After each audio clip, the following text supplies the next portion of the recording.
Hey guys, welcome back to the Sleep Atlas. Tonight we're setting sail on one of the most romanticized, misrepresented, and misunderstood chapters in world history. No, not knights, not pharaohs, not Romans with fancy sandals. We're talking about pirates, the real ones.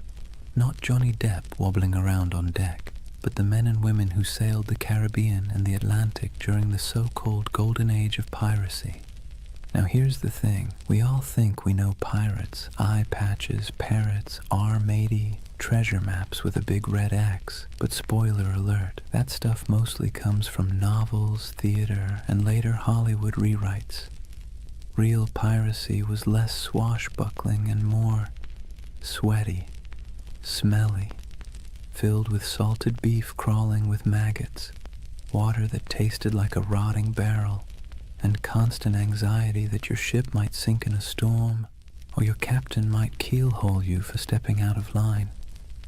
And yet somehow the legend of pirates has become this glamorous story of freedom, adventure, and treasure. But here's the contradiction, and it's worth letting it sink in. The Golden Age of Piracy wasn't golden at all. It was born out of war, poverty, hunger, and desperation. It wasn't about noble freedom, it was about scraping survival out of salt air, blood, and backbreaking work. Yet people keep retelling their stories because deep down we're drawn to the fantasy of escape, of rejecting rules, of carving out a small piece of freedom on the open sea. So, as you settle in, maybe dim your lights or turn on some soft background sounds, let's drift together into this world. Imagine the creak of ropes, the groan of wooden planks, the crash of waves on the hull.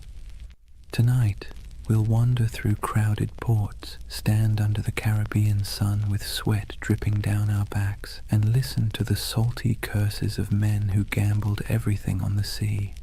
Before we start, a small ask. If you enjoy drifting off with these stories, give this video a like, and maybe even subscribe.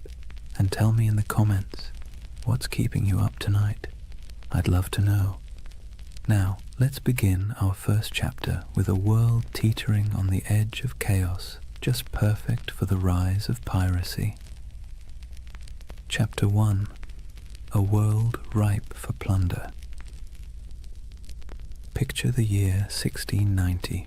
Europe has been locked in endless wars, Spain versus England, England versus France, the Dutch fighting everyone. The whole continent is basically one long family feud where nobody remembers what the argument was about, but everyone is still holding grudges. And while kings and queens play chess with soldiers, their colonies across the Atlantic become treasure vaults waiting to be cracked open. The Caribbean at this time was a furnace, not just from the heat, though the sun baked everything in a way that made even the shadows shimmer, but because it was where European empires collided, traded, and stole from one another. Spanish galleons hauled silver from Peru and Mexico, loading it into massive convoys that lumbered across the ocean toward Spain.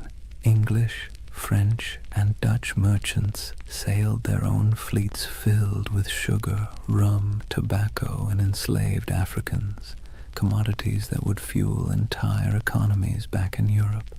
The ports were alive with contradictions. Imagine standing on the docks of Port Royal in Jamaica around 1700. The smell hits you first: tar, rum, smoke, and human sweat. Dock workers shouted in a dozen languages, sailors stumbled drunk, their shirts stiff with salt, elegant merchants in powdered wigs strutted past barefoot fishermen hauling nets of twitching fish.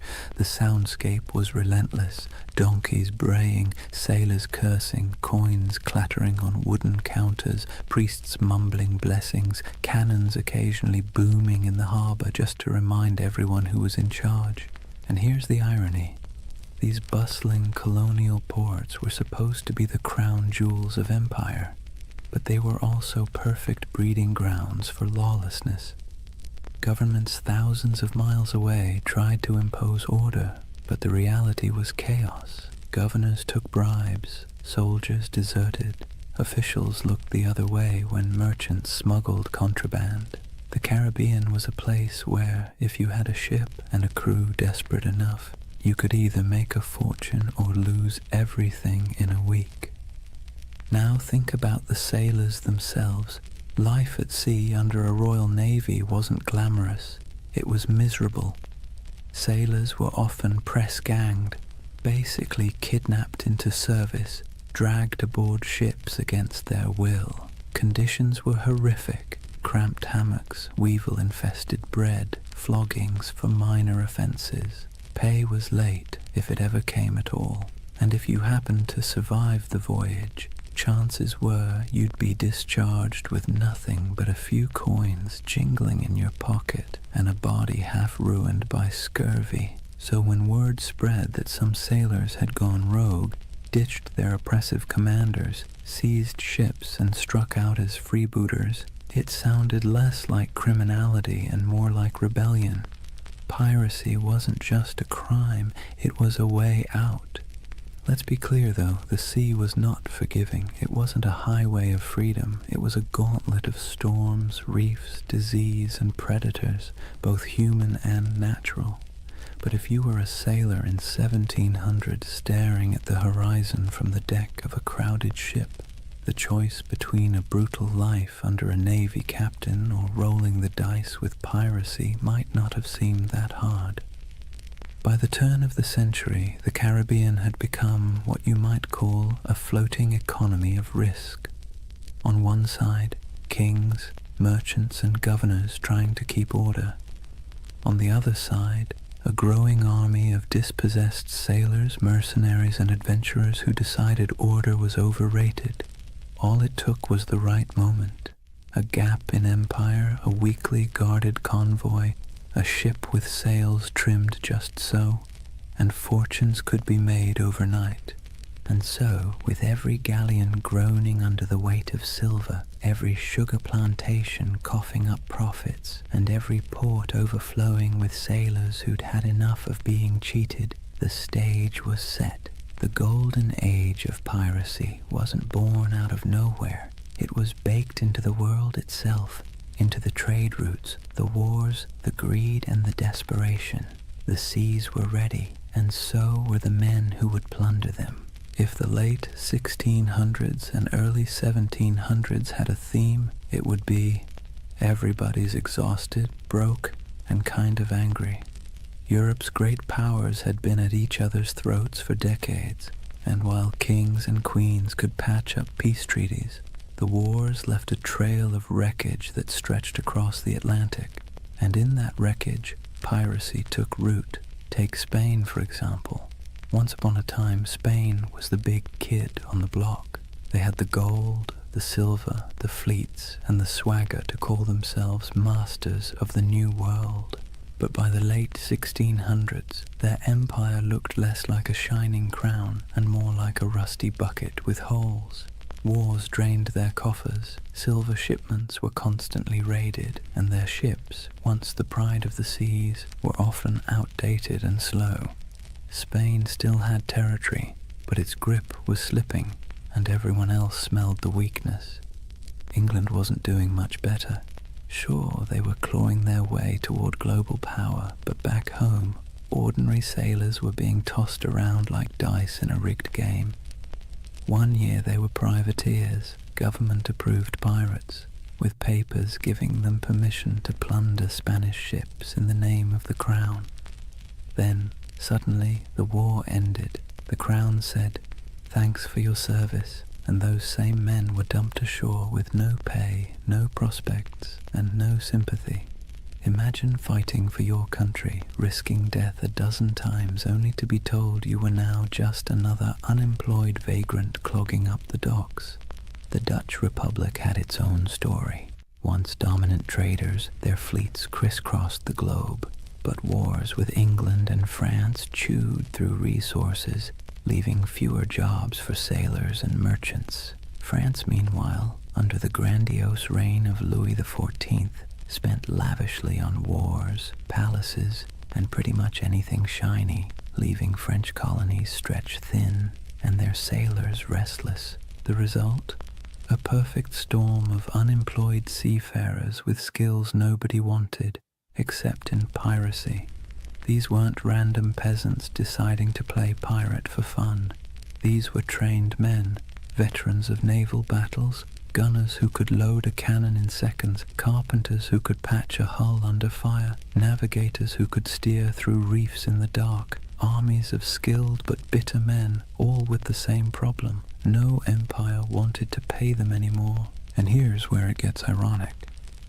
These empires had essentially created their own monsters. When Spain and England handed out letters of marque, those little slips of paper that legalized piracy during wartime, they encouraged men to attack enemy shipping. Privateers like Sir Francis Drake in the 1500s became national heroes. But once peace returned, those same activities suddenly became criminal. Imagine working for Uber, then one day Uber shuts down and declares, by the way, anyone still driving is now a car thief. That's what happened to thousands of seafarers who had been told plunder was patriotic until it wasn't. So what do you do when the wars end, your government abandons you, and you still have the skills to handle a ship and fire a cannon? You keep doing what you know best, but now for yourself. You keep raiding ships, you keep seizing cargo, you keep living by the sword, or in this case, the cutlass. Piracy wasn't just desperation, it was habit. It was a profession that governments themselves had encouraged and then tried to disown. This collapse of empire control didn't just happen on land. At sea, the very roots of trade were fragile. Convoys of Spanish galleons might be well defended, but smaller ships carrying sugar or rum often sailed alone. Merchant captains wanted profit, not protection, and cutting corners left them exposed. Add in tropical storms that could scatter fleets like confetti, and suddenly the Caribbean looked less like the King's Ocean and more like a buffet table for anyone bold enough to take a bite.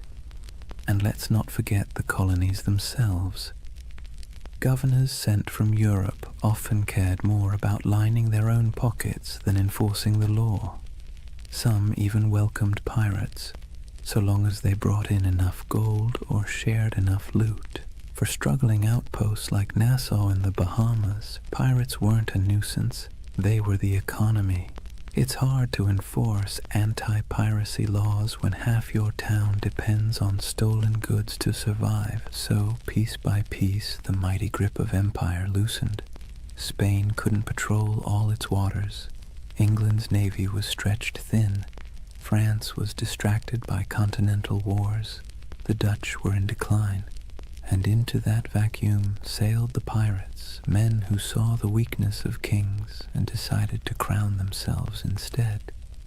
The collapse of empires didn't just make piracy possible, it made it inevitable. The seas were full of treasure.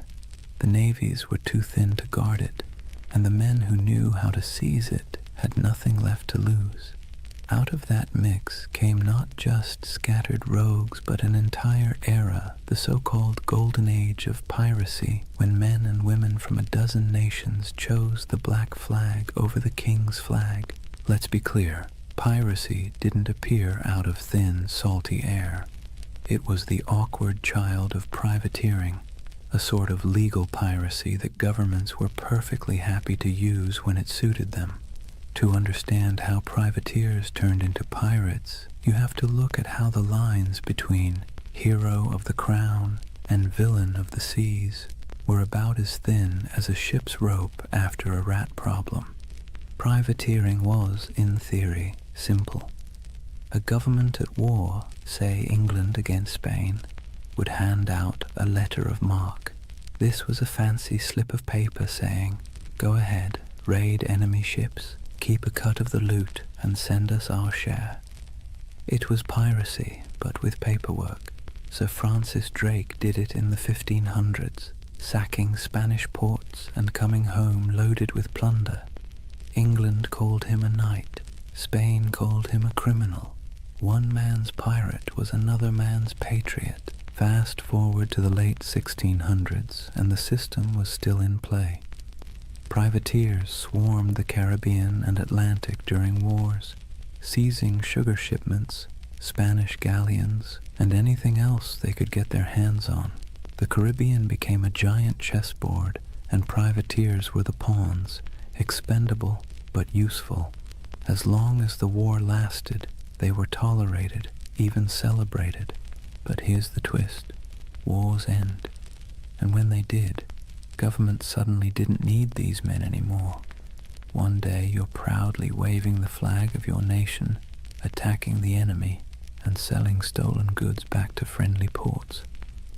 The next day, the war is over, the letter of marque is revoked, and now you're just a thief with a ship.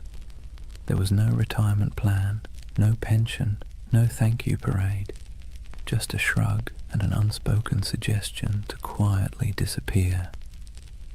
The men, however, weren't built for disappearing. They were hardened sailors who knew the rhythms of the sea better than the rhythms of ordinary life. They knew how to fight, how to navigate, how to survive storms, and, most importantly, how to take wealth by force. These were not skills easily repurposed into farming or shopkeeping. So what did they do? They kept at it. The only difference was that now, instead of doing it for a king or queen, they did it for themselves. This transition was so common it almost feels inevitable. Many of the most famous pirates of the Golden Age had first cut their teeth as privateers. Men like Henry Morgan, who began under English sanction and later operated in a grey zone that looked a lot like piracy. Others, like Blackbeard, likely started out on privateering ships during the War of Spanish Succession before slipping into outright piracy when the war dried up. The habits, the networks, even the bases were already in place. It was just a matter of removing the official paperwork and keeping the cannons loaded. And here's the delicious irony. Governments created the very monsters they later tried so hard to destroy. By training thousands of sailors in the art of state-sponsored looting, they gave them a taste for plunder. Then, by abandoning them in peacetime, they essentially shoved them straight into piracy. Imagine teaching someone to pick locks during a war because you need spies, then firing them when the war ends and expecting them not to use their skills. Of course they'll keep picking locks, only now it's your house. There was also the question of identity. Once a man had lived as a privateer, free from the crushing discipline of a navy, sharing loot with his mates, and living by the tides, could he really go back to scrubbing decks under the bark of some lieutenant? Navy life was brutal, punishments were harsh, pay was low, and the class system was rigid. By comparison, the life of piracy, even with its hunger, storms, and risk of hanging, offered more equality and excitement. It wasn't just survival, it was liberation from the grind of the empire. Ports like Port Royal in Jamaica and Tortuga off Hispaniola blurred the line even further. Merchants there didn't care if the goods were captured legally or not. Sugar, silver, rum, if it could be sold, it was welcome. Tavern owners, traders, even governors quietly winked at piracy, especially when it brought wealth into their struggling economies. Some governors even kept pirates as unofficial attack dogs, unofficial allies when convenient, expendable scapegoats when politics shifted. So, from privateers to pirates wasn't a sharp break. It was more like a slow, sloping slide into the inevitable. Men who had been celebrated for plundering Spanish ships found themselves doing the exact same thing, only now branded as criminals. And they embraced it because what was the alternative? Starvation? Subservience? A return to naval whippings and starvation wages? No, thank you. Better to live on your own terms, however short that life might be. It's easy now to think of pirates as chaotic rebels who suddenly popped up to terrorize the seas. But really, they were a byproduct of empire, born from its wars, abandoned in its peace and sustained by its greed. The black flag wasn't a rejection of Europe's system. It was its mirror, twisted and stripped of pretense. So when we picture those ragged sails appearing on the horizon, it wasn't random lawlessness at sea. It was the logical conclusion of policies that blurred morality for convenience. Privateering was piracy in a fancy coat, and piracy was privateering with the coat torn off, and for the men who lived it, there wasn't much difference at all. Now let's imagine, for a moment, what happens when thousands of unemployed sailors, disgruntled privateers, and general misfits all end up in the same place. No law, no oversight, no queen wagging her finger from across the ocean. Just wide open seas, islands thick with sugarcane and palm trees, and ports desperate for trade, even if that trade came dripping with blood. Welcome to the Pirate Republic, a loose patchwork of havens across the Caribbean that briefly turned outlaw life into a kind of anti-establishment experiment. The most famous of these havens was Nassau, on New Providence Island in the Bahamas. Today it's a tourist destination with beach chairs and cruise ships. Back then, it was more like a dusty stage set built for chaos.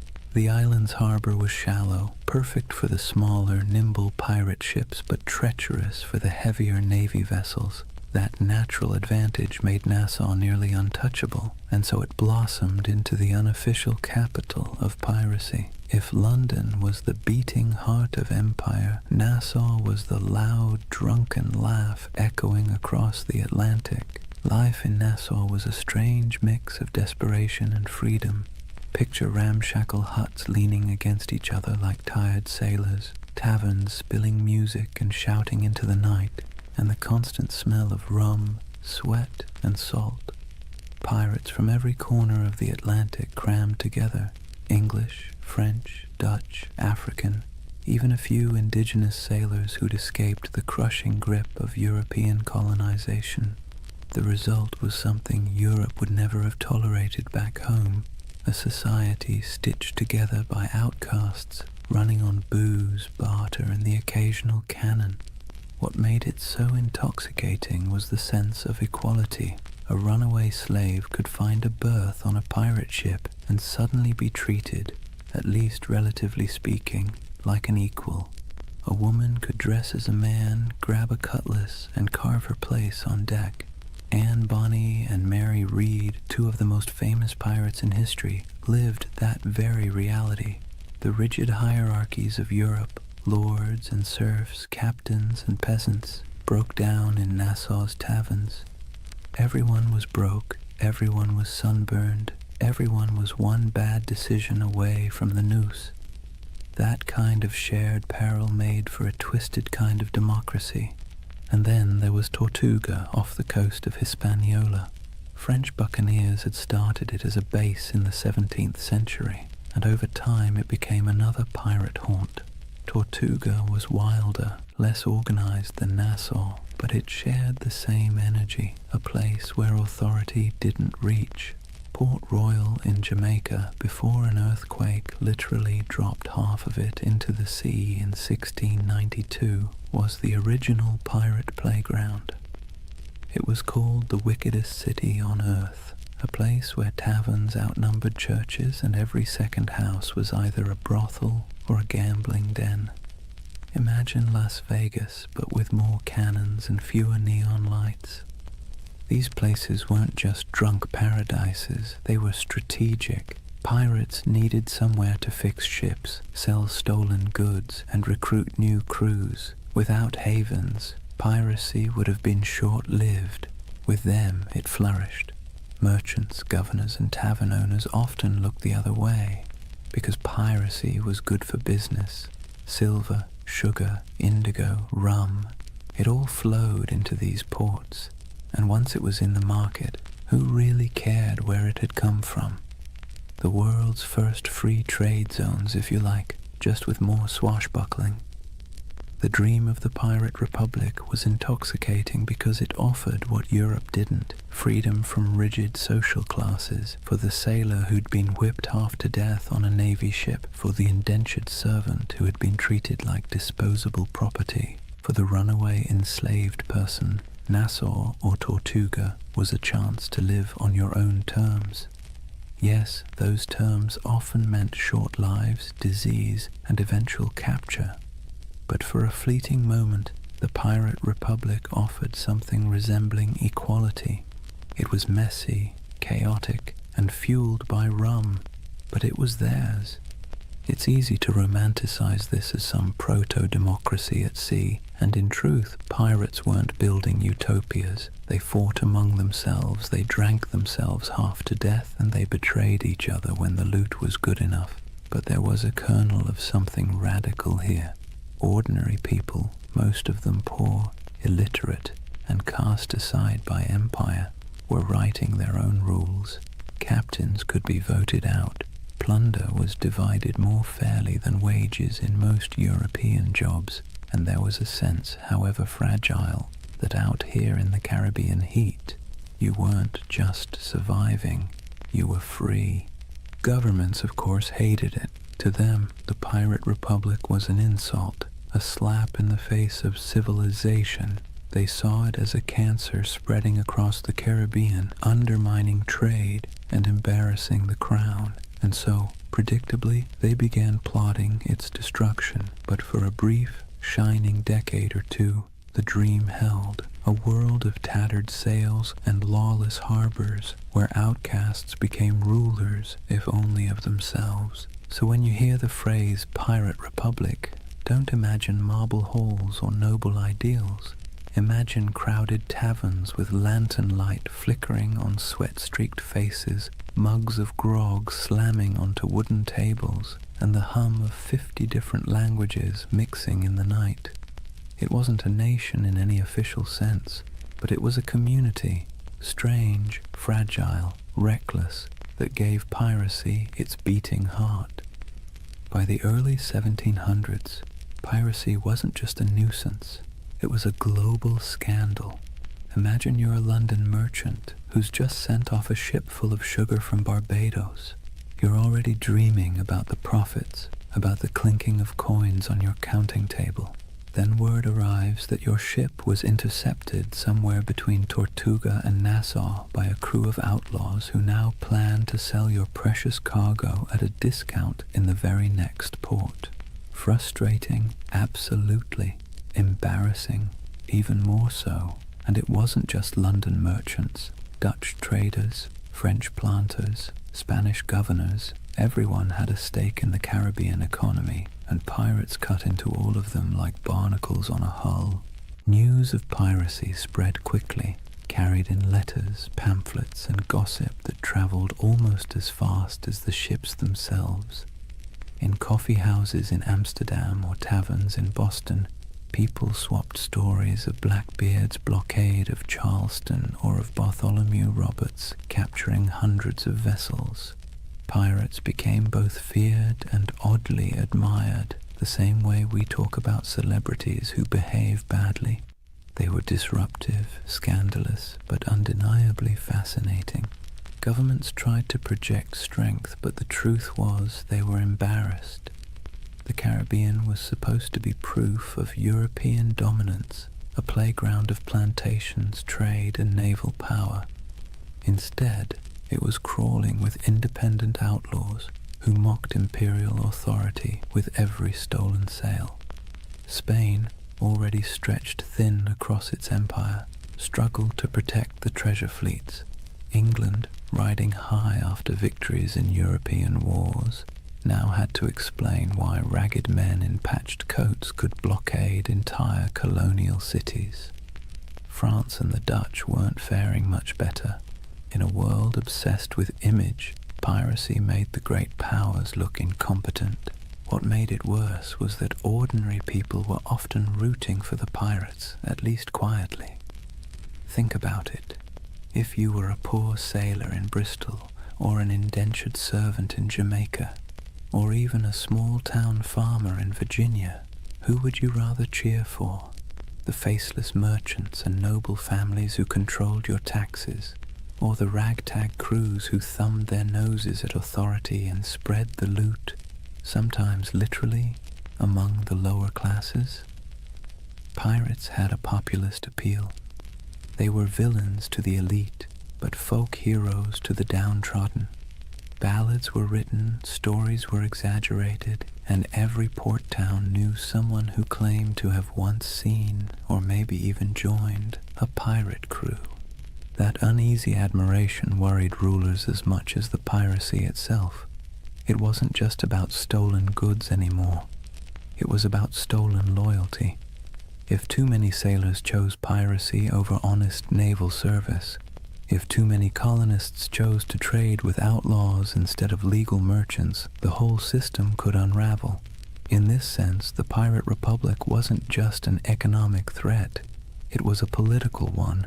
It represented a kind of freedom, however messy, that stood in direct contrast to empire. And so, as the first decade of the 1700s drew to a close, the world was watching.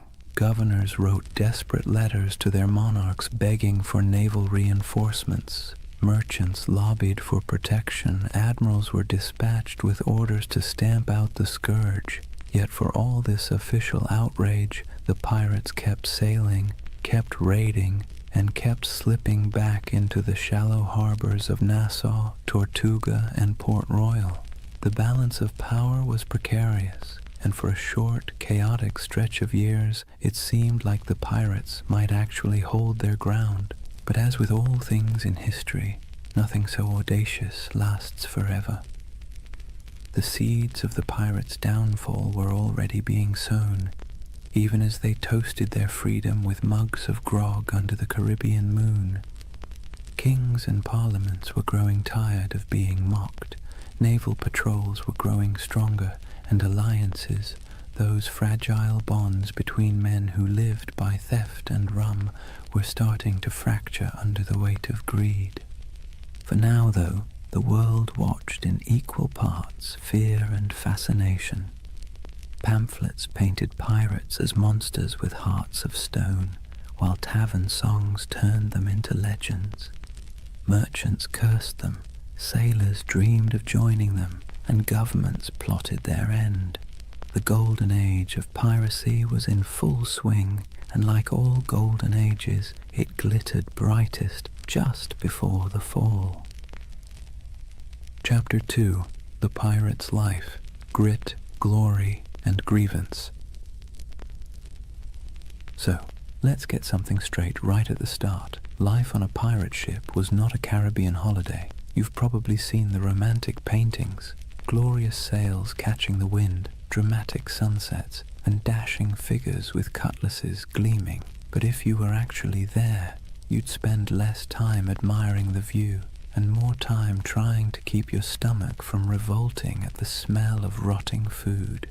The pirate's life, while freer than serving in the Navy or laboring on a plantation, was still back-breaking, filthy, and endlessly uncomfortable. Imagine waking up below deck in the humid Caribbean heat. The air is thick, cloying, and full of the stink of unwashed bodies, damp wood, and tar. The ceiling is so low that you can't even stand upright. Rats scuttle across the beams, and you can hear the groan of the ship as it shifts against the waves. The pirate life didn't come with feather beds. You'd likely be sleeping on rough planks, maybe with a scrap of canvas for a blanket if you were lucky.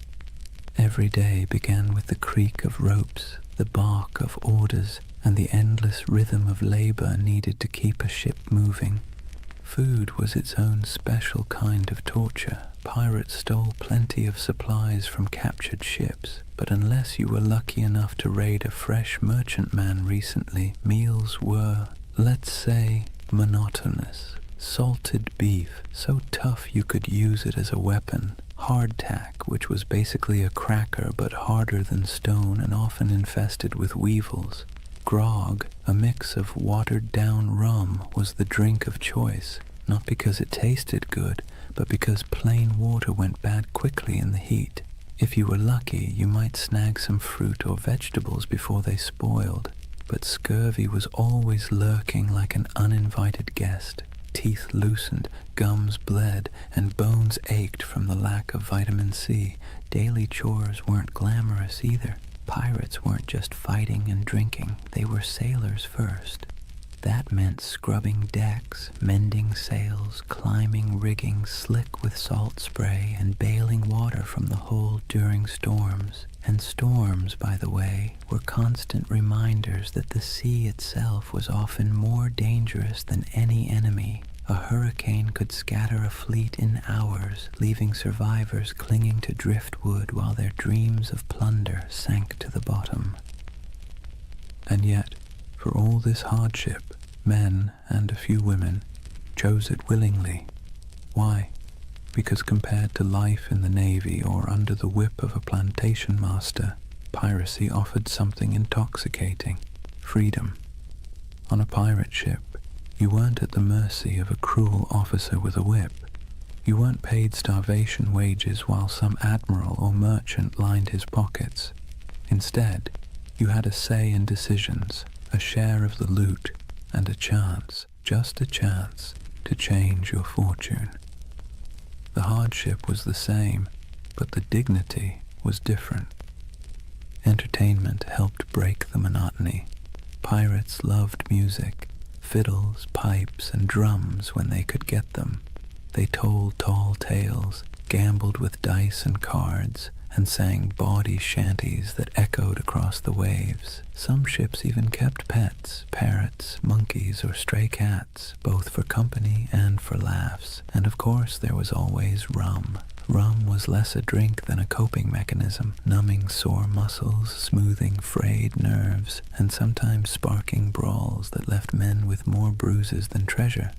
But make no mistake, life aboard a pirate ship was a constant balancing act between freedom and discomfort. The same deck where you danced to a fiddle tune at night might be awash with seawater or blood the next morning.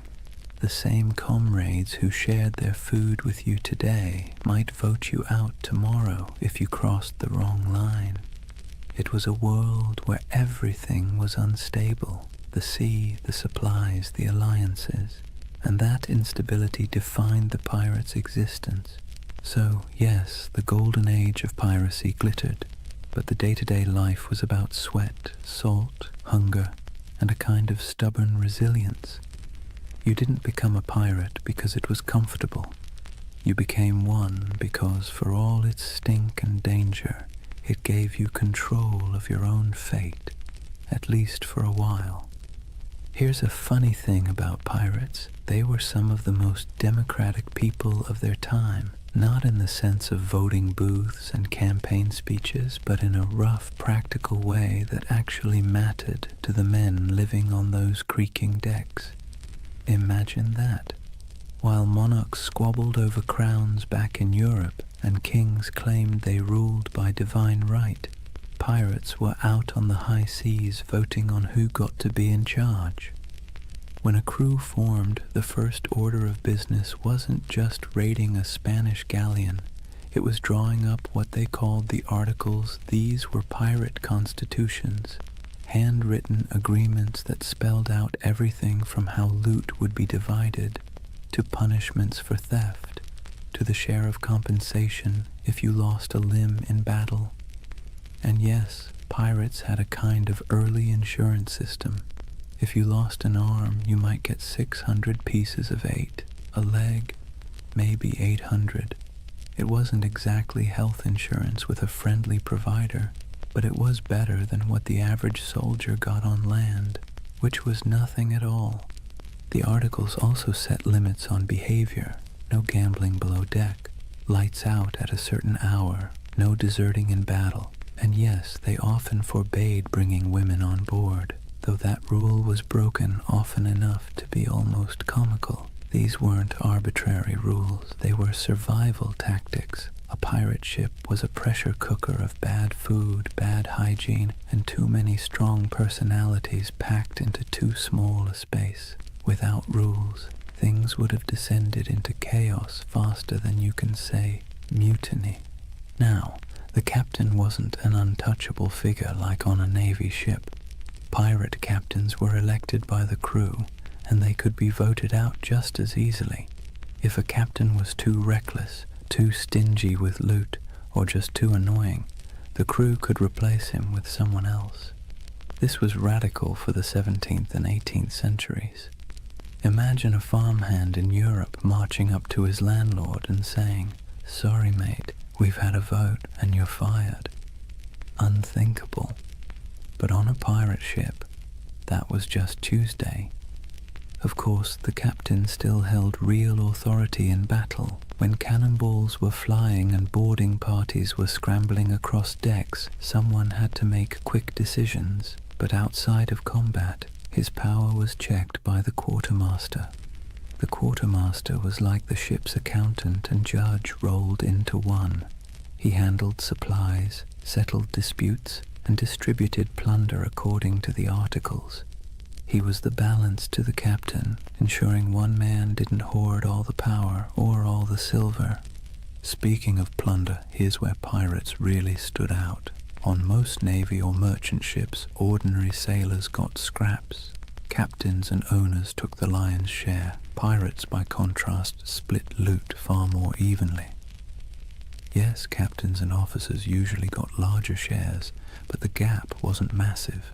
A captain might get 2 or 3 shares, while a common sailor got 1. Compare that to the Navy, where a captain could rake in a fortune while the sailors were paid in arrears, if at all.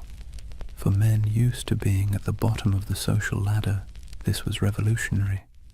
This system created a sense of buy-in. Everyone had a stake in every raid. Everyone had a voice. It's one reason pirate crews could be so terrifyingly effective. They weren't being flogged into action by some officer. They wanted to fight because victory meant coin jingling in their pockets. Cold, heavy, jangly, deliciously spendable coin. It's tempting to see this pirate democracy as noble or progressive, but let's be clear, it wasn't about ideals. It was about practicality. Pirates knew they lived hard, dangerous lives. They needed a system that kept people motivated, minimized infighting, and gave everyone a reason to stick together when things got ugly. Fair shares and voting rights weren't about enlightenment. They were about survival. Still, there's something oddly charming about it. At a time when peasants were tied to land and sailors in navies were practically prisoners, pirates carved out their own rough republics. Nassau in the Bahamas was famously called a pirate republic, and while that sounds grand, it was mostly a sandy haven of broken-down taverns, makeshift huts, and a whole lot of rum. But for the men who had once been whipped by naval officers or cheated by merchant captains, it was paradise. So picture it. A ship rolling gently on the waves, men gathered on deck, a set of articles being read aloud by lamplight, each pirate nodding, agreeing to the rules, knowing that at least here, on this rough plank of wood floating in a dangerous sea, their voice mattered. It wasn't democracy as we think of it today, but it was a kind of freedom most of them had never known before. One of the most brilliant things pirates ever did wasn't about cannons or cutlasses. It was branding. Pirates understood that half the battle was won before the first shot was fired, and their greatest weapon wasn't always steel, it was fear. They cultivated it, packaged it, and sold it with skulls and crossbones. Let's talk about the Jolly Roger. That iconic black flag wasn't just for show, it was psychological warfare. Picture yourself as a merchant sailor in the Caribbean. You're already nervous. The sea is treacherous, storms are brutal, and half your crew is seasick. Suddenly, you spot a ship on the horizon raising a black flag, its canvas snapping in the wind. Painted on it is a grinning skull, a pair of crossed bones, maybe even an hourglass dripping sand. You know instantly these are not friendly visitors. You have a choice: surrender and hope for mercy, or fight and almost certainly die. And here's the genius. Most merchant crews didn't fight. They gave up. Pirates knew that if they could terrify you into surrender, they could plunder your ship without firing a shot, without losing a man, and without wasting precious gunpowder. The Jolly Roger was essentially the world's first corporate logo, and it worked like a charm. But flags weren't the only symbols. Pirates loved spectacle. Some captains made themselves into walking horror shows. Blackbeard, for example, tied slow-burning fuses into his beard before battle. Imagine a man storming across your deck with his hair literally on fire, eyes wild, smoke curling around his face like some demon from the deep. That's not just intimidation, that's theater. He was turning himself into a nightmare that sailors would retell in every port from Jamaica to London. Superstition also ran deep. These were men who spent their lives on the unpredictable sea, so of course they looked for signs, omens, and rituals. Whistling on board was considered bad luck because it might whistle up a storm. Bananas were famously avoided on ships, tied to tales of vanished vessels and mysterious deaths. Cats, on the other hand, were seen as good luck, their twitching tails thought to calm the winds. Some pirates tattooed symbols for protection: crosses, anchors, mermaids, inked in crude lines that doubled as badges of identity and talismans against doom. Then there were the rituals before battle. Some crews would gather for a speech, others for a raucous round of rum-fueled singing. There might be a drum beat or a chant, something primal to stir courage. Pirates knew the value of theater not just for their enemies, but for themselves. Fear is contagious, and courage sometimes needs a costume. Music, too, had its place. Sea shanties weren't just entertainment. They were tools for survival, helping men row or haul ropes in rhythm, but they also bound crews together, creating unity in sound and spirit. Picture the dark deck of a ship, waves crashing, lanterns swaying, and a chorus of rough voices rising into the night, carrying equal parts defiance and desperation. Symbols and superstitions gave pirates an edge. They were outnumbered and outgunned by naval powers, but they turned reputation into a weapon. Every skull painted on a flag, every whispered tale of a flaming bearded captain, every ritual chant before a raid, it all worked to magnify their presence far beyond their actual numbers. They made themselves larger than life, monsters of the sea, shadows that haunted every merchant sailor's imagination. And the beauty of it? Most of it cost nothing. A painted flag, a dramatic entrance, a bit of theatrical madness. Pirates didn't need massive armies or endless treasuries. They needed fear, and they knew how to conjure it. So next time you see that skull and crossbones, remember, it wasn't just a warning, it was a brand, a promise of chaos, a theater of fear that made the legend of piracy far bigger than the men themselves. For all the flags and fiery beards, life aboard a pirate ship wasn't just about battle. In fact, most days weren't spent fighting at all. They were spent doing the very ordinary, very human things that bound a crew together, eating, talking, laughing, and finding scraps of comfort in a world made of salt and splinters. Let's start with food, because nothing unites or divides a crew faster than the question of dinner. Pirate diets were, to put it politely, uninspiring. Salted beef or pork, rock-hard ship's biscuit crawling with weevils and barrels of dried peas were the staples. Water turned slimy after a few weeks, so rum, watered down into grog, became the drink of choice. The thing is, pirates ate much the same as navy crews or merchant sailors, but they sometimes had an advantage. Because pirates plundered fresh food and drink whenever possible, they could actually eat better than the men they robbed. A captured merchant ship might yield cheese, citrus fruit, coffee, sugar, or even delicacies like cocoa or spices. For a brief time, life on the high seas could taste a little less like mold and more like luxury. But food was more than sustenance. It was ritual. Sharing a meal created unity. Imagine a crew gathered on deck, bowls in hand, gnawing at salted meat and joking about who got the biscuit with the most maggots. It was grim humor, sure, but humor all the same. A bad meal, eaten together, still forged bonds. And the occasional feast, say, after a particularly good raid, was celebrated with music, rum, and more laughter than some men had known on land.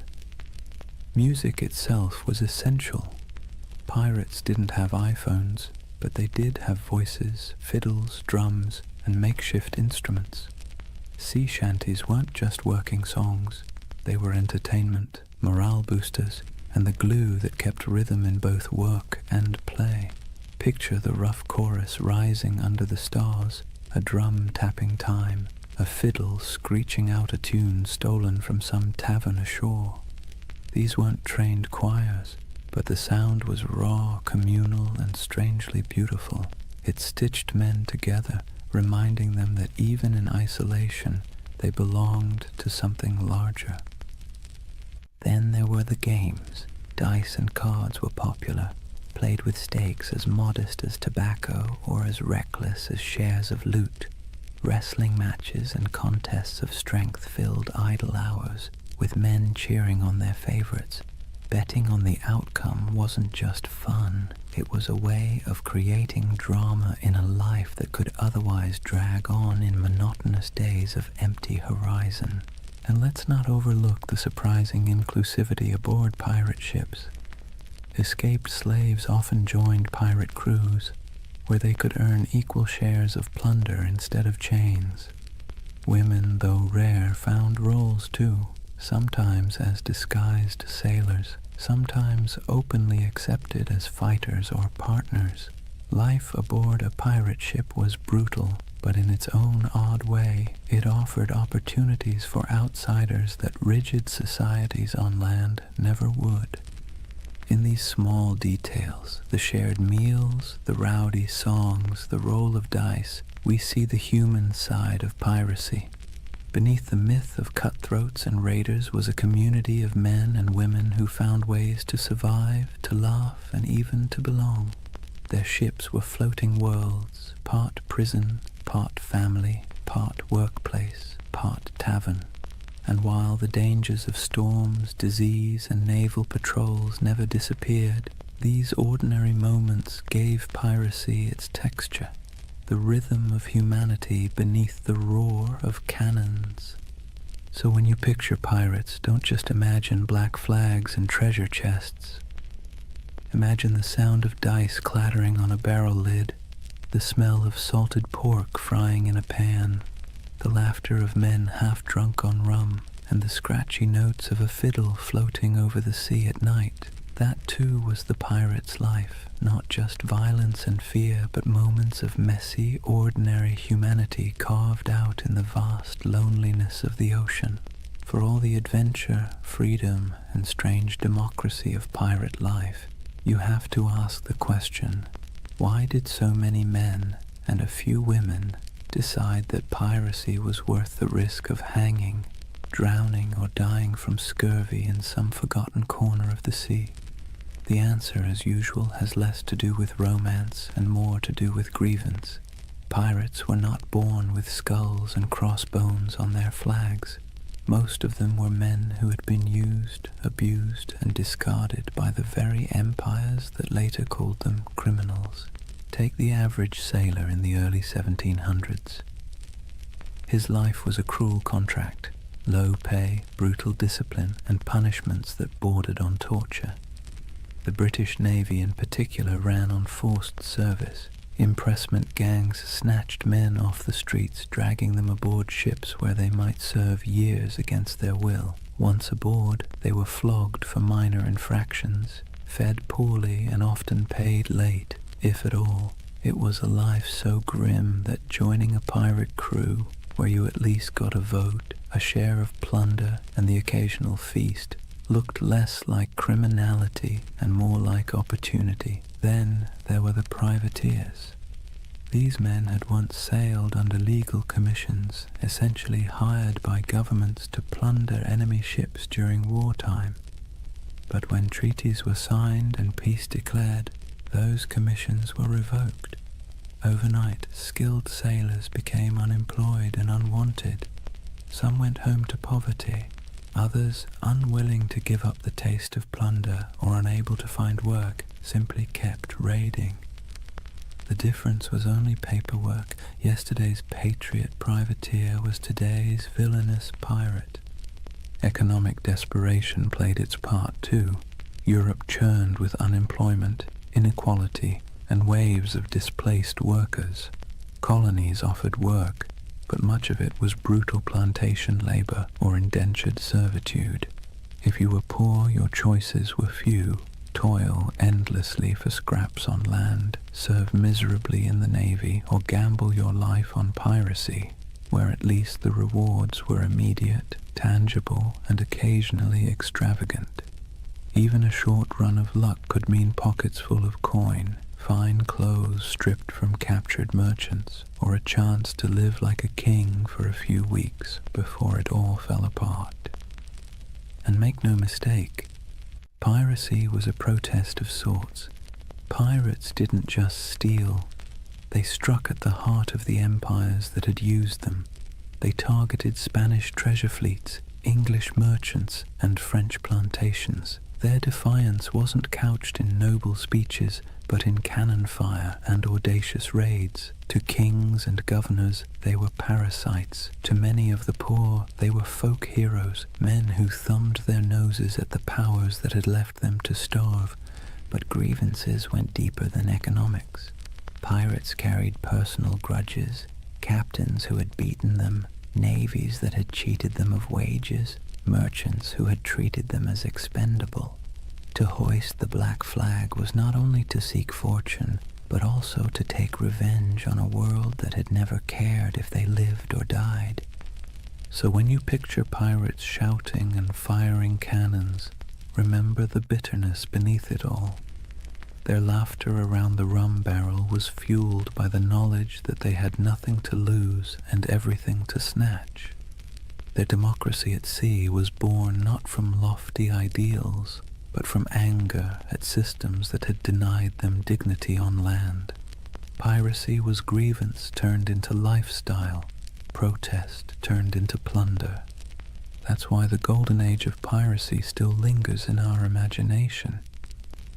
Beneath the noise of cannons and the gleam of treasure, it was the story of men who had been pushed too far, who decided that if the world offered them no justice, they would carve out their own, on their own terms, with black flags snapping in the wind. Chapter 3. Legends of the Black Flag.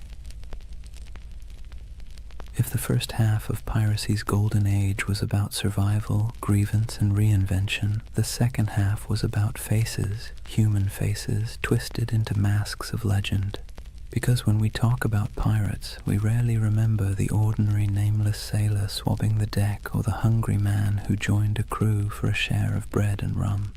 We remember the icons, the ones whose names still echo like thunder across centuries: Blackbeard, Calico Jack, Anne Bonny, Mary Red, and Bartholomew Roberts. They were larger-than-life figures, painted by both truth and exaggeration, until they became less people and more symbols of defiance. Take Edward Teach, better known as Blackbeard. He understood something fundamental about human nature. Fear gets results. He grew his beard long and black, twisting it into braids tied with slow-burning fuses. Before battle, he would light them so smoke curled around his face, making him look like a demon rising from the sea. The truth? He may have killed fewer men than you'd think, often relying on intimidation to win without a fight. But his legend was so terrifying that many surrendered without firing a shot. It was theater as much as piracy, and it worked. Then there was Calico Jack Rackham, named for his fondness for bright, flamboyant clothing made of calico. He wasn't the most successful pirate, nor the most ruthless, but he had something else: charisma. He cultivated an image of style, flair, and daring, hoisting a version of the Jolly Roger with crossed swords beneath a skull. His exploits were bold but often bungled, yet his story endures because of the people he sailed with, two of the most famous women pirates in history. Anne Bonny and Mary Red broke every rule written by their time. Both disguised themselves as men when necessary, fought alongside their crewmates, and shocked the world by simply existing in a profession supposedly reserved for brutal men. They cursed, they carried pistols, and they demanded to be treated as equals. Stories tell of Anne shouting at her fellow pirates during a fight, furious that they were cowering below deck while she and Mary stood on, firing back at attackers. Were all the tales true? Probably not. But the image of two women wielding blades under the black flag has been impossible to forget. And then there was Bartholomew Roberts, Black Bart. Unlike Calico Jack, he was ruthlessly effective. Roberts captured more than 400 ships in his career, making him arguably the most successful pirate of the era. He dressed extravagantly, wore a crimson waistcoat in battle, and carried himself with the stiff pride of a gentleman gone rogue. He turned piracy into a system, drilling his men like a navy and enforcing discipline that other captains might have laughed at. If Blackbeard was terror and Calico Jack was style, then Roberts was efficiency, a man who turned plunder into a full-time industry. These figures didn't just survive, they thrived because they understood the power of story. Pirates lived and died quickly, but their reputations could sail farther than any ship. Merchants whispered their names in fear, tavern-goers retold their exploits in drunken awe, and pamphleteers in London exaggerated every detail to sell more copies. Legends inflated as fast as the sails of a ship in strong wind, until the line between man and myth blurred completely. So when you picture the Golden Age of Piracy, don't just imagine faceless crews swarming merchant ships. Picture these icons at the prow, beards smoking, calico shirts blazing with color, women fighting defiantly against all odds, crimson jackets flashing in the sun. They were performers as much as criminals, masters of spectacle, writing themselves into history by sheer audacity. That's why they endure, not because they lived long lives, they didn't, but because they played their roles so well that centuries later we still remember their stage. If pirates were actors on the stage of the sea, then Edward Teach, Blackbeard, was the undisputed director of horror. He understood better than almost anyone else that violence wasn't always necessary if you could make your enemies believe it was inevitable. His greatest weapon wasn't his cutlass or pistols, but the terrifying image he constructed of himself. Imagine this. You're a weary merchant sailor, your ship heavy with sugar and rum, when you spot a vessel in the distance. Its sails are patched but full, its hull dark and looming, and then you see him. A giant of a man with wild, coal-black hair and a beard so thick it looks like it's swallowing his face. He's tied slow-burning fuses into his braids, sparks spitting, smoke curling around him as if he's stepped straight out of hell. The sight alone is enough to send shivers through the toughest crew. Guns are loaded, cannons are aimed, but more often than not, the merchant ship simply lowers its colors and surrenders. Why fight when the devil himself has shown up to collect? Here's the funny part. For all his terrifying image, Blackbeard wasn't actually the most bloodthirsty pirate. In fact, his ledger of confirmed kills was surprisingly slim compared to others. He didn't need to spill blood when his performance did the work for him. He crafted a persona so fearsome that it did the fighting long before the first cannonball flew. Think about it. Would you rather battle a man who looked like your neighbor or a smoke-shrouded demon who seemed to revel in chaos? Most captains chose the wiser option and handed over their cargo. Blackbeard also knew the value of spectacle beyond the battlefield. He cultivated stories about himself, feeding into his myth. He'd fire pistols in the air just to startle his own crew. He once blockaded the entire port of Charleston, South Carolina, holding the city hostage until he was supplied with medicine. This wasn't just piracy, it was theater on a grand scale, a demonstration that one man and a few ships could humiliate an entire colony.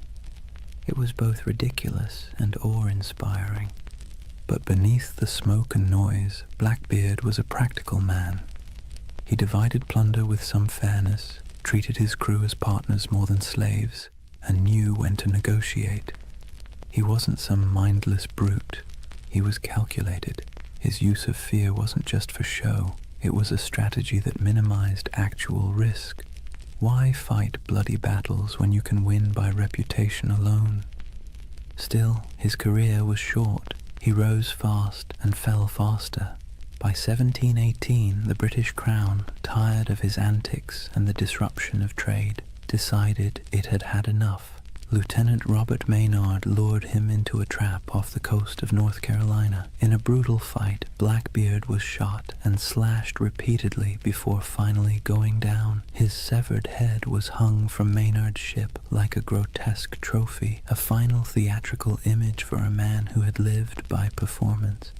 And yet, did death end the legend? Not at all. If anything, it sealed it. Blackbeard's ghost was said to haunt the waters where he died, his headless body swimming in the waves, searching for its lost skull. Fishermen swore they saw his spectral ship, the Queen Anne's Revenge, drifting silently across the horizon.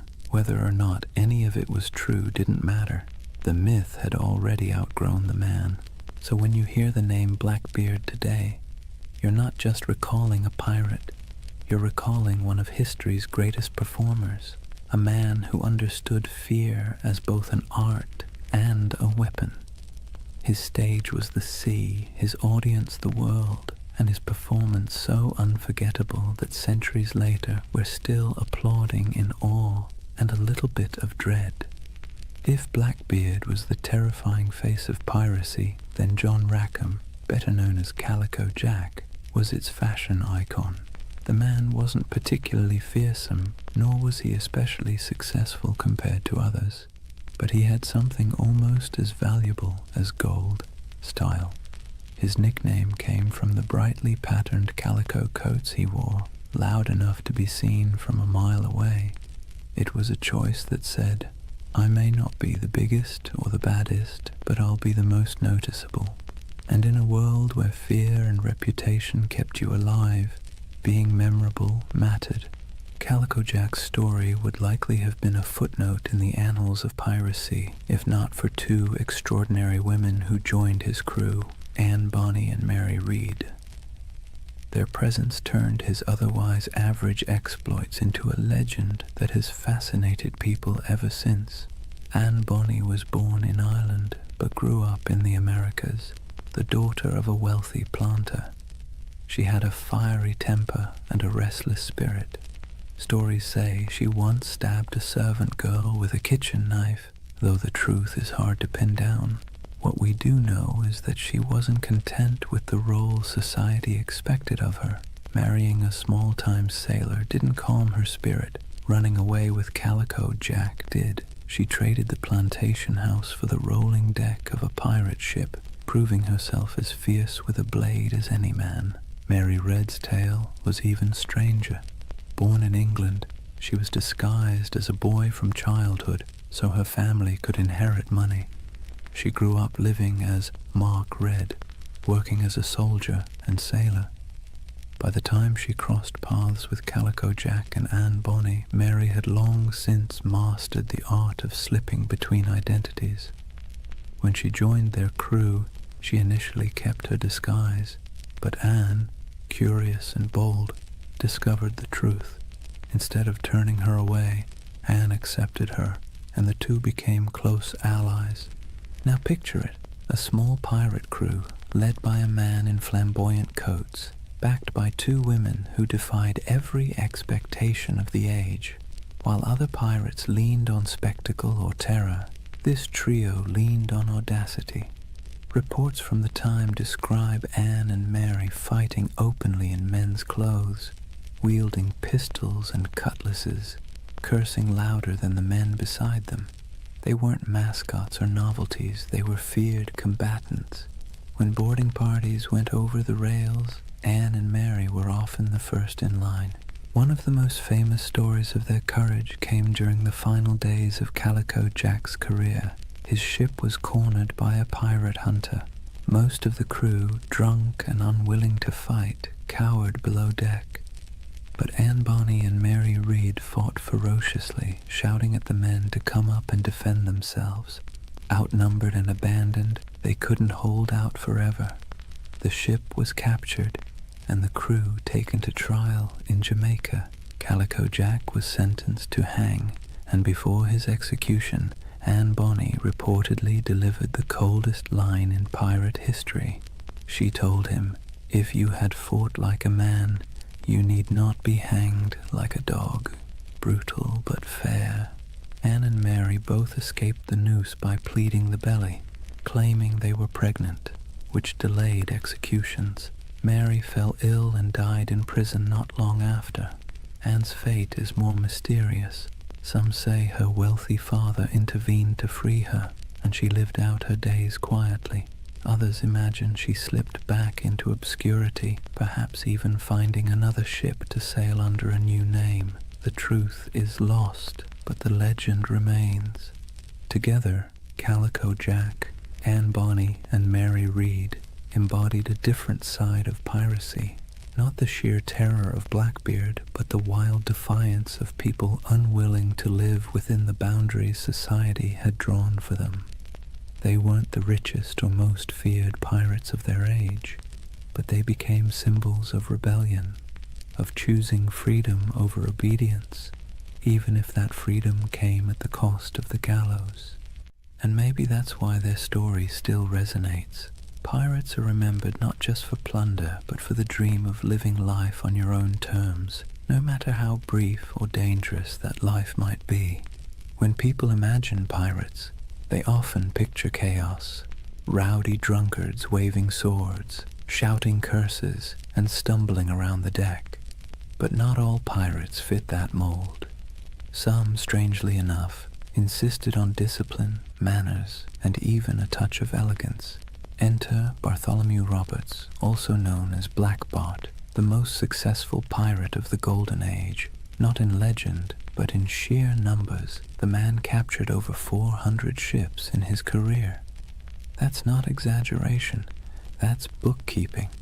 Roberts wasn't the kind of pirate who stumbled into the life because he liked rum and adventure. He was originally a skilled navigator, forced into piracy when his ship was taken. At first, he wanted nothing to do with it, but the pirates saw his talent with charts and stars, and when their captain died, they elected Roberts as the new leader.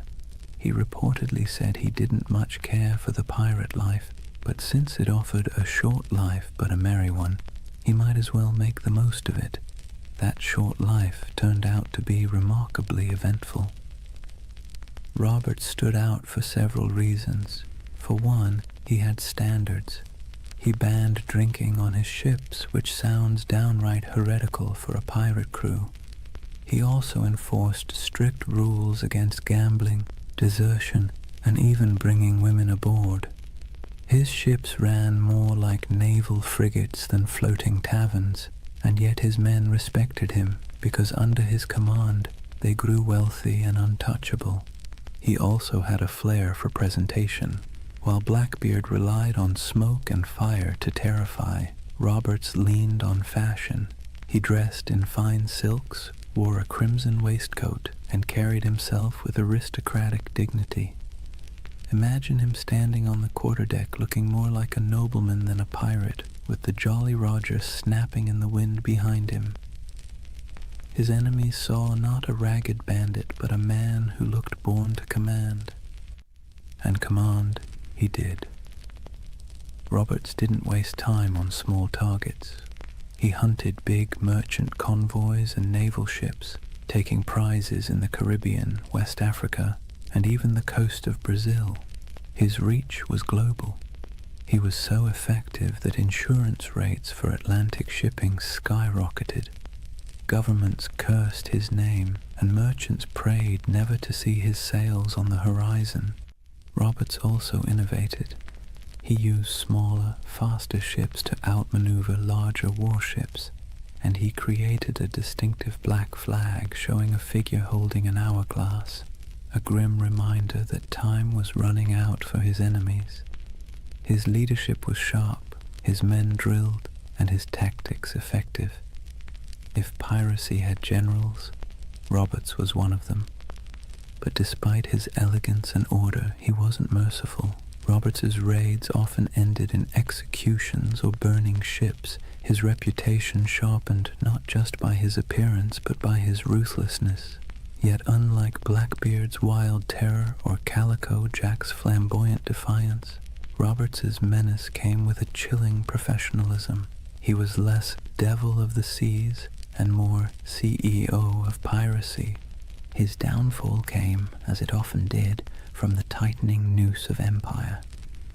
In 1722, near the coast of Africa, the British Royal Navy finally cornered him. During the battle, Roberts was struck by grapeshot and killed instantly. His men, knowing what capture meant, dressed him in his finest clothes, weighted his body with chains, and cast him into the sea, denying the Navy the satisfaction of displaying him in death. Bartholomew Roberts's reign lasted only a few short years, but in that time he reshaped piracy. He proved it could be efficient, disciplined, and terrifyingly successful. More than Blackbeard, more than Calico Jack, he showed that piracy wasn't just chaos on the waves. It could be a well-oiled machine, run with precision and purpose. And in a way, Roberts's legacy marks the peak of piracy's power. After his death, the Golden Age began to dim. The seas grew less welcoming to outlaws, and the balance of terror shifted back to the empires. But for a moment, one elegantly dressed pirate managed to turn the oceans into his empire, and he did it not with smoke or theatrics, but with order, discipline, and an iron will. If pirates were remembered only for their hunger, sickness, or sunburn, the Golden Age wouldn't have stuck in our imagination. What really carved them into legend were the moments when ragged crews on creaking ships went toe-to-toe with empires and lived to tell the tale. These were the epic raids and showdowns that spread their reputation across oceans like wildfire, whispered from tavern to tavern, and exaggerated until they felt larger than life. Let's start with the Caribbean, where Spanish galleons groaned under the weight of treasure hauled from the New World. These ships were floating vaults, packed with silver from Peru, gold from Mexico, and spices from across the empire. They were also well-armed and heavily guarded, but that didn't always save them. Pirates struck with speed, knowing that a single galleon could fund a lifetime. Stories circulated of bold raids where men climbed aboard under musket fire, smoke filling the decks as treasure chests were dragged away. The truth was often messier, with smaller victories and more frustration, but the image of pirates plundering Spanish treasure ships became the core of their legend.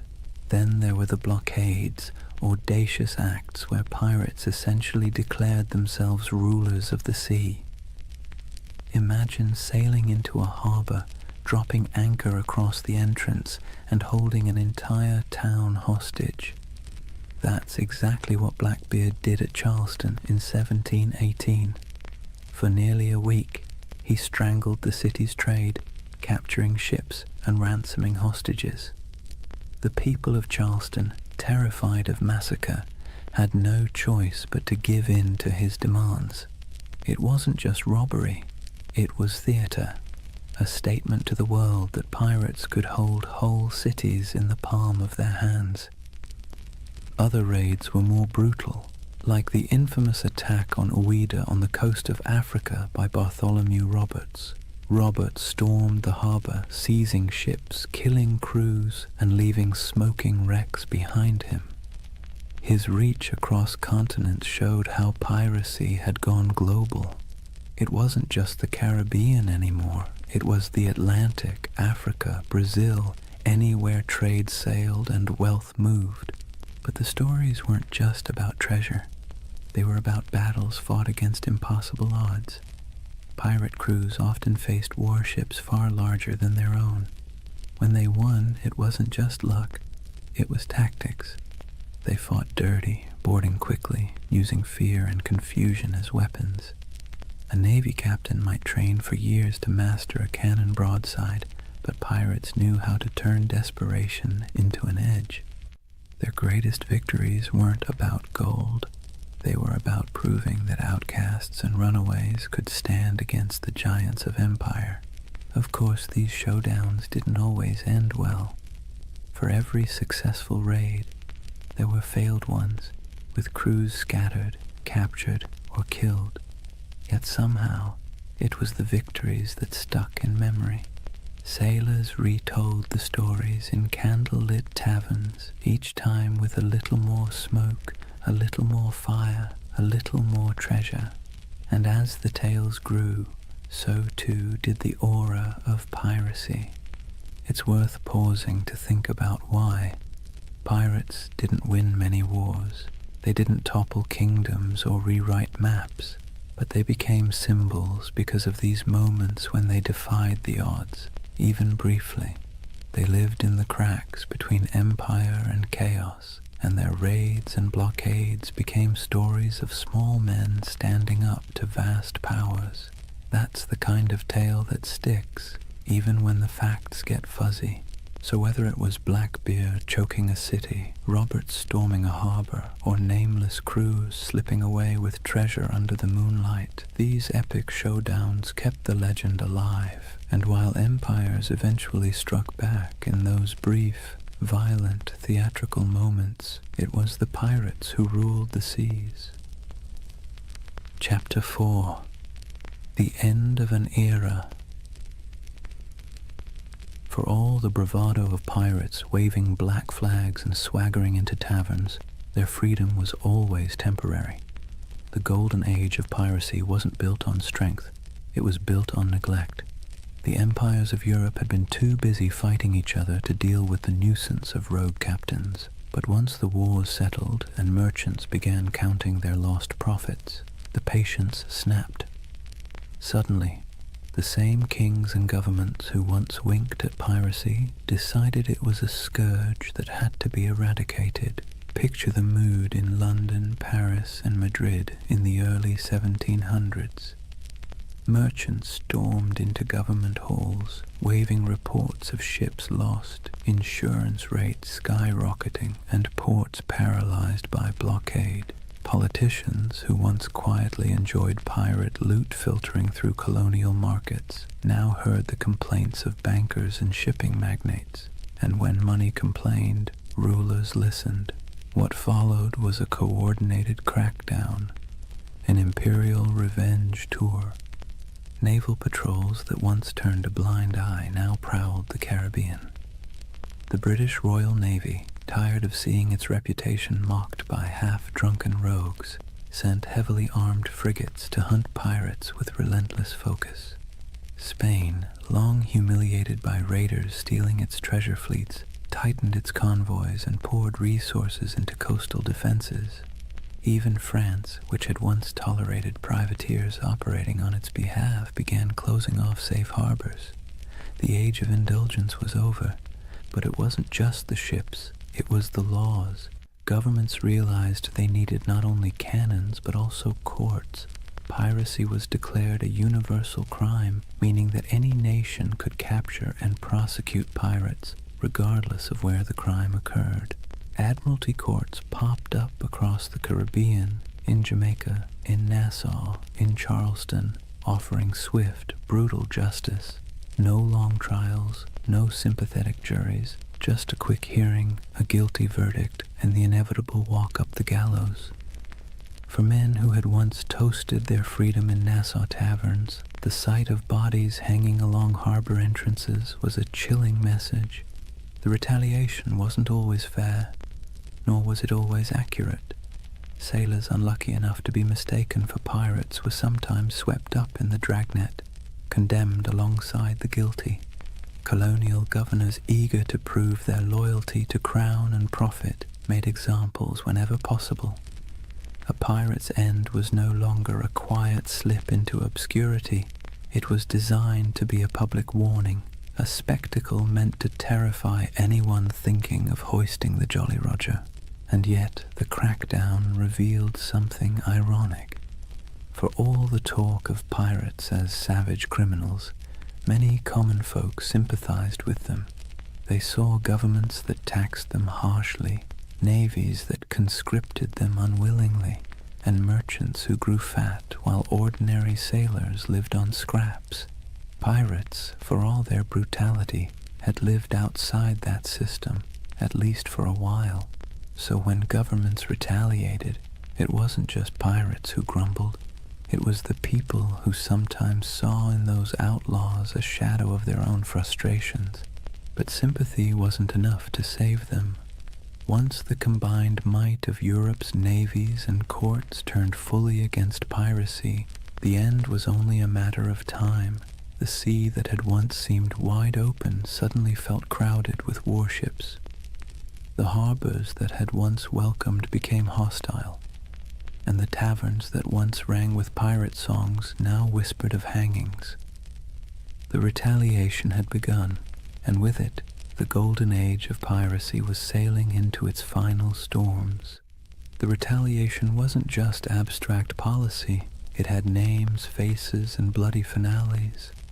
The Golden Age of Piracy closed not with a quiet fade, but with dramatic hunts that read like the last acts of a tragic play. If pirates had been the rock stars of the seas, their final chapters were their public downfalls, staged for maximum effect. Take Edward Teach, better known as Blackbeard. His reputation had grown so outrageous that even his enemies described him with a shiver of reluctant admiration. He cultivated fear like an artist, braided his beard with smoking fuses, glared from beneath a tangle of hair, and moved through battle with pistols strapped across his chest like a walking arsenal. But in the end, fear was not enough. In November 1718, the British Navy decided Blackbeard had outlived his usefulness as a legend. Lieutenant Robert Maynard sailed out from Virginia with a pair of sloops and cornered him off Ocracoke Island. The battle was brutal and up close, fought with pistols, cutlasses, and grit, and though Blackbeard fought like a demon, he fell. His head was hung from Maynard's bow as proof, a grotesque trophy meant to tell every sailor what became of even the fiercest pirate. But Blackbeard wasn't the only one. Across the Atlantic, Bartholomew Roberts, Black Bart, was sailing at the peak of his fame. Unlike Blackbeard's flair for theater, Roberts was all about efficiency. He raided with precision, commanded fleets of captured ships, and dressed in flamboyant crimson coats that made him as much a spectacle as his raids. He captured more ships than any other pirate, nearly 400 by some counts, yet even he couldn't outrun the noose tightening around piracy. In 1722, the British Navy cornered him off the coast of West Africa. A cannon shot cut him down mid-battle. His men, fearing what the British would do to his body, buried him at sea almost immediately, sending their captain to the depths before his enemies could claim him as a prize. And then there was Nassau. For years it had been the pirates' dreamland, a ramshackle republic of grog shops, makeshift huts, and lawless camaraderie where men and women reinvented themselves under the Black Flag. But in 1718, Woodes Rogers, backed by the British Crown, sailed in as governor. His arrival marked the beginning of the end. Pirates were given a choice: accept a royal pardon and live, or resist and hang. Many, weary of the chase, accepted, others fled, and a handful fought to the bitter end only to be cut down. The pirate republic evaporated almost overnight, replaced by British order, courts, and gallows. These final hunts didn't just kill individual men, they killed the dream. Piracy had thrived on the cracks between empires, on the moments of chaos when law couldn't keep up with ambition. But as the empires recovered, they sealed those cracks. The end of Blackbeard, the fall of Roberts, and the capture of Nassau were not just events, they were symbols. Symbols that the era of pirates ruling the seas was closing, replaced once again by the iron grip of empire. Still, in taverns and whispered stories, their names lingered. Blackbeard's ghost was said to haunt Ocracoke. Roberts was remembered as the most efficient pirate who ever lived, and Nassau became a half-mythical place, a memory of freedom in an age of order. The final hunts had claimed the bodies, but the legends were already slipping beyond reach, sailing into something no navy could kill: myth. When the nooses were tightened and the bodies left swinging in the Caribbean sun, it wasn't just individual men who were gone, it was a way of life. The end of piracy marked the closing of a strange, brief experiment in freedom and rebellion. But like all endings, it was not complete. Something was lost, yes, but something also remained. So, what was lost? First, the fragile dream of equality at sea. On land, society was suffocatingly rigid. Kings at the top, peasants at the bottom, and 1,000 unspoken rules about who could eat what, wear what, or even look at whom. But on a pirate ship, things were startlingly different. Captains were elected, loot was shared, and even the least skilled sailor had a voice in the Articles of Agreement. When piracy ended, that floating democracy sank with it. Back came the brutal hierarchy of naval life, where sailors were whipped into obedience and officers strutted about like petty kings. The sea, once a frontier of possibility, reverted to another arm of empire. Also lost was the illusion of safe passage for merchant ships. For 2 or 3 decades, the Caribbean and Atlantic had felt like waters where danger lurked behind every horizon. Every fat merchantman sailing out of Havana or Port Royal lived in fear that a black flag might rise from the waves. The end of piracy reassured investors, merchants, and kings, but it also stripped the seas of a strange kind of excitement. The stories that once terrified crews would, in time, thrill readers instead. But for the men who lived it, the sudden absence of that uncertainty was like a silence, comforting to some, suffocating to others. And let's not forget the pirate havens themselves. Nassau, Tortuga, Port Royal, these places lost their wildness. Nassau was brought under British law, Tortuga became just another colonial backwater, and Port Royal, once notorious as the wickedest city on earth, was tamed after earthquakes and hurricanes tore it apart. The rowdy taverns, the lawless marketplaces, the smoky wharves where men from every corner of the Atlantic rubbed shoulders, all faded into memory. In their place came customs officers, naval patrols, and clerks counting barrels of molasses with joyless precision. Yet, for all that was lost, so much remained. Pirates had stamped themselves into the imagination of the world, and that stamp proved impossible to erase. Their names lived on in court transcripts, sailor songs, and whispered tales in dockside taverns. The terror they once inspired began to transform into legend, and legend into myth.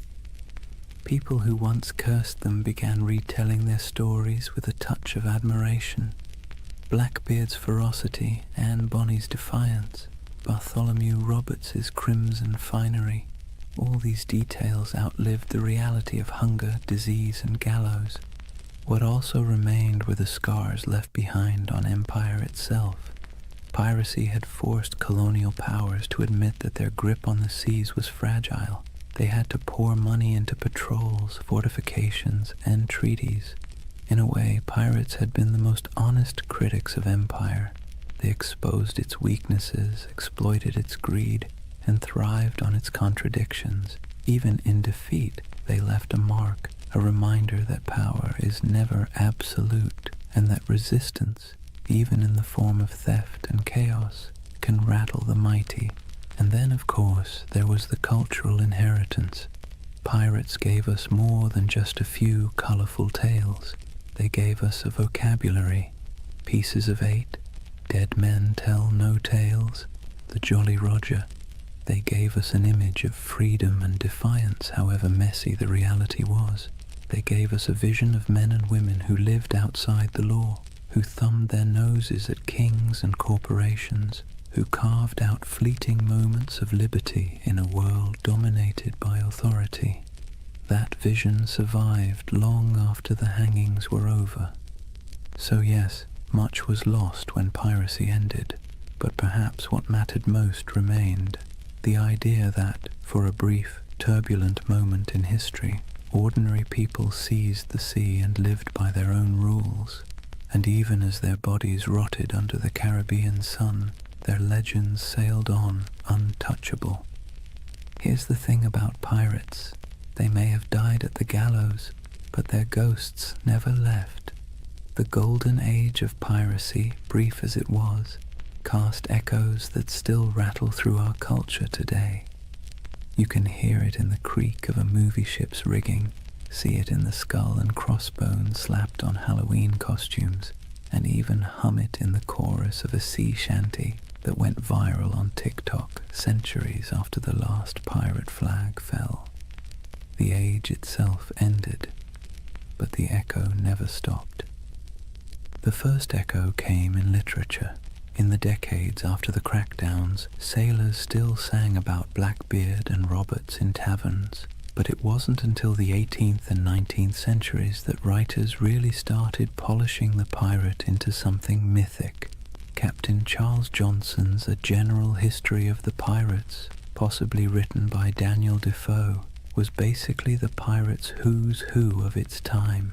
It turned real men into larger-than-life anti-heroes, blending fact, rumor, and outright invention. Without Johnson's book, we might not even remember Anne Bonny or Calico Jack.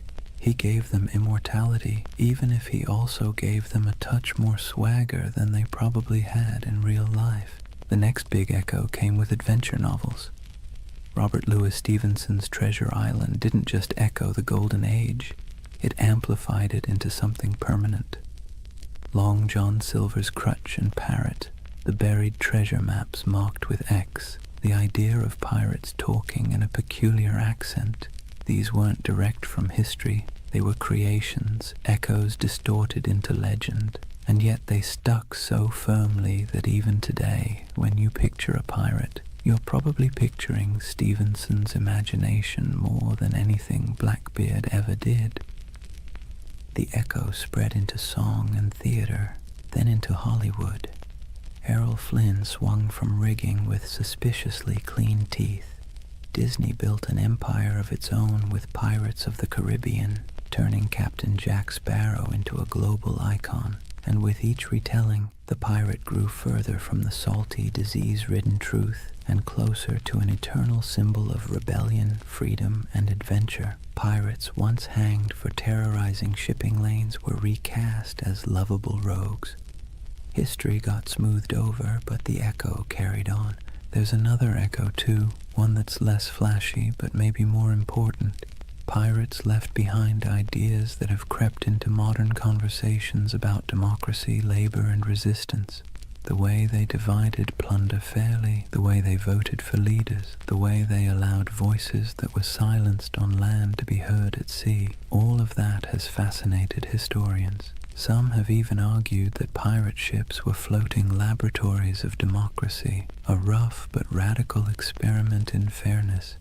The echo of those ideas about equality, about rejecting hierarchy, still has a strange resonance today, whether or not we acknowledge the source. And then there's the personal echo, the one that whispers in our imaginations when we stare at the horizon. Pirates embody the dream of escape, the fantasy of cutting ties, hoisting sails, and vanishing into the blue to live by no one's rules but your own. Most of us would never want the reality, the scurvy, the lice, the constant threat of death, but the dream lingers. It's why pirate flags still flutter on college dorm walls, why people still hold talk like a pirate day, and why buried treasure stories still make kids dig holes in the backyard. The echo isn't just in books and movies, it's in us. So when we talk about the Golden Age of Piracy, remember, it didn't just end, it transformed. The flesh and blood pirates are gone, but the shadows they left behind still sail. Their flags wave in our stories, their songs ring in our ears, and their ideas, twisted, exaggerated, but stubbornly alive, still haunt the edges of culture. The seas are quieter now, the Caribbean no longer stalked by men with pistols and cutlasses, but in the echo of their age, they never truly died. So here we are, at the quiet end of a noisy age.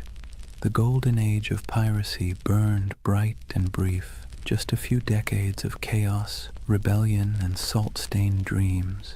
In reality, it was cramped decks, spoiled meat, diseases that lingered like unwelcome passengers, and the constant threat of capture. Yet somehow, from those harsh conditions came a legend that refuses to sink. Think of what we've walked through tonight. We've seen how wars and collapsing empires set the stage for piracy. We've stepped onto ships where men voted for their captains and shared their plunder in a rough version of equality. We've met figures who blurred the line between myth and reality. Blackbeard with his smoky theatrics, Anne Bonny and Mary Read defying expectations, Calico Jack turning piracy into style, and finally, we watched as governments cracked down, the nooses tightened, and the so-called Republic of the Seas faded back into dust. But of course the story didn't really end there. Pirates didn't just vanish, they drifted sideways into imagination, into tavern songs, into novels, into Hollywood, into Halloween costumes and internet memes.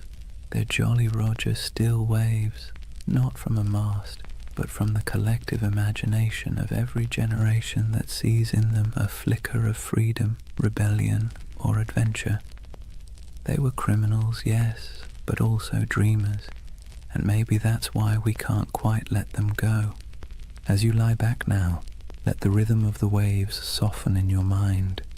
Picture the creak of a ship's timbers rocking gently in the swell, the lanterns swinging in the dark, the faint hum of a sea shanty fading into the night.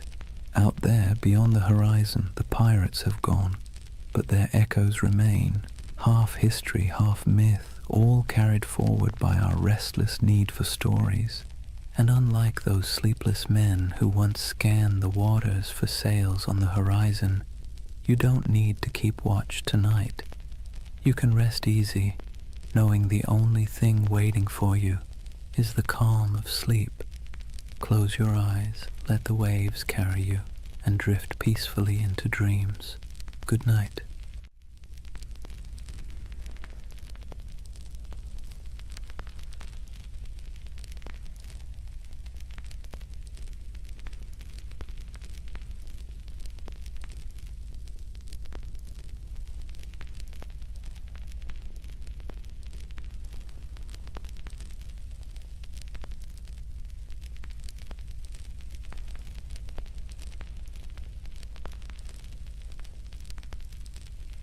Hey guys, welcome back to the Sleep Atlas. Before we start tonight's journey, take a moment, dim the lights, let the noise of the day dissolve.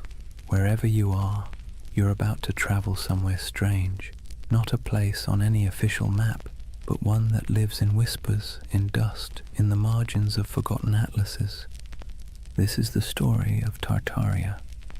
They say history is written by the victors, but what happens when the victors forget to mention an entire empire? What if there really was a civilization, vast, advanced, beautiful, erased not by time, but by design? A civilization that built cities we can still see, but no longer recognize. Sounds impossible, right? Yet somehow you've probably already seen pieces of it. The old photos of cities with windows buried beneath the streets, the maps labeled Grand Tartary, the ornate architecture that feels out of place as if it belonged to someone else, someone older, someone gone. Now, to be clear, Tartaria isn't a historical fact. It's a theory, a myth, a dream, if you want to be kind. But it's a dream that refuses to die, because at its heart lies something irresistible. The idea that history isn't what we think it is, that we've been handed a world with a few missing chapters, and whether you believe the myth or not, it's hard not to feel something when you see it. So tonight, we're going to drift through that myth together, through maps, ruins, and half-buried cities, through stories of explorers and erased empires, through the dusty edges of history where imagination and memory blur together. And if you fall asleep along the way, that's fine. That's kind of the point. For more journeys through history to help you sleep, please subscribe to the Sleep Atlas. And hey, what's keeping you up tonight? Let me know in the comments. All right, let's begin. Imagine fog rolling over endless plains, gold grass bending under the wind. You stand before a vast land that feels both ancient and impossible, somewhere between Asia and memory, somewhere once called Tartaria. Chapter 1. The Empire That Never Was, or was it? They called it Grand Tartary. On maps from the 17th and 18th centuries, it sprawled across nearly half of Asia, an empire stretching from the icy edges of Siberia to the mountains of Tibet, from the Pacific all the way to the Caspian Sea. A continent-wide expanse so huge it made Europe look like a backyard garden. But here's the strange thing. When you look closer, it doesn't behave like any other empire on the map. No clear capital, no list of rulers, just a name, Tartaria, floating over deserts and steppes, surrounded by decorative drawings of camels and horsemen. The cartographers might as well have written, "Here be mystery."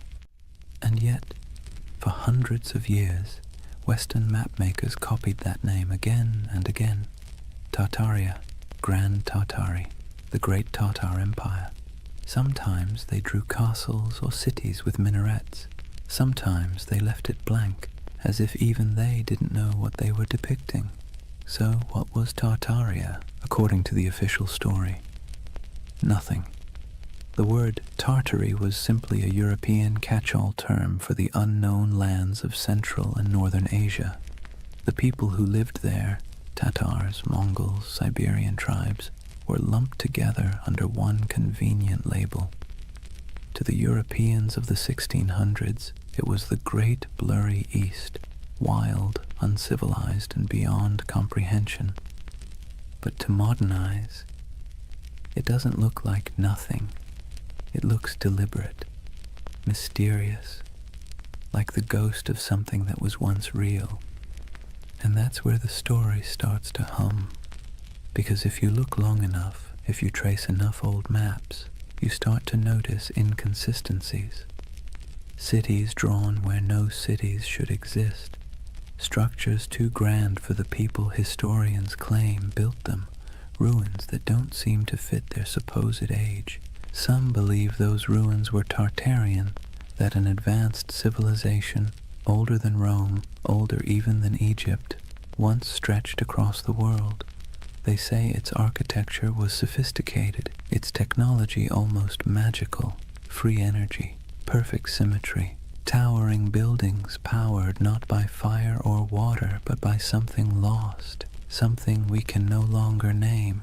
It sounds absurd, but then you see the photos, black and white images from the late 19th century, cities under construction except everything already looks finished, cathedral-sized buildings supposedly built in a decade, though even modern machinery would struggle, streets half-buried, windows below ground level, as if the earth itself had swallowed the first floors.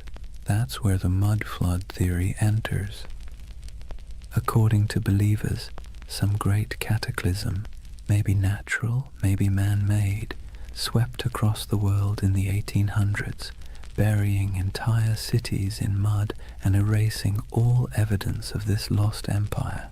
When humanity dug out afterward, we inherited the world we think we built. In other words, the Victorians didn't build all those ornate cities.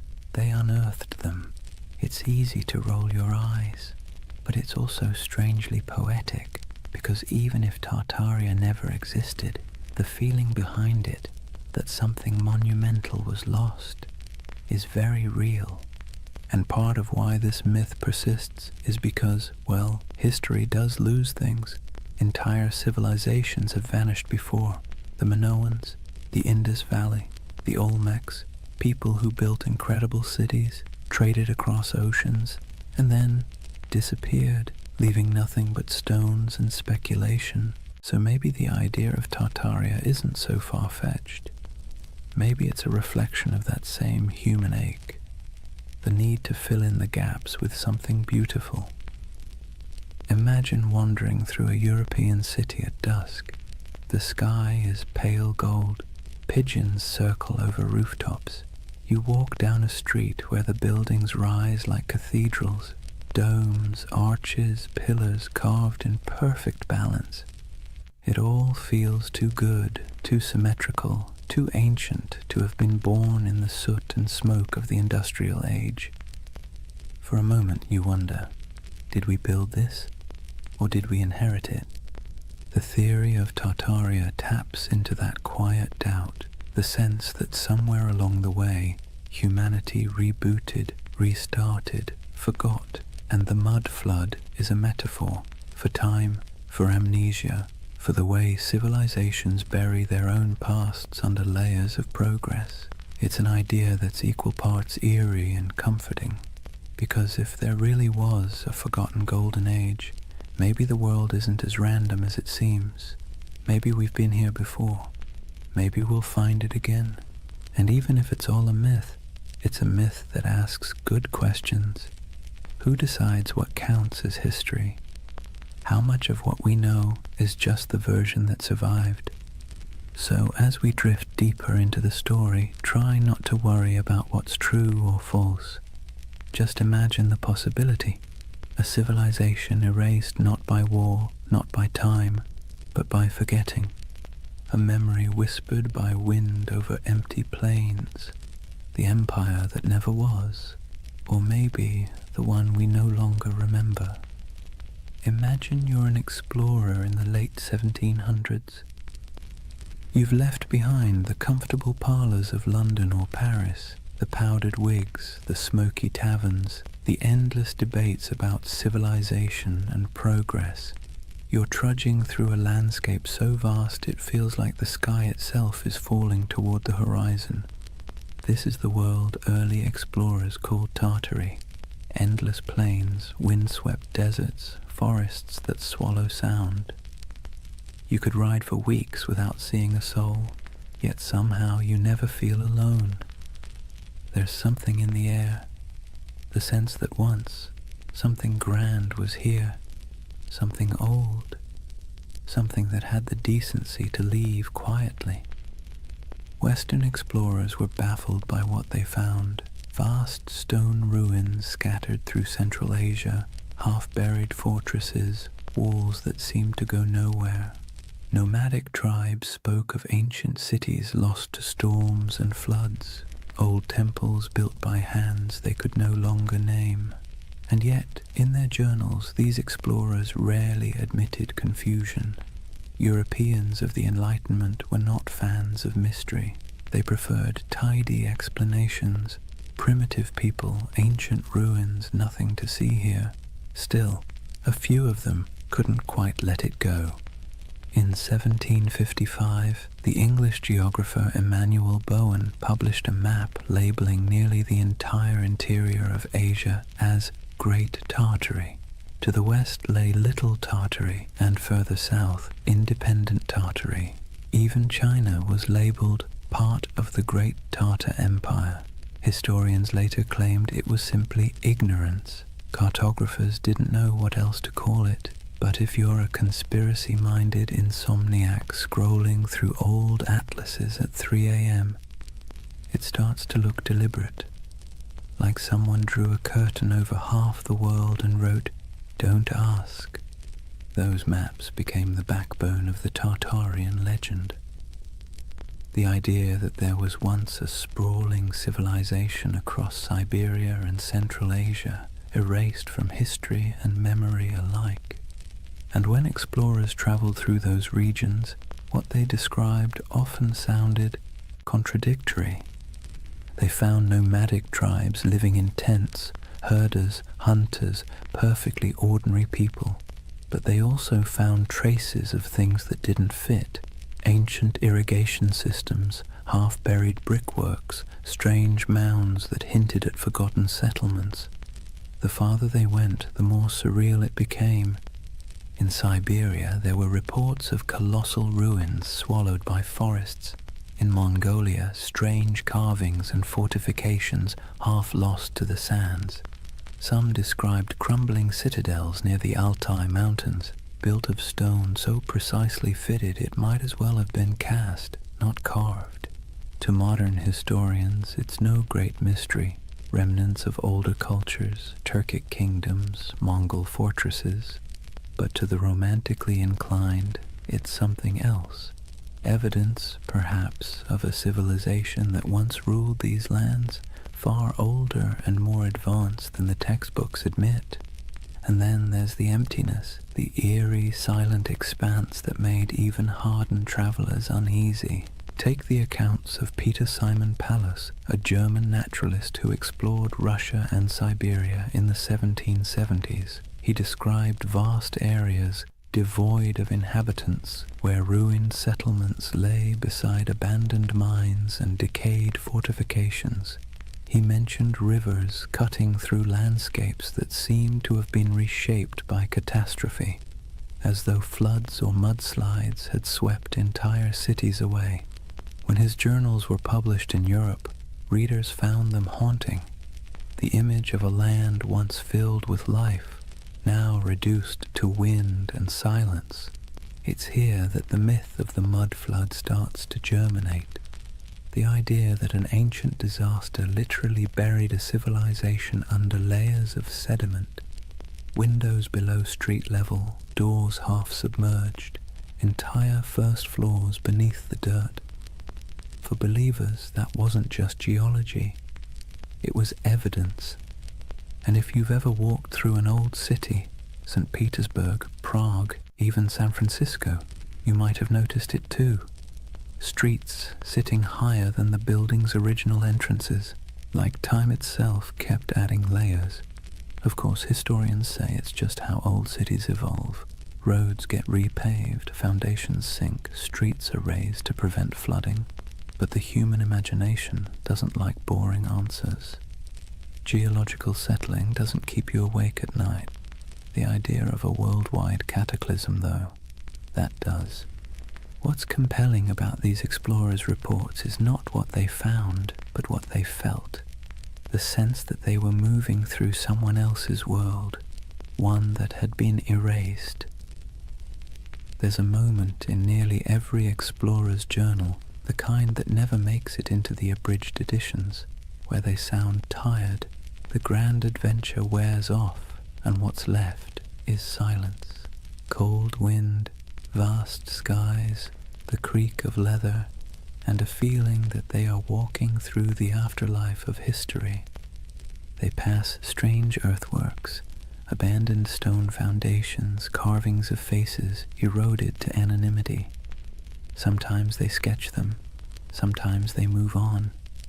Always there's the sense of almost understanding, almost remembering.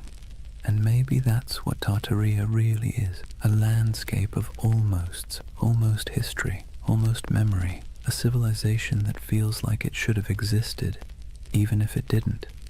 Think about it. How many times has humanity stared at something old and half-broken and said, we could never build that today? It's an illusion, but a powerful one.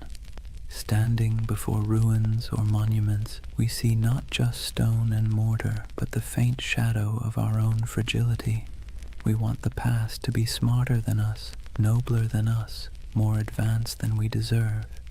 It's easier to believe we're living in the ruins of greatness than to admit that maybe we're the ones who'll be forgotten. So when explorers trudged across those endless Asian plains and saw remnants of something they couldn't explain, it planted a seed, a legend. And legends, once born, never die. They sleep, they wait, they resurface in new forms, on message boards, in YouTube videos, in late-night rabbit holes where half the fun is not believing, but wondering. The Tartarian myth is less about what those explorers found and more about what we want to find, meaning, continuity, proof that the world once made sense and that maybe beneath all this noise and chaos, it still does. Imagine the explorer's campfire. The air is thin and cold. Sparks float upward, swallowed by the night. Somewhere in the distance, wolves call to each other, and above stars shimmer, the same constellations those long-lost Tartarians might have seen if they ever existed at all. The explorer looks out over the dark plain, notebook open, and writes one word on the page, Tartaria, a word that means nothing and everything. They say the earth remembers. Every stone, every layer of dirt, every foundation buried beneath a modern street is a diary, written in silence. But if you listen to the believers of the mud flood, the earth doesn't just remember, it hides. Picture this, a city half buried, windows that look out onto soil instead of streets, doorways that open into nothing but packed dirt, buildings whose first floors have vanished beneath layers of earth and time. To most it's a quirk of old construction. To the followers of Tartaria, it's evidence of something far stranger, a global cataclysm that erased an entire civilization in a single, muddy sigh. The mud flood theory is one of those beautiful modern myths that could only have been born in the age of the internet. It began quietly, like a whisper in digital catacombs, obscure forums, old photography groups, amateur historians trading ideas. Someone noticed something odd. Antique photos from the 1800s showing cities with half-buried buildings, windows at ground level, strange architectural anachronisms. Then someone else noticed the same thing somewhere else, and suddenly a pattern emerged, or seemed to. If you stare at enough old photos for long enough, patterns start to appear everywhere. And soon the whispers took form. What if history isn't what we think it is? What if there was a reset, a literal flood of mud that buried the old world, wiped it clean, and left us to rebuild on top of its bones? It sounds ridiculous, but also admit it. It's a little bit seductive. Let's take a closer look at what this story really says. According to the myth, sometime in the 18th or 19th century, dates are always vague, an immense cataclysm struck the earth. Not water, but mud. Thick, heavy, suffocating mud that rolled over cities like a blanket, swallowing buildings, streets, even entire civilizations. What survived was what we now call our world, a reset civilization built atop the ruins of the one before. The theory claims we are the survivors of an amnesiac world living in the shadow of a forgotten age. And once you start looking for it, you see it everywhere. Old photographs of St. Petersburg, where neoclassical buildings seem to have half their height underground, doorways that lead nowhere in Istanbul, strange window wells in San Francisco, cathedrals whose ground floors appear oddly misaligned with the modern streets around them. The world, it seems, is full of buried stories, but here's where the magic, or the mischief, lies. Context. Cities grow, streets rise, pavements get repaved, foundations sink, earthquakes shift land. Engineers, bless their pragmatic hearts, have been dealing with that since ancient Mesopotamia. It's normal, but the human imagination doesn't want normal. It wants wonder. It wants the cosmic version of a plot twist. And so the mud flood became that twist, a grand, tragic reset that could explain the strangeness of the world, the impossible beauty of old architecture, the missing centuries, the ruins that look too modern to be ancient and too ancient to be modern. It's not hard to see why the theory stuck. It scratches two primal itches, the fear that we've forgotten something vital, and the hope that once humanity reached heights we can barely comprehend. It's a bedtime story for adults who no longer trust bedtime stories. Imagine it, the great cities of the past humming with energy and knowledge, star-shaped fortresses aligning with the heavens, towers crowned with gilded domes, machines powered not by coal or electricity but by sound, magnetism, or divine geometry. A golden age washed away in silence, leaving behind half-buried clues for the curious to rediscover centuries later. It's haunting, isn't it? The thought that the ground beneath your feet might be hiding a version of civilization more graceful, more harmonious, and, let's be honest, less exhausting than this one. The most poetic versions of the myth don't even insist on global destruction. They suggest something subtler. That time itself buried Tartaria. That the mud is just metaphor. The weight of centuries pressing down until memory sank into soil. That our cities grew atop their bones, and we live in their echoes without even realizing it. But even the literal believers, the ones who pore over 19th century photographs and Google Earth screenshots, are chasing something more than evidence. They're chasing awe, the sense that the world is not yet fully explained, that maybe, just maybe, there are still secrets hiding in plain sight. Because here's the uncomfortable truth. We like feeling small, not powerless, just small. The idea that we are part of something vast, mysterious, and older than we can imagine brings comfort. It means our anxieties, our endless scrolling, our late-night insomnia, they're all just surface noise above something deeper, older, wiser. The mud flood myth, for all its implausibility, taps into that longing. It's also, in a strange way, an act of defiance. In an age where algorithms decide what we see and experts tell us what to believe, the mud flood says, "No, I'll look for myself." It's a rebellion of curiosity, however misguided. And curiosity, even when it wanders off the map, is still one of the noblest human instincts. There's another reason the mud flood myth feels oddly soothing. It provides closure. History as we know it is messy. It's full of gaps, contradictions, burned archives, and lost languages. But if you say, it was all wiped out by a cataclysm, suddenly everything makes sense. The missing records, buried, the inconsistent architecture, survivors of the old world. The sense that things used to be better, proof of what we lost. It's a complete narrative, simple, self-contained, emotionally satisfying. And if you whisper it softly enough, it almost sounds plausible. But let's pause for a moment. Imagine walking through one of these mud-flood cities today. St. Petersburg in winter, snow falling over pale facades, the streets gleaming under the dim orange glow of street lamps. You pass a row of 18th century buildings, their ground floors half below street level, the windows dark and shuttered. And for a second, just a second, you feel it. The hum of something ancient, the faint vibration of time layered upon time. You know rationally that the explanation is boring, centuries of road repairs and architectural evolution.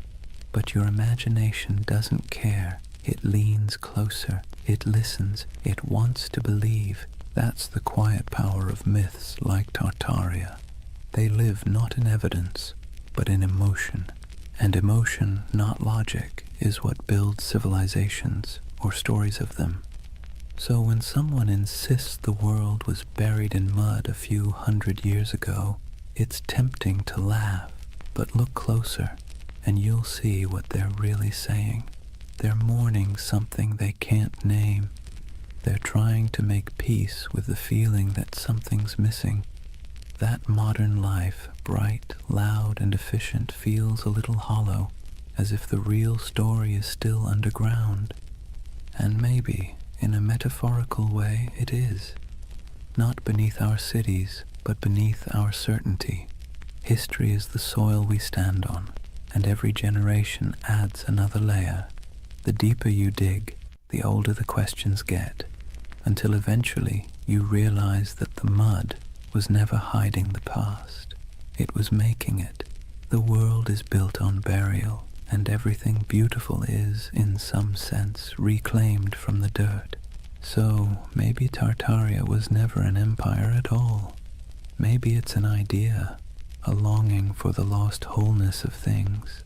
Or maybe it's just a very elaborate excuse for why so many basements flood in spring.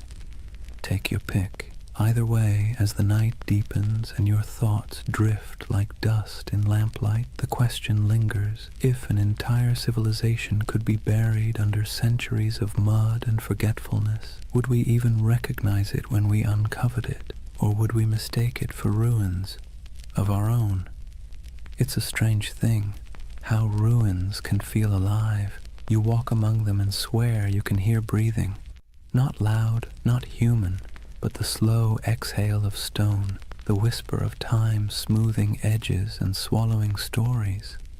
That's the allure of forgotten grandeur, the feeling that the past isn't gone, just drowsing, half buried, half awake, waiting for someone to notice. When people speak of Tartaria, they don't imagine mud and dust. They imagine beauty, colossal arches, glittering domes, towers capped with orbs of gold, and wide boulevards aligned with the stars. They imagine symmetry, harmony, perfection, the world before we made it messy. And that's the quiet genius of the myth. It isn't built on fear, but on longing. You've seen it, even if you didn't recognize it. The grand railway stations built in the 19th century, dripping with ornament that seems almost too elegant for its purpose. The courthouses with domes that look more celestial than civic. The cathedrals rising from cobblestone streets like frozen thunderclaps of devotion. You stand before these buildings and wonder, who built this, and why don't we build like this anymore? That question is the ember that keeps Tartaria glowing in the imagination, because it feels wrong that we've forgotten how to make beauty on that scale. It feels wrong that we can't carve marble with such grace, or erect domes that kiss the clouds. And when something feels wrong, the human mind looks for a story to explain it. Tartaria becomes that story, a civilization that mastered form, function, and soul, then vanished without a trace. Some say those old buildings are Tartarian relics, that the ornate facades of St. Petersburg, Paris, Chicago, and even San Francisco are remnants of the same world, a world whose architecture was an act of faith.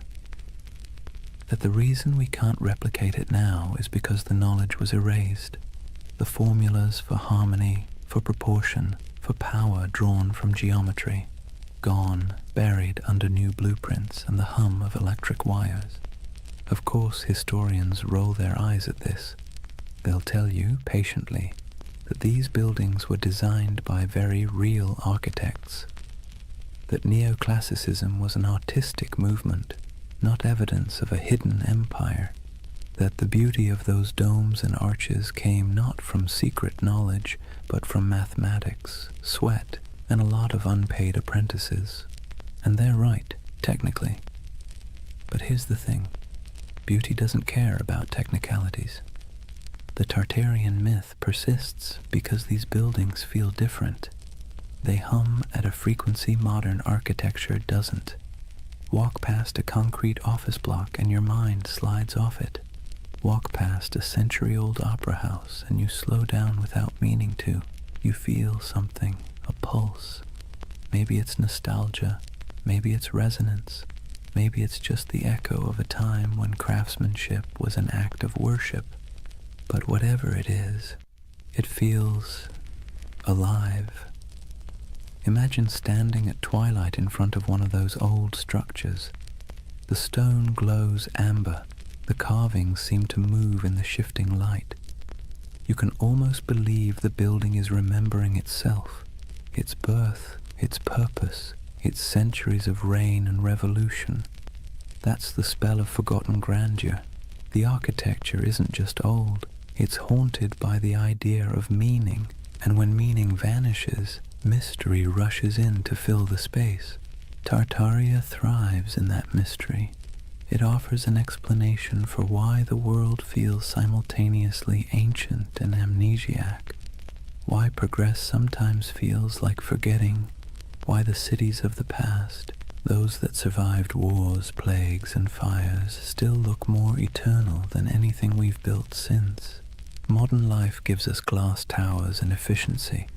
Tartaria promises something slower, something that glows, a civilization that built not for profit or speed but for resonance, structures designed to outlast memory itself. It's an irresistible dream, because whether or not Tartaria existed, the feeling it represents is real, the ache for beauty that doesn't apologize for existing, for craftsmanship that outlives its makers, for a sense of belonging to something both vast and intentional. That's why the myth never fully dies. People share photographs of star-shaped forts, cathedrals that look like spaceships, and ornate courthouses buried halfway underground, whispering, "Look, this can't just be random." And maybe they're right, though not in the way they think, because what they're really seeing isn't proof of a lost empire.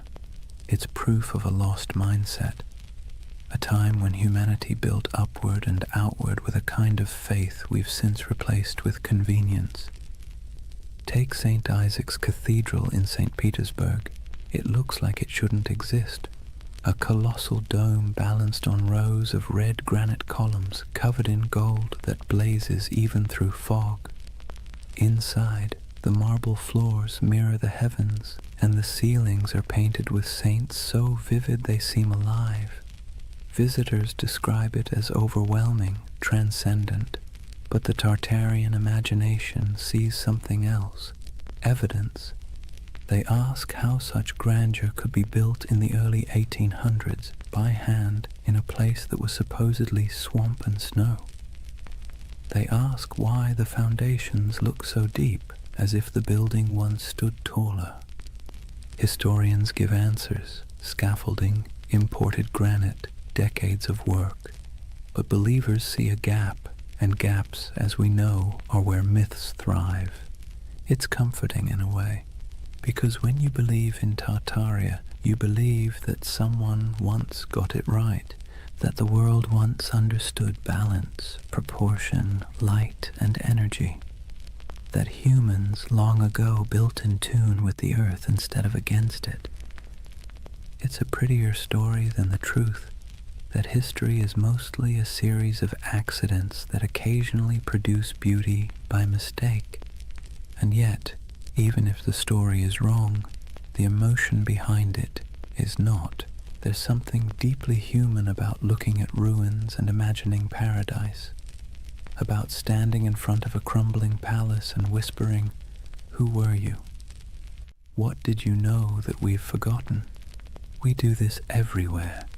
In the jungles of Cambodia, staring at Angkor Wat, in the deserts of Egypt, under the shadow of the pyramids, in the mountains of Peru, among the terraces of Machu Picchu. We look at beauty that endures and assume it must have come from a civilization wiser than ours. Maybe it didn't, but maybe the impulse to think so says more about us than about them. Because really, the myth of Tartaria isn't about lost knowledge, it's about lost reverence. We miss believing that beauty meant something, that it wasn't an accessory, but a form of truth. That stone could hold memory, and domes could sing. So when you see those impossible old buildings and feel that small, unexplainable ache, don't rush to fill it with conspiracy. Let it linger. That ache is the story. It's the ghost of wonder, tapping you on the shoulder, reminding you that history is not a timeline. It's a mood, a long, slow chord, still resonating beneath the noise. And maybe that's what Tartaria really is. The echo of a world that believed in harmony more than speed. A civilization of imagination, built not in stone, but in longing. So as you drift deeper into this story, eyes heavy, thoughts softening, remember this. Whether Tartaria was real or not, the beauty it promises was. You can still walk through it, touch it, breathe it in brick and marble and dusk. It's there, waiting quietly behind every ornate facade and every buried window. Forgotten grandeur, humming in the walls. There's something strange about ideas that shouldn't survive, yet somehow do. Tartaria is one of them. Every few decades it slips back into conversation like a ghost that refuses to stay buried. A whisper here, a map there, a photograph that feels off. Too ornate, too advanced, too forgotten. It persists not because it's proven, but because it's beautiful. You see, real history doesn't linger in our imaginations the same way myths do. Facts settle, myths breathe, and Tartaria breathes in the spaces history forgot to fill. It's almost poetic, how a rumor can live longer than an empire. How a half-remembered word on an antique map, Tartary, can spark entire worlds in the modern mind. Because the truth is, humans don't remember data, we remember stories. And this one, it's irresistible. A world erased, a golden age hidden beneath our feet. The paradox of Tartaria is that it survives precisely because it never existed. A real empire would have ended, decayed, been replaced, but something that never was can never truly die. It hovers in imagination, endlessly renewable, unprovable, untouchable. The perfect myth for the digital age, weightless, viral, and infinitely remixable. Scroll through YouTube or Reddit and you'll see it. Old photographs of grand cityscapes labeled Tartarian architecture, posts about star forts and buried windows, endless debates about free energy, hidden cataclysms and lost technology, thousands of comments beneath them, people saying things like, "I've always felt something was off about history." It's not about belief, it's about belonging. The myth offers comfort to anyone who looks at the modern world and feels like something essential slipped through our fingers. Maybe that's the real allure. Tartaria gives shape to a feeling we all have but rarely admit, that somewhere along the way, humanity traded mystery for machinery. We built faster, higher, louder, but maybe not better. We paved over silence, replaced curiosity with certainty, and called it progress. And when that certainty began to crack, when our cities started to feel soulless, our histories fragmented, people began looking backward, not for answers, but for meaning. It's easy to mock that impulse. Historians roll their eyes, scientists sigh. But behind the internet rabbit holes and Photoshop theories lies something genuine. A hunger for enchantment, a longing to believe that the past wasn't just dirt and survival, but art and light and knowledge we've somehow misplaced. And in that sense, Tartaria isn't a conspiracy, it's a lullaby, a story people tell themselves when the modern world feels too sterile, too linear, too loud. A bedtime tale for adults who sense that truth might not always fit inside textbooks. Think about it. We've mapped the Earth, decoded the genome, photographed black holes, and yet we're still drawn to mystery. It's like a gravity our species can't escape. Tartaria gives us that gravity in soft, dreamlike form. A lost world that never judges, never contradicts, never ends, because it was never real enough to die. But here's the thing, even myths can tell truths. They tell us what we miss, what we value, what we quietly wish could come back. When people imagine Tartaria, what they're really longing for isn't a lost empire, it's coherence. A sense that the world once made sense, that knowledge was sacred, that beauty and purpose weren't at odds. In a way, Tartaria is less about history and more about therapy, a collective daydream for a civilization that feels spiritually jet-lagged. We scroll through endless feeds, flickering between wars, gadgets, and memes, and somewhere inside a voice whispers, "Wasn't there supposed to be more than this?" Tartaria answers softly, "Yes, there was, or maybe there could have been." And so the myth persists, traveling through forums and documentaries and late-night conversations, wrapping itself in fog and marble. It survives because it speaks to something the Enlightenment forgot, that mystery itself has value, that not knowing is sometimes more comforting than knowing. But here's the paradox. Tartaria's greatest gift isn't in proving itself true. It's in reminding us that belief is part of what makes us human, that even in an age of algorithms, we still crave wonder. We still want to stand before something vast and say, "I don't understand, but it feels sacred." Maybe that's why late at night you find yourself staring at photos of old cities, their streets glimmering with gaslight, their domes fading into fog, and feel that tug in your chest. It's not nostalgia for Tartaria. It's nostalgia for awe, for the feeling of being small beneath something magnificent, something that doesn't explain itself. So as you lie there now, the room dim, the hum of the modern world soft around you, imagine that somewhere, beneath centuries of soil, beneath stories and skepticism, there's a quiet city still dreaming. Its towers shimmer faintly under the weight of time. Its fountains murmur in forgotten languages, and if you listen long enough, you can almost hear it, the heartbeat of the world before we named it. They called it Tartaria. Maybe it never was, but its echo, soft, patient, luminous, still lingers. Drift with it for a while. Let the questions fade. You don't need answers tonight, only the wonder. Chapter 2. The Real Tartars, Nomads, Empires, and Misunderstood Worlds. Let's take a breath. We've wandered through the fog of myth, through maps that hum with impossible empires and ruins that seem to remember more than they should. But now it's time to peel back the dream and look at the ground beneath it, the soil, the wind, and the people who actually lived there.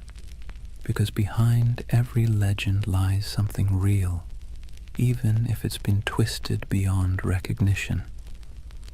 So let's step out onto the steppe. Imagine yourself standing somewhere between Russia, Mongolia, and Kazakhstan. Not today, but thousands of years ago. There are no borders here, no lines on a map, no marble cities, just horizon, an ocean of grass rolling under a sky so wide it makes you dizzy. The air smells like dust and horses. The sound of wind is constant, threading through tall stalks of feather grass. This is the birthplace of what Europe once called Tartary. Not a single empire, but a world of motion, a civilization without walls. To Western minds, this landscape always felt alien. How could a people rule without cities? How could a culture thrive without monuments? To the steppe nomads, that question would have sounded absurd. Their monuments were movement. Their empire was the horizon itself. Centuries before anyone drew Tartaria on a map, there were the Scythians, archers and horsemen who painted their bodies, buried their dead in golden tombs, and drank fermented mare's milk. The Greeks feared them, the Persians tried to conquer them, and yet they moved like smoke, impossible to hold. Herodotus called them a people who have no towns, no walls, no fixed abode, as if that made them lesser. But in truth, it made them free. The Scythians mastered the horse long before Rome even dreamed of chariots. They stitched their world together with leather, not mortar. They carried fire in bronze cauldrons, slept beneath felt tents, and worshipped gods of wind, sun, and sky. To them, the land wasn't empty. It was alive, a vast, breathing plain where everything connected through motion and story. After the Scythians came the Sarmatians, then the Huns, then the Turkic Khaganates.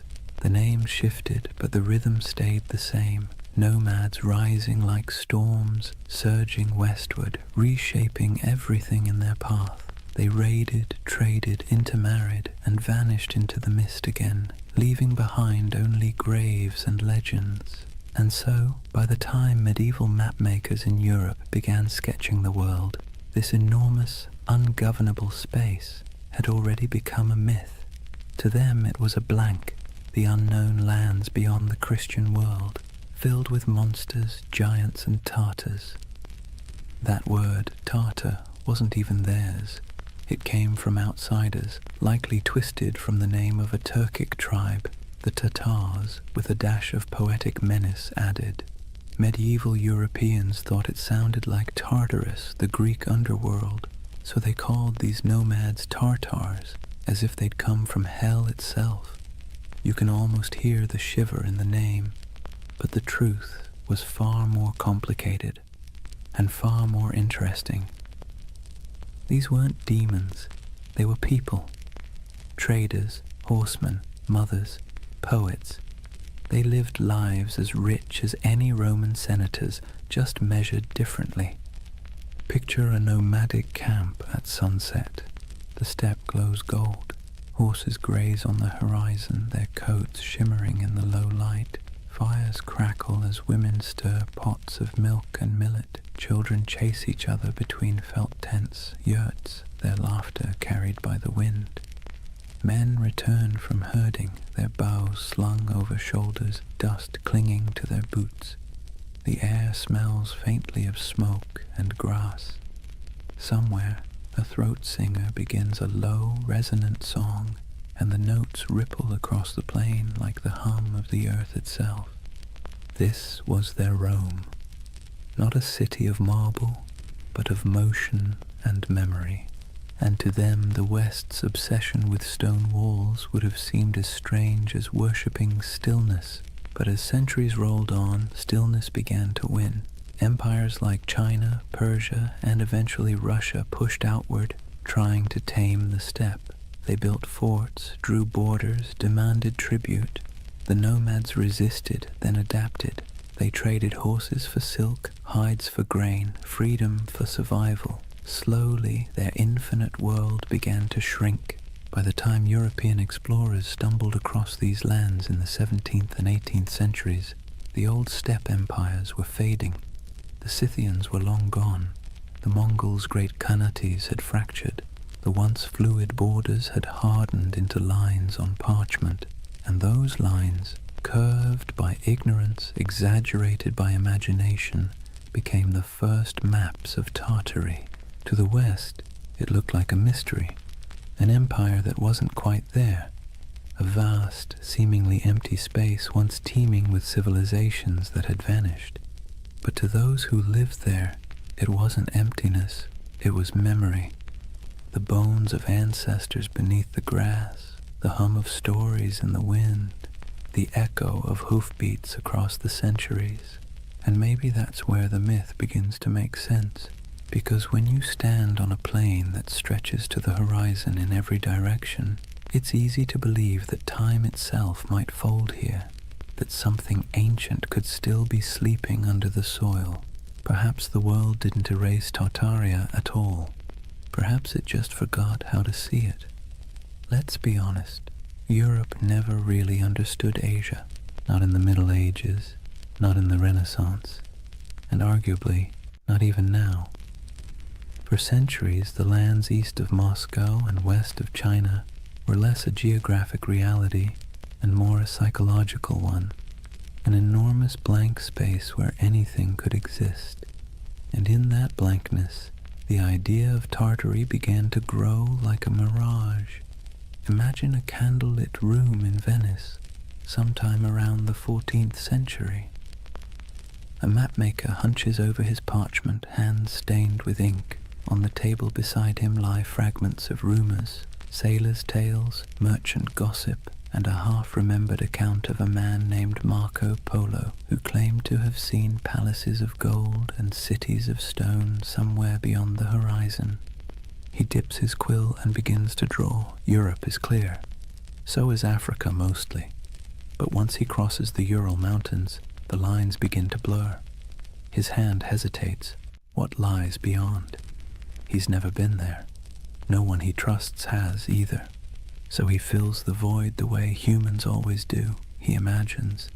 He writes Tartaria in sprawling letters across the page, large enough to cover thousands of miles. Because what else can you do when you're staring into the unknown? For Europeans, Tartary became a convenient label, an umbrella term for everything east of civilization and west of comprehension. It wasn't a nation, it was a category, a way to point at a map and say, this belongs to the others. But here's the funny thing. The more they tried to define it, the more mysterious it became. In the 13th century, when the Mongols exploded across Eurasia like a thunderstorm, Europe finally came face to face with the so-called Tartars. Villages burned, kingdoms crumbled, and word of unstoppable horsemen spread faster than the riders themselves. To a continent already steeped in superstition, it must have felt like the end of the world. Priests whispered that the horsemen were the scourge of God, a punishment for human sin. Chroniclers described them as monsters with faces of beasts and hearts of iron. And yet, when the first diplomatic envoys actually met them, they found something unexpected: organization, bureaucracy, even tolerance. The Mongol Empire, at its height, ran on order, not chaos. Messengers carried official seals, merchants moved safely under Mongol protection, and conquered cities often kept their own rulers so long as they paid tribute. The great Khans weren't savages, they were administrators. Ruthless ones, sure, but methodical. But Europe didn't want to believe that. It was easier, somehow, to imagine an empire of shadows, to turn complexity into myth. So the name Tartary stuck, not as a real place, but as a kind of warning, a whispered reminder that beyond the edge of the familiar world, something vast and unknowable waited. By the Renaissance, the legend of Tartary had evolved into something even stranger. The age of exploration brought better maps, but not necessarily better understanding. Cartographers began drawing Great Tartary, Little Tartary, and Chinese Tartary across their globes. carving up Central Asia into neat territories that existed mostly in imagination. If you were a European scholar in 1700 and you saw a map of Great Tartary stretching from Siberia to the Caspian Sea, you'd assume there was a single civilization there, a mighty hidden empire rivaling Rome or China. And if you were an explorer wandering through empty steppes, stumbling across crumbling ruins or strange earthen mounds, your mind might start to fill in the blanks. Who built this? Where did they go? Humans hate loose ends. We crave narrative closure. And Tartary, this vast echoing blank on the map, offered none. Marco Polo didn't help either. His travels fed the fire beautifully. He spoke of vast courts, cities paved in stone, golden palaces, and khans who ruled lands so wide that weeks of riding couldn't cross them. He wasn't wrong exactly. The Mongol Empire really was that enormous. But when his book was copied, translated, and retold, his words grew elastic. People read his tales and imagined something grander still, a civilization older than memory, hidden beneath layers of dust and time. You can almost see it, the way myths grow like vines around facts. Even the Enlightenment couldn't kill it. In the 18th century, as Russian explorers pushed eastward into Siberia, they stumbled upon ancient fortifications, strange geometries in the earth, and traces of civilizations long gone. The local tribes spoke of ancestors who built great cities before the snows came. The scholars, baffled, wrote it all down, and back in Europe, those reports fed the imagination once more. By now, Tartary had become more than geography. It was an aesthetic. The word conjured mystery, distance, and faded grandeur. Artists painted sweeping landscapes of icy mountains and lone riders beneath silver skies. Novelists filled their pages with lost kingdoms and forgotten dynasties. And so, when conspiracy theories about a lost Tartarian empire began resurfacing centuries later, it wasn't from nowhere. It was born of something older, a long European tradition of misunderstanding the East, of romanticizing what couldn't be explained, and of filling blank spaces with dreams. Maps, after all, are never neutral. They don't just show where things are, they show what people believe matters. And for centuries, Tartary mattered not because it was real, but because it was mysterious. Imagine yourself once more looking at one of those old maps. The parchment crackles under your fingers. The ink has faded to brown. The edges are frayed. Across the top, in flowing letters, are the words, Magna Tartaria. You trace the line of mountains, the curving rivers, the scattered cities whose names you don't recognize. You realize you're staring not at geography, but at imagination, a dream caught in ink, a memory of a place that never quite existed, but that never fully went away either. And maybe that's why Tartaria still captures people today. It wasn't born in a lab or on a message board. It was born in candlelight on parchment, in the minds of men who couldn't stand not knowing. A story that began as cartography became mythology. And mythology, as history always proves, has a way of outlasting the truth. Picture a road that isn't really a road. It's not marked by signs or asphalt or tidy lines of direction. Instead, it's an invisible web of paths, camel tracks winding through dunes, mountain passes marked by cairns, river barges drifting under starlight. This was the Silk Road. Not one road, but thousands, threading together China, Persia, India, Byzantium, and everything in between. And somewhere in the middle of that vast tangle lay the ghost of Tartary. The Silk Road was less about silk than it was about exchange. Of goods, yes, but also of ideas, stories, and beliefs. Every caravan that set out carried more than fabric and spices. It carried imagination. The West dreamed of the East as a place of wonder, while the East saw the West as a land of restless curiosity. And where those two imaginations met, right there, in the open steppes of Central Asia, the myth of Tartary quietly took root. Imagine the rhythm of a caravan, bells jingling from camel necks, dust swirling beneath hooves, a merchant humming softly, half to himself, half to keep his pace. At night, when the fires burned low, stories flowed like wine, tales of lost cities swallowed by sand, temples of gold hidden in the desert, empires that rose and vanished before the next dawn. Every traveler added a new layer to the legend, and the Silk Road became less a trade route than a whispering gallery of the world's dreams. Now let's be clear, there were empires here, real ones. The Scythians, Parthians, Sogdians, Kushans, and of course the Mongols, civilizations that thrived for centuries, building fortresses, minting coins, and carving art that fused Greek realism with Persian geometry and Indian grace. These were the real architects of what Europe would later call Tartary. But to a traveler passing through, the borders blurred. One city's language faded into another's. One god's statue looked suspiciously like a god from somewhere else. The world felt unified and strange all at once. The Silk Road had a way of softening distinctions. It made neighbors of distant worlds.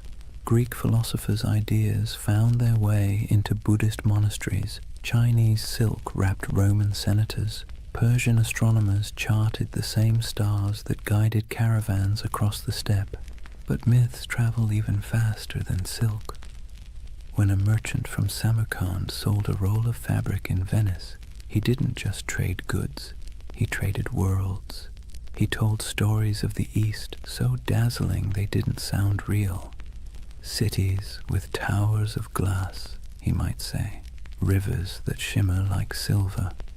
Men who lived 200 years, and back home, when he unpacked his profits and poured himself a drink, he probably heard equally absurd stories about the West. It's easy to forget that for most of human history, distance was a form of magic. The farther away something was, the more fantastical it became. And no distance loomed larger in the European mind than that mysterious space labeled Tartary. Through this swirling exchange, Tartary became a kind of mythic glue, a word that held together the fragments of a world too vast to comprehend. Think of it like this. When a Venetian mapmaker in 1500 scribbled Tartaria across the center of his globe, he wasn't really describing a political entity. He was describing everything between Europe and China, between knowledge and ignorance, between history and imagination. And here's where things get interesting. While Europe imagined Tartary as an exotic wilderness, the people who actually lived there were building connections that shaped the ancient world. The Sogdians, for instance, traders from what's now Uzbekistan, ran a network of trade colonies so extensive that historians sometimes call them the FedEx of the Silk Road. They spoke multiple languages, mediated between empires, and filled their homes with art from every culture they touched. A single Sogdian mural might show an Indian goddess, a Persian king, and a Chinese dragon all sharing the same painted wall. To them, Tartary wasn't a mystery, it was home. And yet, this multicultural world also sowed the seeds for misunderstanding.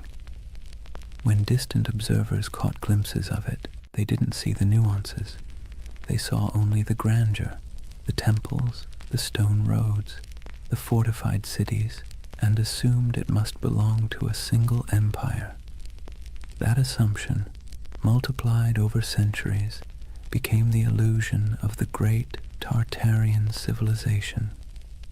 Even today, the ruins scattered across Central Asia, stone walls buried in sand, intricate tile work crumbling in forgotten courtyards, feed that same longing. People look at them and wonder, Who built this? Where did they go? Why do our textbooks skip over it? It's a fair question, because history doesn't just forget, it edits. When empires fall, so do their names. When borders shift, so does memory. The Mongols became the Tatars became Tartars. And eventually, Tartary became a convenient shorthand for the unknown. But beneath all that confusion was something real. A network of humanity that spanned continents. Imagine standing on a hill somewhere near Bukhara around the 10th century. The air smells of dry sage and smoke. Below you the road shimmers in the heat, lines of travelers winding toward the horizon. A caravan from China passes one from Persia. A monk from India shares a meal with a soldier from Byzantium. Coins from Rome jingle beside jade amulets from the East. It's not an empire. It's not chaos. It's something in between, a living, breathing web of connection. And that's what Tartaria really was. Not a kingdom lost to mud, but an echo of this interconnected world. A dream of unity before maps divided it into pieces. The Silk Road gave birth to the myth by accident, because connection always looks like magic when seen from afar. So when modern believers look at old maps and see the word Tartaria sprawled across half the world, maybe they're not completely wrong to feel awe. They're just reading a poem that was once mistaken for a border. The Silk Road blurred the lines between civilization and myth, empire and echo. And in that blur, half dust, half starlight, the legend of Tartaria found its heartbeat. Words have a funny way of sticking to things they were never meant to describe. Tartary was one of those words, an intellectual shortcut that turned into a centuries-long misunderstanding. By the time Europe stumbled out of the medieval era, the East was less a place and more a story. Monks copied maps showing vast lands labeled Tartaria, shaded in pale yellows and browns, with scribbled notes like, "Here be dragons," or "Land of giants." It wasn't meant as insult or precision. It was just ignorance wrapped in ink, but ignorance dressed up nicely enough can look like authority. When Marco Polo returned from his travels in the late 1200s, he told Europe about the magnificence of the Mongol Empire. Golden palaces, porcelain cities, and roads so smooth you could roll a wagon for days without breaking an axle. His descriptions, half wonder, half exaggeration, lit up Europe's imagination. And when cartographers began to draw what he described, they needed labels. Cathay for China, Ind for India, and for everything else in the vast cold space north of Persia and east of Russia, Tartary. Let's be clear, Europe didn't know what Tartary was, but that didn't stop them from acting like they did. To Western minds, Tartary became a convenient placeholder for the unknown. It wasn't a country, it was a concept. A blank canvas where explorers, missionaries, and chroniclers could project whatever they needed to believe about the world beyond their reach. And what they needed, more often than not, was mystery. Maps from the 16th and 17th centuries show it sprawling across the top of the world like a sleeping giant. Great Tartary, Independent Tartary, Chinese Tartary, Little Tartary, names multiplying like rumors. To anyone who studied those maps, the message was clear. Beyond the borders of civilization lay a vast land of danger, wealth, and the unknown. And there's something deeply human about that. When faced with uncertainty, we name it. We box it in with words, even if those words are wrong. To Europeans of the early modern world, Tartary became shorthand for all the places they hadn't yet conquered, understood, or categorized. It was an intellectual convenience, a linguistic shrug. everything out there. If you were a 17th century scholar in London and someone mentioned the Tatars, you might imagine fur hats, horsemen, frozen tundra, and endless plains. You wouldn't know the difference between a Mongol prince in Karakorum and a nomad in the Kazakh steppe.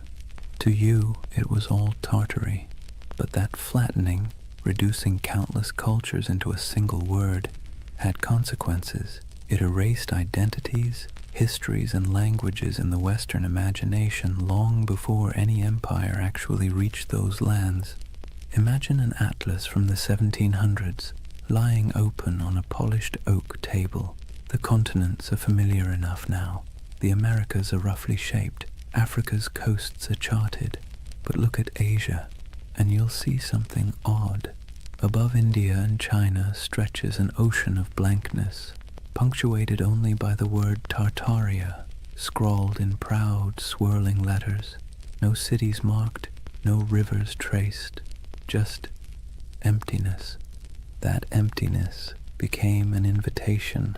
Missionaries imagined lost Christian kingdoms hidden in those plains, descended from the mythical Prester John. Explorers fantasized about tribes of giants or entire cities of gold. Poets and philosophers romanticized the steppe as a land of freedom, wild, untamed, untouched by decadence. And over time, that fantasy hardened into pseudo-history. Tartary wasn't just a blank spot anymore, it was a world view. Even the word itself carried a sting. Derived from Tatar, it got twisted into Tartar, echoing the Greek Tartarus, the underworld. Early chroniclers saw the Mongols storm into Europe in the 13th century and thought, "Ah, yes, these must be the people from hell." The name stuck, and for centuries afterward, Tartar became synonymous with savagery, chaos, and apocalypse. When the Mongol Empire fractured and faded, the word didn't fade with it. It lingered. Europe kept calling the steppe Tartary, even as local empires rose and fell. The Golden Horde, the Timurids, the Kazakh Khanates. To the west, these nuances didn't matter. The name Tartary swallowed them whole. The irony.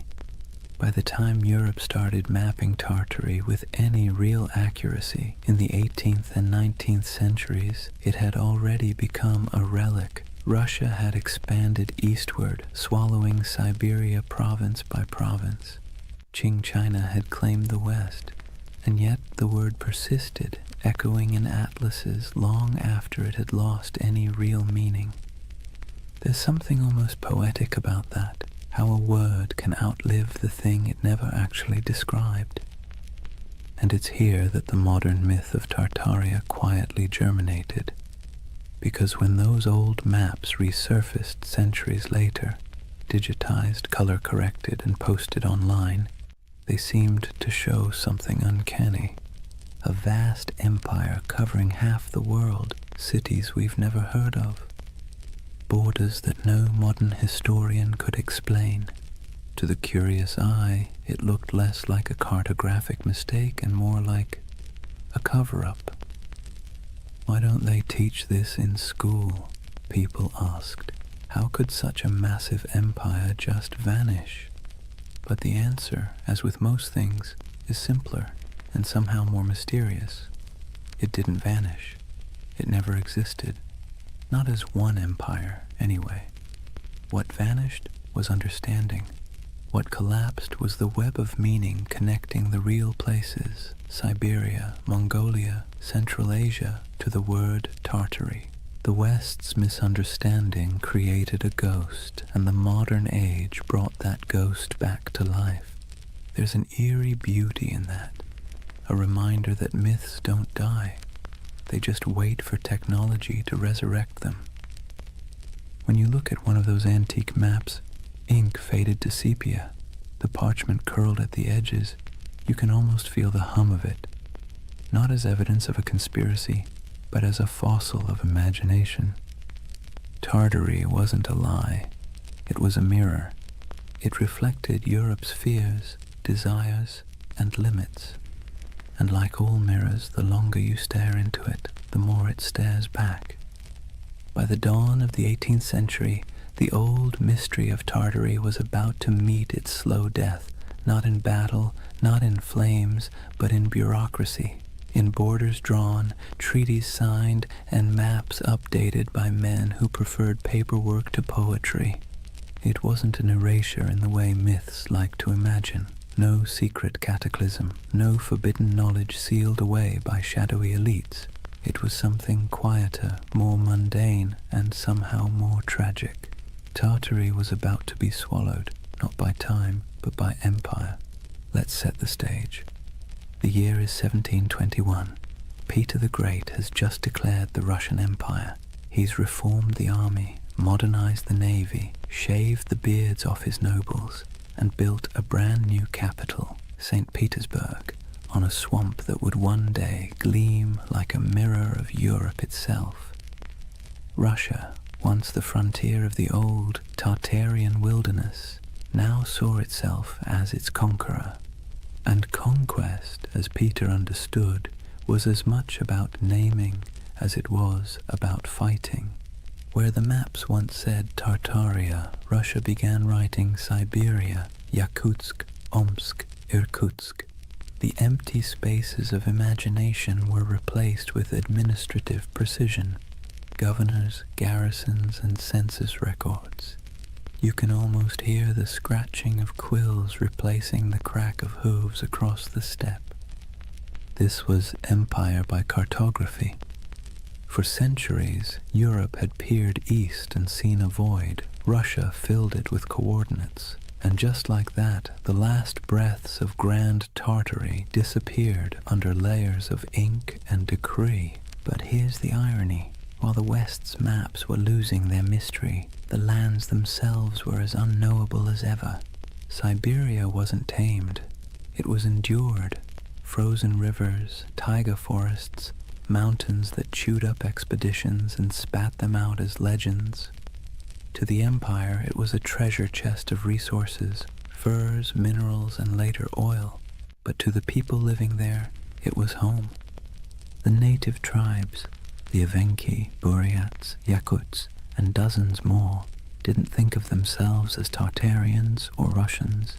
They were simply themselves, and yet, in the tidy world of European cartographers, they became footnotes to someone else's empire. Take a moment to picture a Russian expedition in the mid-17th century, trudging through snow so bright it hurts to look at. The air burns the lungs, the dogs pant steam. A Cossack officer marks a new river on a map, proud that he's bringing civilization to the wilderness. But behind him, an old shaman watches silently, knowing that the land doesn't belong to anyone who needs to draw it to believe it's real. That's how Tartary truly vanished, not by disaster, but by documentation. The Enlightenment had arrived, and mystery was no longer fashionable. The world had to be measured, categorized, and explained. A single romantic name like Tartaria didn't fit into that neat little system. It was too vague, too mythic, too medieval. By the early 19th century, Tartary lingered only as a kind of ghost word on maps, an anachronism that survived in outdated atlases or in the minds of travelers who still preferred fantasy to geography. You might find Chinese Tartary scribbled across what is now Xinjiang, or independent Tartary hovering somewhere over Kazakhstan, but it was already fading, the ink almost apologetic. What had once stretched across half the known world was reduced to a linguistic relic, an old world word for a world that no longer existed. But this quiet death of Tartary created a strange paradox. By removing the name, the empires of the 18th and 19th centuries thought they were clarifying history. In truth, they erased a mystery so thoroughly that, centuries later, people would come looking for it again. Because that's the thing about erasure, it always leaves an outline. In the modern age, when digital archaeologists started poring over antique maps, The rediscovery of Tartaria didn't feel like uncovering a lie. It felt like uncovering a secret. Here was proof, they thought, that something immense had once existed and been scrubbed from the record. The irony? They weren't wrong about the erasure. They were just wrong about what was erased. It wasn't a hidden utopia or an advanced global empire. What disappeared was ambiguity itself, the willingness to admit we didn't know everything. The 18th century push for rational order, scientific mapping, and imperial control smoothed the rough edges of the world, and in doing so, it flattened mystery into history. Let's be clear, the loss of Tartary wasn't a conspiracy. It was a side effect of certainty, and maybe that's why its ghost haunts us still, because deep down humans don't actually like a world that's too explained. We crave wonder, we miss the blank spaces, so when we see Tartaria glowing faintly on an old parchment, we don't just see a name, we see a question. A whisper from the past asking, "What did you forget?" The collapse of Tartary wasn't a fall. It was a fade-out, a slow dimming of a word that once carried the vastness of the unknown, and the quieter it got, the louder the myth became.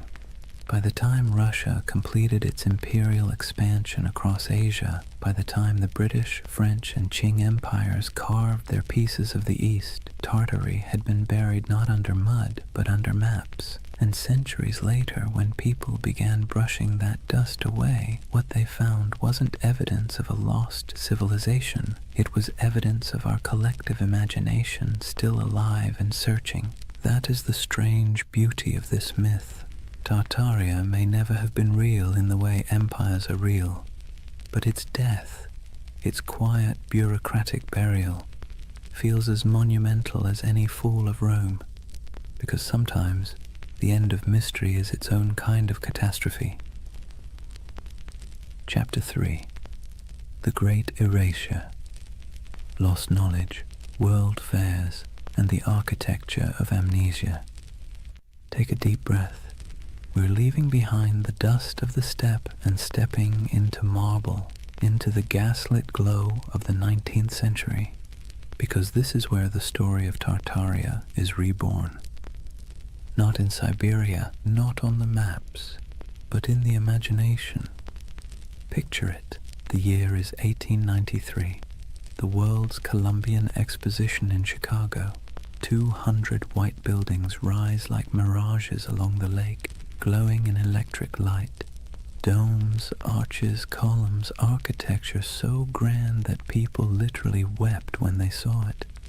It looked ancient, impossible, like something from a forgotten golden age resurrected overnight. And here's the kicker. It was built overnight. A team of architects and laborers had thrown up that entire city in less than 2 years. They called it the White City. To the public, it was a triumph of modernity, but to later eyes it looked suspiciously like something else. Massive domed palaces, ornate fountains, obelisks, colonnades stretching into mist. It looked ancient, yes, but not Greek, not Roman. It looked out of time. Now fast forward a century. A man sitting at his computer zooms in on old photos of the fair. He pauses. He notices something strange. The buildings look far too advanced for their time, he thinks. Too perfect, too grand. And then he finds something even stranger. After the fair ended, almost every single building was demolished, burned, scrapped, gone. And that's how a new kind of myth was born. The idea that maybe, just maybe, these temporary structures weren't built at all, at least not by us. Maybe they were rediscovered, remnants of an older, erased civilization. A civilization called Tartaria. Let's be clear, the buildings were real. We have blueprints, records, payrolls, receipts for every brick. But the feeling, the awe they inspired, the eerie way they appeared and vanished, felt mythic. It tapped into something ancient in the human psyche. our suspicion that we've forgotten something big. And once that suspicion took root, it spread. Soon people began noticing Tartarian architecture everywhere. Those impossible domes in St. Petersburg, the Capitol building in Washington, the palace-like train stations of Paris, even the city halls of small American towns. Weren't they all too ornate, too advanced for their supposed era? The theory blossomed like ivy over ruins that maybe the 1800s weren't a time of invention, but of cover-up, that there had been a worldwide reset, a mud flood, a cataclysm that wiped out the old civilization and left humanity to rebuild amid the ruins. The world's fairs, in this view, weren't celebrations of modern progress at all. They were redecorations, a way to reintroduce a repurposed world, scrubbed clean of its true history. The fairs, the grand expos, were merely the unveiling ceremonies of a planet repainted. Now this is where skepticism and wonder collide, because if you look at those photos, you can feel it. The eerie stillness of early photography only adds to the illusion. Long exposures make crowds disappear. The buildings stand pristine, gleaming, deserted, as if waiting for a civilization that never returned. It's beautiful and unsettling and hypnotic. Even historians, with all their explanations, temporary plaster facades, neoclassical revival trends, technological optimism, can't quite dispel the dreamlike quality. It's too pretty, too deliberate. It feels like memory, not progress. And that's what makes the Tartaria myth so powerful. It didn't come from ignorance, it came from longing. Because by the 19th century, humanity had built machines that could fly, factories that could blot out the sun, and cities that swallowed nature whole. We had replaced mystery with machinery. But beneath the gears and soot, people were starting to feel something hollow, something missing. Tartaria filled that hole. It became the name for everything that seemed too beautiful, too harmonious, too purposeful to belong to the chaotic modern world. It was nostalgia in disguise, a yearning for an imagined time when architecture was sacred, when energy was free, when civilization felt like art rather than industry. Of course, the irony is exquisite. The people of the 19th century built those palaces themselves, but we, centuries later, look back and refuse to believe them capable. Maybe it's easier to believe in a lost utopia than in the idea that our ancestors simply cared more about beauty than we do. So imagine walking through that white city. The lamps hum softly. The canal reflects the moonlight. Music drifts from the pavilions. You hear the shuffle of dresses, the murmur of voices, the click of carriage wheels, and for a moment you can almost believe the myth that you've stumbled into the remains of a vanished empire, briefly resurrected for one last dance before fading again into legend. That's the strange charm of Tartaria. It doesn't matter if it's real. What matters is how it makes you feel, because beneath every conspiracy is a heartbeat, the desire to belong to something greater, to touch a truth the textbooks forgot to mention. And so, through the flickering gaslights of the 19th century, the dream of Tartaria returned, not in stone, but in spirit, not as an empire rediscovered, but as a memory resurrected. Let's be honest for a moment. Modern architecture doesn't exactly make the heart sing. Steel boxes, glass towers, angles sharp enough to injure your soul. Function over form, they say. Minimalism, efficiency, progress. But walk past an old courthouse or a crumbling railway station with columns carved like Roman temples, and suddenly something stirs. It feels like memory. Not your memory, but someone's. And that's exactly where Tartaria hides. in that emotional shadow between nostalgia and doubt. See, the 19th century didn't just give us new machines, it gave us new eyes. Photography froze the world for the first time. Urbanization made old beauty vanish beneath brick and smog. And as the industrial age thundered forward, the West began quietly rewriting itself, paving over not just landscapes, but the very story of civilization. This was the age of erasure disguised as progress. When old cathedrals were restored into shapes they had never been, when ancient city walls were torn down to make room for the future, when soot-blackened monuments were scrubbed and renamed, their histories conveniently rewritten for the age of reason. Historians call it modernization. Tartaria believers call it cover-up.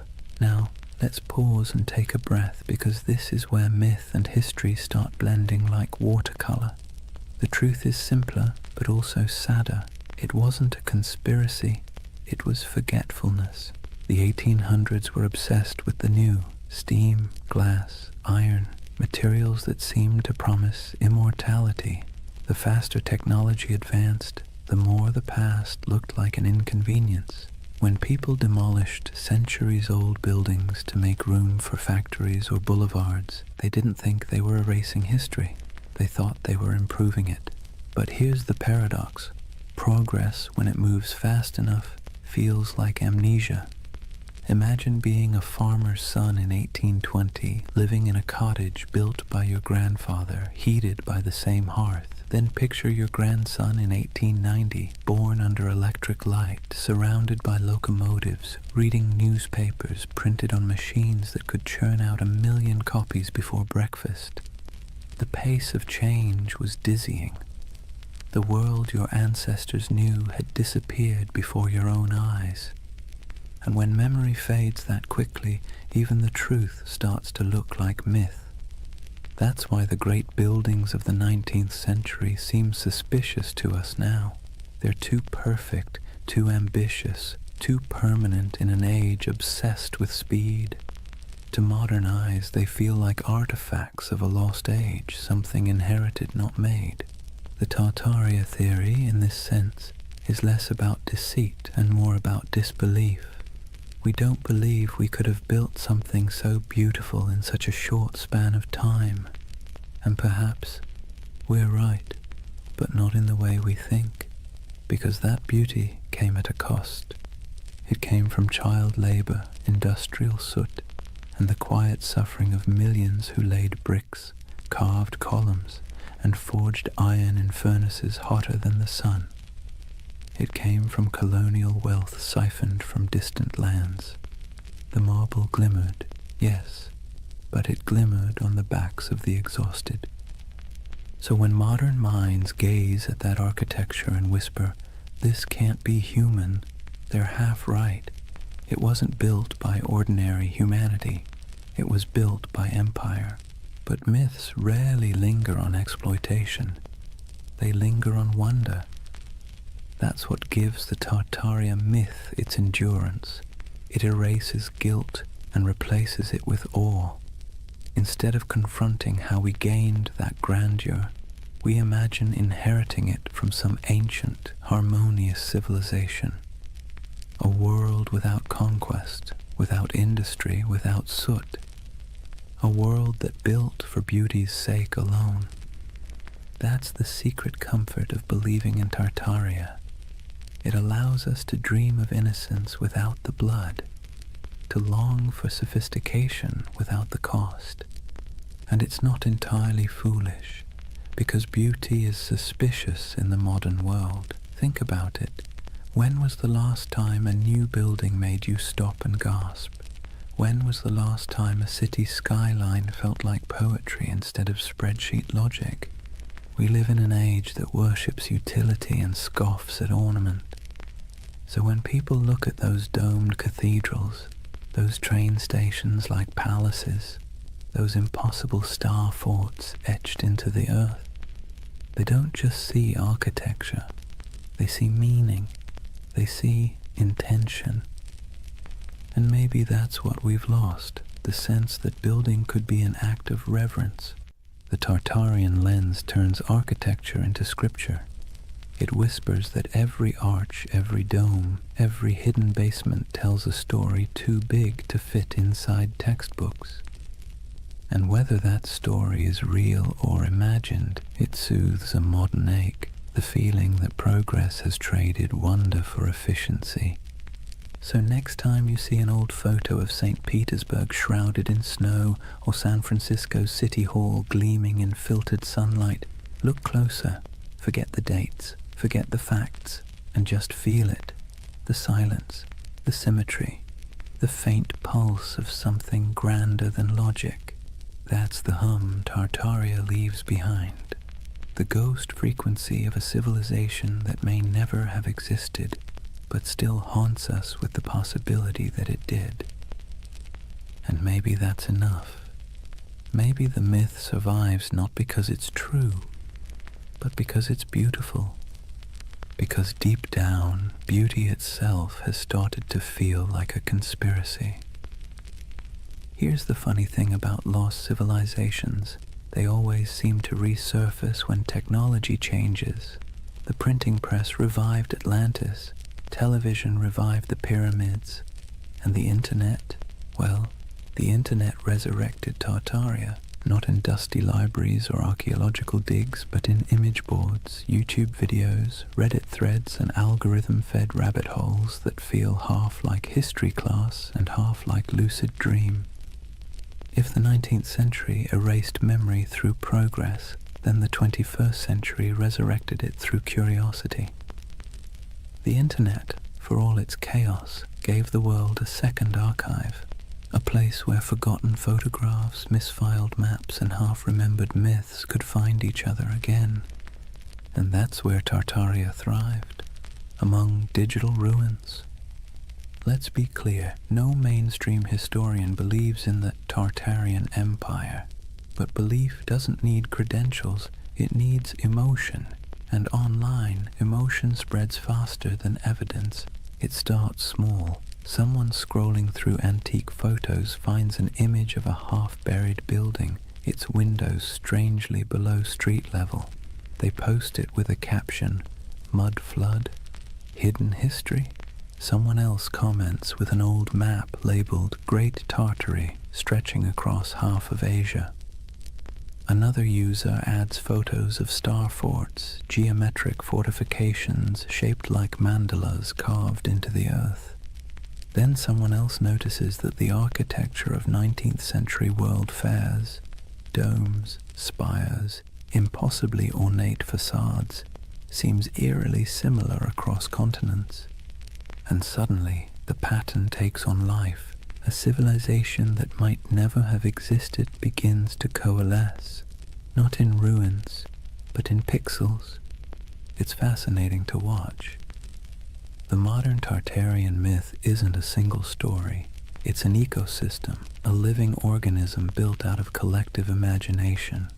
People piece together images, compare architectural styles, track supposed mud flood layers in Google Earth, and speculate about ancient technology, free energy, and global resets. And let's be honest, there's something soothing about it. It scratches the same itch that makes people organize puzzle pieces at 2 a.m.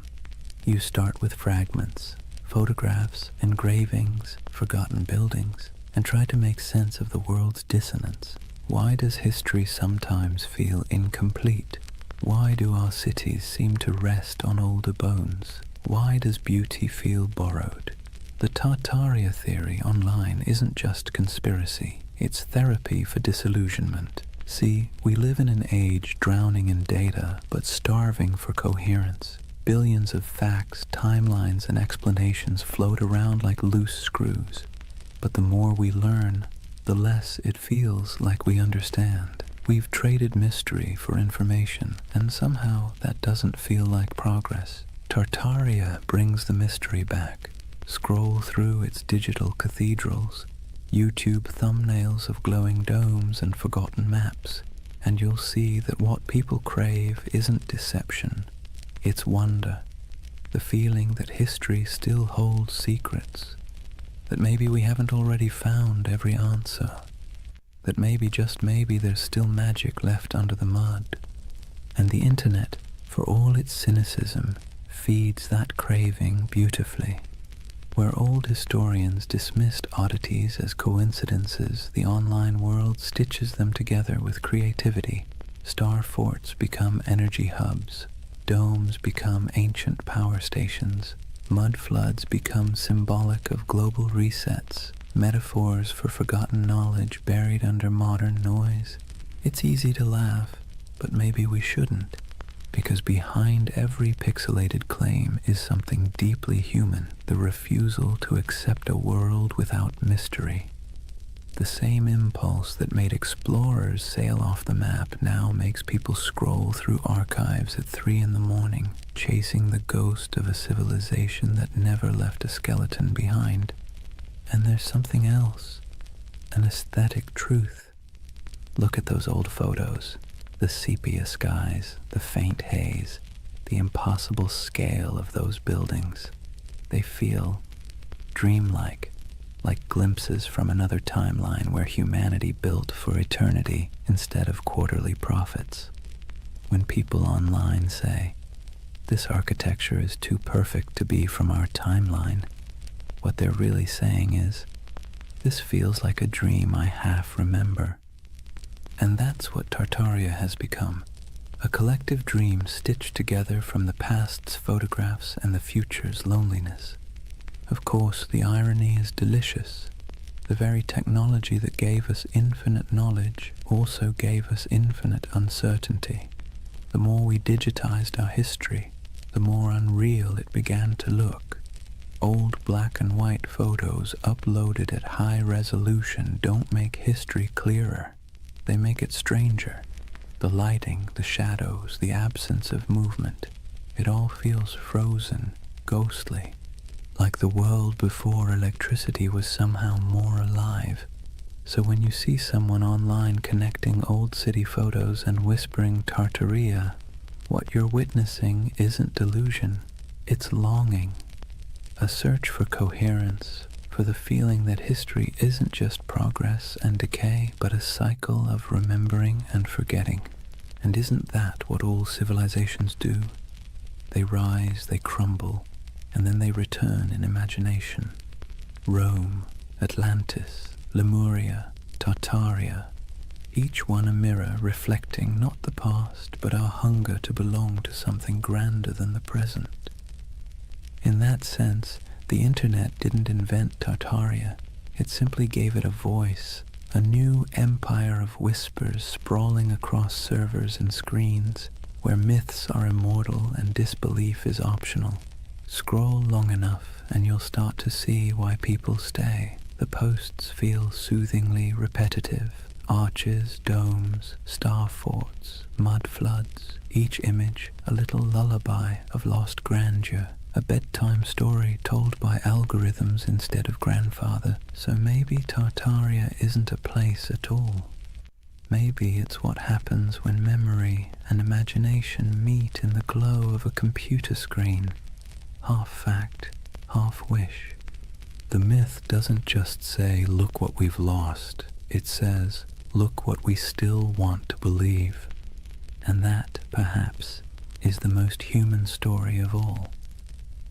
Let's pause for a moment, take a slow breath, and think about why people believe in things like Tartaria.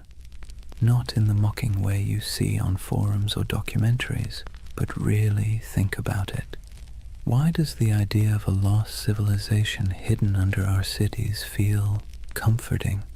It's not stupidity, it's not gullibility, it's yearning. Humans, for all our cleverness, are wired for mystery. We're pattern-seeking animals, tracing meaning in the stars, in tea leaves, in the cracks of old maps. The unknown makes us restless, the known makes us bored, and between the two we spin myths that make life feel a little more meaningful. Tartaria lives in that space. It's not really about mud floods or star forts. It's about the suspicion, deep down, that the world we've been handed is incomplete, that someone, somewhere, has hidden something important, that maybe history isn't a straight line of progress, but a looping dream where civilizations rise, fall, and are forgotten not by accident, but by design. And honestly, that's not such a crazy thought. Think about how much of history you've forgotten personally. Think of everything humanity has lost to fire, war, vanity, or neglect. Libraries burned, languages erased, empires swallowed by desert and jungle. The dark ages weren't dark because nothing happened. They're dark because the light of memory didn't reach that far. So when someone looks at an ornate 19th century building and says, "I don't think we built that," they're not rejecting history. They're mourning it. They're mourning a world that seems to have misplaced its wonder. Let's be clear, modern life doesn't give us much mystery anymore. We have answers for everything, or at least the illusion of them. You can type any question into a search bar and get a dozen replies in seconds. But that convenience has a side effect. It kills the thrill of not knowing. And mystery, as it turns out, is essential to the human spirit. Without it, the world feels flat. That's where conspiracies slip in. They fill the void left by lost awe. When people say the elites hid the truth of Tartaria, what they're really saying is, I miss when the world felt magical. It's an emotional rebellion against boredom, a soft protest against a sterile universe made of facts but lacking enchantment. And here's the interesting part, it's not new. Every age invents its lost golden age. The Greeks dreamed of Atlantis. The Victorians romanticized Lemuria. The 20th century turned the Mayans into cosmic prophets. And now, in the digital age, we have Tartaria, an empire of dreams built on archives and algorithms. Each generation looks backward and imagines perfection because it's easier than imagining perfection ahead. We do it because the past is safe. It can't disappoint us anymore. Psychologically, belief in a hidden civilization like Tartaria scratches multiple itches at once. There's pattern recognition, the brain's love for connecting dots even when they don't belong together. There's narrative control, the soothing illusion that the world makes sense, that nothing happens by accident. And there's nostalgia, the bittersweet ache for a world that may never have existed, but should have. And then there's trust. Modern institutions, media, government, academia, have lost credibility with the public. When experts say, that's impossible, a growing part of the population quietly replies, so was flight once. The more closed and dismissive authority becomes, the more open people become to alternative voices whispering, maybe they're hiding something. It's not that people trust random YouTube channels more than historians. It's that the channels sound human, curious, skeptical, fallible. The voice of official history often sounds cold, certain, and patronizing. The voice of the Tartaria believer sounds like someone sitting beside you late at night saying, "Look at this, doesn't it make you wonder?" And wonder is addictive. Once you feel it, it's hard to go back to plain explanations. Even the act of believing, of piecing clues together, creates a small dopamine rush. It gives the believer a sense of purpose. You're not just scrolling, you're investigating. You're part of something big, something secret. It's empowering in a world that makes most people feel small and powerless. So the Tartarian myth becomes more than a theory. It becomes a community, a shared dream. People trade discoveries, maps, and theories not because they're delusional, but because it feels good to search together. The hunt becomes the reward, and in that sense, Tartaria isn't a symptom of ignorance. It's a symptom of loneliness. Think about it. The more connected we are online, the less connected we feel in real life. Cities are crowded but isolating. News is constant but disorienting. Our modern world gives us everything except belonging. And so, people build belonging out of mystery. Believing in a hidden past means believing in meaning itself, that we're not just floating through chaos, that someone somewhere once built something extraordinary, and maybe we can again. That's not conspiracy. That's hope in disguise. Of course, hope can be dangerous when it turns to dogma, when questioning becomes obsession, when imagination becomes paranoia. That's when the myth begins to rot, when every gap in knowledge becomes a plot, and every historian becomes an enemy. That's when wonder collapses into fear. But before that point, before the cynicism sets in, there's something oddly beautiful about it. People standing in awe before old cathedrals and asking, how did they do it? People digging through archives at midnight, convinced that history still has secrets. It's easy to mock that. Harder to admit that it's the same impulse that built science, art, and philosophy in the first place. Curiosity is the ember. Myth is just the smoke. So the Tartarian believers, in a strange way, are modern heirs to the ancient dreamers, the ones who stared at the stars and saw gods, the ones who saw order in chaos. They're not historians, but they are human. They want the past to matter. They want the present to make sense. And maybe that's why Tartaria lingers. Not because it's real, but because it feels right, in some deep, poetic way that logic can't quite dismantle. It tells a story not about what we've found, but what we've lost. And that's a kind of truth, too. As the night deepens, imagine those endless digital threads, thousands of people across time zones, glowing screens reflecting in tired eyes, all dreaming together of a civilization that never was. Maybe they aren't crazy. Maybe they're just homesick for a world that once felt full of wonder. Let's take a breath here. After all this talk of vanished empires and buried cities, it's time to do what the best historians always do. Look carefully, quietly, and without agenda. Because when you set aside the noise of the internet and really look at what's left of Tartaria, what you find isn't a conspiracy. It's something far more human, and somehow even more fascinating. The term Tartary was not a secret code name for a lost empire. It was a geographic placeholder, a cartographer's shrug. For centuries, Europeans simply didn't know what lay beyond the Ural Mountains or deep in the Siberian steppe. So they wrote Tartaria, like writing "Here be dragons," a kind of verbal fog to fill the blanks. The maps weren't evidence of an empire erased. They were evidence of ignorance being slowly replaced by exploration. And those grand old buildings, the ones people point to as proof of impossible architecture, they're very possible. Magnificent, yes. Impossible, no.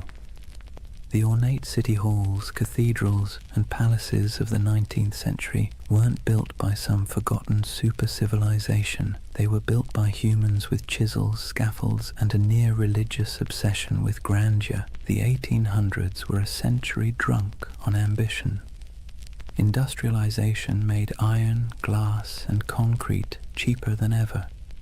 Colonization and global trade poured wealth into Europe's cities. Architects looked backward to Greece, Rome, Byzantium, and Egypt, and then combined everything like over-enthusiastic chefs. The result was the neoclassical explosion, domes, columns, and marble facades that looked ancient but were brand new. That's why so many people mistake them for relics, because they were designed to look timeless. They were Rome in steel corsets, deliberate nostalgia built in brick and plaster. The world's fairs that fuel so many Tartarian videos, they were real, yes, and they really did look astonishing. Whole temporary cities of palaces, fountains, and gleaming towers that appeared overnight and vanished just as quickly. But they weren't cover-ups. They were theatre. They were the 19th century showing off. Most of those buildings were plaster over wood, not marble. They were meant to impress, not endure. When the fair ended, the facades were torn down or burned, leaving only photographs that today look eerily like the ruins of a forgotten world. No secret empire, just show business. And those famous mud flood buildings with their half-buried windows, they too have ordinary explanations. Cities sink, streets rise, over centuries as populations grow and roads are repaved. Layers of soil and stone accumulate. Old ground floors become basements. It's not mystery, it's maintenance. Yet it's easy to see why the illusion caught fire. Because even the real explanations, erosion, engineering, economics, are, in their own way, beautiful. The world doesn't need hidden magic to be miraculous. Consider this. The same roads once labeled Tartarian carried traders, nomads, poets, and conquerors across continents. Cultures met, clashed, and blended until identities blurred. What Europe called Tartary was not one empire but a kaleidoscope of peoples, Turkic, Mongol, Persian, Russian, Chinese, each with their own stories, languages, and gods. Out of their collisions came ideas, inventions, and art that shaped the world we still live in. The myth says Tartaria was erased. The truth is that it was never singular to begin with. It was many, and that's why it's hard to pin down. The steppe doesn't lend itself to borders. Empires there were fluid, waves of power that rolled across the grasslands and receded again. The Scythians, the Huns, the Mongols, the Khazars, they all rose, ruled, and vanished, leaving behind only fragments. To an outsider, that flux looked like a void. To those who lived it, it was life itself. And maybe that's where the misunderstanding lies. Western history loves walls and dates, beginnings, endings, dynasties. The steppe doesn't play by those rules. Its empires were seasonal, migratory, woven into the land and wind. If you expect pyramids, you miss the poetry.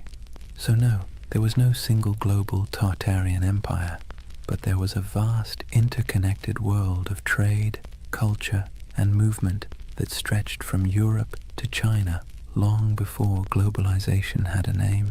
The Silk Road wasn't just silk, it was the internet of its day, transmitting not data but ideas. Buddhism, astronomy, metalwork, medicine all passed through those dusty caravans. The real miracle isn't that something was erased, it's that so much survived, and yet debunking doesn't have to mean disappointment. If anything, it should make the world feel richer, because the truth is not dull, it's layered. The mud flood isn't proof of deception, it's proof of time. The ornate buildings aren't relics of a forgotten empire, they're monuments to human excess. The missing maps aren't evidence of suppression, they're artifacts of discovery. And here's the quiet irony. Even the myth itself is part of history now. The videos, the forums, the believers, they've become a digital folklore, our century's way of myth-making. Future historians might study us and say, they dreamed of Tartaria because they were tired of concrete. Maybe that's what keeps the story alive. Not deceit, but desire. The desire for mystery, beauty, and meaning in an age that feels too catalogued, too explained. Tartaria is less a conspiracy than a collective poem, one line written in frustration, another in wonder. And perhaps that's how we should leave it, gently. The myth and the truth coexisting like twin shadows cast by the same fire. The factual story of history's shifting frontiers and the emotional story of humanity's hunger for lost splendor. So the next time you pass an old building with buried windows or stumble across an antique map marked Tartary, don't roll your eyes. And don't fall into the rabbit hole either. Just pause, look, feel the weight of centuries pressing quietly under your feet. Real or imagined, every layer of that soil carries a story. Because whether it's called Rome, Babylon, Atlantis, or Tartaria, the dream of forgotten empires never really fades. It just changes shape, waiting for someone new to wonder. Chapter 4. The Eternal City. Why We Dream of Lost Civilizations. Take a moment, close your eyes, and imagine you're standing in the ruins of a city that never existed. The stones are warm beneath your feet. The air hums faintly with the echo of 1,000 unrecorded stories, and the wind brushes against carved columns whose builders' names were never written down. It's a dream, but somehow it feels truer than waking. That's the strange comfort of Tartaria. Even after we've picked apart the facts, even after the history books have closed the case, the idea lingers. The notion that somewhere, sometime, humanity built something magnificent, a civilization unified, enlightened, and then, inexplicably, erased. It's the same instinct that makes us search for Atlantis, or Lemuria, or the lost library of Alexandria. A quiet yearning that whispers, maybe we used to know more, maybe we were better once. And let's be clear, this isn't foolishness, it's longing. Believing in Tartaria isn't really about maps or mud floods. It's about something deeper, the ache for lost harmony, for order in the chaos of modern life. When we look around at endless screens, broken systems, and cynical politics, it's easy to imagine that somewhere in the past, people had it figured out, that there was a time when beauty and wisdom ruled, before we traded them for convenience. The myth gives that feeling a shape. Tartaria becomes a mirror for what we think we've lost, a golden age we can project our frustrations onto, a fantasy of unity against the fragmentation of the modern world. But here's the curious twist. Myths like Tartaria comfort us because they're out of reach. They can't be disproven in a way that satisfies the heart. The less we know, the more space the imagination has to wander. That's what myths do best. They thrive in the gaps, the shadows between facts. Think about how the story feels, not just what it says. Tartaria isn't told in sharp, factual sentences. It's whispered in forums late at night by people who sound more wistful than conspiratorial. They're not shouting about domination. They're sighing about what might have been. It's not paranoia, it's melancholy.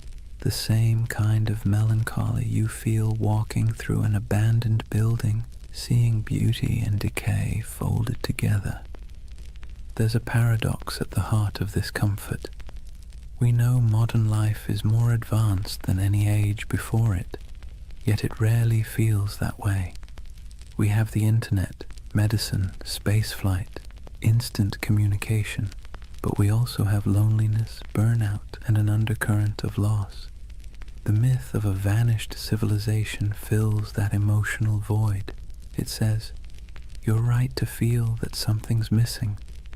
It's like nostalgia for a memory we never had, and in that sense, Tartaria isn't about the past at all. It's about the present, about how alien our own world can feel. The skyscrapers of glass and steel, the humming servers, the sterile symmetry of cities built for efficiency rather than awe. No wonder people scroll through photos of old domes, arches, and impossible cathedrals and feel something stir. Those buildings look like they remember something we've forgotten, so we call it Tartaria. We give the feeling a name.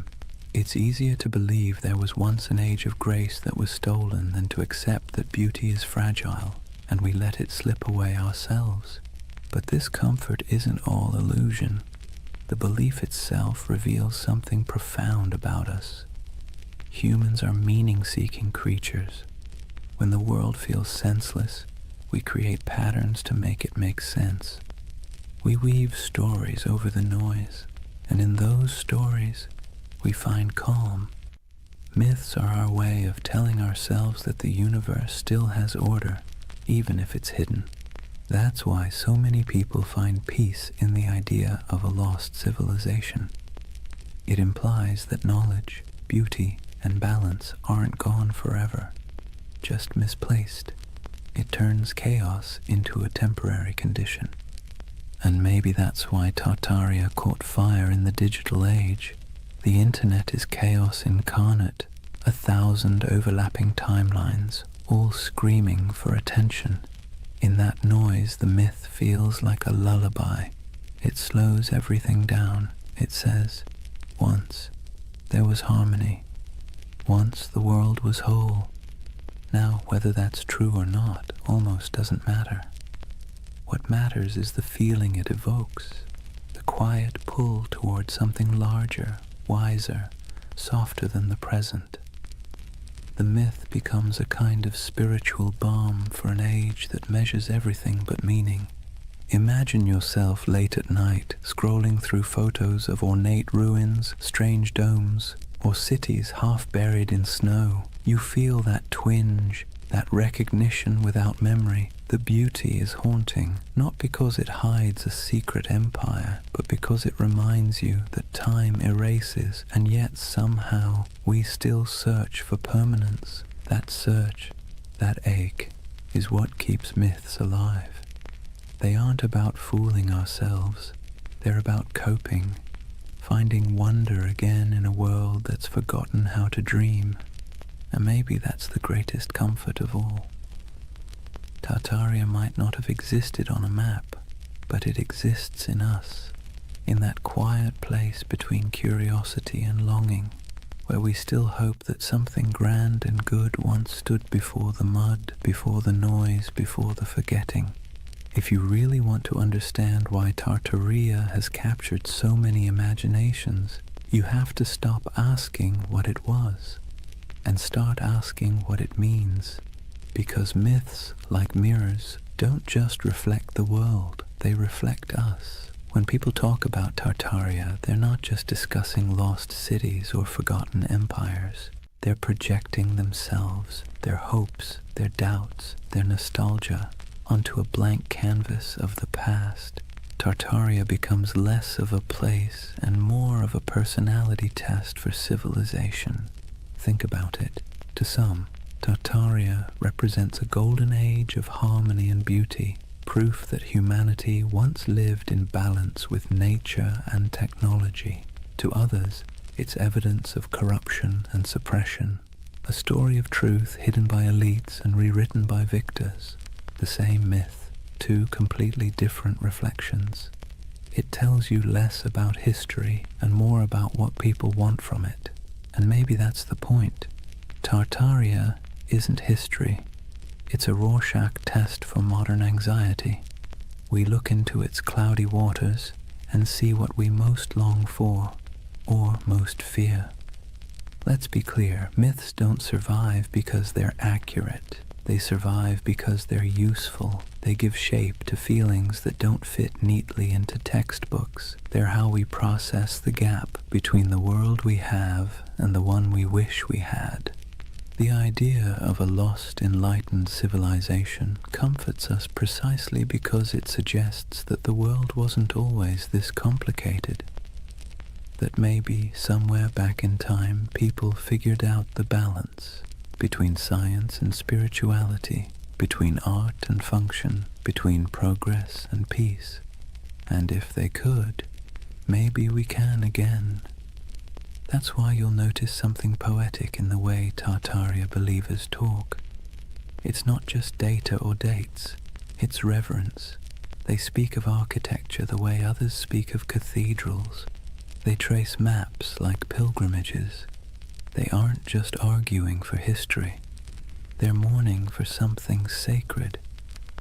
You can see it in the fascination with architecture, the domes, arches, spires, and towers that dot the myth. These buildings feel alive, don't they? Too beautiful to be merely functional, too symmetrical to be accidental. When people say, "There's no way we could build this today," what they're really saying is, we don't build like this anymore. We don't fill our world with beauty unless it serves a profit. The myth becomes a critique of our own era, disguised as nostalgia for another. Tartaria, then, is the mirror we hold up to our own cultural amnesia. We scroll through pictures of palaces and fairgrounds, domes and star forts, and we whisper, "How did we forget to dream like this?" The myth reflects not a lost empire, but a lost aesthetic soul. There's something almost therapeutic about that reflection. Myths like Tartaria allow us to grieve, not for people we've lost, but for possibilities. They let us feel that our yearning for meaning isn't crazy, that maybe it used to exist, that maybe someone, somewhere, built a world that made sense, and maybe that's why Tartaria feels more mystical than menacing. Most conspiracy theories isolate people, make them suspicious of the world. Tartaria, strangely, connects them.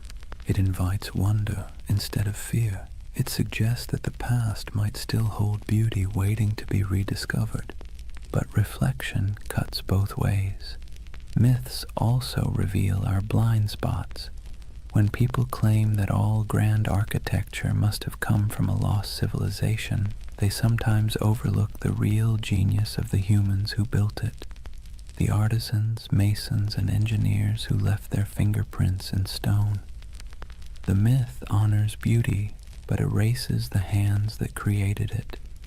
It's a paradox. In searching for greatness, we forget the greatness already recorded, and maybe that's the truest mirror of all. We live in an age obsessed with rediscovery, yet blind to what's in plain sight.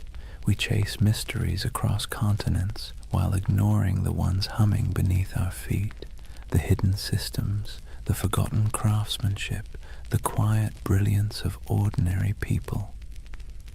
Tartaria, then, tells us something we don't often admit, that we don't fully trust our own civilization. We sense that something's off, something hollow beneath all the progress. So, we project our doubt backward into the comforting distance of myth. In the reflection of Tartaria, we see ourselves, advanced yet uneasy, connected yet lonely, powerful yet perpetually nostalgic. It's less about whether an empire was erased, and more about whether we've erased our ability to feel awe. Maybe that's why the myth persists, because deep down, we're not really searching for proof of Tartaria. We're searching for proof that humanity still knows how to build something beautiful and believe in it. And if myths are mirrors, then maybe looking at Tartaria long enough isn't about finding truth in the past, but rediscovering it in the present, in the domes still standing, the dreams still lingering, the stories we keep retelling because they make us feel a little less small. So the next time someone mentions the lost empire, don't argue, just listen, because behind every myth is a whisper of what we wish were real. And sometimes that wish tells you everything you need to know about the people dreaming it. Every empire, no matter how radiant, tells the same quiet story, one of ascent, arrogance, and entropy. Rome, Egypt, the Maya, the Mongols, the British, the Ottomans, and if you believe the whispers, Tartaria. The names change, the rhythm doesn't. Civilizations are like tides. They rise with clarity, crest with confidence, and recede with denial. It's not failure, it's physics. Even stars burn out, and they're made of far sturdier stuff than marble or pride. So maybe that's why Tartaria lingers in our collective imagination, because it fits the pattern too well. A lost empire swallowed by time, a forgotten people erased by cataclysm, a name that once filled maps and now feels like a ghost. It's familiar, almost comforting in its tragedy. Let's be clear though, No empire believes it's the one that's going to fall. Every generation thinks it's special, unique, immune to collapse because it has better technology, more data, smarter systems. But arrogance, like gravity, pulls everything back to Earth. If Tartaria existed, if even a fragment of the legend were real, its disappearance would have followed the same script as every empire's twilight. The small cracks first, corruption, complacency, overreach, then the slow decay disguised as progress, and finally the quiet moment when the last flame flickers out and the world simply moves on.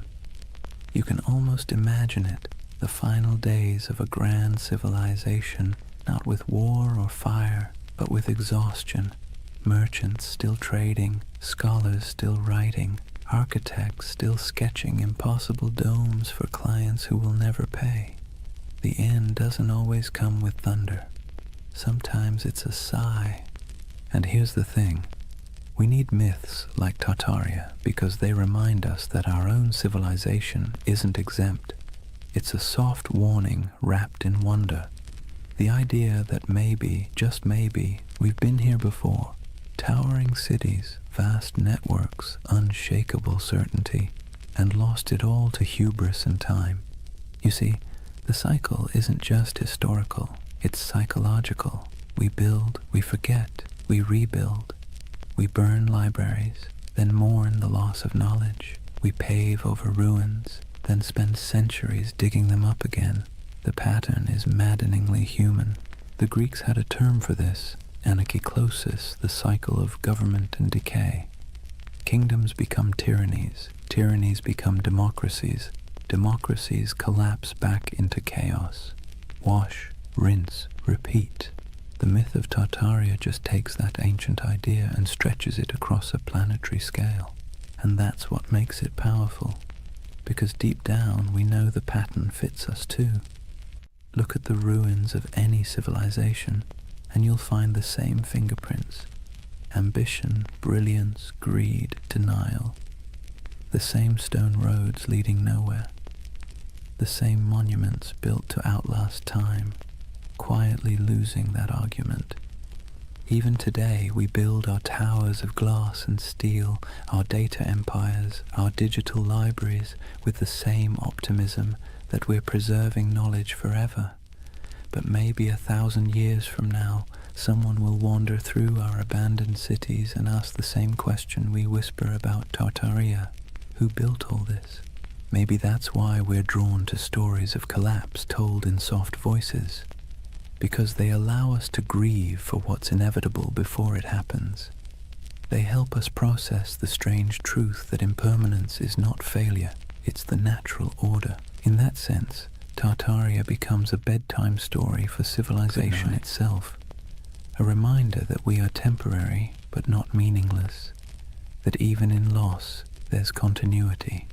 The ruins of one world become the foundations of the next. And if you look closely, you'll see that rebirth is always hiding inside decay. The Renaissance bloomed from the ashes of plague. The Enlightenment grew out of dark superstition. Even myths once dismissed are rediscovered as metaphors with new life. The cycle never ends. It only changes costume. So perhaps Tartaria isn't just about a lost civilization, but the eternal rhythm of creation itself. We build worlds, lose them, and then dream them again. Every myth, every ruin, every archive is a heartbeat in that endless pulse.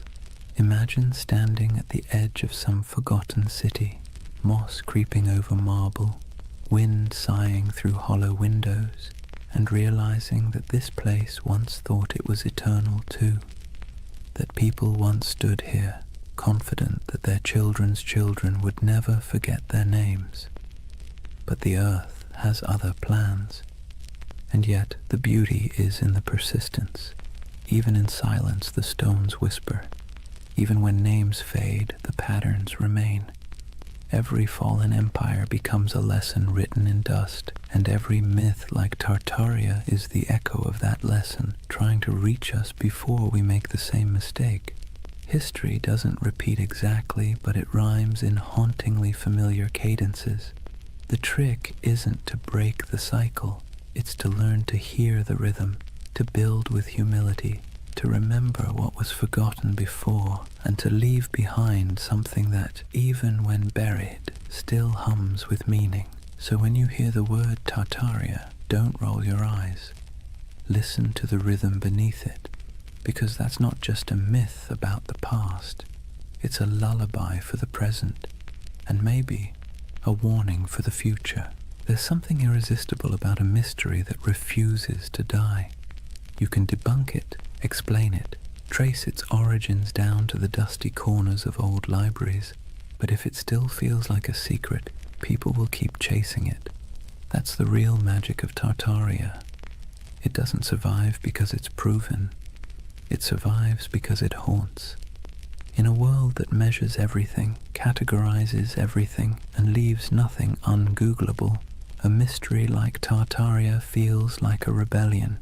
It's a crack in the glass of certainty, a reminder that not everything is neatly archived in the cloud. Some things remain just out of reach, teasing, luminous, half-remembered.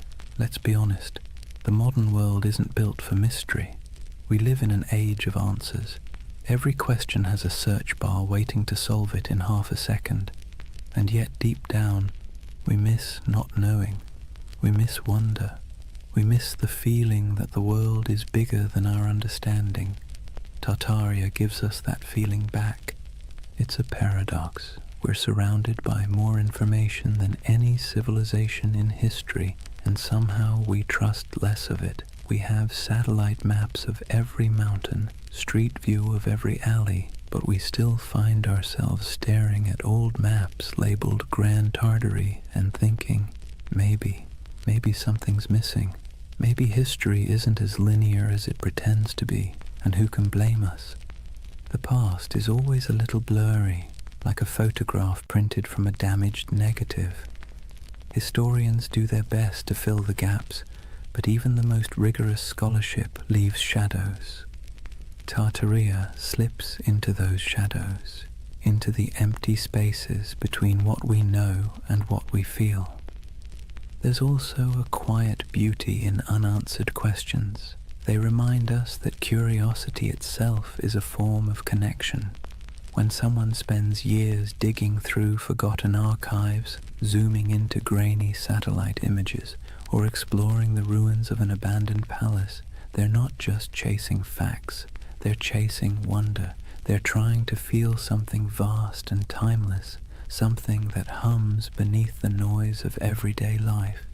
Tartaria gives people permission to believe that the world might still hold secrets. That's why even skeptics can't quite bring themselves to dismiss it entirely, because even if it's not true in a historical sense, it's true in a psychological one. It's the same impulse that made ancient people draw constellations in the stars, to impose meaning on the infinite and find comfort in the patterns. Imagine yourself walking through an old European city at night. The cobblestones glisten after rain.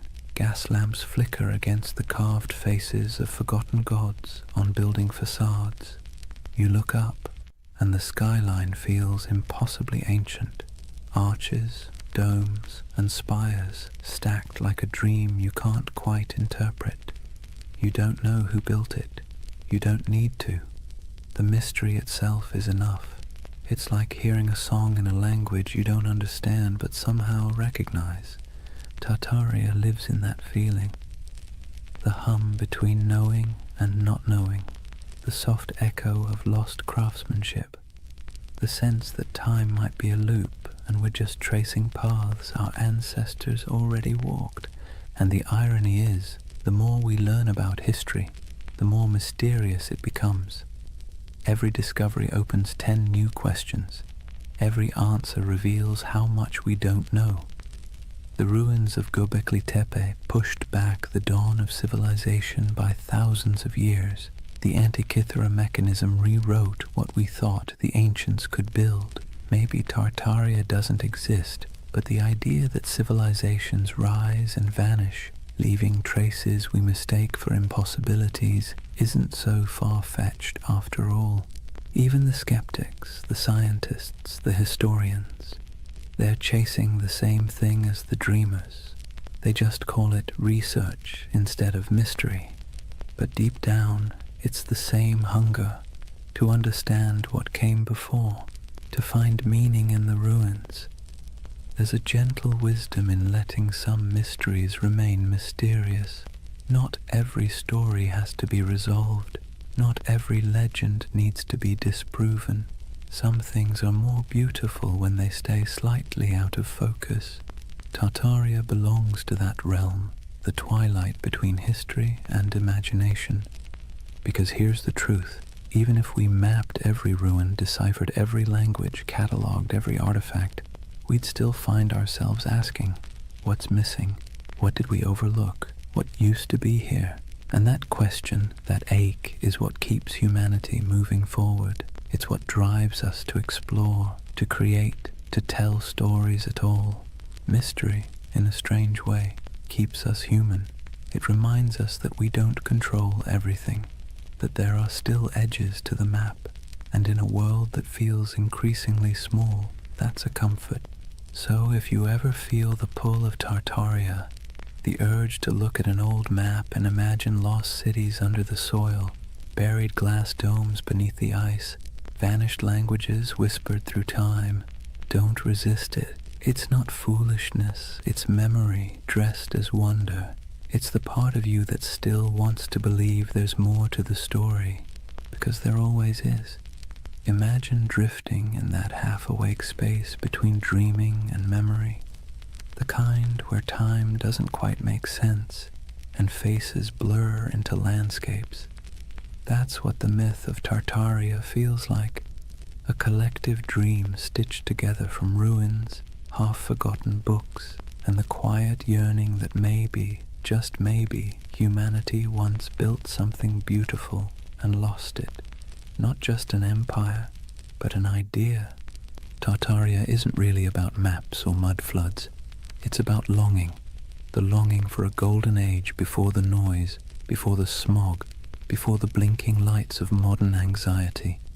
A world where cities gleamed, not with plastic and neon, but with purpose, where architecture felt alive, humming with mystery, where the air itself seemed to remember something divine. When people talk about Tartaria, they're really talking about home, a home they've never seen but somehow recognize. It's tempting, isn't it, to imagine that once there was a civilization so advanced it left behind the blueprints of paradise, smooth white marble gleaming under perpetual sunlight, towers spiraling toward the heavens, not in arrogance but in harmony, streets where water flowed instead of traffic, and knowledge wasn't locked in institutions but breathed like air. The myth whispers that maybe humanity peaked, fell, and forgot, and maybe we're just children trying to remember the lullaby our ancestors sang before the storm. Let's be clear though, Tartaria, as the internet tells it, probably didn't exist, but the feeling of it does. That's what matters. Because myths are just dreams that cultures refuse to wake up from. They serve a purpose, especially in times like ours, when everything feels impermanent, synthetic, and accelerated. Tartaria slows the world down. It reminds us of the beauty of mystery, craftsmanship, and the sense that not everything has to be profit or progress. There's a kind of poetic justice in the way this myth took shape online, in the strangest corners of the internet. A digital ghost story for the digital age. Scroll long enough through photos of ornate buildings with impossible domes and buried windows, and you'll feel it too, that little flicker of awe. Even if your rational mind rolls its eyes, your imagination leans in. What if, it whispers, what if this really was part of something greater? The myth resonates because we're surrounded by ruins and don't realize it. The old train stations, the opera houses, the abandoned civic buildings with ceilings painted like cathedrals, they still stand, silent and out of place. They belong to an age that believed in permanence, in beauty as a civic duty, and compared to that, our world of glass and rectangles feels hollow. Tartaria becomes a name we give that feeling, the ache for artistry, for meaning carved in stone. But beneath the aesthetic nostalgia is something deeper, a memory not of buildings, but of belonging. When people say they erased Tartaria, what they're really mourning is the loss of connection, the sense that we were part of something coherent, meaningful, and vast. We feel fragmented now, nations arguing, truths dissolving, the past rewritten every week on social media. Tartaria becomes a symbol of unity we've misplaced, the dream that once we all spoke the same unspoken language, the language of creation instead of consumption. Maybe that's why the myth refuses to die. It's not a conspiracy, it's a yearning, a collective homesickness for a world that valued wisdom over noise. Whether it's a literal memory or a psychological echo doesn't matter. Myths like this are emotional fossils. They preserve what facts forget. If you strip away the maps and theories, what remains is something tender. The belief that we can do better, that humanity once built something sublime, not through domination, but through understanding, and that maybe we can again. It's less about recovering a lost empire and more about remembering how to build meaning into our world. And maybe, in a strange roundabout way, the myth is right. There was a flood, a metaphorical one. The flood of time, technology, and forgetfulness. It buried not cities, but attention. It drowned not buildings, but wonder. And now, through whispers of Tartaria, people are trying to dig it back up. Not the structures, but the feeling of awe they carried. Picture the end of the dream, an endless step at dusk. The horizon glows gold, and somewhere in the distance, faint towers shimmer through the haze. They're not ruins, not anymore, just echoes of possibility. You start walking toward them, though you know you'll never reach them. That's Tartaria, not a destination, but a direction, not history, but hope. And as you drift toward sleep, remember this. Every civilization is both a memory and a prophecy. What we imagine today shapes what we build tomorrow. So maybe Tartaria isn't behind us. It's ahead, waiting to be remembered not as a lost empire, but as an invitation to build again, but slower, kinder, wiser, to carve beauty into the world and mean it this time. Because deep down, that's all the myth ever wanted, to remind us that the most eternal things aren't marble or empire, but imagination itself. The quiet, persistent dream that we came from something extraordinary, and that we can still be.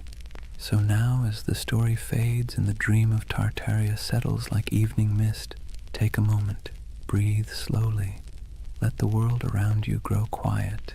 The hum of the present softens, and for a brief, weightless instant, it feels as though time itself exhales. What have we really been chasing tonight? A vanished empire, a mystery hidden in maps and marble, or something smaller, quieter, something that hums inside us when we stare at old buildings and feel inexplicably that we've been here before?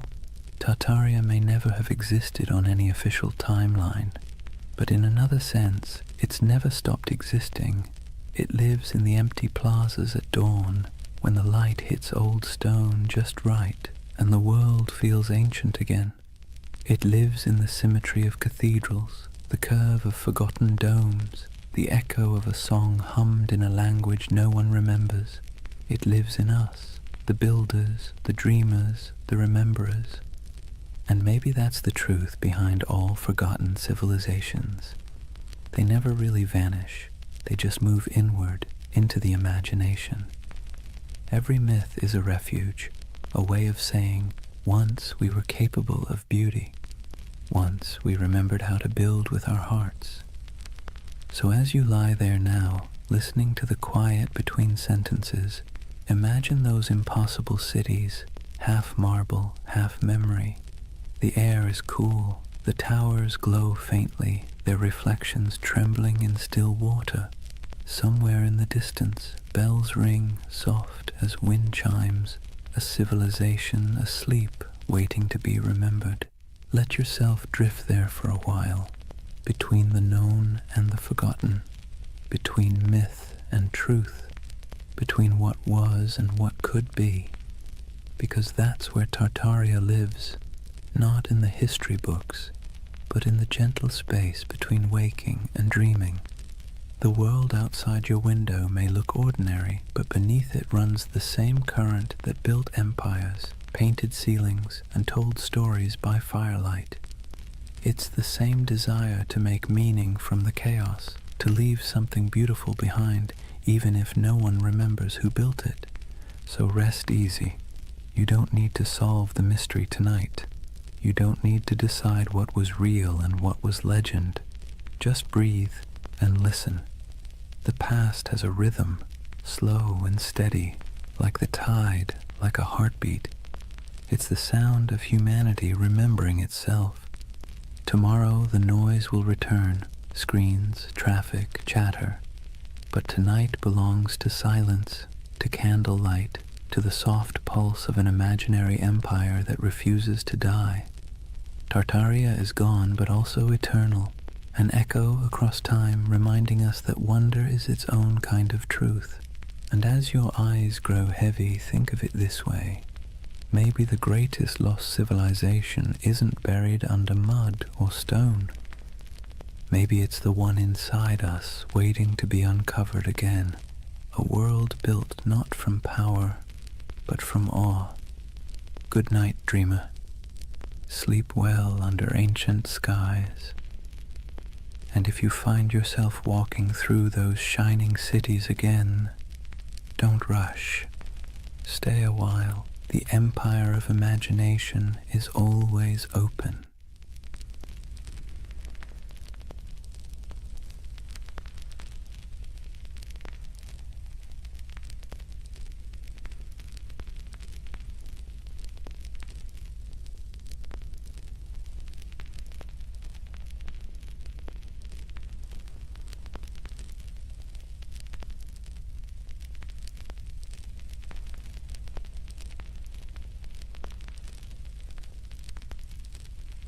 Hey guys, welcome back to the Sleep Atlas. Tonight, we're wandering into one of those stories that sits somewhere between history and myth, the kind that makes textbooks squirm but conspiracy theorists cheer. We're talking about the Anunnaki, the ancient gods of Mesopotamia, the so-called Great Ones, whose names have echoed for thousands of years. Now, before you picture little green men zipping around in flying saucers, let's be clear. The Anunnaki weren't dreamt up by modern sci-fi. They were very real to the people of ancient Mesopotamia, the Sumerians, Akkadians, Babylonians, and Assyrians, who lived their entire lives believing these beings were watching, judging, and occasionally meddling in their affairs. These gods weren't distant. They weren't serene. They were moody, demanding, and sometimes alarmingly human in their behavior. But here's the twist. In the last few decades, the Anunnaki have been rebranded, plucked out of their ancient temples and repackaged as spacefaring engineers who supposedly created humanity. You've probably seen them pop up on late-night cable documentaries with dramatic music, or in corners of the internet promising that the truth is out there. On one hand, that's entertaining. On the other, it's a perfect reminder that myths are slippery. They change to fit whatever worries and wonders we carry. So tonight, I'm going to tell you their story. The real story, as much as we can piece together from clay tablets, broken myths, and a lot of scholarly head-scratching, we'll wander through the fields of Mesopotamia where ordinary farmers sweated under the sun, convinced that every harvest was a divine test. We'll meet kings who built entire cities just to brag that the Anunnaki approved of them. We'll listen to myths where God squabbled, punished, and occasionally spared humanity. And yes, we'll peek into the modern fascination with aliens because apparently every ancient thing eventually gets abducted by sci-fi. But don't worry, this isn't a lecture. Think of it as a long, meandering nighttime walk through a world that feels both impossibly distant and strangely familiar. So, dim the lights, maybe pull a blanket a little tighter, and let's drift together into the land between rivers and gods. And before we begin, let me ask, what's keeping you up tonight? Let me know in the comments. I'd love to hear where in the world you're listening from. Settle in. Let's start at the beginning. Chapter 1. Life under the watchful eyes of the gods. Imagine yourself standing in the wide open plain of Mesopotamia, the land between the rivers, the Tigris to the east and the Euphrates to the west. The horizon stretches flat and endless, broken only by the shimmer of heat and the twisting bodies of those unpredictable rivers. The air is heavy, thick with dust and the smell of damp reeds. Somewhere in the distance, a donkey brays, and over all of it, an invisible weight hangs in the air, the belief that the Anunnaki are watching. To the people who lived here thousands of years ago, the rivers weren't just water. They were divine moods made liquid. A generous flood meant the Anunnaki were pleased. A drought meant they were angry. A sudden storm that flattened your barley fields, that was a cosmic tantrum, the gods reminding you who really ran the show. Every harvest, every illness, every successful birth or sudden death was interpreted as a sign that the Anunnaki were either blessing or punishing humanity. Daily life unfolded under this constant sense of scrutiny. Farmers trudged barefoot through muddy fields, wooden plows dragged by weary oxen. Every furrow cut into the soil was not just work, but an offering, an unspoken prayer that the Anunnaki would let the grain grow. Scribes bent over clay tablets in the shade of temples, scratching wedge-shaped symbols into wet clay, convinced that the gods valued their careful accounting of grain, beer, and taxes. Mothers tucked their children into reed mats at night with stories of Inanna and Enlil, half myth, half warning, because even bedtime carried reminders that the gods were keeping score. The landscape itself reinforced the idea. Towering ziggurats rose above flat mud-brick cities, stepped pyramids painted in bright colors that have long since faded. To climb one was to ascend closer to the heavens, to the Anunnaki who supposedly convened in their council chambers above. At the base, ordinary people shuffled forward with offerings, bowls of grain, jars of beer, bleating goats, hoping that their small sacrifice might earn a flicker of divine favor. And through it all, the question lingered. Were the gods ever satisfied? The answer, most of the time, was no. If the Anunnaki were pleased, life was merely tolerable. If they were displeased, life became unbearable. It was a kind of spiritual anxiety disorder written across an entire civilization, one that never let you forget that your fate was being judged by beings you couldn't see but definitely believed in. So here's the paradox of Mesopotamia and of the Anunnaki themselves. They gave people a framework to explain the chaos of life, but they also kept everyone permanently nervous. Imagine waking up every day knowing that your job performance review wasn't coming from your boss, but from a pantheon of unpredictable, immortal beings with the power to ruin your entire year. Comforting? Not exactly. Necessary? Absolutely. That was life under the watchful eyes of the Anunnaki, and it was only the beginning. Now that we've set the scene, the dust, the rivers, the nervous glances toward the heavens, let's lean into the daily grind of keeping the Anunnaki happy, because if there was one thing everyone in Mesopotamia agreed on, it was that the gods were needy. Think of the Anunnaki less like distant divine beings and more like an extended family of very spoiled aristocrats. They didn't simply exist in the background of your life.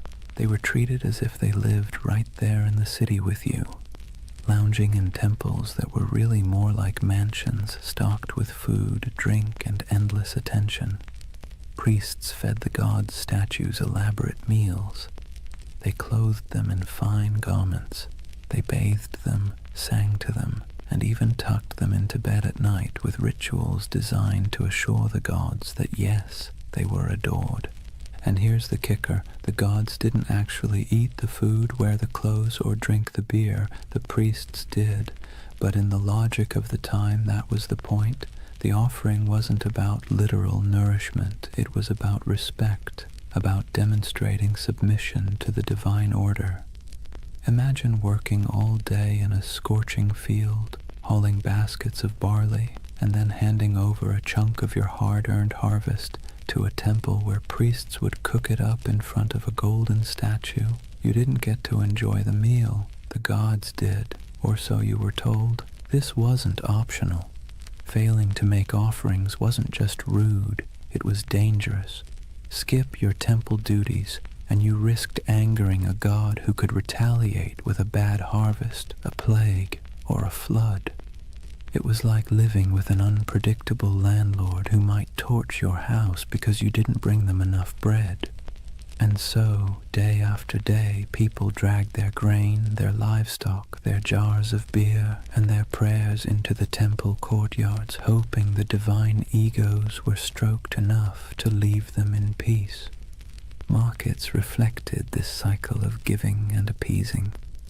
Merchants sold incense imported from far-off lands, exotic woods for temple furnishings, and precious stones for idol adornment. Whole industries thrived not because people needed goods for themselves, but because the gods supposedly needed them. The economy of worship was real, and it was heavy. And then there were the rituals, constant, exhausting, and often bewildering. Priests performed chants, sacrifices, and ceremonies to interpret the gods' moods. Ordinary people had little say in the process. They simply trusted or feared that the professionals got it right. Was the river about to flood? Only the gods knew. Was a plague looming? Better pay for a ritual just in case. Imagine the anxiety. You might lose your family, your crops, your city, not because of something you did wrong in the field, but because a priest forgot to wash a statue properly before a ritual. This constant pressure shaped how people thought about themselves. You weren't just a farmer, a merchant, or a craftsman. You were a servant of the gods, and your work was always under review. The Anunnaki weren't the kind of bosses who praised your effort either. At best, they ignored you. At worst, they punished you for reasons you could never quite understand. And yet there was comfort too. As strange as it sounds, the ritual obligations gave life structure.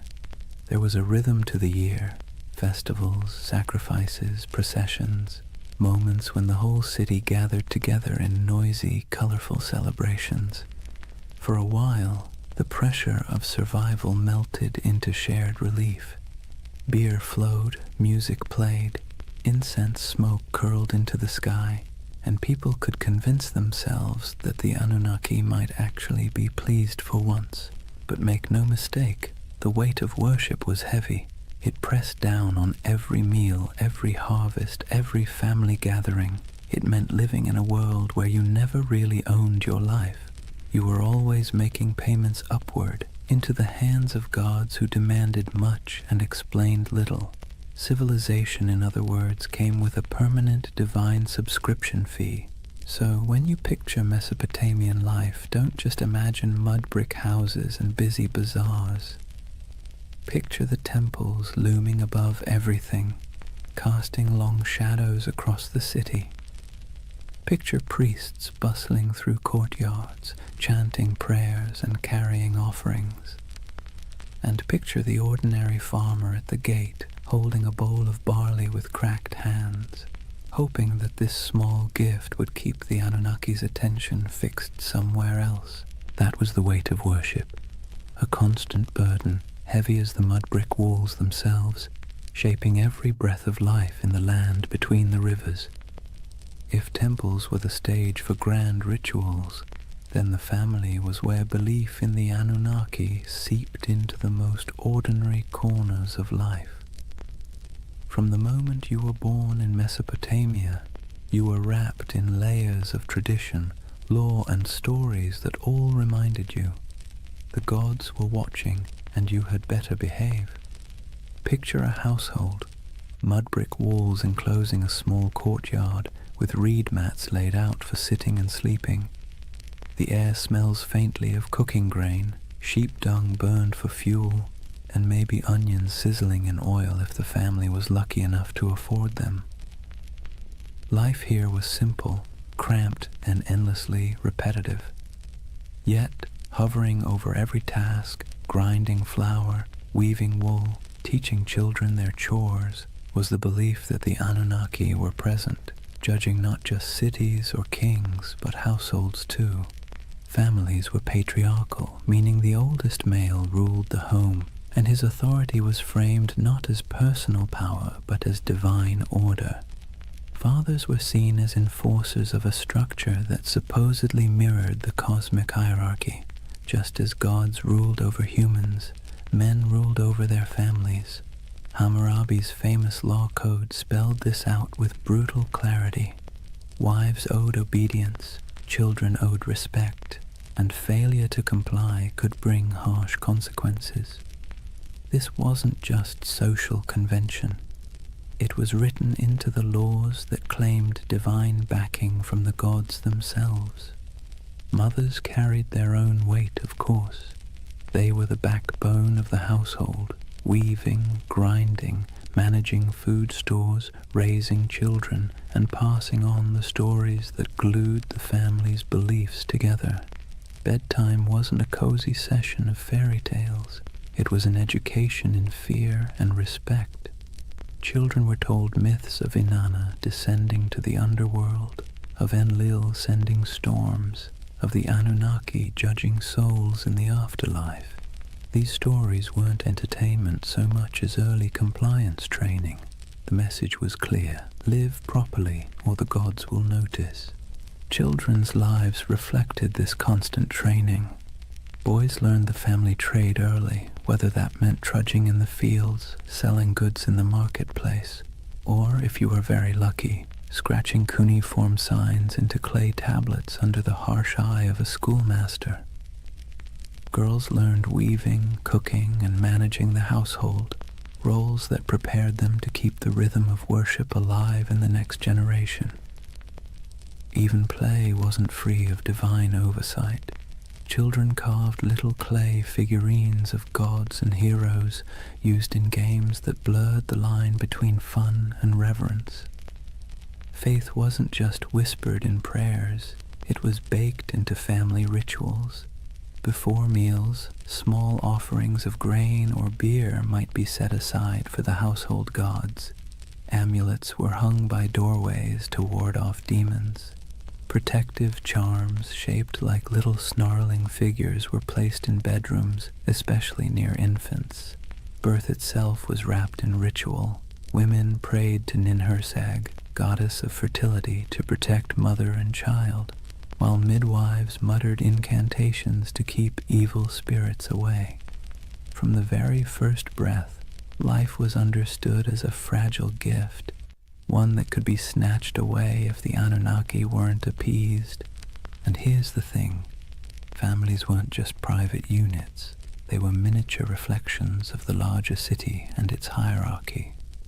Just as kings claimed authority from the gods to rule nations, Fathers claimed authority from the gods to rule homes. The same logic that justified empires justified bedtime discipline. Civilization and family structure grew up hand in hand, each reinforcing the other, all under the Anunnaki's restless gaze.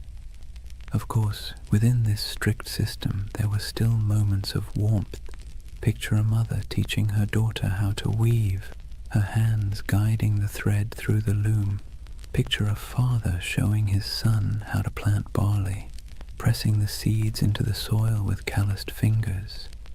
Picture siblings squabbling in the courtyard, stealing figs, chasing each other until their laughter echoed against mud brick walls. These were human moments, timeless and familiar, lived out under the shadow of divine expectation. So when you think of Mesopotamian families, don't imagine cozy equality or freedom of choice. Imagine order, hierarchy, and obligation structured from the top down, from the Anunnaki themselves to the smallest child in the household. Family wasn't just family, it was a rehearsal for serving the gods, and every story told at bedtime, every offering laid out at a threshold, every whispered prayer before sleep reinforced the same lesson. The Anunnaki were always listening. That was family and faith in ancient Mesopotamia, woven so tightly together that you couldn't separate one from the other. Home was never just home. It was a microcosm of the cosmic drama played out every day under the eyes of gods who demanded order, loyalty, and obedience. If Mesopotamian families carried the rhythm of worship in their courtyards, then the cities themselves thundered with it.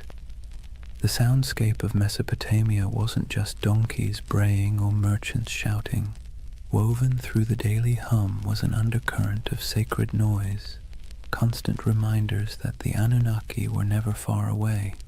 Imagine walking barefoot across the packed dirt streets of Ur or Uruk, the air heavy with heat and dust. The first thing you'd notice rising above the chatter of the marketplace is chanting, long, steady voices carrying from the temple courtyards. Priests chanted hymns in Sumerian or Akkadian, their words flowing like the rivers themselves, steady, unrelenting, rhythmic. To the people listening, these weren't just words, they were incantations meant to keep the cosmic order intact. If the chanting stopped, who knew what chaos might break loose? Temples were alive with activity. Incense smoldered, releasing thick curls of smoke that clung to the air, sweet and sharp at the same time. The scent was meant to please the gods, but for ordinary people walking by, it was a reminder that the divine was close enough to smell. Lyres plucked their delicate notes in temple courtyards, drums pulsed with steady beats, and flutes added piercing tones that drifted across rooftops. To us, it might sound like music. To them, it was more like maintenance, a sound system designed to keep the Anunnaki pacified. And it wasn't just priests who contributed to the sacred soundscape. Festivals turned entire cities into orchestras of devotion. Imagine crowds gathering for a procession, voices rising together in chants, bells clanging, animals bellowing as they were led toward sacrifice. The ziggurat loomed above it all, terraces echoing with footsteps as priests climbed higher to offer food, drink, and prayers to the gods at the summit shrine. From miles away, travelers could hear the echo of music, the low murmur of thousands of voices, and know they were approaching a city where gods were fed daily like pampered royals. But the sounds weren't always grand. Sometimes they were intimate and unsettling. Picture a priest muttering over the body of a sick child, reciting spells to chase away spirits. Picture whispered prayers at dusk, entire families speaking softly into the night air as oil lamps flickered. Picture the hush that fell when an omen was announced, the crowd quieting to hear the words that might decide whether the gods were pleased or furious. In these moments, sound wasn't background. It was the bridge between humans and the Anunnaki. The irony is that these sounds, sacred chants, booming drums, whispered prayers, blurred together with the noise of the city. A donkey braying outside a temple, a merchant shouting about his wares as priests sacrificed a goat, children laughing while incense smoke rose into the sky. The sacred and the ordinary overlapped constantly, like two melodies played at the same time. For Mesopotamians, there was no separation between daily life and sacred life. Every sound was part of the same chorus, one directed at keeping the gods content.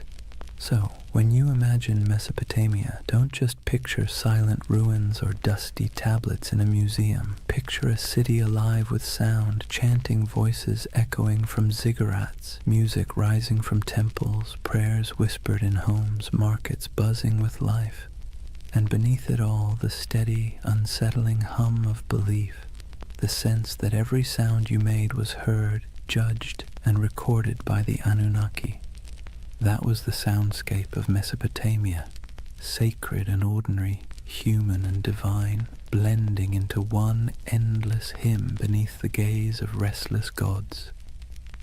So far we've walked the fields, stepped into homes, and stood in the courtyards of temples. But if there's one thread tying all of Mesopotamian life together under the watch of the Anunnaki, it's struggle. Not dramatic Hollywood-style struggle, more like the constant grinding kind. The kind that wears you down day after day until survival itself feels like an act of worship. Imagine yourself as an ordinary farmer, standing ankle-deep in a muddy canal, sweat dripping into your eyes as the sun beats down. The water that gives life to your crops also threatens to destroy them, either by flooding too much or not enough. You dig ditches, patch walls, and mutter prayers, hoping Enki might spare you this season. Your back aches, your hands blister, and still the work never stops. Each seed you plant is not just a gamble with the soil, it's a plea to the gods. Or imagine being a craftsman, hunched over a clay tablet, shaping wedge-shaped marks into wet clay. Maybe you're writing receipts, tallying debts, or recording temple rations. The work is tedious, your teacher strict, your mistakes punished. And yet, every stroke of your stylus feels like part of something bigger.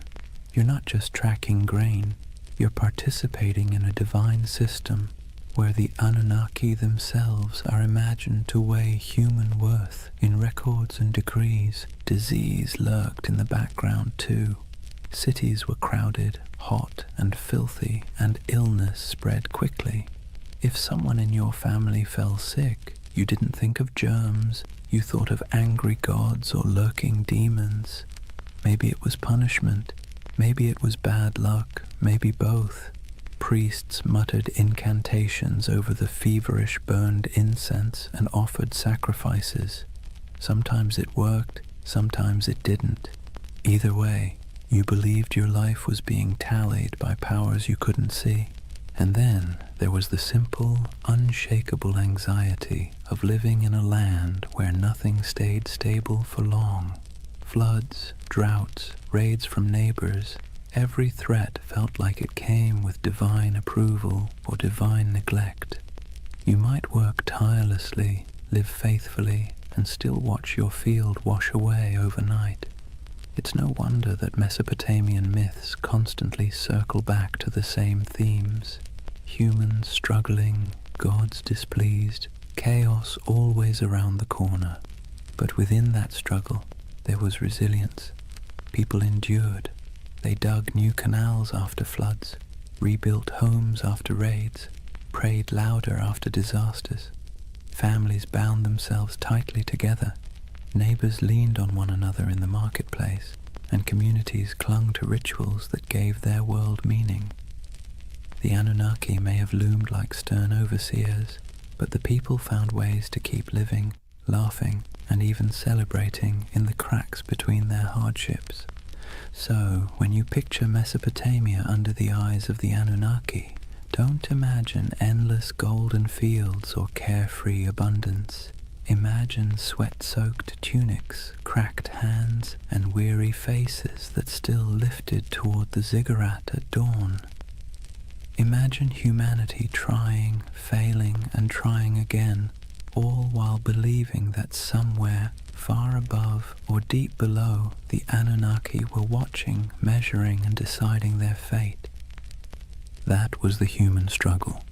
A constant effort to carve order out of chaos, meaning out of hardship, and survival out of a world that felt forever precarious. And in that struggle, civilization itself was born. Chapter 2. The Gods Who Ruled the Skies and Earth. If life in Mesopotamia felt like a constant test, then the examiners were the Anunnaki. These weren't gentle guardian angels or abstract philosophical ideas.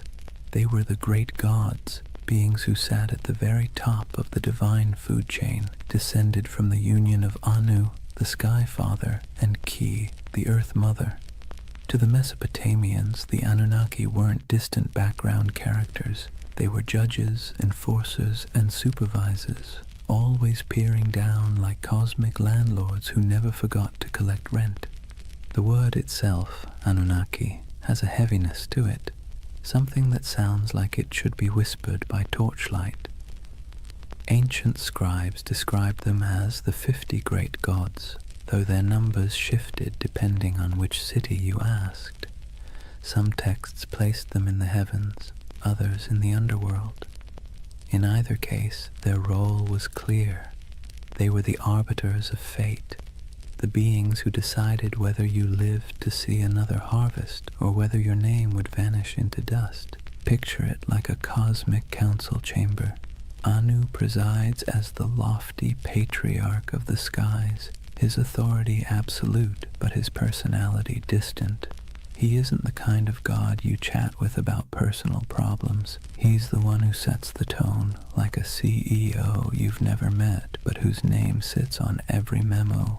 Beneath him, Enlil, god of air and storms, is the enforcer, a figure as feared as he was respected. He could bless the land with life-giving rain or flatten it with violent winds. His moods were the weather forecast. Ea, or Enki, the clever god of wisdom and water, often played the role of fixer, the one who bent the rules when the council's decisions were too harsh. Ninhursag, the mother goddess, embodied fertility and nurturance, though even she could be stern when humanity overstepped. The Anunnaki weren't imagined as serene or harmonious. Their council was more like a divine courtroom full of debates, rivalries, and power plays. They were the ones who weighed the fates of kings and commoners alike. If a ruler conquered a rival city, it was because the Anunnaki permitted it. If a plague swept through the streets, it was because the Anunnaki had signed off on the punishment. Their decisions rippled down into every corner of daily life, from the canals of farmers to the palaces of kings. And while ordinary people couldn't see them directly, their presence was everywhere. Every temple inscription invoked their names. Every prayer carried their authority. Every law code claimed their approval. Kings ruled not because of military might alone, but because they claimed to be chosen by the Anunnaki. To question their power was to question the gods themselves, and that was a career-ending move, if not a life-ending one. So, when you picture Mesopotamian religion, don't imagine a single figure like Zeus hurling thunderbolts or a kindly creator painting the skies. Imagine a boardroom full of moody, powerful beings, each with their own agenda, each wielding immense influence over humanity. Some offered guidance, some unleashed terror, and all demanded constant recognition. The Anunnaki were both the architects and the auditors of civilization, and their signatures were stamped on everything that survived from Mesopotamian life. They weren't just gods in stories. They were the living framework of reality, the background hum of existence. and under their watchful eyes, humanity took its first halting steps into what we call civilization. If the Anunnaki were the great gods of Mesopotamia, then their stories were the epic sagas that gave life meaning and, frankly, kept people both entertained and terrified. These weren't bedtime tales meant to lull you to sleep. They were cautionary dramas about power, mortality, and what happens when you cross the wrong god on the wrong day. Take Inanna, also known as Ishtar, the goddess of love, war, and everything messy in between. Her most famous story is the descent into the underworld. Imagine her striding into the shadowy realm ruled by her sister Ereshkigal, Queen of the Dead. But there's a catch. At each of the 7 gates she passes through, she must remove an item of clothing or jewelry. By the time she arrives before her sister, she's stripped bare, not just physically, but of her power and protection, and the Anunnaki, acting as judges in the underworld, condemn her. She's struck down, lifeless, and the world above begins to wither without her presence. Only through divine trickery and intervention does she return, but not without a price. Her lover, Dumuzi, is dragged down to take her place for part of the year. It's a story about death and rebirth, about the cycles of fertility and decay, but also about how even the mightiest goddess isn't immune to the stern judgments of the Anunnaki. Then there's Enlil, the god of storms, whose power was as unpredictable as the weather he ruled. In one tale, he decides humanity has become too noisy. Seriously, that was their crime, just existing too loudly, and pushes for their destruction. You can imagine a farmer shaking his head at this, muttering, "We break our backs in the sun, and still the gods complain we're too chatty." But it wasn't just petty annoyance. The Anunnaki gathered as a council to decide humanity's fate, and their verdict carried the weight of life and death. Enki, the god of wisdom and water, often acted as a counterbalance. He was the sly one, slipping humanity a lifeline when the other gods turned cruel. He whispers secrets to mortals, helps heroes survive floods, and generally makes sure that civilization doesn't collapse entirely under the divine equivalent of poor management. His rivalry with other Anunnaki, especially when their decrees seemed harsh, created the tension at the heart of many myths. Without him, the stories would end a lot sooner, usually with humanity wiped off the map. The Anunnaki didn't just sit around in myths as background figures. They were portrayed as active enforcers of cosmic law. They're described as judges in the underworld, weighing the souls of the dead. They show up in tales as the arbiters of fate, determining whether kings succeed or fall. To the Mesopotamians, this wasn't abstract philosophy. It was how the universe worked. The Anunnaki weren't just on the stage. They were the directors, the critics, and occasionally the executioners. And then, of course, there's the divine drama. Rivalries, betrayals, and power grabs weren't unique to human kings. The Anunnaki mirrored the squabbles of earthly rulers. They fought, negotiated, sulked, and occasionally unleashed chaos on a cosmic scale. Every myth reinforced the idea that the universe was not run by serene, detached beings, but by temperamental gods with very human flaws. So, the mythic storylines of the Anunnaki weren't simple tales. They were the scripts by which Mesopotamians understood their place in the world. When you planted your crops, you remembered Inanna's descent. When storms raged, you muttered prayers to Enlil. When you needed a glimmer of hope, you looked to Enki. These stories explained why life was fragile, why the gods were fickle, and why survival always felt like it balanced on the edge of divine whim. If Mesopotamian myths were the great campfire stories of their day, then the Epic of Gilgamesh was the full-length box set, multi-season, full of drama, cosmic cameos, and the occasional existential crisis.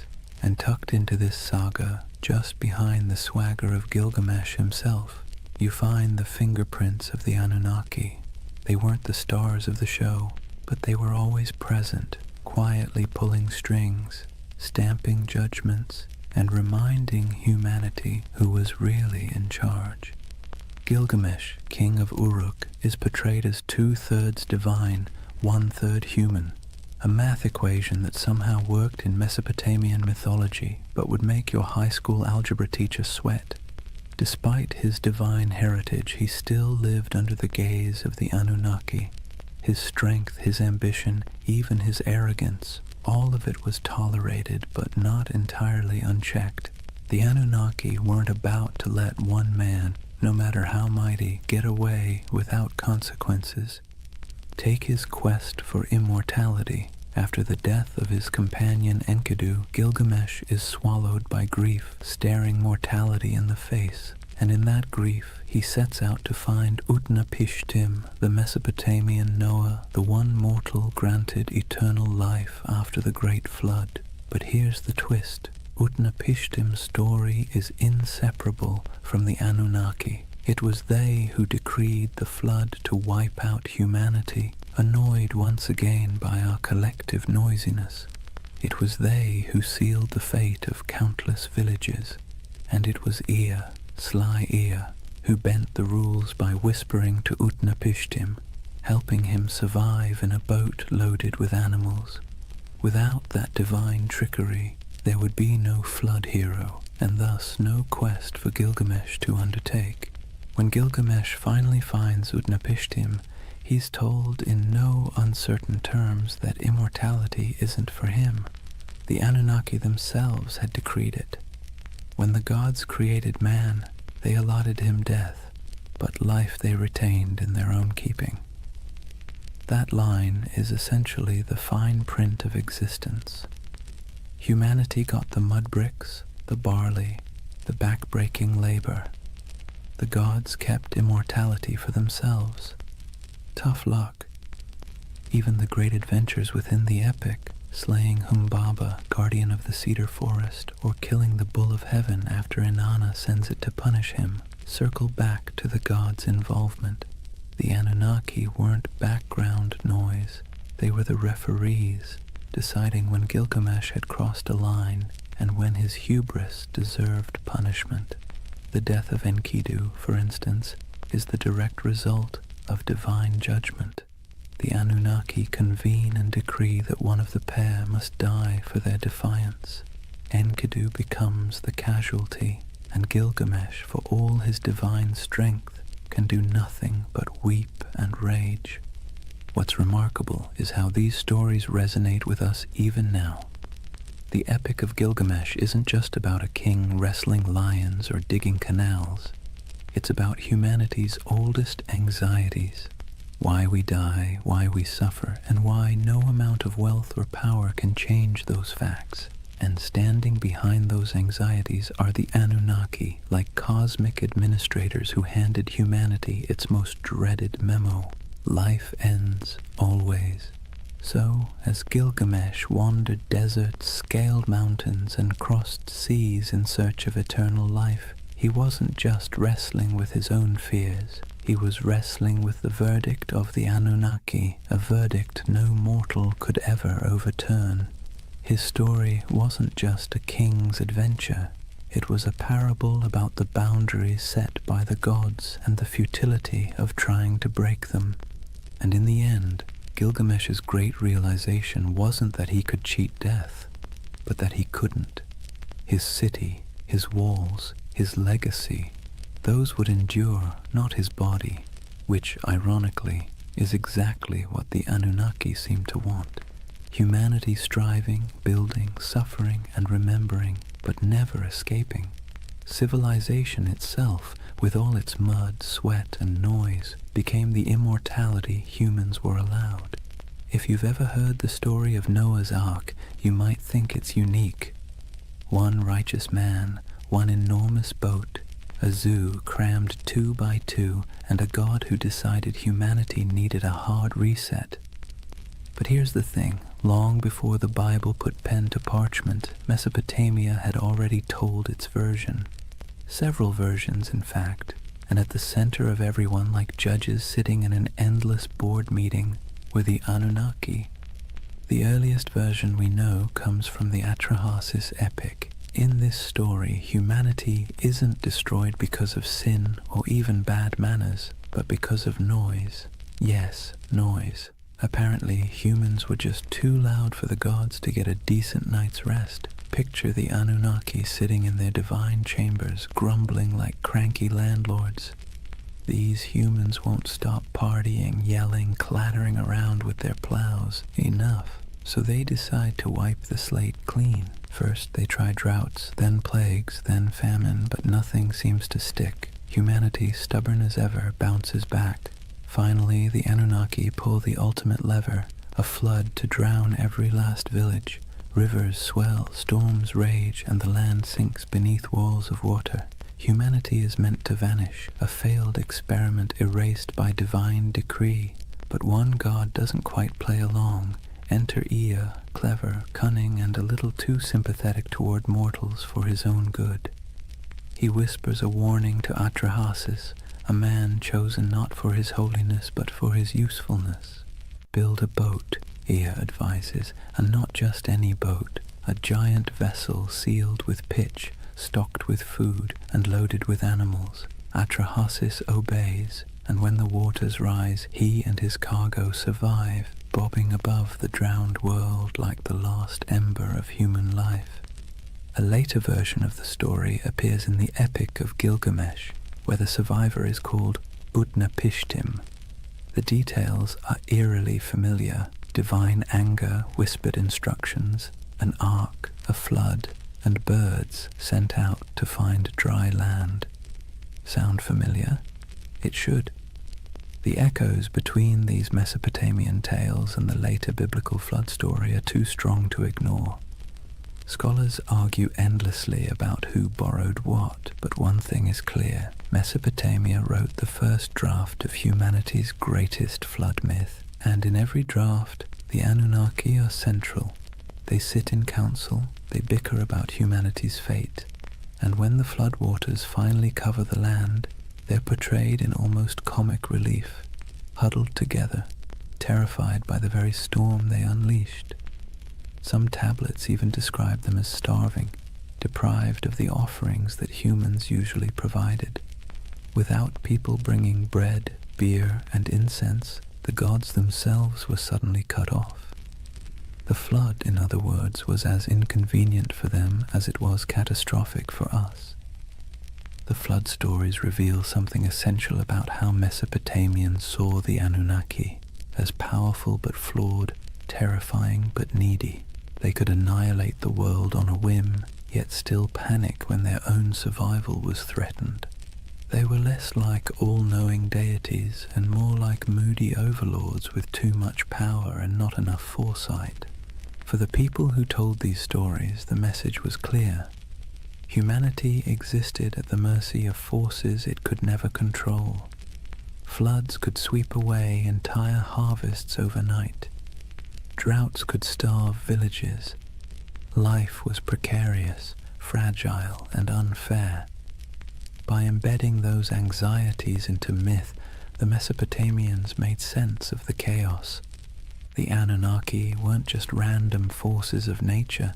They were personalities you could bargain with, flatter, or, if you were lucky, find an ear to outwit on your behalf. And maybe that's why the flood myth has lasted so long. It resonates with the most basic human fear, that everything we've built, everything we've struggled for, can be washed away in an instant. The Mesopotamians wrapped that fear in the story of divine judgment, a story so powerful it sailed forward through time, carried on clay tablets, copied into scripture, and retold for millennia. So the flood wasn't just water rising, it was a story of humanity's fragility, the gods' capriciousness, and the desperate hope that someone, anyone, might survive to start over again. If you've ever sat through a corporate meeting where everyone jockeys for credit, interrupts each other, and tries to outdo the boss, congratulations, you already understand Mesopotamian divine politics. Because the Anunnaki, for all their cosmic authority, were basically the original middle managers of the universe, constantly bickering, scheming, and pushing their agendas. Let's be clear. The Anunnaki weren't serene, enlightened beings sitting in eternal harmony. They were more like a council of city-states writ large. Each had their turf, their loyalties, and their grudges. When they gathered, it wasn't kumbaya around the celestial campfire. It was more like a landlord's association deciding how much rent to raise while secretly planning who to stab in the back at the next vote. Take Enlil, for example, the storm god, known for being both immensely powerful and immensely irritable. He's often depicted as the one pushing for harsh judgments, floods, plagues, the occasional smiting. If you had to assign him a modern role, he'd be that boss who always thinks the best solution is fire half the staff and never sticks around to clean up the mess. Then you've got Ea, or Enki, the god of wisdom and water, who often played the role of the office saboteur. Whenever Enlil wanted to wipe out humanity, Ea would sneak behind his back, whispering to mortals like Atrahasis or Utnapishtim. He wasn't rebellious enough to stage a coup, but he was crafty enough to bend the rules. Think of him as the co-worker who nods along in the meeting, then quietly emails the client with a completely different plan.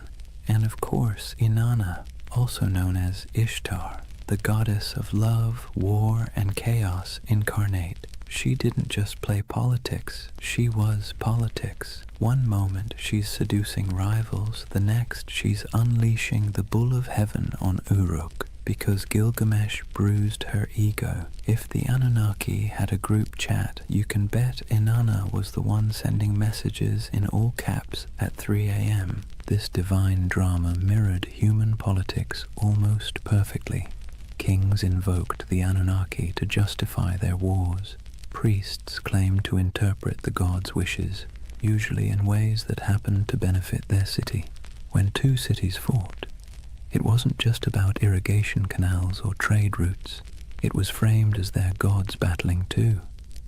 The human squabbles were just the earthly reflection of celestial office politics.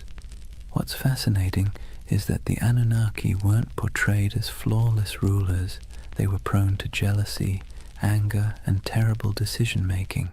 They punished entire populations for petty grievances. They feasted on offerings while mortals starved. They demanded loyalty, but offered little security in return. Sound familiar? That's because the people who invented these myths knew exactly what it felt like to live under rulers who acted the same way. The gods were a cosmic mirror of their kings, only with bigger egos and the ability to drown the world when annoyed. And yet this chaos wasn't just accepted, it was baked into the worldview. For Mesopotamians, the divine council was messy because life was messy. The Anunnaki didn't represent a utopia, they represented reality, unpredictable, unfair, and exhausting, but also the only system anyone knew. So the next time you picture Mesopotamian religion, don't imagine calm temples and peaceful hymns. Picture a smoky back room, gods arguing over humanity's fate, each angling for influence while pretending to act for the greater good. That was the drama of divine politics, and it shaped every flood, famine, and fleeting moment of human survival.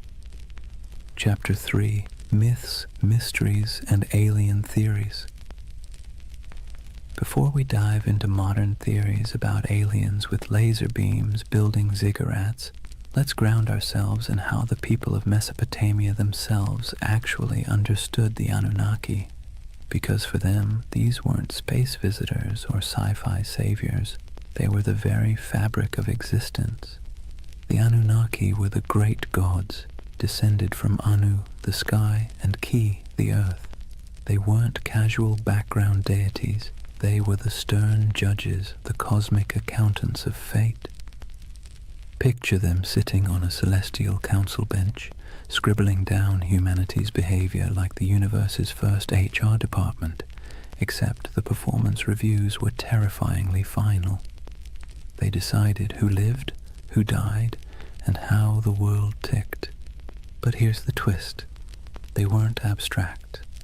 They were woven into every corner of daily life. A farmer digging an irrigation canal didn't just worry about weeds or floods. He worried about whether the Anunnaki were pleased with his offering of grain. A merchant weighing silver in the bazaar wasn't just concerned about fair trade. He wondered if the gods of fate were tallying his honesty. The Anunnaki weren't far away. They were breathing down your neck in every deal, every harvest, every storm cloud on the horizon. Temples were their houses, but also their workplaces. Priests acted as caretakers, feeding the statues daily meals, dressing them in embroidered garments, and bathing them in ritual purity. Imagine treating a carved stone figure as if it were your very picky, very powerful roommate who might throw a tantrum if dinner was late. That's the relationship Mesopotamians had with their gods, equal parts reverence and anxiety. The Anunnaki's role stretched beyond the fields and temples. They were tied to fertility, justice, and even the underworld.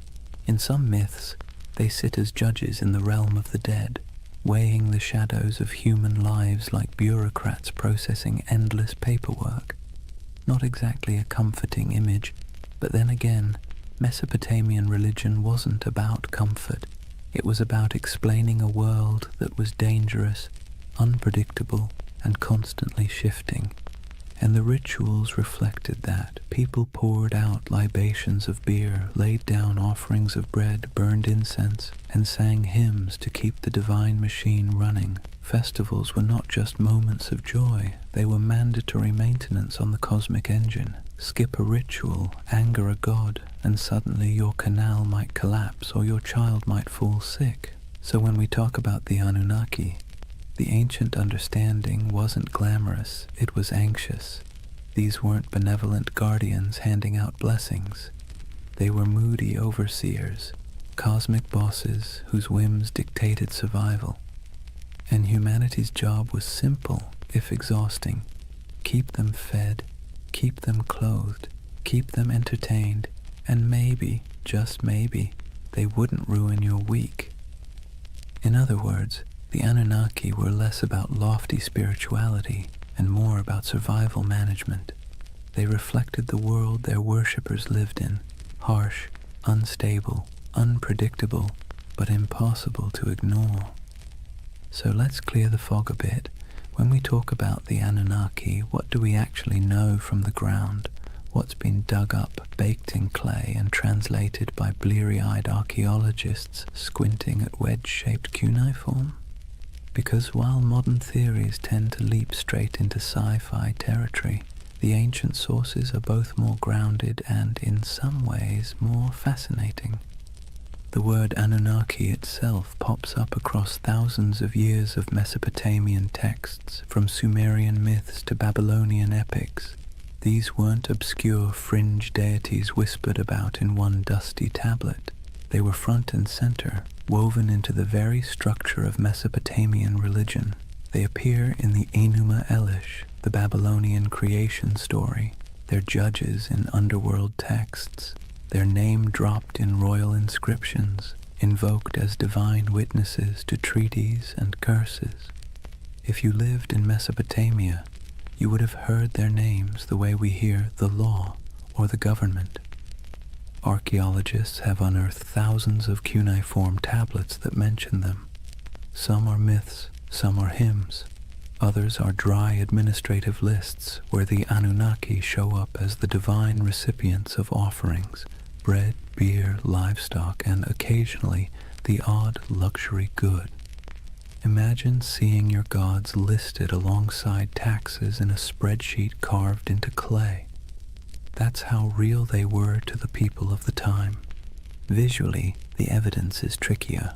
Unlike Egyptian gods with instantly recognizable animal heads, the Anunnaki weren't locked into one iconography. Sometimes they're represented as human-like figures in elaborate robes with horned crowns, a symbol of divinity. Other times, they're mentioned collectively, more as a divine council than as individuals with distinct faces. Reliefs from places like Assyria show gods flanking sacred trees, holding ritual objects, or hovering in winged forms. Whether every winged figure should be read as Anunnaki is debated, but what's certain is that these divine images were meant to remind worshippers of cosmic hierarchy, gods above, humans below, no exceptions.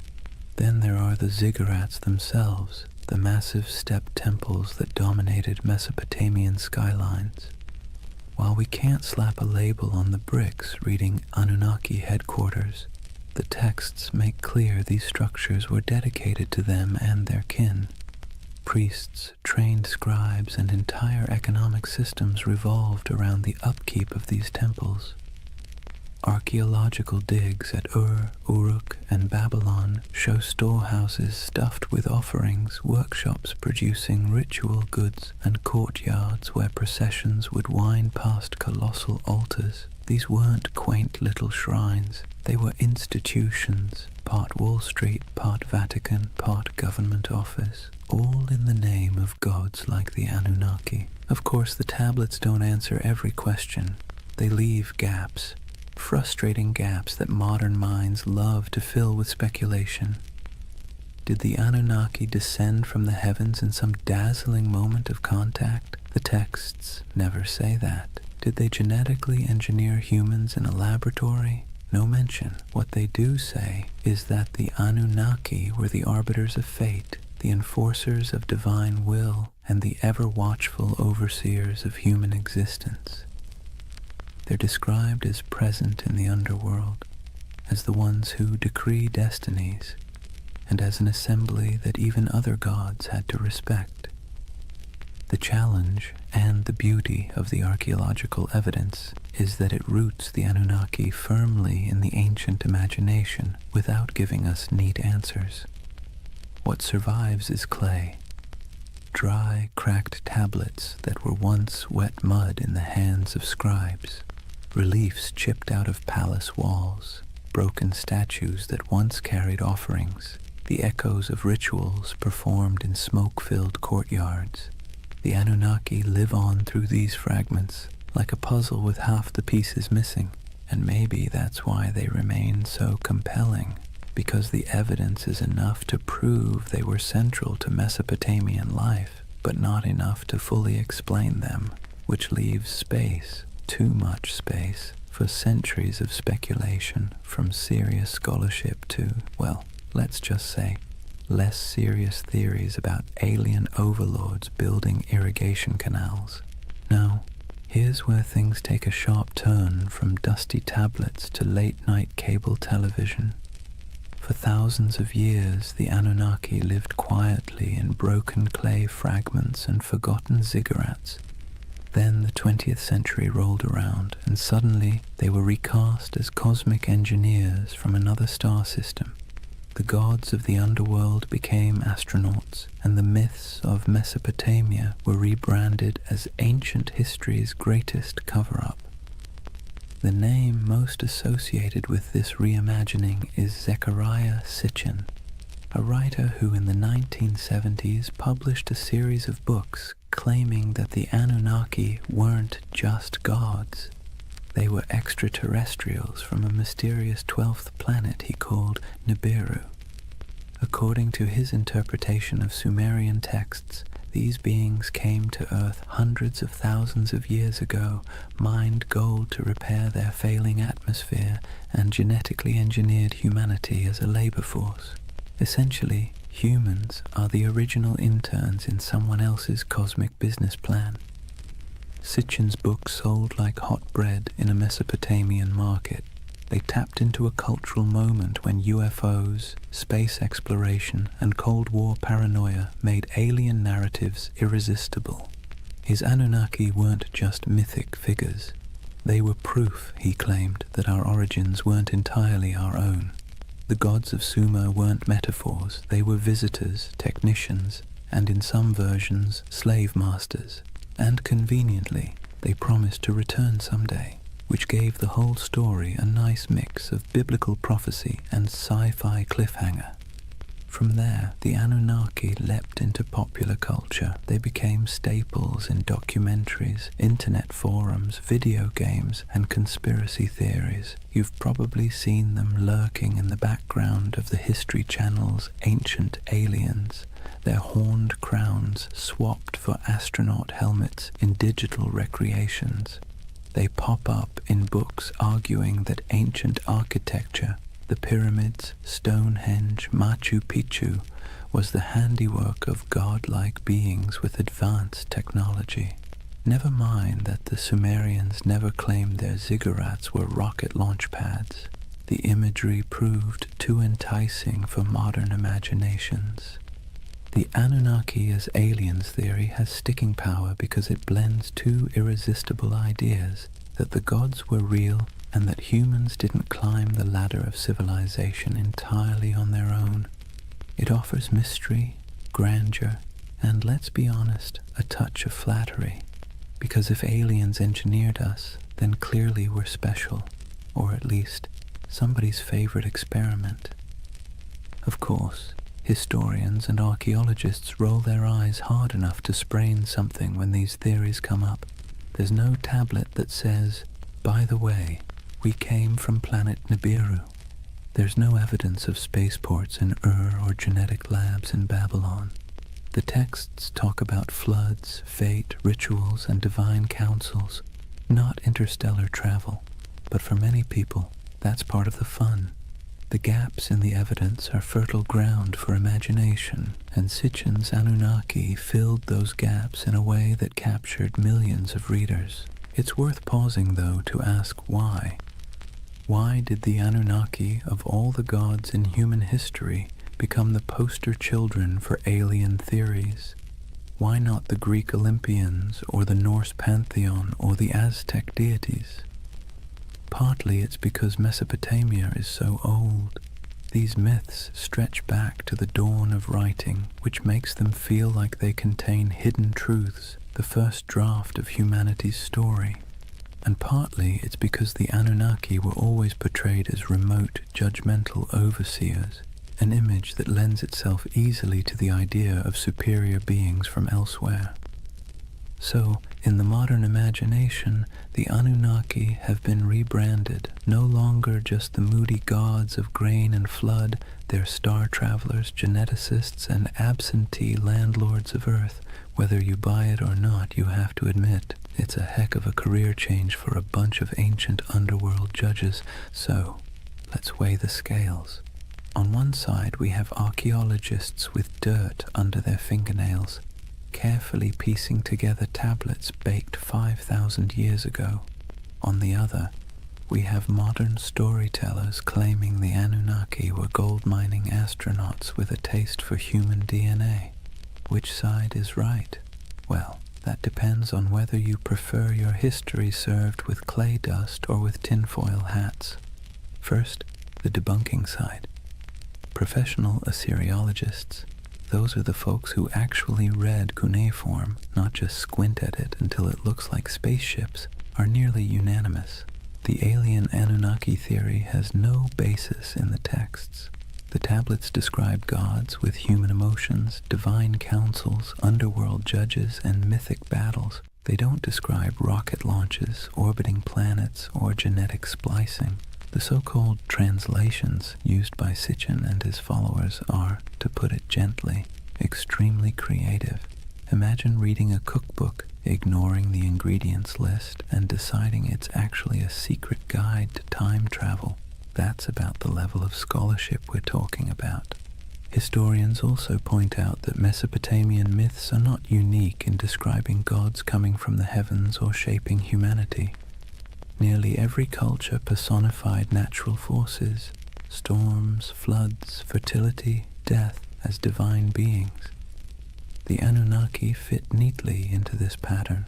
Their role as overseers of fate and cosmic order makes sense in a world where rivers could make or break your survival overnight. They were not literal engineers from outer space. They were metaphors dressed in horned crowns. And yet, here's where the believing side makes its case, not necessarily because the evidence is strong, but because the allure is irresistible. People love mysteries. We love the idea that official history only tells part of the story, and we especially love the idea that ancient civilizations had secrets we can barely comprehend. The Anunnaki as aliens theory scratches all those itches. It takes the gaps, the missing pieces in the archaeological record, and fills them with rockets, DNA labs, and interstellar empires. And let's be honest, the official scholarly version isn't exactly sexy. The Anunnaki were stern gods who oversaw the underworld and enforced cosmic order doesn't exactly sell a million paperbacks. The Anunnaki were aliens who built humanity as their labor force and promised to return. Now that gets you a book deal, a History Channel interview, and a lifetime supply of conference invitations. What's fascinating is how both sides talk past each other. Scholars insist, rightly, that there's no evidence for aliens. Believers insist, also rightly in their own way, that the mysteries of Mesopotamia leave plenty of room for speculation. And between those poles, the Anunnaki themselves sit in silence, their names carved into clay, waiting for us to argue over them. Maybe that's the real takeaway here. Not whether they were gods, judges, or astronauts, but the fact that the Anunnaki are still sparking debate thousands of years later. They're still being reinterpreted, reshaped, and reimagined to suit the anxieties and fascinations of every age, whether that's Bronze Age farmers worrying about floods, or modern readers worrying about aliens in the night sky. So are they aliens? Almost certainly not. Are they fascinating? Absolutely. And in the end, whether you lean on the side of clay tablets or cosmic spaceships, you're participating in the same tradition the Mesopotamians started, using stories to make sense of a world that always feels a little bit out of our control. Here's the thing, whether you side with the cautious archaeologists or the ancient astronaut crowd, one fact is undeniable. The Anunnaki have staying power.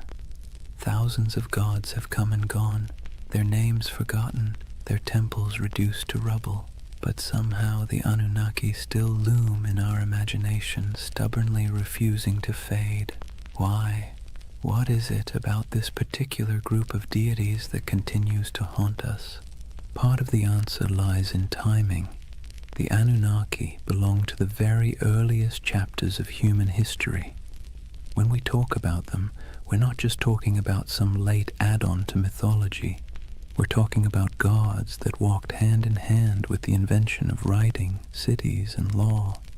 They're baked into the foundations of civilization itself.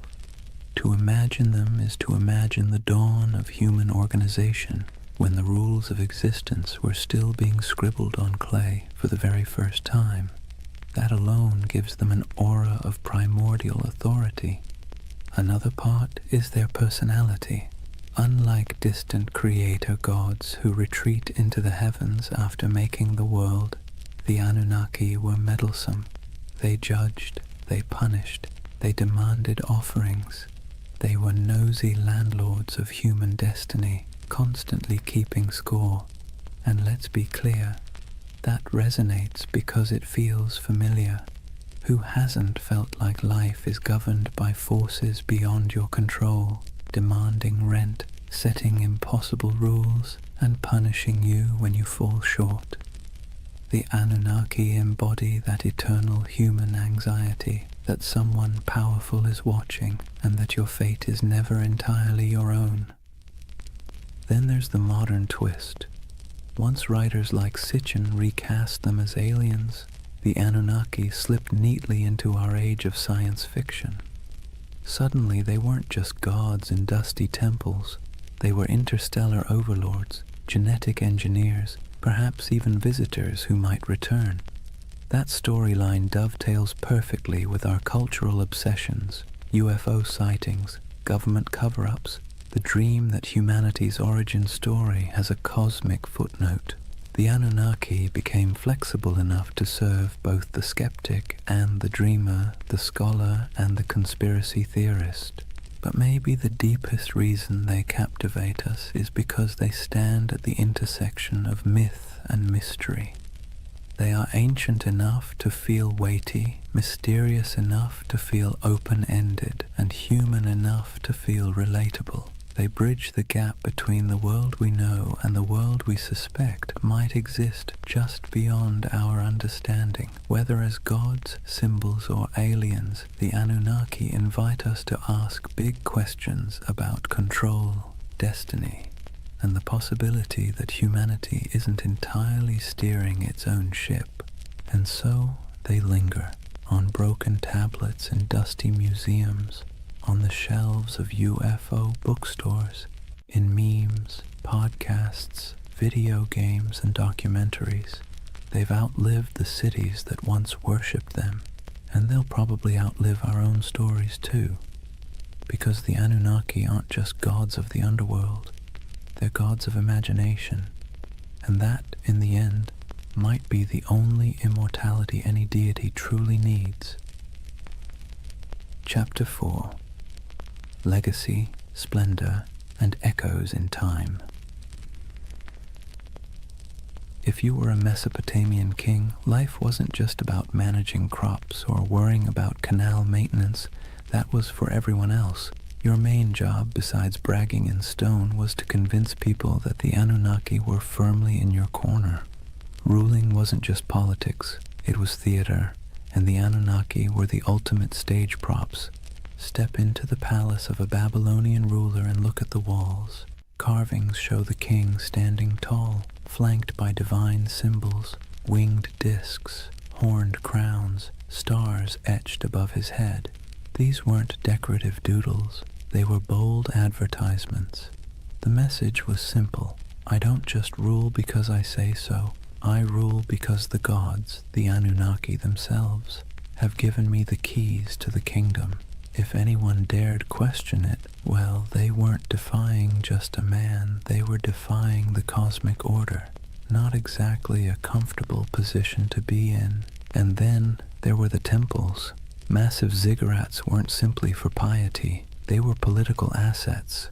Kings poured resources into these towering mud brick staircases to heaven, dedicating them to the Anunnaki as if they were paying off a divine mortgage. Each new level added, each gleaming brick was another way of saying, see how devoted I am?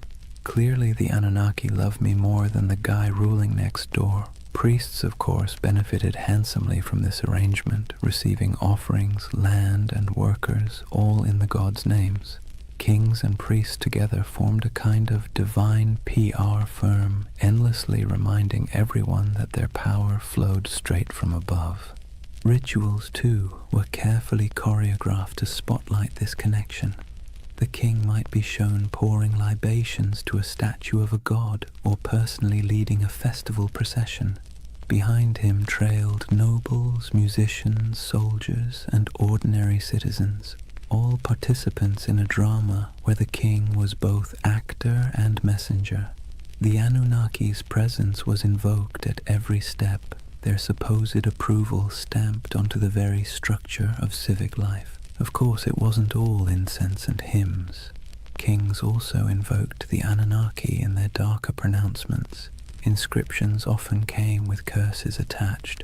Whoever defaces this monument, may the Anunnaki destroy his seed, wither his fields, and turn his name to dust. Nothing like a little cosmic threat to keep people from messing with your statues. The Anunnaki became both benefactors and enforcers, tools for rulers to extend their grip long after their actual armies had gone home. To the elite, the Anunnaki were less distant deities and more political allies.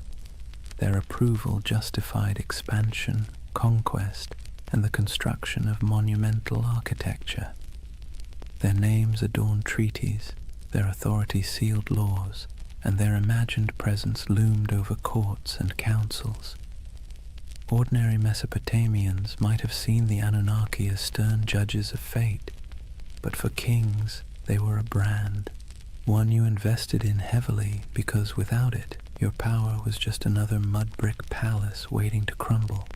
And so when you think of Mesopotamian splendor, banquets with honey cakes and music, dazzling gates covered in glazed brick, kings reclining in luxury, remember that every goblet raised was, at least on paper, raised in honor of the Anunnaki. The gods were everywhere, woven into the very fabric of elite life, both as protectors and as the ultimate marketing department. Let's step outside the palaces for a moment and see how different life looked depending on where you stood in Mesopotamian society. Because while kings and nobles could commission inscriptions boasting about their cozy relationship with the Anunnaki, ordinary people experienced those gods in very different, far less glamorous ways. Start with the farmer. He rises before dawn, trudges barefoot through mud, and pours out a portion of his precious grain as an offering. That handful of barley might be the difference between feeding his family through the week or going hungry, but the ritual isn't optional. The Anunnaki need to be kept happy, or at least not too angry, and so sacrifices are made. For him, the gods are stern overseers whose moods swing with the floods, the plagues, and the weather. His prayers are not about glory or legacy. They are desperate petitions for rain, for healthy crops, for the survival of his children. Now step into the temple courtyard. Here, priests oversee elaborate offerings, roasted lamb, beer poured into bowls, incense rising in aromatic clouds. Nobles and kings show up too, parading gifts of gold and silver, dedicating massive feasts in the gods' names. On the surface, it looks like everyone is worshipping the same deities, but the scale is entirely different. Where the farmer gives a clay bowl of bread, the king gives an entire bull. Where the laborer prays for enough water to survive the season, the ruler prays for divine sanction to conquer a neighboring city. Same gods, very different wish lists. And that's the irony. The Anunnaki were invoked as protectors of the entire community, yet the experience of worship was stratified. For the elite, ceremonies doubled as political theater. A grand feast for the gods also reminded the crowd who had the wealth to host it. Statues clothed in embroidered robes weren't just signs of piety. They were signs of power, gifts only rulers could afford to lavish.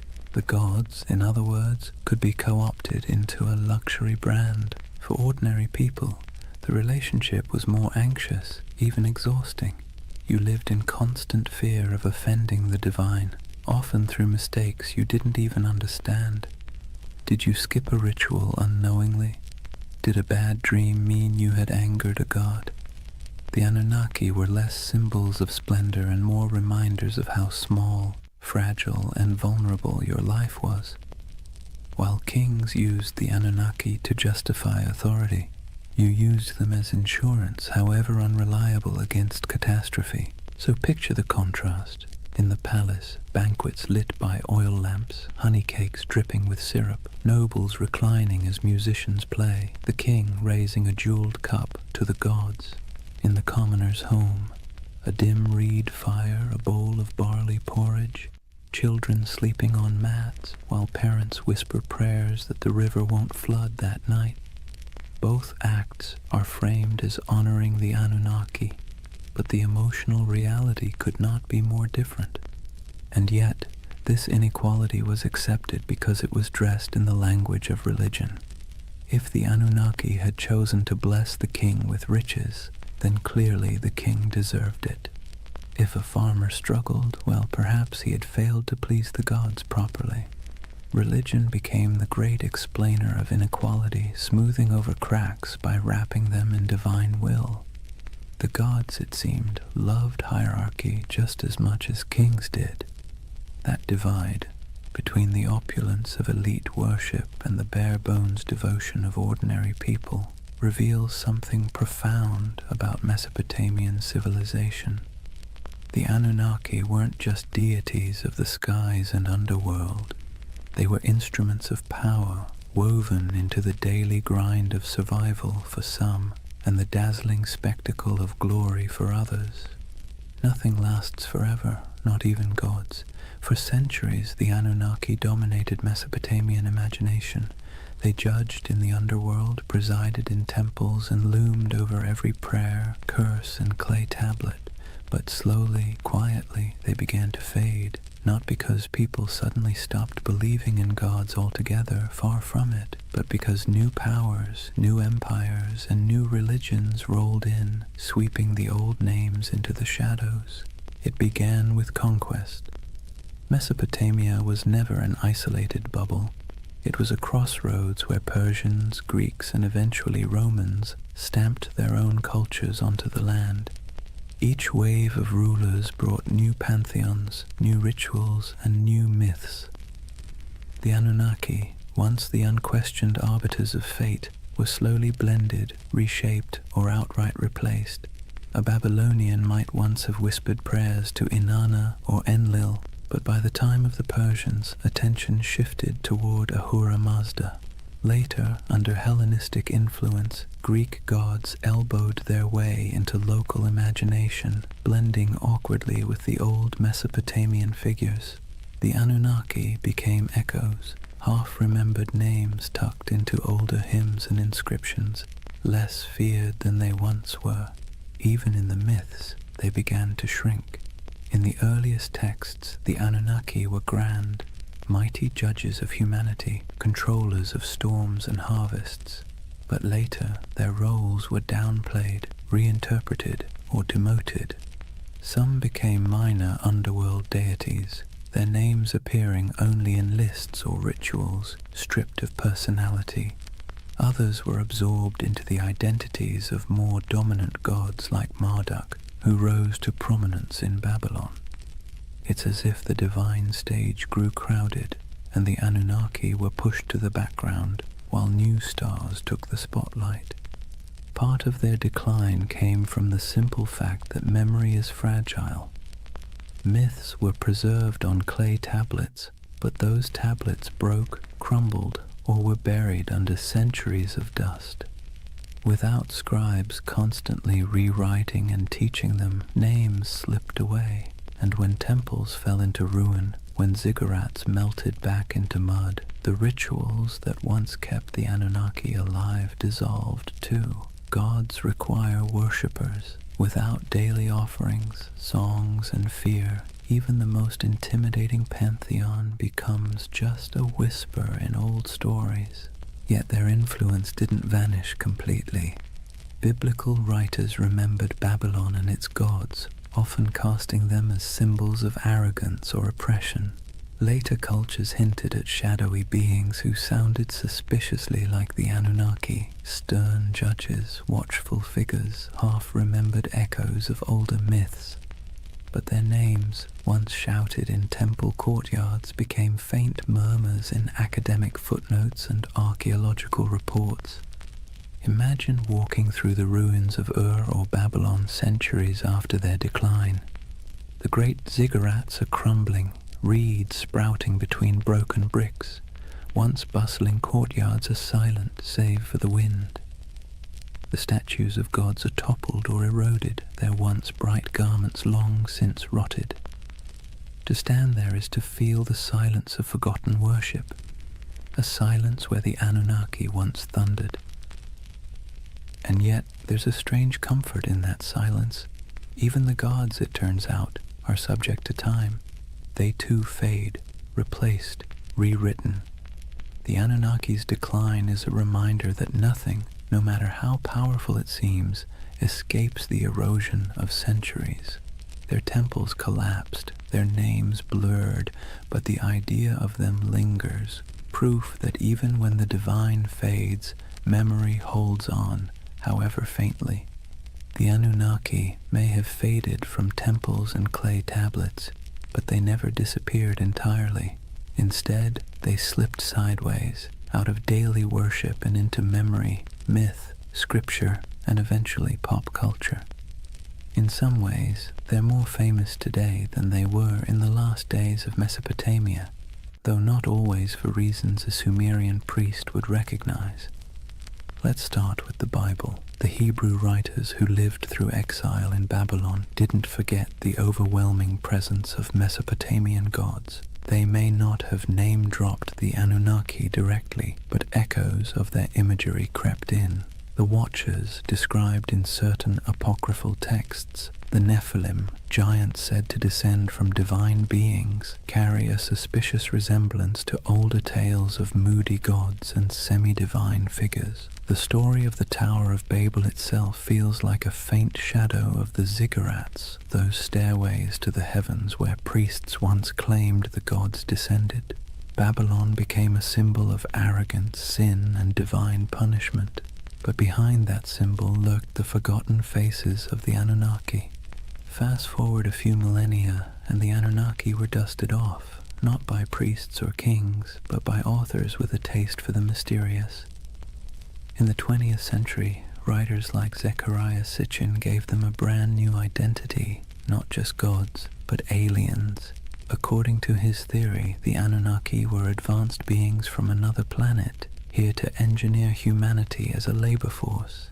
Never mind that Mesopotamian texts say no such thing. This reimagining stuck, feeding directly into the world of ancient astronaut theories. Suddenly, the Anunnaki weren't forgotten deities of grain and underworld judgment. They were interstellar overlords with spaceships, genetic labs, and a taste for gold. Do scholars roll their eyes at this? Absolutely. Archaeologists point out that Sumerian inscriptions mention plenty of gods, but none of them arrive in rockets or dabble in DNA splicing. Still, the theory has traction because it taps into a deep human itch, the sense that our past hides secrets, that civilization began not just with mud and sweat, but with some kind of hidden intervention. The Anunnaki, rebranded as cosmic engineers, became perfect fodder for late-night documentaries, YouTube rabbit holes, and endless speculation about what if. And it didn't stop with conspiracy books. The Anunnaki found their way into movies, video games, and novels. They appear as shadowy gods in fantasy series, as alien overlords in science fiction, as mysterious powers in role-playing games. Their very name carries weight, ancient, strange, vaguely menacing. You don't even need to know who they were to feel a flicker of intrigue when you hear it. It's ironic, really. In Mesopotamia, the Anunnaki were feared as judges, overseers, the divine middle management who ensured humanity never forgot its place. Today, they're debated in podcasts, plastered across memes, and occasionally turned into boss battles on a PlayStation screen. From temple chants to digital avatars, that's quite a career arc for a pantheon. But here's the bigger question. Why do they still haunt us? Why do people, thousands of years later, still turn to the Anunnaki as symbols of hidden knowledge, ancient power, or cosmic conspiracy? Maybe it's because they embody both sides of human imagination, the sacred and the strange, the myth and the mystery. They were never gentle gods. They were moody, demanding, unpredictable. In that sense, they feel closer to us than the serene, distant gods of later traditions. They remind us of a time when the divine was messy, imperfect, and perhaps a little terrifying. And in that imperfection, they remain endlessly fascinating. So whether you see them as forgotten deities, misunderstood myths, or interstellar overlords with questionable management skills, the Anunnaki endure. They're still here, not in temples of mud brick, but in our stories, our media, our restless curiosity, and maybe that's their real legacy. Not the rituals of the past, but the questions they leave us with in the present. So here we are, at the end of a long walk through the world of the Anunnaki. From their thunderous presence in Mesopotamian temples to their quiet afterlife in pop culture, they have proved to be more than just forgotten gods. They are a mirror of how humans explain the unexplainable, manage fear, and weave stories to make sense of chaos. Think about what the Anunnaki represented to the people who first told their stories. They were the ones who judged the living and the dead, who decided whether floods would come, who weighed the worth of humanity day after day. They were terrifying, yes, but they were also familiar. They quarreled like humans, demanded food and drink like humans, punished and forgave like humans. In their flaws, they reflected the world of their worshippers. Life in Mesopotamia was harsh, unpredictable, and full of petty dramas, so naturally their gods were too. Fast forward to today, and the Anunnaki still serve the same role, just in a different costume. Some people see them as symbols of divine mystery, others as aliens with secret blueprints for human evolution, others as archetypes of forgotten myths. But underneath those interpretations is the same impulse, the need to believe that our world is not random, that there are forces, whether gods, aliens, or fate, shaping our story. And here's the irony. In searching for the Anunnaki, what we really uncover is ourselves. Our hopes, our fears, our longing for meaning. Whether in temple hymns, clay inscriptions, or late-night conspiracy videos, the Anunnaki are less about the gods and more about the humans who imagined them. They tell us that from the very beginning, we've been restless.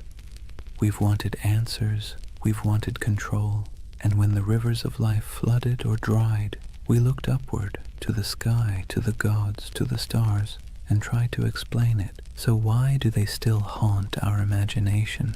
Maybe because they embody the uneasy truth of civilization, that progress comes with anxiety, that knowledge comes with questions we can't quite answer, that power, whether divine or human, is always precarious.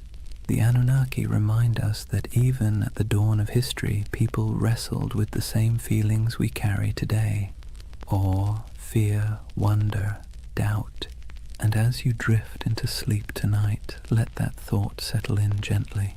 The Anunnaki may be gone, their names eroded by time, their temples reduced to dust, but the echoes of their stories still ripple through us, not as warnings from stern gods, but as reminders of our own humanity.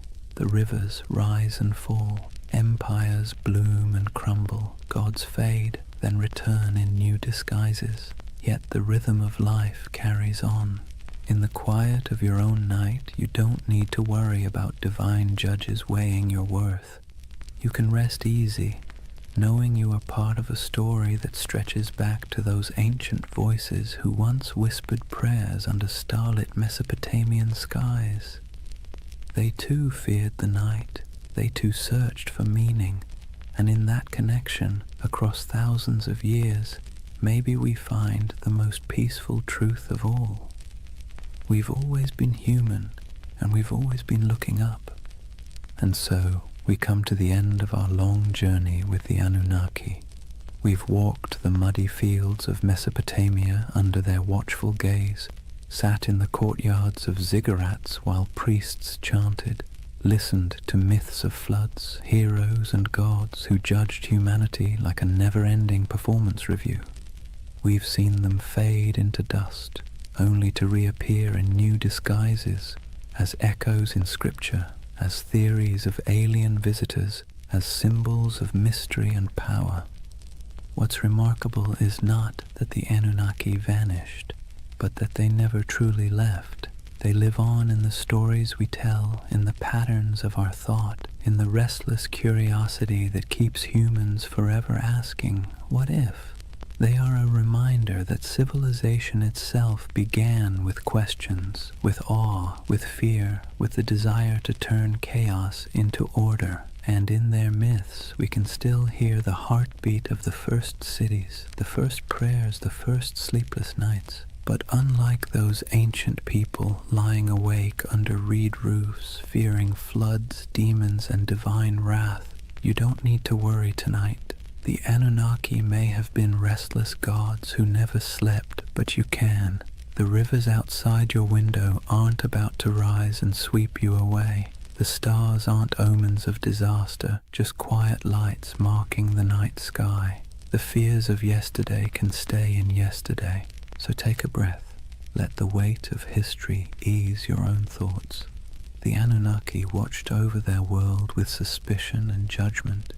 But you can rest in a world that has carried their stories forward, softened by time, transformed into echoes.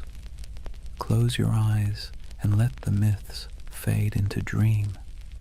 The gods may never have slept, but tonight you can. Good night.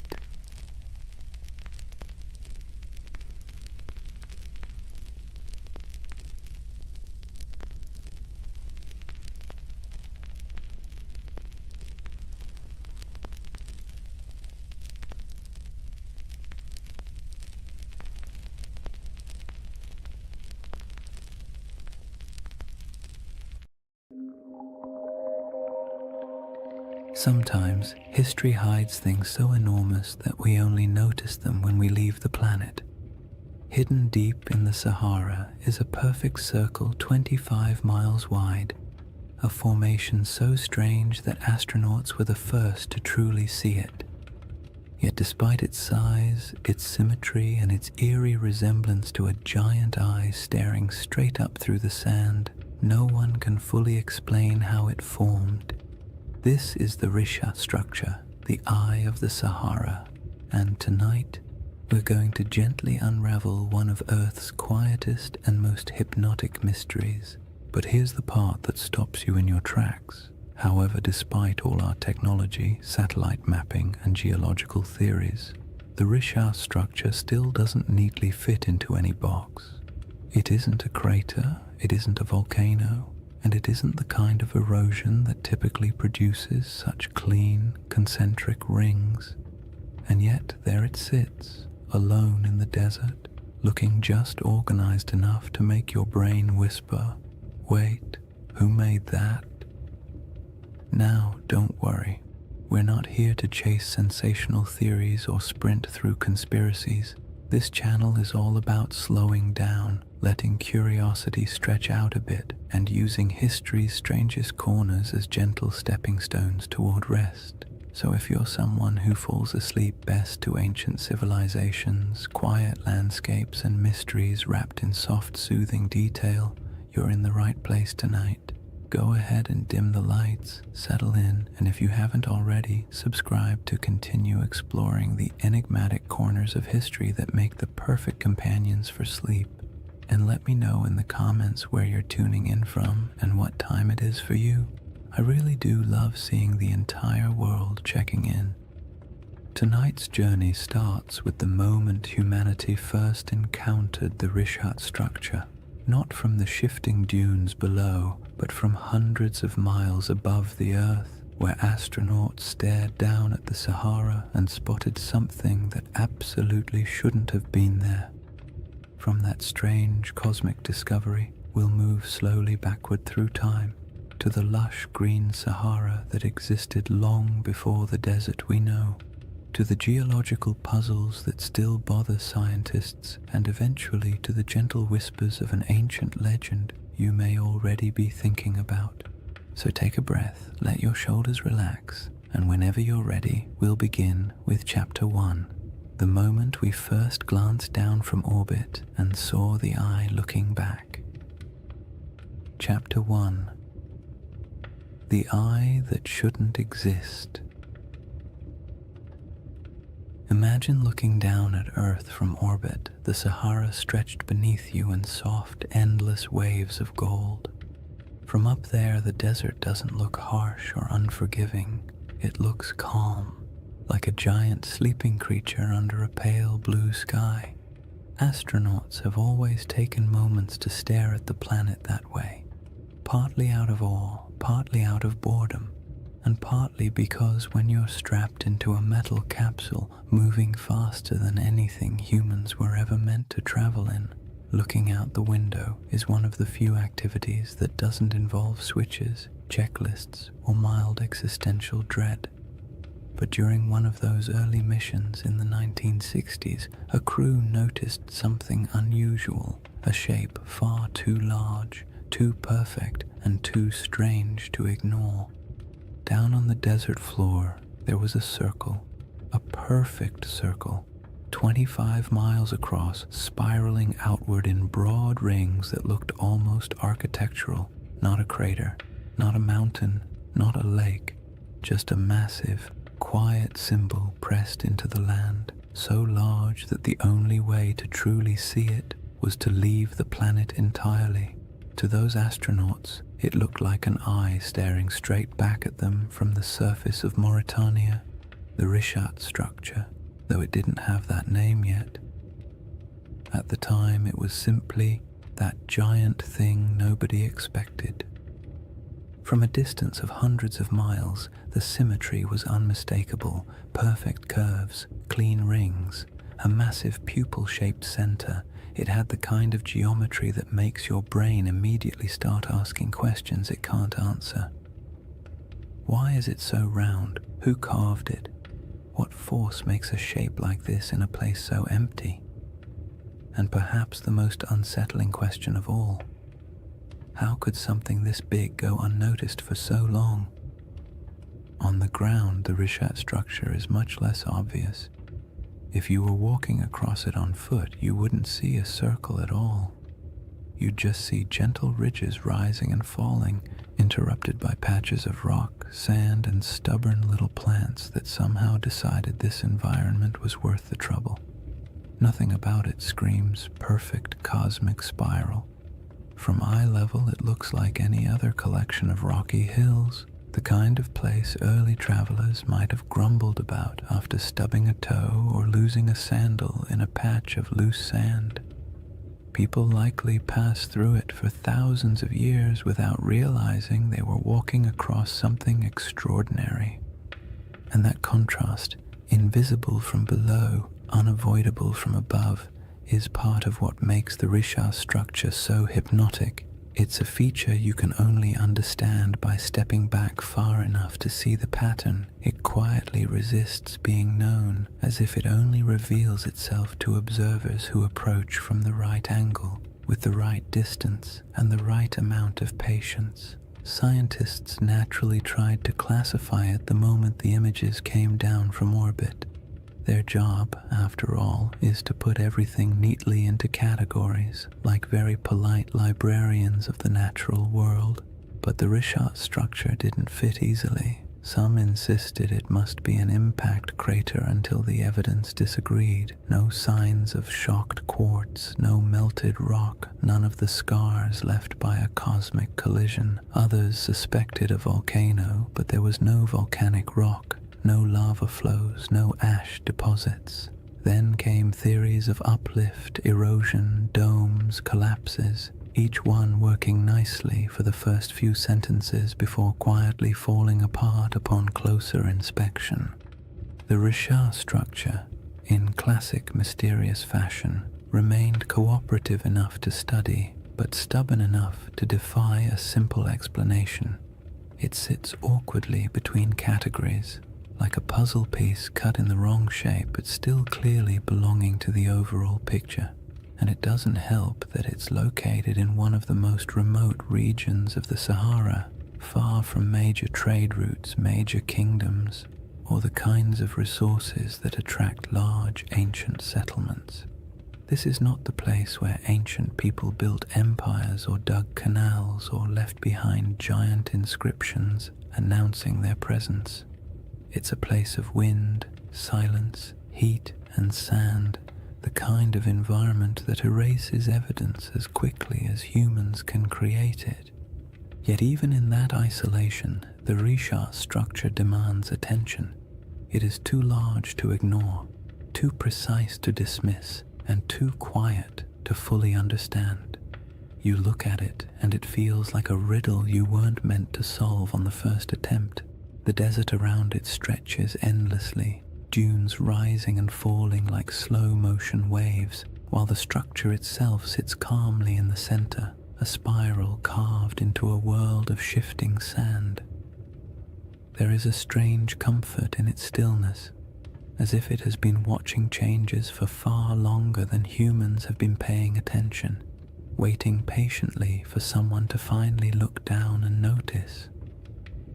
People naturally draw comparisons to ancient tales, especially the ones involving circular cities and lost civilizations swallowed by disaster.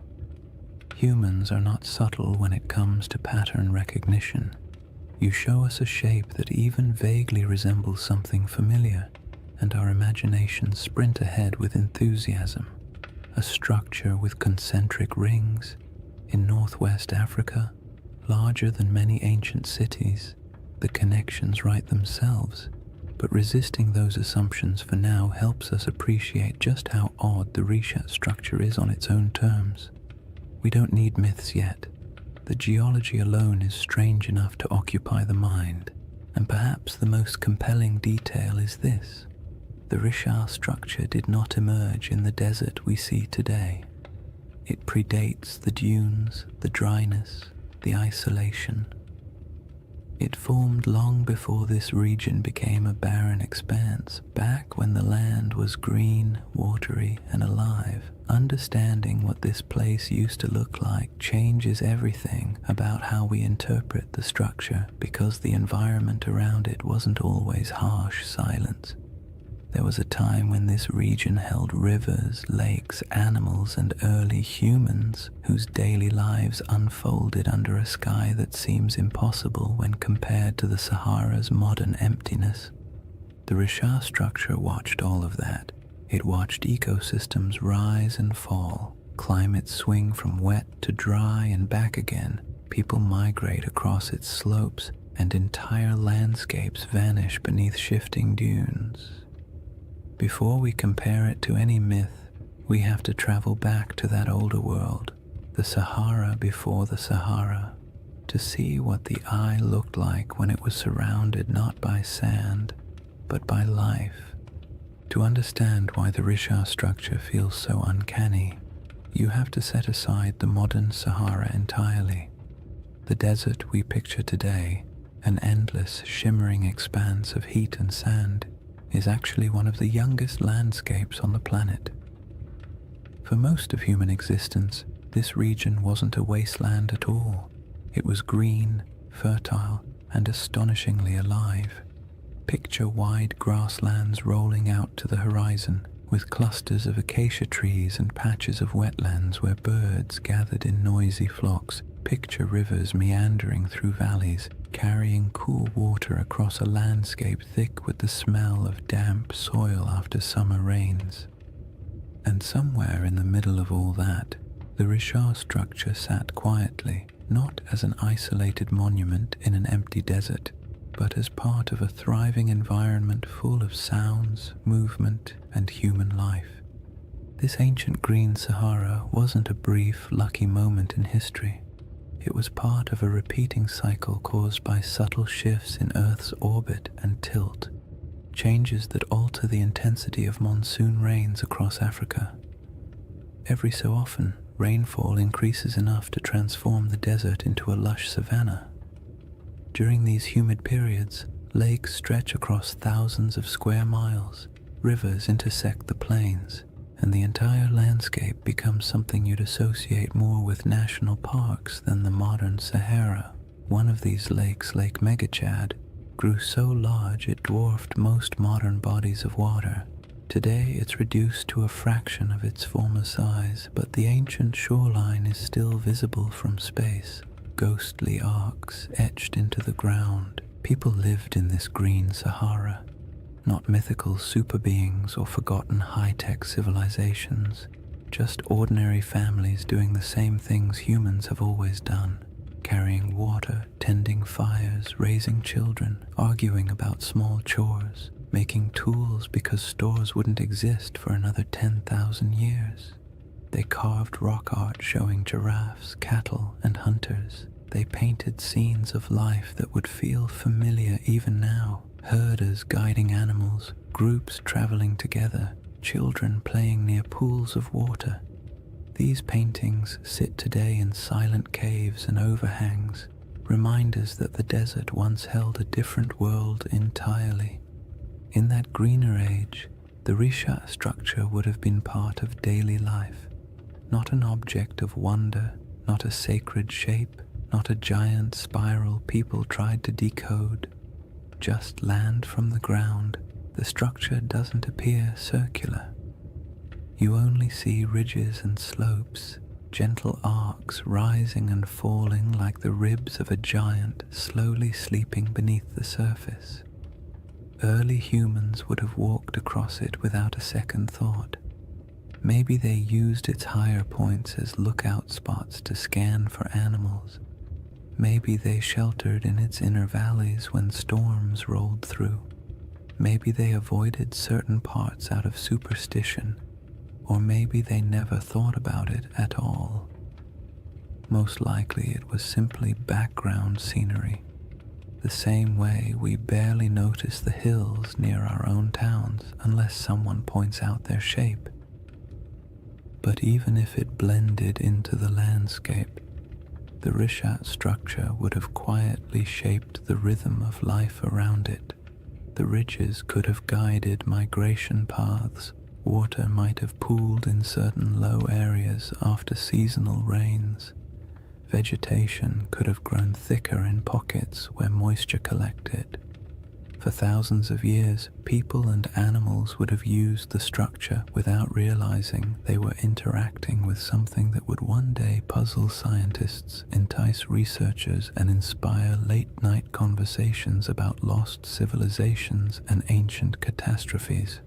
As the climate shifted and rainfall declined, the green Sahara slowly began to fade. Lakes shrank, rivers dried, vegetation withered. The smell of earth after rain became less common. Migration stretched longer as people followed dwindling water sources, and eventually dunes crept across the landscape, swallowing paths, burying campsites, and erasing nearly all traces of the world that had existed before. What's haunting about this transformation is how quickly it happened in geological terms. A few thousand years, an eye blink in Earth's timeline, was all it took to turn a thriving ecosystem into one of the largest deserts on the planet. The people who lived here would have witnessed that shift firsthand. Generation by generation, they watched lakes retreat, animals disperse, and once reliable seasonal patterns collapse. Oral traditions from various African cultures still contain echoes of climates changing, waters disappearing, or ancestral migrations driven by environmental upheaval. Stories stretch and distort across centuries, of course, but they often carry a spark of truth at their core. And it's not unreasonable to imagine that somewhere in the long, layered history of this region, memories of a circular landform in a once wet landscape might have eventually become a distant, reshaped legend. When modern researchers study the Sahara's ancient lakes and rivers, they often describe them as ghost waterways, because their traces linger beneath the dunes like faint scars, visible only from satellite images or through careful ground surveys. It's peaceful in a strange way to picture these lost rivers running across land that now feels so desolate. The desert is quiet, but beneath that quiet are the outlines of ecosystems that once flourished. The Risha structure existed during all of those cycles. It watched water fill basins, watched wetlands grow thick with life, watched grass return and then die away. It endured storms, sun, wind, and the slow grinding force of erosion. There's something soothing about how unbothered the structure is by all these changes. Landscapes rise and fall, climates swing wildly, civilizations appear and vanish, and the Risha structure simply remains. It doesn't tell its own story. It doesn't announce its presence. It doesn't offer answers. It's just there, a constant in a world where almost nothing else is. And understanding that ancient environment is essential because it sets the stage for the real puzzle, how this enormous circular formation came to be in the first place. The scientific explanations, volcanic uplift, erosion, collapsed domes, answer some questions while raising others. Each theory seems convincing until you begin to examine the details. The Risha structure looks simple from orbit, but grows more complicated the closer you approach it, like a calm surface hiding a tangled set of mysteries beneath.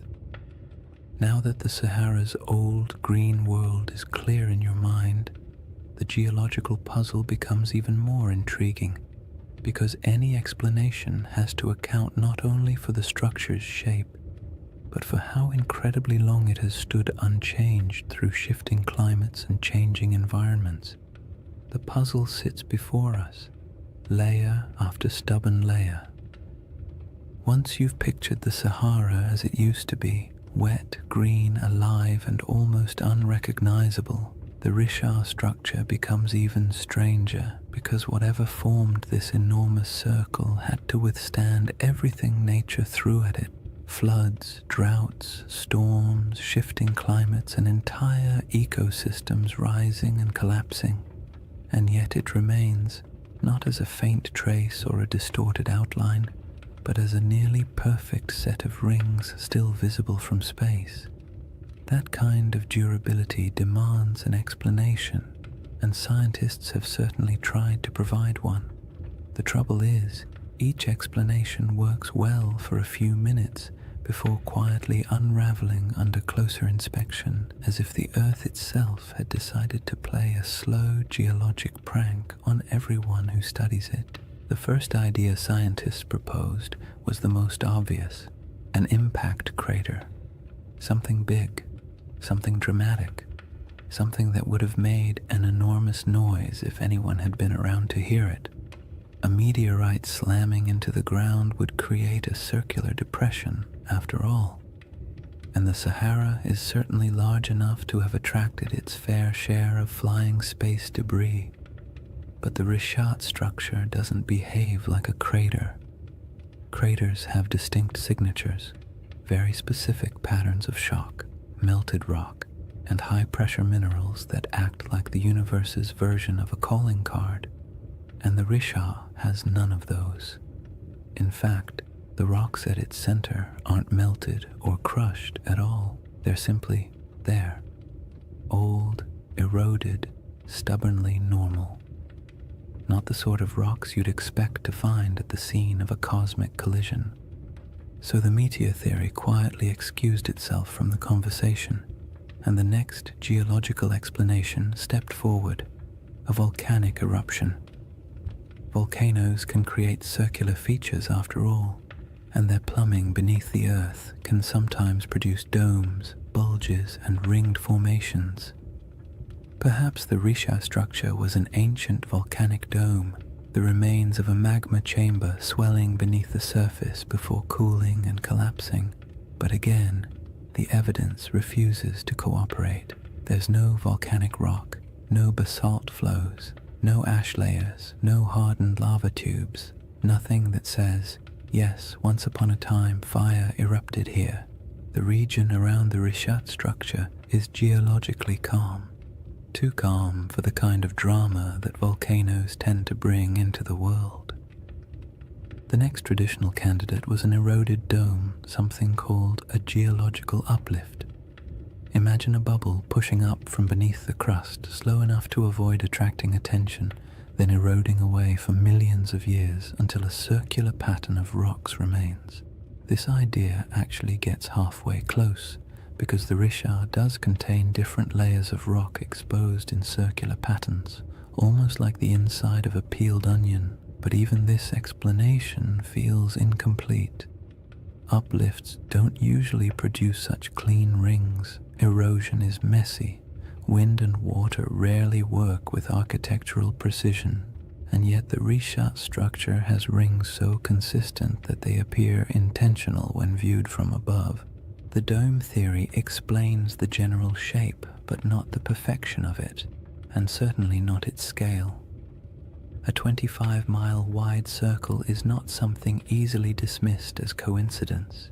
Even erosion has its limits when it comes to symmetry, and geologists who typically love tidy classifications had to admit the Richat structure was mostly behaving but not entirely cooperating, like a student turning in homework that looks suspiciously too neat compared to their handwriting in class. Then there's the age problem. The rocks that make up the Richat structure are incredibly old, hundreds of millions of years in some places, but the shaping of the structure itself, the exposure of its rings, is much younger, something pushed upward long ago, something eroded later, something left behind a pattern that would eventually catch the eye of anyone staring down from orbit. It's not a single event.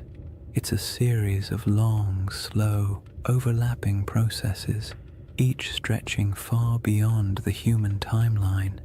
And yet even knowing that, the structure feels too deliberate. The more scientists studied it, the more the Richat structure revealed small curiosities. The center is oddly flattened. Some ring segments are more pronounced than others. The patterns of quartzite and softer stone alternate in ways that feel as though nature was following a set of instructions. But nature doesn't usually draw in spirals or circles unless something dramatic is happening. Impact, volcanism, collapse. But in this case, the evidence for anything dramatic is conspicuously absent. And then there's the perfect ring issue, the one that quietly bothers everyone who looks at the structure, even if they don't say it out loud. Circles in nature are rare at this scale. Random erosion doesn't create them, rivers don't carve them, wind doesn't sculpt them, and when you see one this large, this clean, and this old, it's hard not to feel like the earth briefly decided to act like a compass and draw a near-perfect shape in the sand. It's not surprising that the Richat structure often leaves people with a vague sense of unease, not fear, not dread, just the gentle discomfort of encountering something that feels too orderly in a world built on chaos. Geologically, the best explanation we currently have is that the Richat structure started as a circular uplift, a dome of ancient rock that rose slowly from the earth long before humans existed. Over tens of millions of years, wind and water eroded the softer materials, leaving behind harder rings of quartzite that resisted erosion. In essence, the shape is a natural accident, a byproduct of uplift plus erosion plus time. But even if this is the correct explanation, it still doesn't quite satisfy the imagination, because most uplifts don't look like this. Most erosion doesn't cooperate so neatly, and so the Richat structure lives in that strange middle space, scientifically explainable, yet visually suspicious, like a naturally occurring optical illusion, a formation that checks enough geological boxes to avoid being classified as supernatural, yet raises enough questions to spark curiosity in anyone who looks at it. It's the kind of feature that almost begs for a story or a legend, something to give meaning to its shape, even if that meaning exists only in the human mind.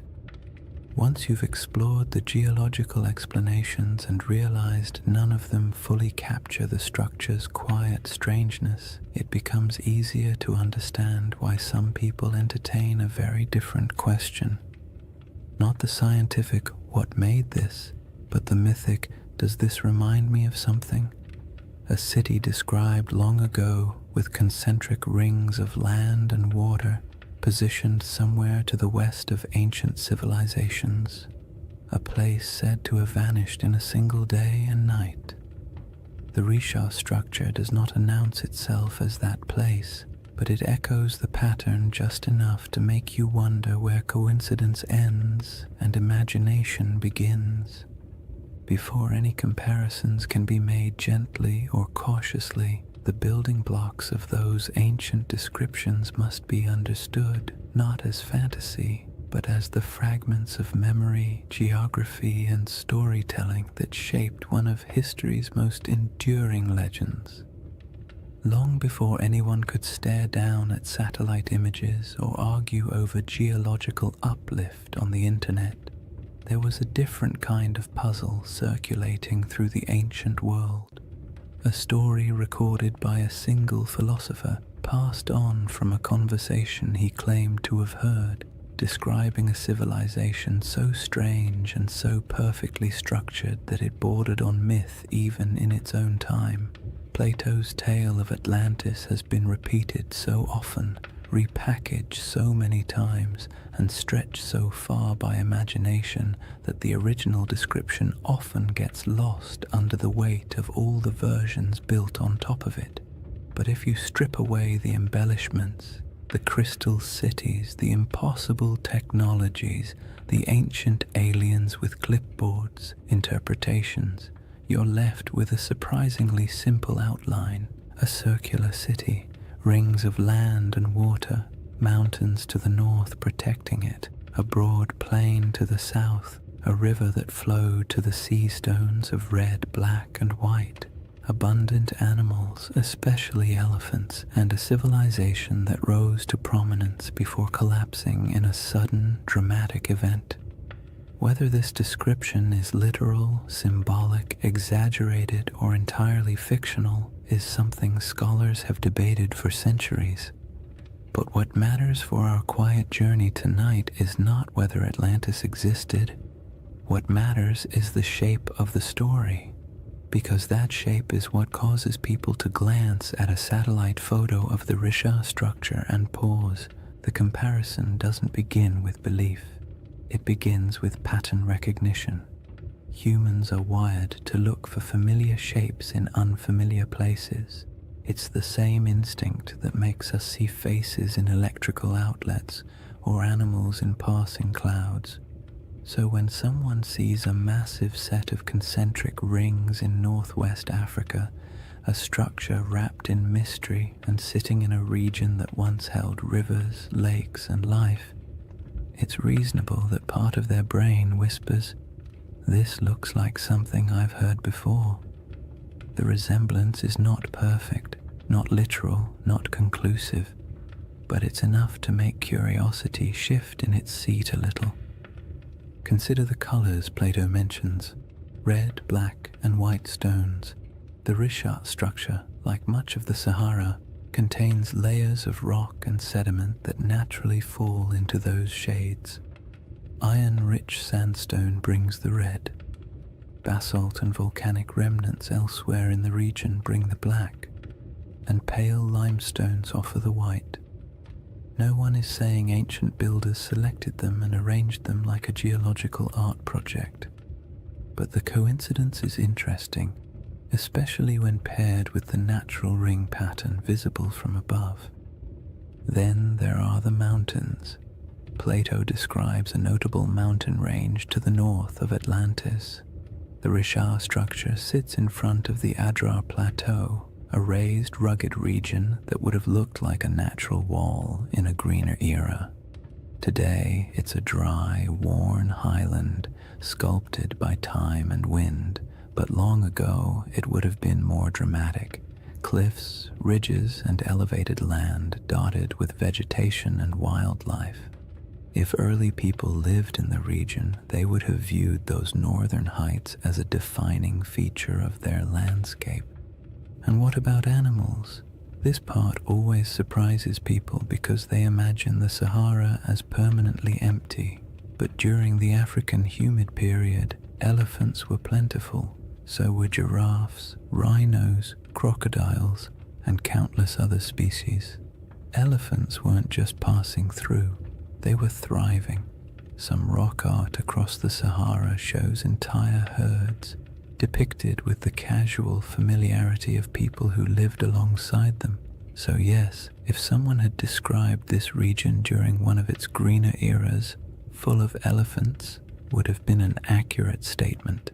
The river connection is where things become both interesting and gentle in their ambiguity. In a lush Sahara, a river system could have flowed westward toward the Atlantic. Some ancient channels still appear faintly beneath the modern desert, traced by satellite radar and geological surveys. These channels hint that at least some rivers once traveled across areas that are now sand and stone. Whether any of them connected near the Richard structure is debated, but the possibility is not unreasonable. In a world where climates shifted dramatically, waterways did too. It's worth saying calmly and clearly, none of these correlations prove anything. They simply show why the mind wanders toward the comparison.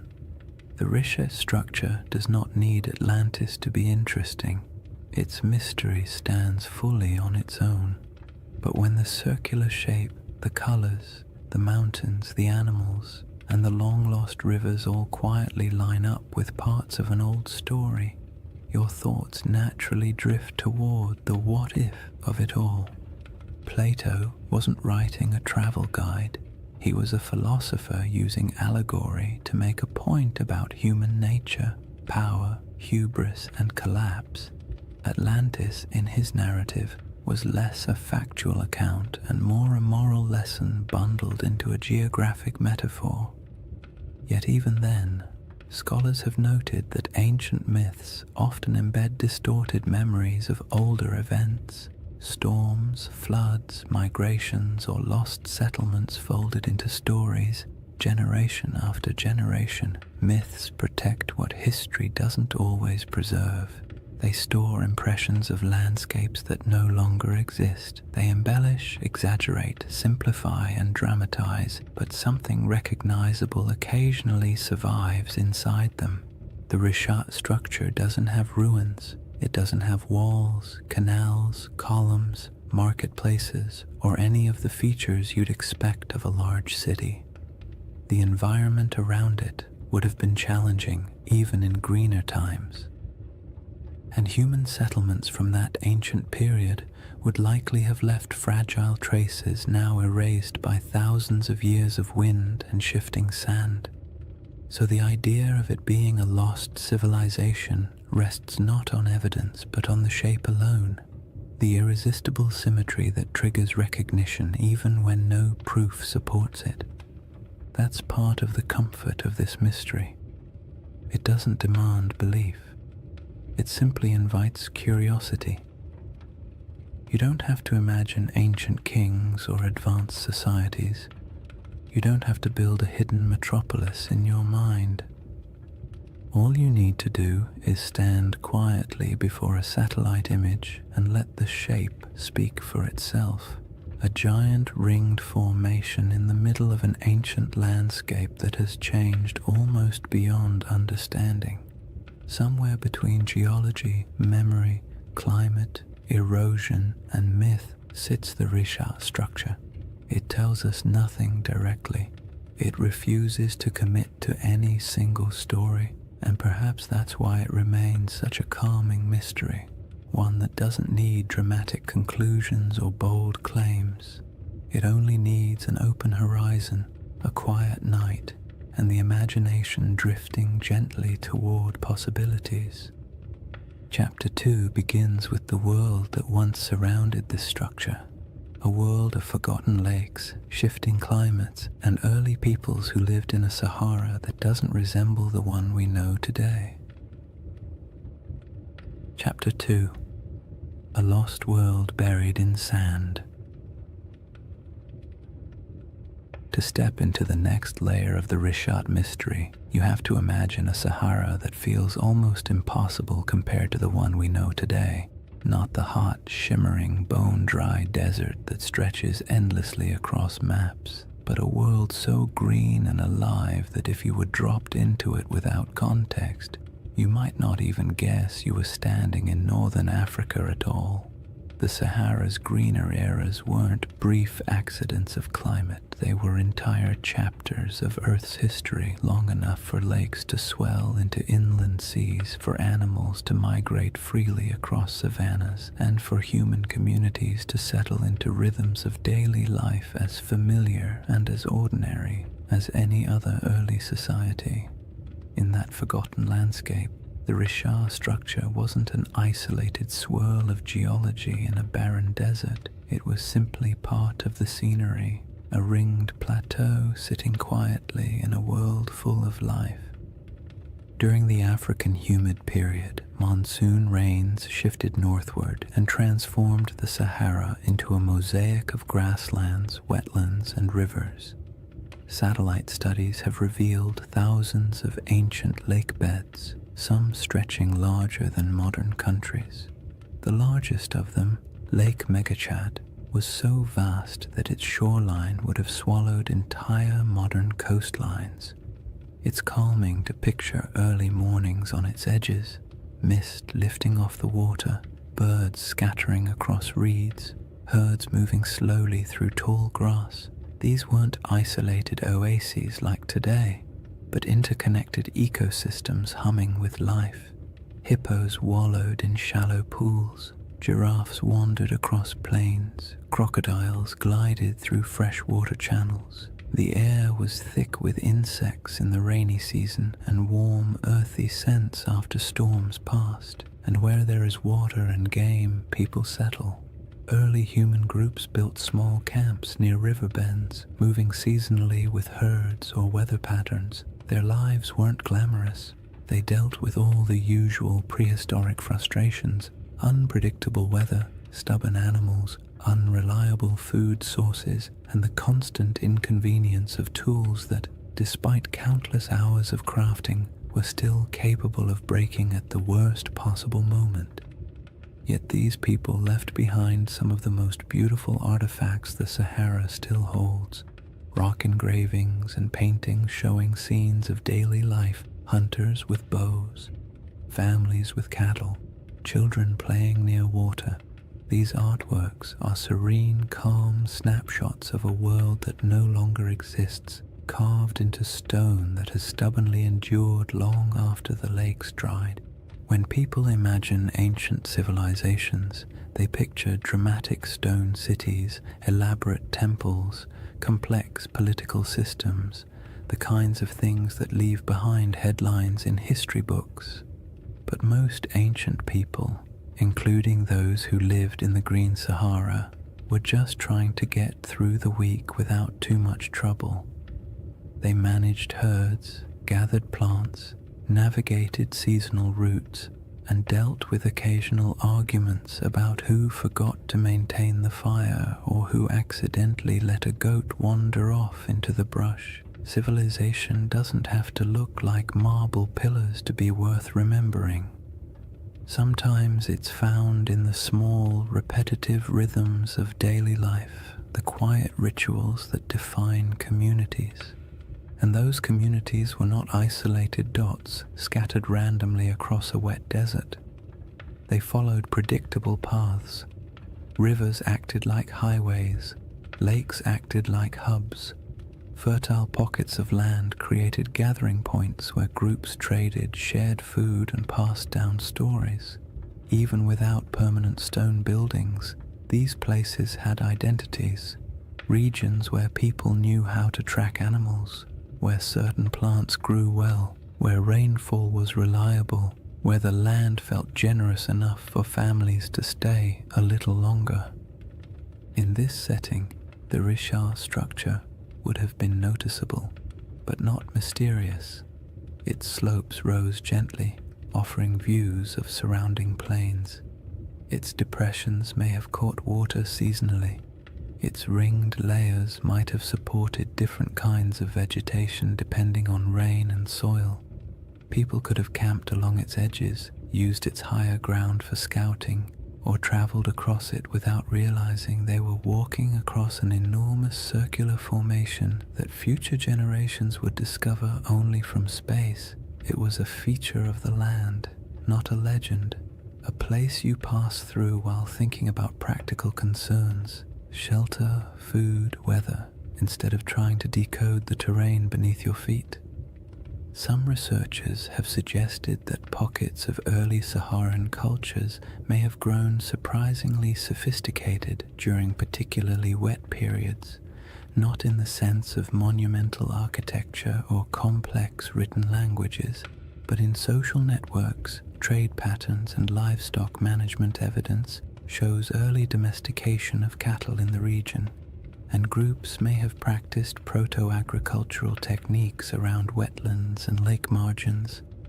These weren't lost empires. They were adaptable, resilient societies navigating a landscape that could shift dramatically over generations. The idea that a civilization could thrive here, disappear, and leave little trace isn't far-fetched at all. Wet climates draw people, harsh climates erase them. The desert isn't just unforgiving, it's efficient. Wind strips away organic material. Sand buries structures. Drought erases evidence of farming. Floods wash away tools. And time, paired with enough silence, can erase almost anything that isn't carved into stone. The Sahara has a way of taking the past, smoothing it out, and leaving behind a surface that pretends nothing was ever there. Even so, pieces of that older world survive: fossilized bones, pollen samples trapped beneath sand, ancient shorelines stamped faintly into the earth, and rock art that still shows people standing beside animals that haven't lived in this region for thousands of years. These fragments don't tell a complete story, but they do confirm one thing: the Sahara was once a place where human life thrived, not merely survived. And in that world, the Risha structure might have been a landmark of sorts, a subtle gate in the landscape, a recognizable formation people used to orient themselves, not a secret, not a holy site, and not the center of anything monumental, just a distinctive feature in a land full of water and vegetation. The idea that early groups might have navigated by it is peaceful to imagine. Small bands of families moving across plains, spotting the familiar rise of the rings in the distance, and knowing they were approaching water or shade or simply a place they'd passed through many times before. When the climate shifted and the world dried, those routes disappeared. Lakes shrank into nothing. Rivers retreated and carved new paths underground. Families moved south or west, following food and water. Eventually, the Risha structure went from living landmark to abandoned plateau, then to forgotten geology swallowed by the earliest dunes. There are no written records, no monuments, no grand architectural remains from this era, just silence and the faint memory of a world washed away by time. The civilizations of the Green Sahara weren't lost in a dramatic catastrophe. They faded gradually, quietly, as the rains weakened and the land transformed, and that gradual fading matters when we begin comparing ancient descriptions, lost worlds, and the shape of stories that survived long after the land itself changed beyond recognition. The timeline of that fading, and how closely it lines up with certain ancient myths, forms the next layer in the riddle. When people hear the word Atlantis, they often imagine something impossibly ancient, a civilization so old it might as well have existed when mammoths were still wandering around, being large, shaggy inconveniences. But Plato didn't describe Atlantis as a civilization from the dawn of time. He dated its downfall to around 9,600 BCE, a period surprisingly close to the end of the last ice age and, as it happens, surprisingly close to the moment when the Sahara began shifting into one of its long, humid phases.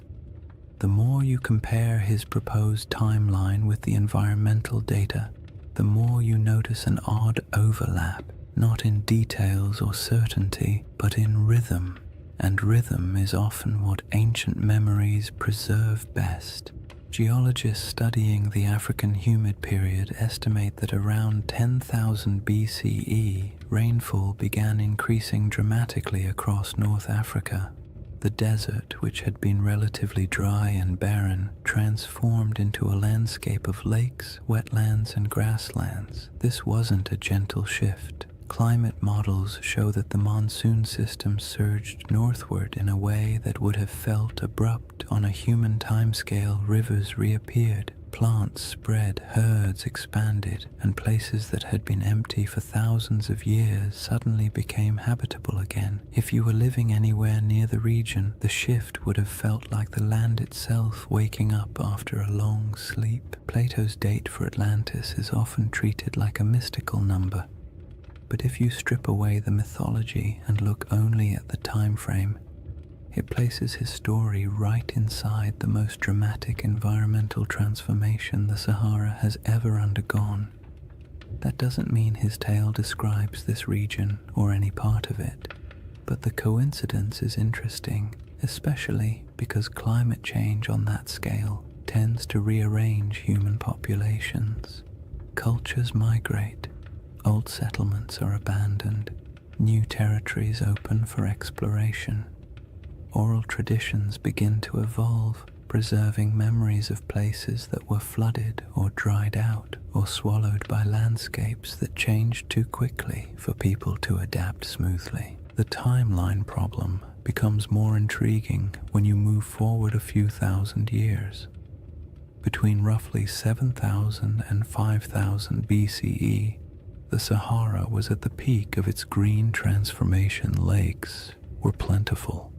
Rivers connected regions that are now separated by hundreds of miles of sand.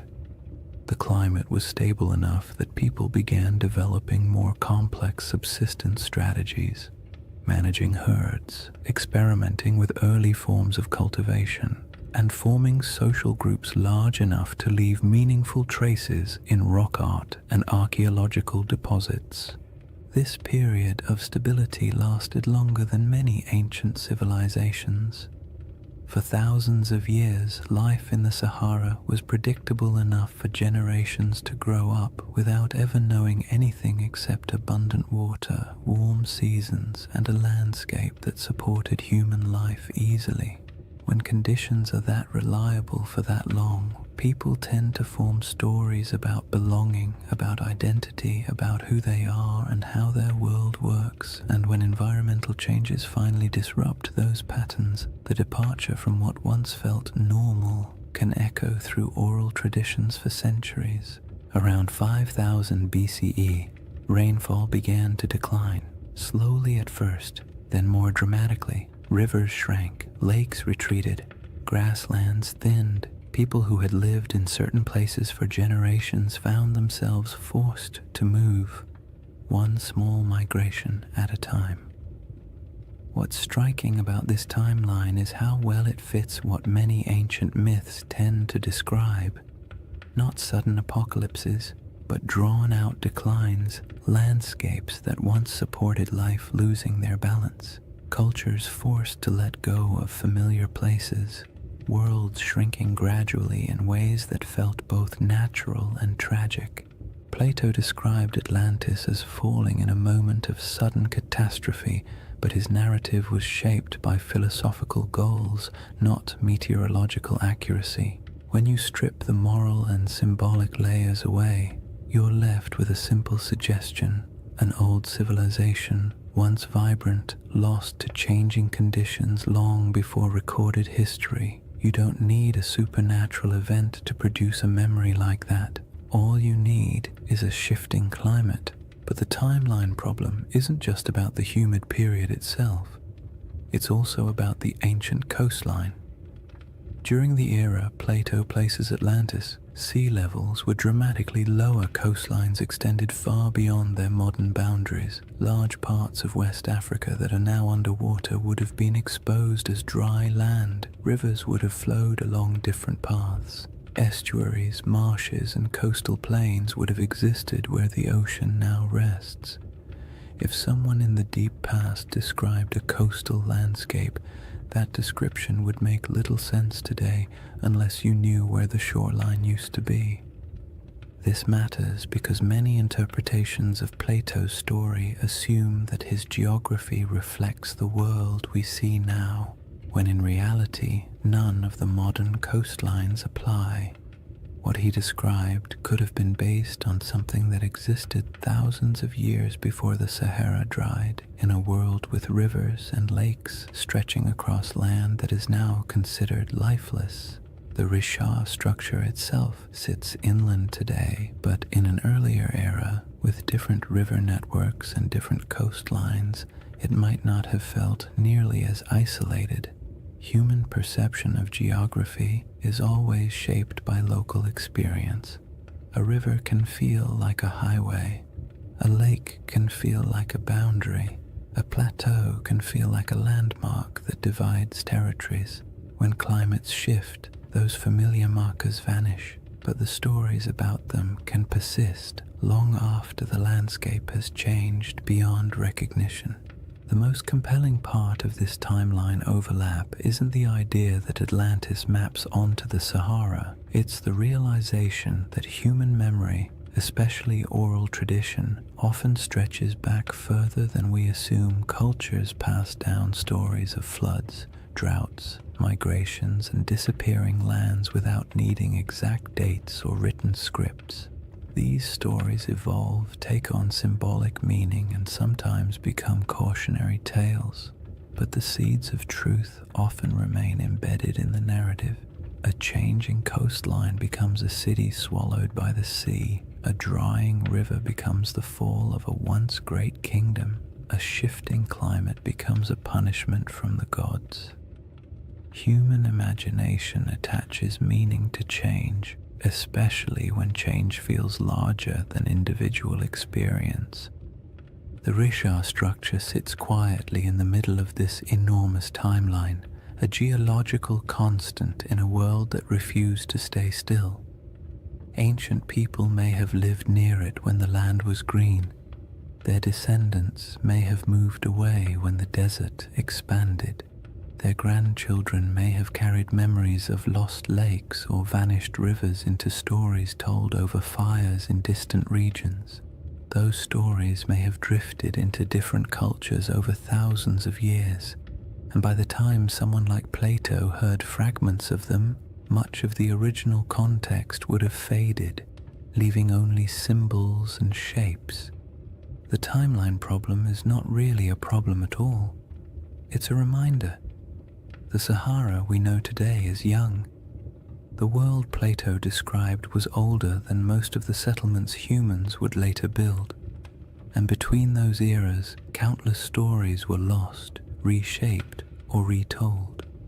When you compare timelines, climates, and ancient memories, the idea of a forgotten world in North Africa stops sounding fantastical and begins to sound, quietly, like something entirely plausible in a landscape that has reinvented itself so many times. The next piece of the puzzle lies in the maps, reports, and strange hints left by ancient writers who claimed that distant peoples lived beyond the Pillars of Hercules, in lands most Greeks had never seen. These records aren't proof, but they are clues, echoes of a world few modern people realize ever existed.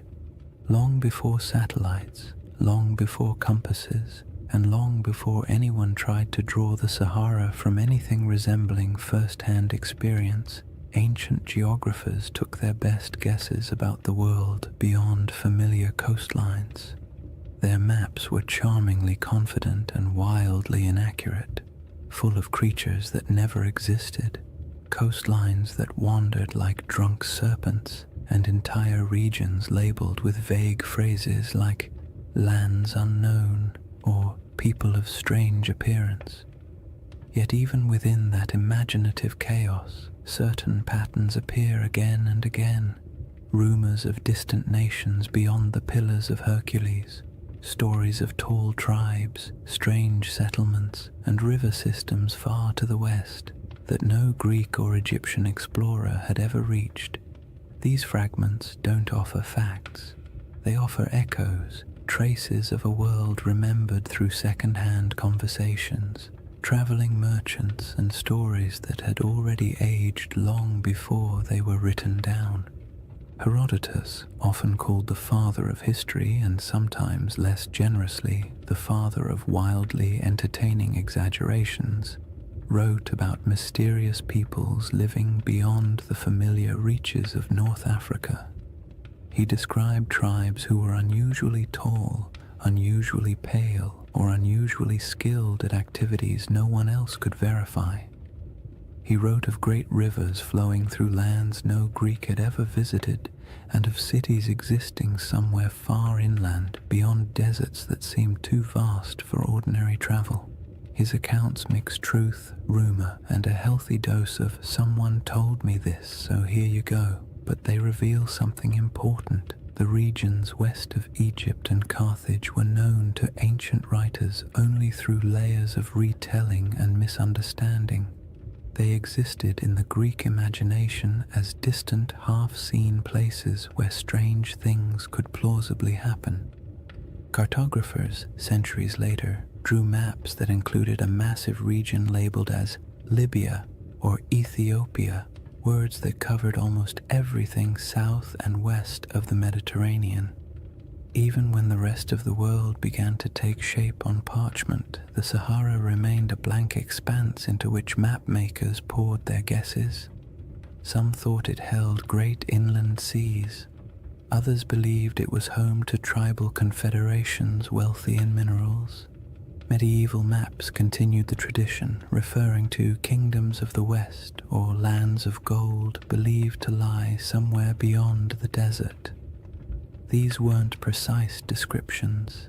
They were memories filtered through trade routes, travelers' claims, and stories that drifted through cultures like windblown sand. The most interesting thing about these early references is not their accuracy, but their persistence. For thousands of years, people believed that lost polities existed somewhere in the interior of Africa. Some of these rumors later turned out to be distorted accounts of real kingdoms. The Ghana Empire, for example, or the early Sahelian states whose wealth came from gold and trade. But some rumors seem older, as if they preserve vague memories of societies that were already gone by the time written history began. It's not hard to imagine how this could happen if the Sahara once held lakes, rivers, and stable populations. Then early travelers from coastal regions might have heard stories about people inland who lived near great bodies of water. By the time those stories reached Greek scholars, the lakes might have dried, the migrations might have begun, and the cultures connected to those earlier landscapes might have dispersed. All that remained were fragments, not histories, just hints. Modern science adds another layer to this puzzle. With satellite imagery, researchers can trace ancient riverbeds beneath the desert. These paleo-channels, as they're called, snake across the Sahara like veins in an old, forgotten body. Some run directly from central North Africa toward what is now the Atlantic. Others branch into networks that once fed massive lakes. These rivers didn't disappear in a sudden catastrophe. They dried gradually as the climate changed, leaving landscapes that no longer match the stories that may have been told about them.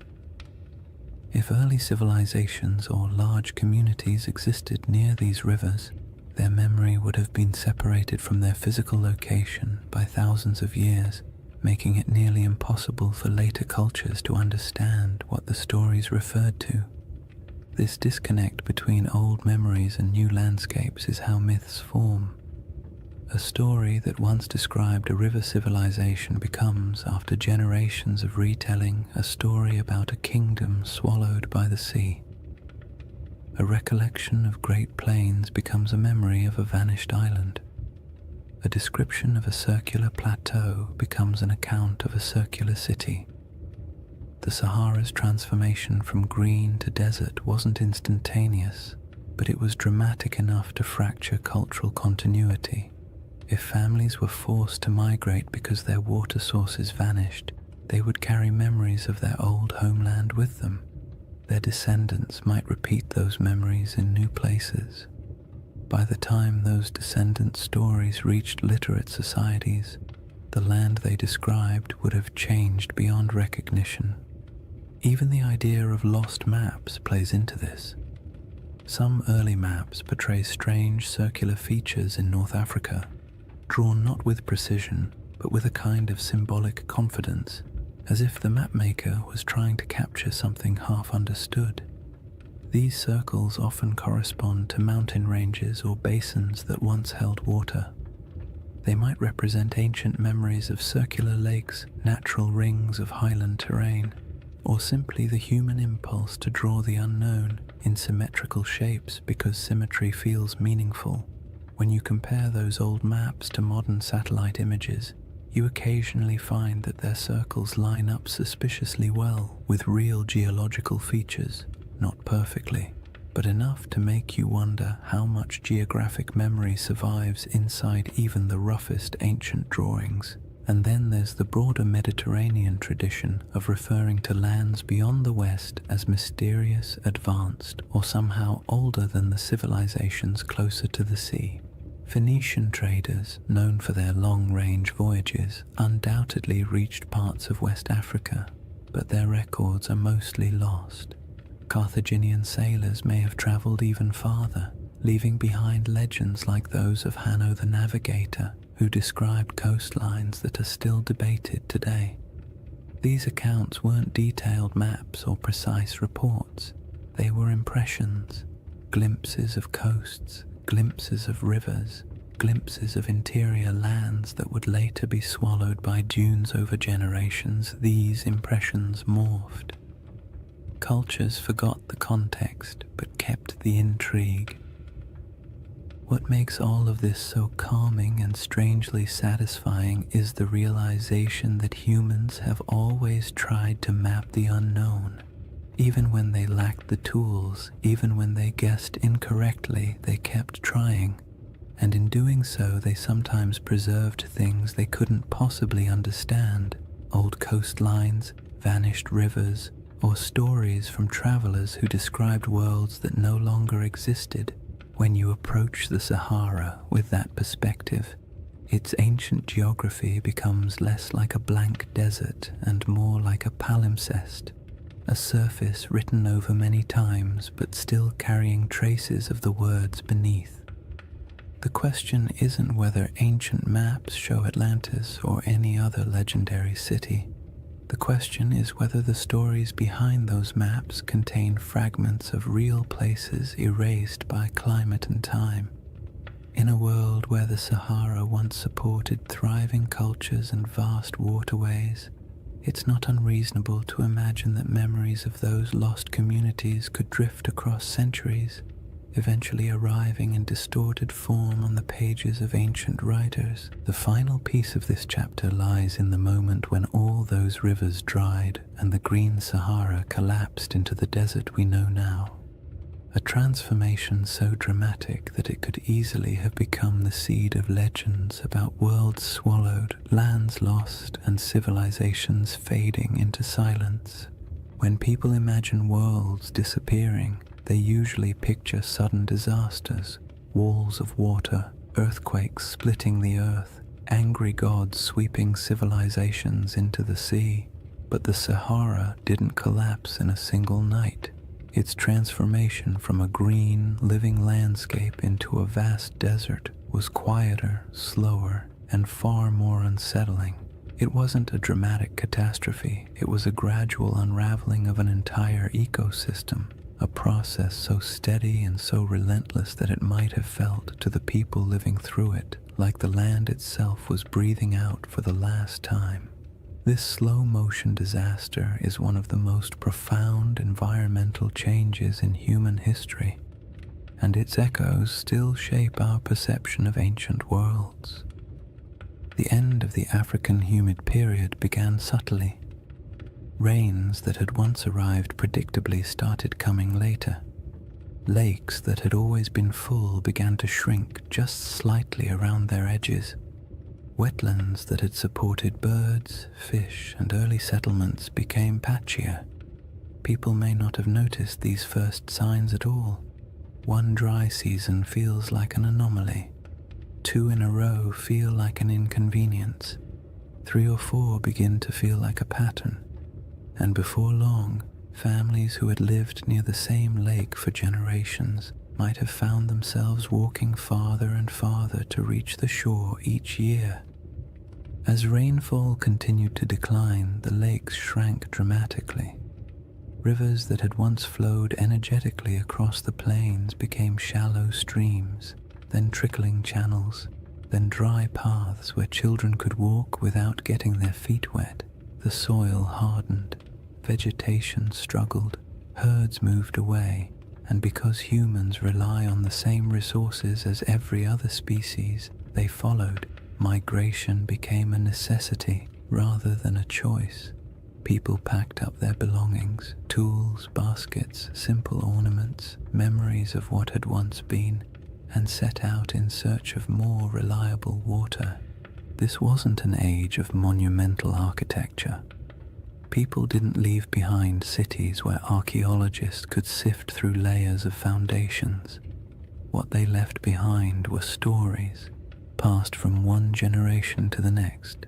Stories of places that had been full of water, stories of rivers that used to run through valleys now swallowed by dust, stories of hunting grounds that disappeared so gradually it felt like watching a friend fade over time. These stories survived even after the landscapes themselves did not. And as families moved farther away, spreading into new regions, the memory of those green lands became a distant echo, reshaped by each retelling. If you could watch the Sahara's drying from a high vantage point, maybe even from the center of the Richard structure itself, the change would look like a slow retreat, lakes pulling inward decade by decade. Shorelines collapsing, riverbeds fracturing into networks of disconnected pools before vanishing entirely, grasslands thinning until the only plants left were the stubborn species adapted to drought.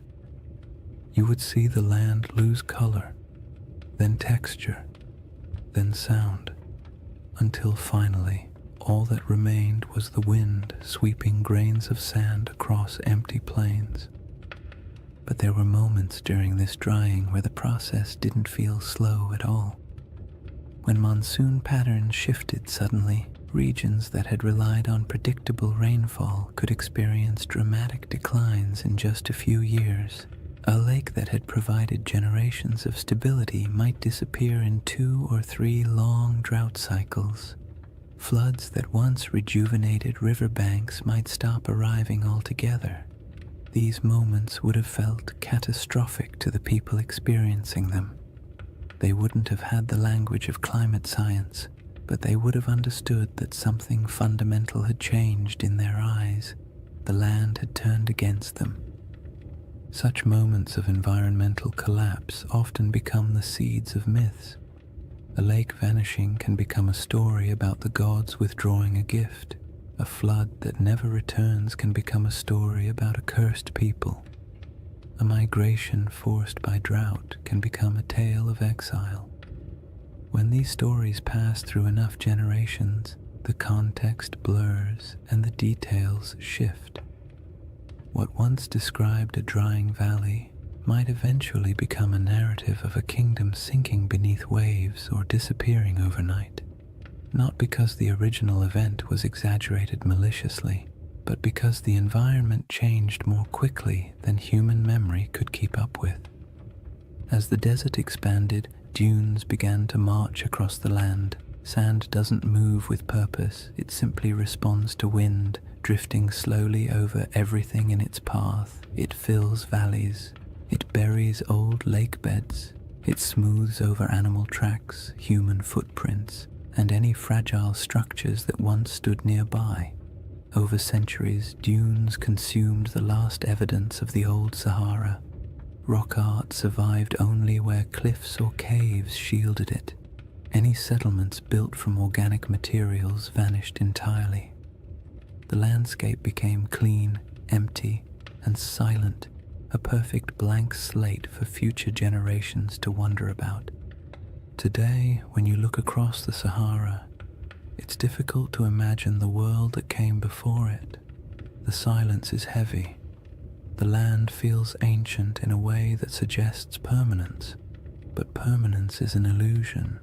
The desert is young, geologically speaking. It is still changing, still shifting, still carrying beneath its surface the faint outlines of rivers that once sustained entire populations. And in the midst of this world of sand sits the Rishat structure, a relic of deeper geological time that somehow feels connected to the stories of the people who once lived nearby. If early civilizations or pastoral groups did gather near the Rishat structure in greener times, they would have watched their world collapse gradually.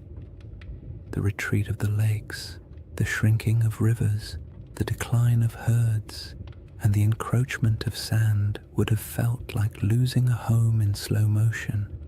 And when those people moved on, their stories went with them.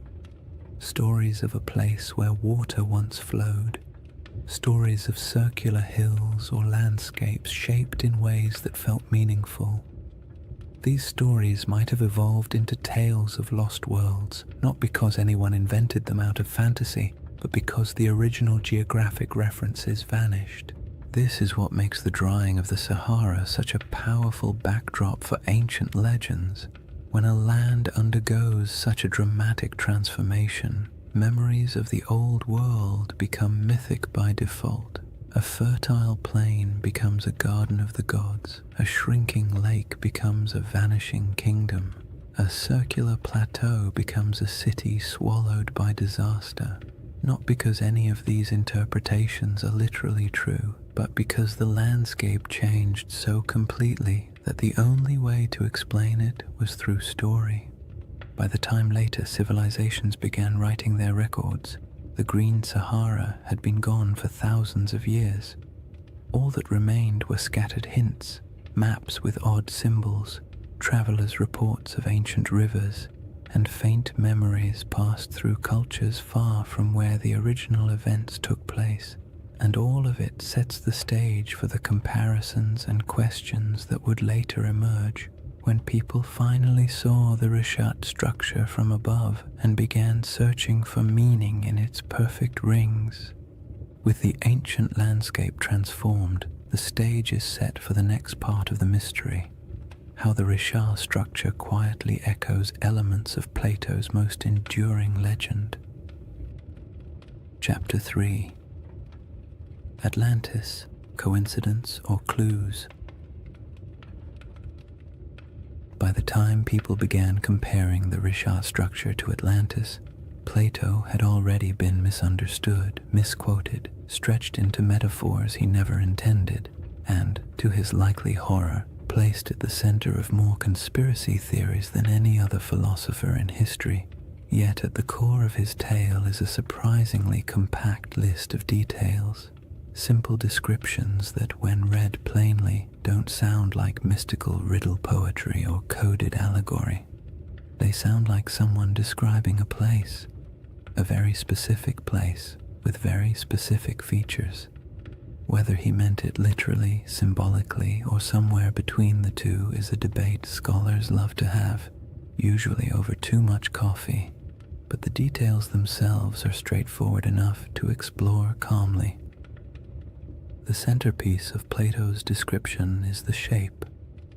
Atlantis, he wrote, was arranged in concentric rings, alternating circles of land and water, each perfectly circular, each surrounding the next. This is the detail that grabs people instantly because most landscapes do not naturally arrange themselves into rings, and when you see a 25-mile-wide circular formation in northwest Africa, your brain taps you on the shoulder and whispers, Huh, interesting. Plato describes 3 rings of water and 2 of land, though he also notes that parts of the outer sections were later modified by the Atlanteans themselves, which means even in his own story, the shape wasn't necessarily pristine or untouched. When you compare this to the Richard structure, you naturally see a resemblance, not a perfect match, not a one-to-one replication, but a visual echo, a geological rhythm that resembles a narrative rhythm. Next come the mountains. To the north of Atlantis, Plato describes a notable mountain range, high, sheltering, and rich with rivers. The Rishat structure sits in front of the Adrar Plateau, a rugged highland that, in a greener era, would have looked like a natural barrier protecting the region from northern winds. Today it looks like ancient stone sculpted by ages of dryness, but 10,000 years ago those elevations would have been covered in vegetation dotted with water sources and significantly more imposing. The match isn't perfect, but it's enough to make you tilt your head slightly. Plato then mentions the plain to the south, long, level, fertile. In his account, this plain was one of the defining features of the Atlantean realm, not the center city, but the agricultural heartland that supported it. In the modern Sahara, fertile plains feel like a strange fantasy, but during the African humid period, they were very real. Vast stretches of land south of the Richat structure once held grasslands, wetlands, and seasonal rivers. The environment shifted dramatically with each cycle of climate change, but during the greener ages the region could have supported exactly the kind of plains Plato describes. Whether he was referencing this area or somewhere entirely different is impossible to say, but the environmental context overlaps in interesting ways. One of the most striking details Plato gives is about the materials used in Atlantis. He refers to red, black, and white stones, distinct colors quarried from the landscape and used for construction. The Richat region naturally contains these colors in abundance. Iron-rich sandstones provide reds, dark volcanic rocks and basalts provide blacks, pale limestones and quartzites provide whites. Again, this doesn't prove anything at all. It simply means the palette Plato described exists in the region, which is more of a quiet coincidence than a revelation. But it's the accumulation of quiet coincidences that tends to capture people's attention. Then there is the detail about elephants. Plato notes that the island of Atlantis had many elephants, not a few, not occasional sightings, but many today. The idea of elephants in the Sahara feels absurd, a contradiction to the very concept of a desert. But the Green Sahara held elephants in abundance. Rock art across the region depicts entire herds with casual familiarity. Fossil evidence confirms that elephants ranged widely across North Africa during humid periods. For most of human history, elephants were not exotic in this region. They were part of the everyday ecosystem, so when Plato casually mentions them, it aligns comfortably with what we know about the Sahara's long-lost environment. Plato also describes a freshwater well at the center of the city, providing clean water even as the outer rings filled with seawater. This detail feels mythic at first, but it also reflects a basic geographic truth. Many circular landforms, especially those rising from domed uplift, often have central depressions or areas where water collects. The Richat structure's core is lower than its outer rings, and though it holds no water today, in a wetter climate it may have held springs or temporary ponds after seasonal rains. Early humans could have used such features for drinking water. As climates changed, memories of these water sources might have been folded into later stories. The river to the sea detail is where the puzzle grows delicate. Plato describes a channel from the city to the ocean, allowing ships to pass through the rings. The Richat structure is inland today, very inland, but ancient river systems in the region once flowed toward the Atlantic. Satellite imagery captures paleo-channels that trace ancient waterways westward. The landforms no longer match these paths because the Sahara has reshaped itself repeatedly, but it is not impossible that rivers once connected this region to coastal plains that have since eroded, drowned, or shifted beneath rising sea levels. All these details create a gentle sensation. Not belief, not certainty, just curiosity. Plato's list is simple enough that it can't be mapped cleanly onto any one place. It can describe a landscape long gone, a symbolic metaphor, or a region badly distorted by oral tradition before ever reaching Greek ears. His text leaves just enough room for interpretation and just enough specificity to make pattern-seeking minds perk up when they see a satellite photo of the Risha structure. The most important thing to remember is that Plato was not attempting to write a historical documentary. He wasn't giving coordinates or providing an atlas.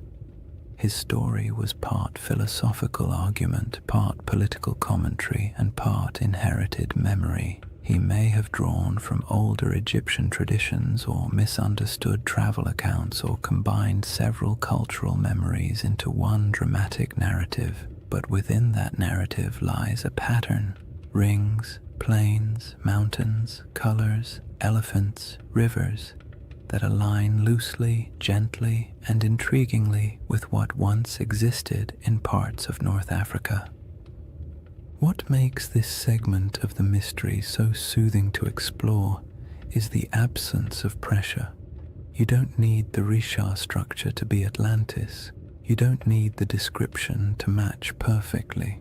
All you need is the simple awareness that Plato left a list of clues describing a place that may have existed in the deep past, a place shaped by water, climate, geography, and memory.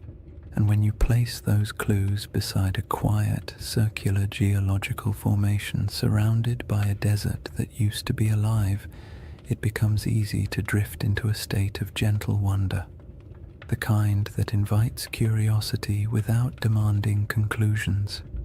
Once you've examined Plato's clues and quietly accepted that some of them line up with the Rishat structure in a pleasantly suspicious way, the next step is to look at the smaller oddities, the details that don't prove anything on their own but linger in the mind like faint fingerprints on ancient glass. These are the features that make researchers pause, tilt their heads slightly, and say something academic like, "Well, that's interesting." They don't demand conclusions, they simply refuse to be ignored. One of the strangest among them is the presence of ancient salt deposits inside the Risha structure. In a desert environment where rain is scarce and water evaporates quickly, salt isn't surprising by itself. What is surprising is the suggestion that the salt layers within the structure formed through processes involving ancient water bodies. Some geologists have pointed out that portions of the Risha contain evaporate deposits, minerals that form when water sits, lingers, and evaporates over long stretches of time. This doesn't mean the Risha was once a lake, but it does hint that water interacted with its geology in ways that aren't immediately obvious from the modern climate. When you picture the Sahara during a humid phase, rivers flowing, lakes filling, storm clouds gathering, it becomes easy to imagine water pooling in the structure's circular basins, creating the kind of environment where salt layers could slowly accumulate. Then there are the ancient river systems that slither beneath the desert like ghosts of a wetter world.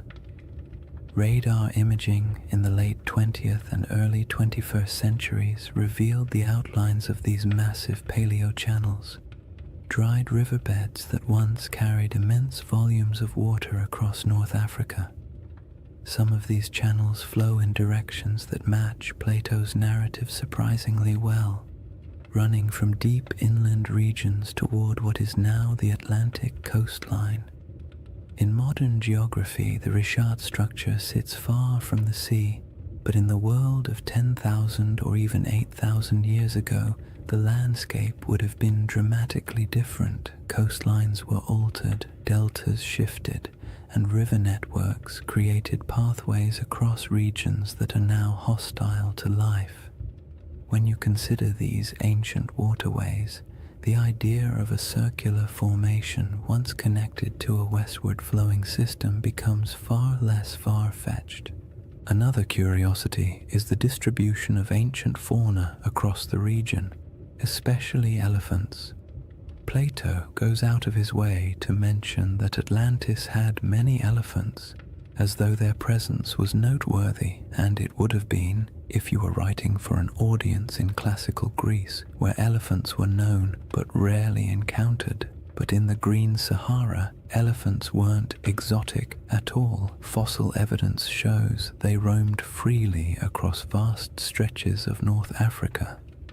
Rock art carved by prehistoric peoples depicts them with a kind of casual familiarity, often standing near lakes or grazing beside herds of cattle.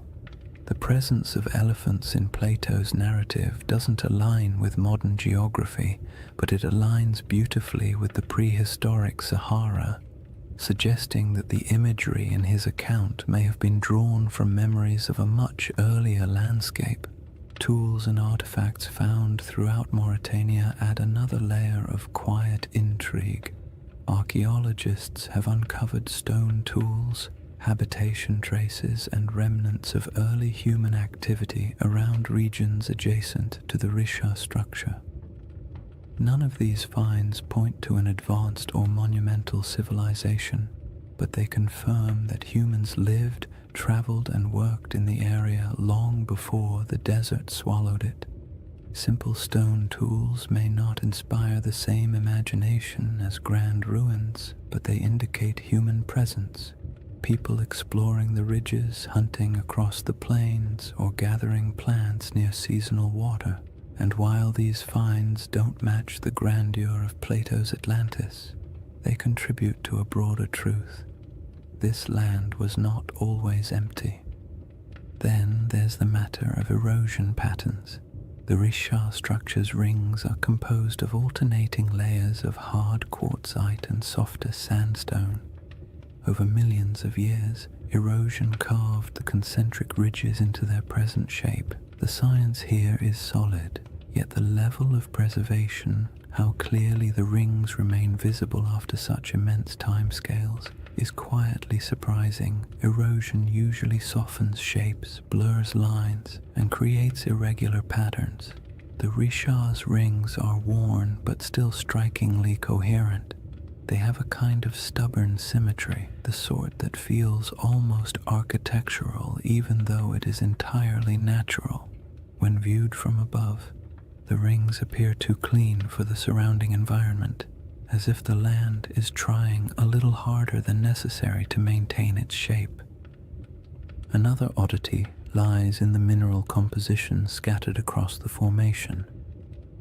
Geologists have noted that the area contains minerals associated with hydrothermal activity, meaning the region once experienced heat and fluid movement beneath the Earth's surface. This supports the uplift theory, but also paints a picture of a place shaped by multiple overlapping geological events. The Richard structure is not the result of a single moment. It is the result of a series of slow, layered processes interacting in strangely harmonious ways. When geological events stack neatly like this, creating a tidy circle in the middle of a continent, it sparks the imagination, because nature rarely arranges its complexity into something that looks organized from space. Some people point to the alignment of the structure with ancient travel routes, though this is more speculative.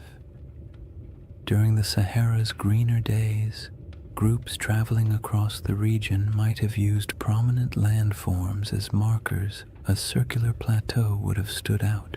It might have acted as a natural waypoint in a place you recognized from a distance, a feature that reassured you that your path was correct. This doesn't make it a settlement or a central city, but it makes it part of the landscape of human movement. Landmarks have always shaped migration, even unintentionally. Then there's the subtle but persistent fascination researchers have with the interior depressions of the Richat structure. The central basin and inner rings create natural pockets where water might have pooled during rainy seasons. These areas could have provided temporary freshwater sources long before the desert took hold. If early communities ever camped here, the structure might have served as a resting place, a place where the land, by pure coincidence, gathered the elements people needed to survive. None of these oddities amount to direct evidence of Atlantis or any lost civilization. They don't point to architecture, writing, or engineering. They don't claim that the Richat structure is anything more than a geological formation shaped by erosion, uplift, and deep time.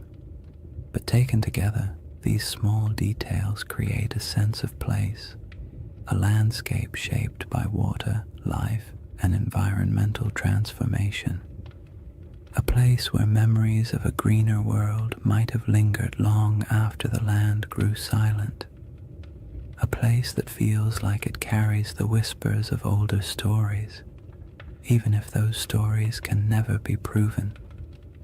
What remains after examining these clues is not certainty, but the soft, contemplative feeling of a mystery that refuses to resolve too neatly. That's the charm of the Richat structure, not that it answers questions, but that it invites you to keep asking them slowly and without urgency, the same way the desert allows time to drift without needing conclusions. After exploring the curious parallels and intriguing coincidences, it's important to settle into the other side of the discussion, the quiet, grounded, scientifically steady side, the side that takes a deep breath, adjusts its glasses metaphorically, and says, "All right, let's not get carried away." Because while the Richat structure is visually compelling and undeniably mysterious in its aesthetic, the case against it being anything remotely like Atlantis is just as strong as the case that makes people wonder in the first place. And acknowledging that doesn't make the mystery less soothing. In fact, it makes it more balanced, more realistic, and more grounded in the rhythm of nature rather than the drama of myth. One of the simplest arguments against the Richat-Atlantis connection is the absence of ruins. No foundations, no walls, no pottery fragments, no structural remnants of any kind. If a major civilization once existed here, even one without monumental stone architecture, we would expect to find some trace of it. People leave things behind: tools, shards, fire pits, bones, carvings, symbolic objects, something. The Sahara is harsh, but not harsh enough to erase every sign of human activity. If a dense population had lived here, small nomadic encampments leave faint traces, farming settlements leave soil signatures, even temporary villages create debris. But inside the Richat structure, archaeological evidence is scarce, scattered, and entirely consistent with occasional prehistoric habitation rather than a populous, organized city. Another clear issue is scale. Plato describes Atlantis as a powerful naval civilization capable of launching fleets, influencing foreign regions, and maintaining a capital city large enough to impress outsiders. This would require infrastructure, labor specialization, long-distance trade, and durable materials. The Green Sahara did support human life, but the evidence we have, stone tools, simple camps, modest cultural artifacts, points to pastoral and hunter-gatherer lifestyles rather than elaborate urban systems. There were no harbors, no shipyards, no canal networks, and certainly no signs of advanced engineering. The gap between the archaeological record and the expectations for a sprawling maritime empire is wide, calm, and fairly conclusive. Geology presents its own firm counterpoints. The reshaped structure is understood through a series of geological processes involving uplift and erosion. Its rings aren't artificial. They are layers of sedimentary rock carved gently over millions of years by wind and water. The symmetry of these rings feels uncanny when viewed from orbit, but up close, the terrain reveals irregularities, breaks, inconsistencies, and natural erosion patterns that would make any idea of artificial construction almost impossible. Nature has had a very long time to perfect this formation. It didn't need architects. It needed time, pressure, shifting plates, and the slow sculpting of weather. The age of the rocks is another point of conflict.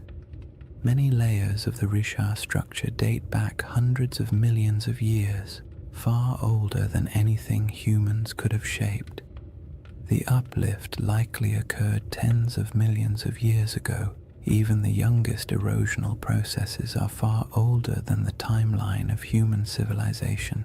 If Plato's account referred to an advanced society around 9600 BCE, the Richat's geological history simply does not align.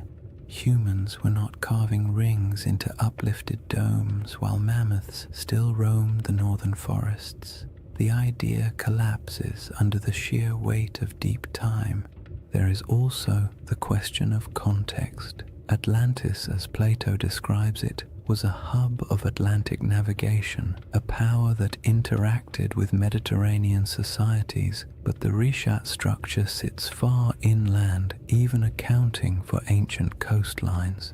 Even at its closest connection, this region would have required extensive river systems or routes across wide plains, and while ancient rivers existed, the logistics of sustaining a large maritime civilization so far from stable ocean access are difficult to justify.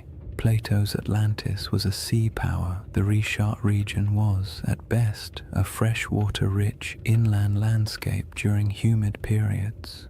Another important point comes from understanding Plato himself. His dialogues, Timaeus and Critias, are philosophical works, not historical treatises. Atlantis serves as a metaphorical lesson about societal hubris, moral decay, and the consequences of unchecked ambition. Ancient Greek writers often crafted allegorical narratives in grand mythic terms. They weren't necessarily recording precise histories. Even if Plato drew inspiration from older Egyptian stories or folk memories of distant lands, his purpose wasn't to document geography, it was to illustrate ideas. Seeing Atlantis as literal misses the genre he was writing in. Then there's the lack of supporting historical records. No Egyptian writings describe a circular coastal city matching Plato's description. No Phoenician traders mention it in their maritime logs. No Carthaginian accounts reference such a settlement. In a region with extensive interactions between early Mediterranean and African cultures, a highly advanced city would almost certainly have left some mark in oral or written traditions beyond Plato's single dialogue. The silence is telling. All these points form the steady, sensible, scientifically grounded case against the Richat structure being Atlantis or any ancient lost civilization. Yet none of them make the structure less fascinating. The Richat stands out precisely because it embodies contradictions, visually striking but geologically ordinary, evocative of myth yet entirely natural, surrounded by desert but shaped by water in the deep past. The structure's intrigue lies not in what humans built, but in what nature carved and time concealed. What the scientific perspective ultimately gives us is a sense of humility. The Richat structure is a reminder that Earth's landscapes can mimic human patterns accidentally, that erosion can outperform architects, that symmetry doesn't always imply intention, and that sometimes the most interesting mysteries are the ones that sit comfortably between explanation and imagination. There is a quiet comfort in acknowledging what the Rishat structure is not, because it allows us to appreciate what it is: a monumental geological formation shaped entirely by natural processes, yet somehow capable of whispering to the part of the human mind that loves stories of lost worlds. Dismissing the Atlantis comparison doesn't end the mystery. It reframes it, shifting the focus from fantasy to the wonder of a landscape that survived floods, droughts, and time itself. And somewhere between geological certainty and mythic speculation lies a middle path, a gentle possibility that doesn't require lost empires or supernatural disasters. Only the simple fact that landscapes change, memories drift, and stories evolve across generations. That quiet middle ground forms the foundation for the next part of this chapter. After weighing the clues and counterpoints, what remains is a space in between, a soft, contemplative middle ground where certainty isn't required and imagination doesn't have to be excessive. It's the place where most real historical mysteries quietly live, suspended between the cold confidence of science and the gentle allure of myth. The Risha structure fits comfortably there, not as Atlantis, not as evidence of a forgotten super-civilization, but as something far more grounded and oddly more beautiful, a landscape that carries echoes of memories older than history itself. This middle ground begins with an idea that's far less glamorous than lost empires but far more plausible: that Plato's account of Atlantis may have been shaped by older stories, older observations, and older memories passed through generations of storytellers, traders, and priests. Not memories of a technologically advanced society, but memories of places that once existed and then disappeared as the world changed. Civilizations don't have to be grand to be worth remembering. A pastoral group displaced by drought can leave behind a story that grows in the telling. A lakeside settlement swallowed by desert winds can become a tale of a city lost. A dramatic shift in climate can be recast as a divine punishment, and long after the physical evidence is gone, the story continues, reshaped a little each time it's spoken aloud.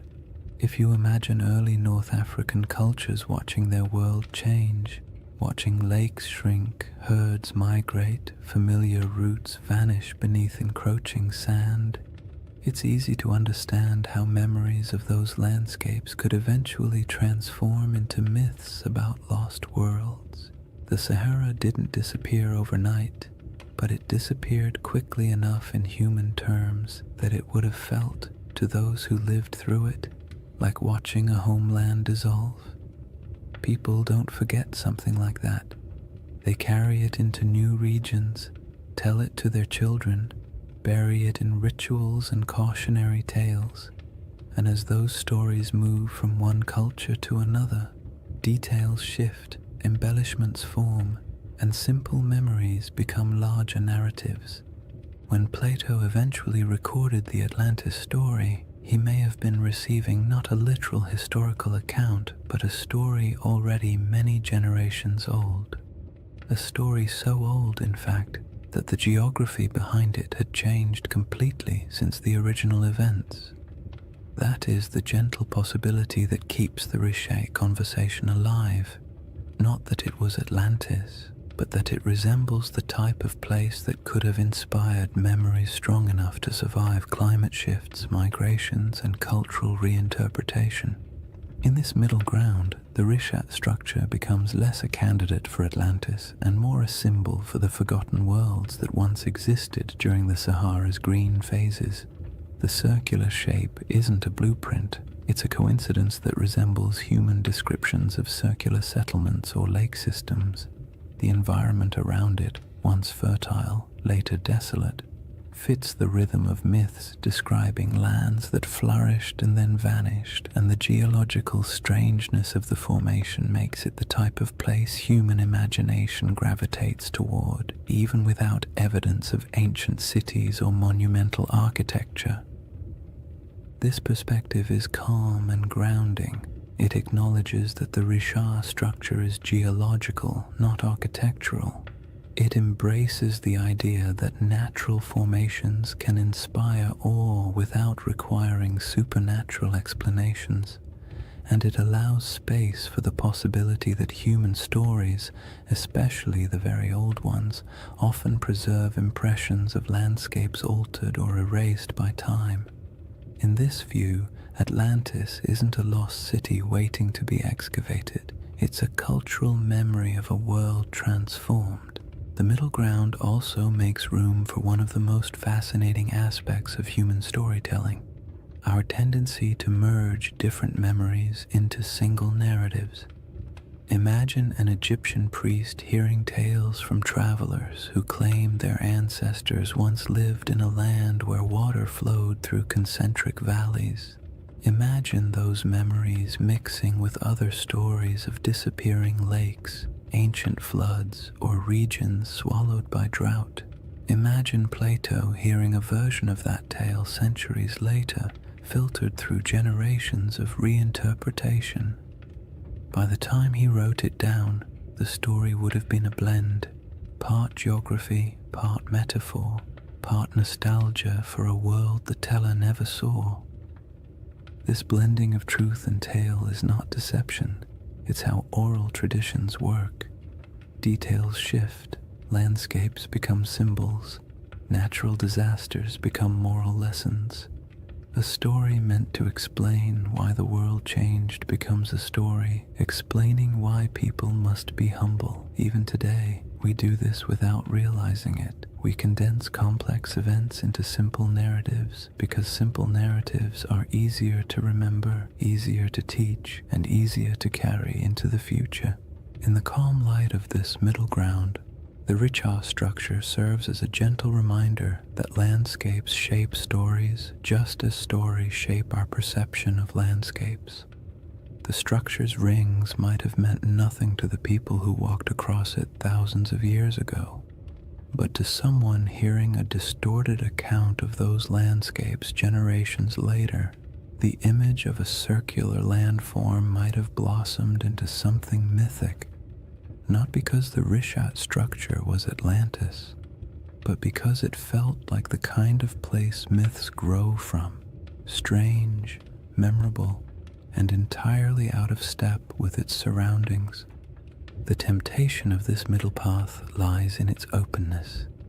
You don't have to believe the Richat structure hides ruins. You don't have to assume ancient people built concentric canals. You don't even have to decide whether Atlantis existed as a literal place. You simply accept that the ancient world was filled with environments now gone, and that stories from those environments survived in forms we barely recognize.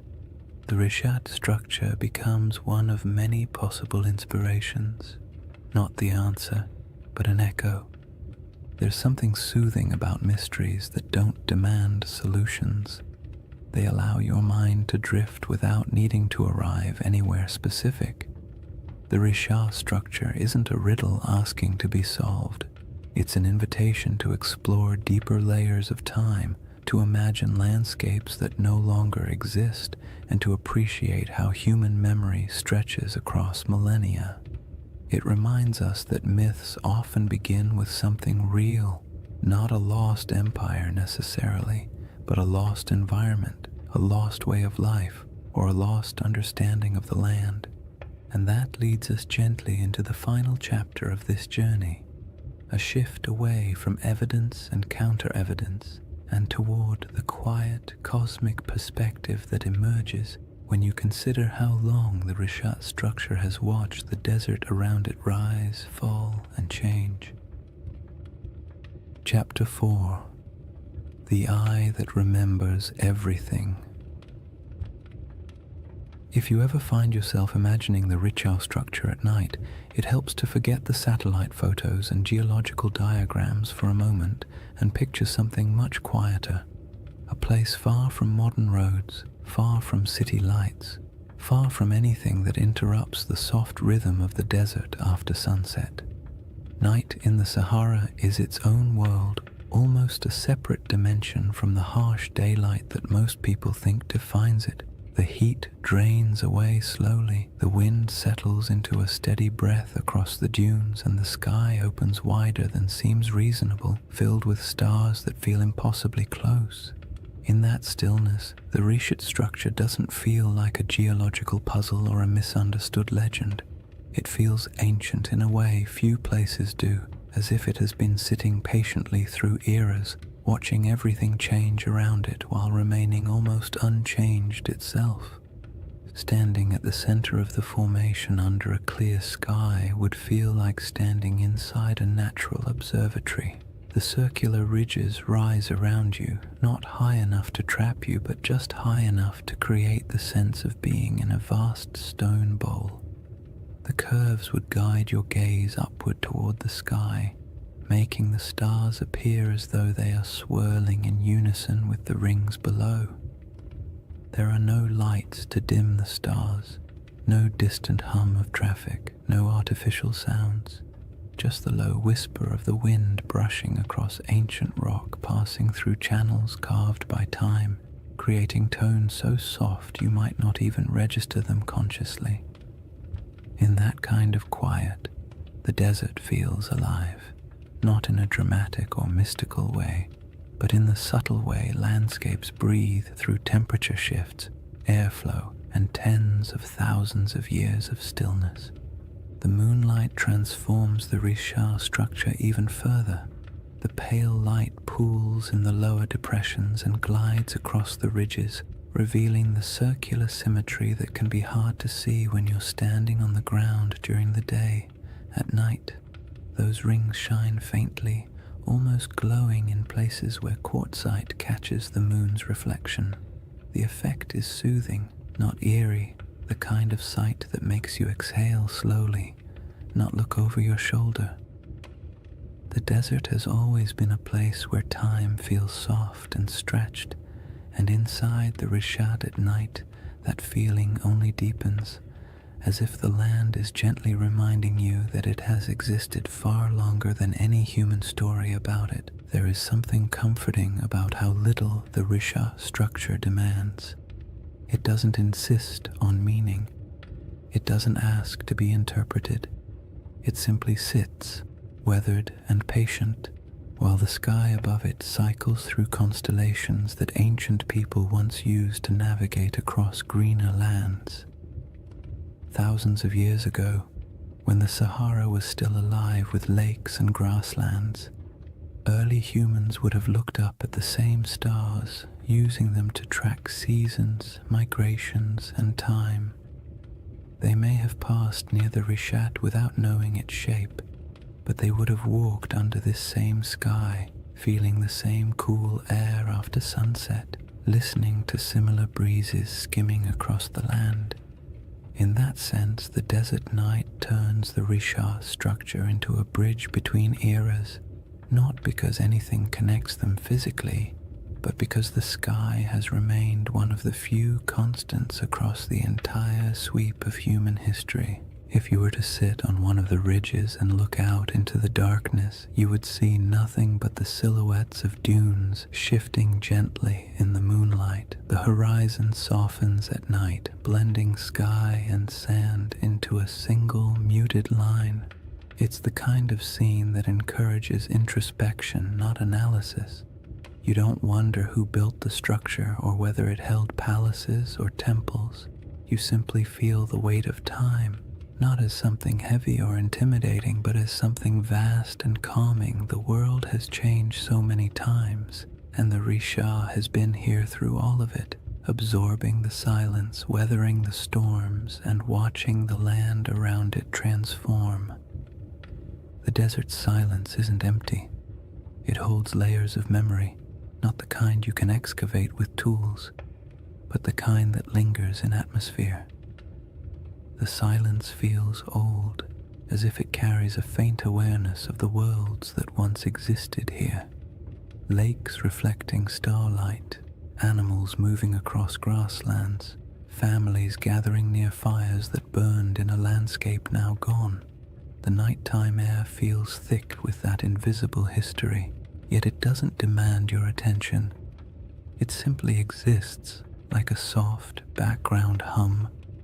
The stars above the Rishat structure appear especially dense because of the region's extreme remoteness. The Milky Way stretches overhead like a pale river of light, echoing the rivers that once flowed across the Sahara during its humid phases. The longer you look, the more constellations seem to reveal themselves, and the more the structure on the ground feels connected to the cosmos above. The rings of the Rishat mirror the vast circular patterns in the sky, the arcs of the galaxy, the curvature of the horizon, the slow rotation of the Earth itself. It creates a sense of gentle symmetry between Earth and sky, a reminder that humans have always found meaning in patterns even when those patterns were accidental. It's easy to understand why people feel drawn to connect this ancient formation with legends. Standing inside the Risha at night could make anyone feel the urge to tell a story, not a sensational one, but a quiet one about the persistence of the land, the fragility of memory, and the way nature sometimes creates shapes that feel like symbols.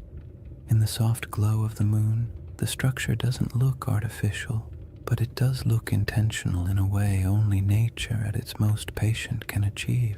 What makes the Risha structure so soothing at night is the way it absorbs human curiosity without answering it. You can wonder about its origins, its place in mythology, its connection to past climates, or whether ancient people ever felt a hint of awe when passing near it. But the structure offers nothing back except the gentle assurance that it will still be here long after our questions fade into silence. In that sense, it becomes a reminder not of lost civilizations, but of time's quiet endurance, the slow, steady processes that shape the Earth far beyond human timelines. And as the night grows deeper and the air cools further, the Rishat structure settles into complete stillness, becoming not a mystery to solve, but a place to simply exist for a moment, to rest, to breathe, and to absorb the sense of calm that comes from standing in a landscape that has survived every climate, every story, and every shift the world has thrown at it. The next layer of this journey explores the source of that storytelling instinct, why humans see patterns, build myths, and create meaning from landscapes that endure long after the civilizations around them disappear. If you sit long enough inside the Risha structure, not literally of course, but in your mind, quietly imagining the desert night and the slow movement of stars overhead, you eventually drift into a very human question. Why do we tell stories about places like this? Why do certain landscapes, certain formations, certain patterns pull at the imagination more strongly than others? We don't look at an ordinary hill and assume it holds ancient secrets.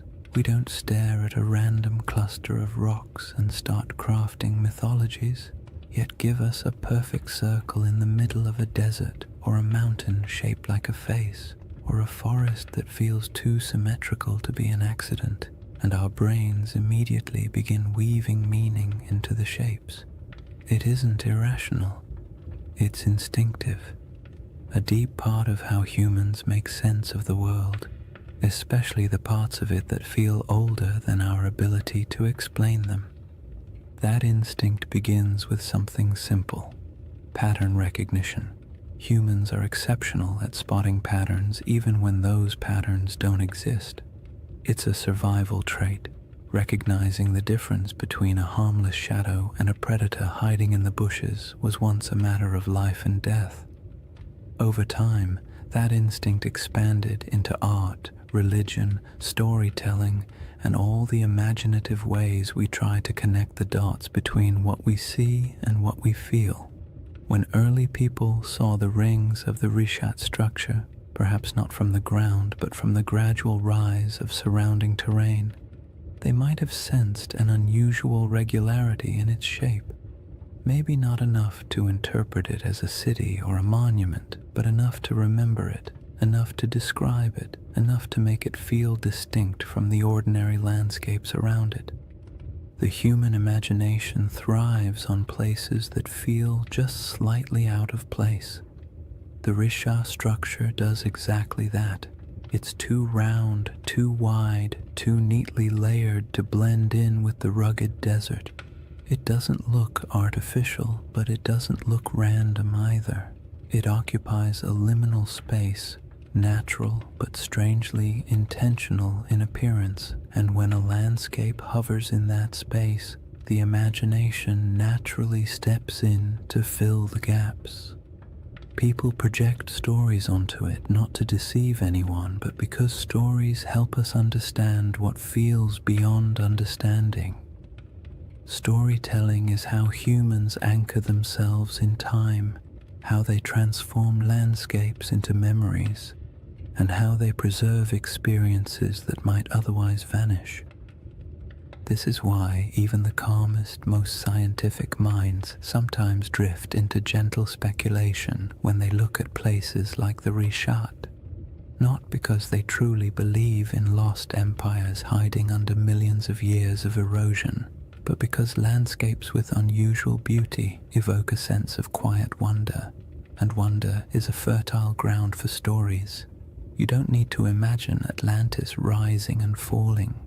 You only need to imagine how it felt for early communities to live in a Sahara full of lakes and wildlife, passing by a strange circular plateau that looked different each season.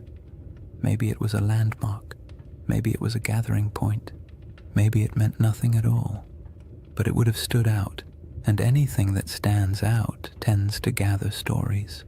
Humans also tell stories because the natural world isn't always generous with explanations. For most of history, people didn't have geology textbooks or climate models.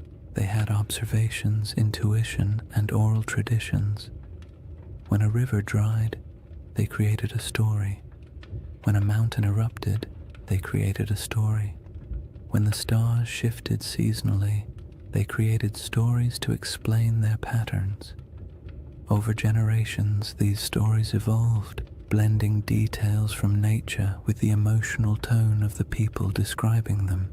A drought wasn't just an environmental event, it became a moral narrative of balance lost and regained.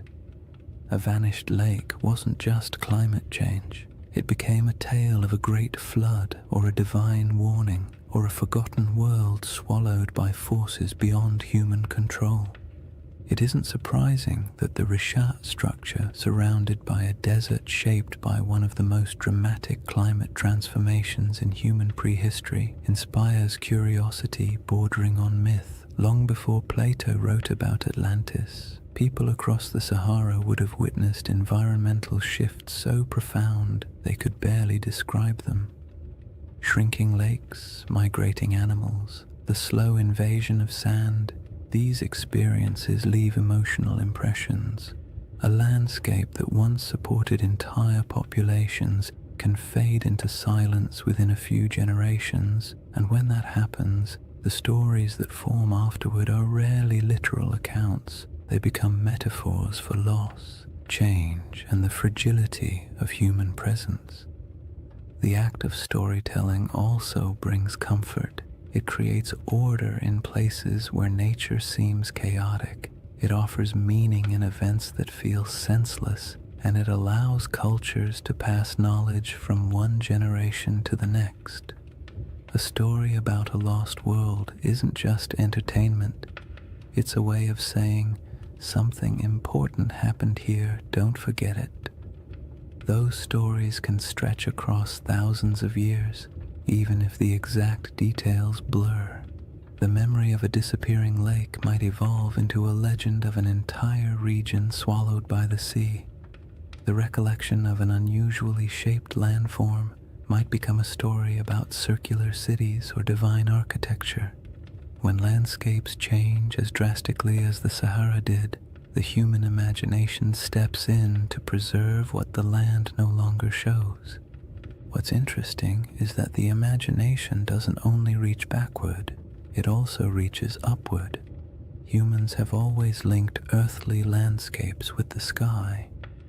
The circular shape of the Risha structure mirrors patterns in the heavens, orbits, celestial spheres, the arc of the Milky Way. Ancient cultures often looked at the sky and the earth as mirrors of one another. If something looked meaningful on the ground, they assumed a celestial connection. If something appeared in the stars, they looked for its reflection in the landscape. This tendency isn't mystical, it's psychological. It creates symmetry between the known and the unknown, allowing people to navigate a confusing world through harmony rather than randomness. The Risha structure invites that kind of thinking.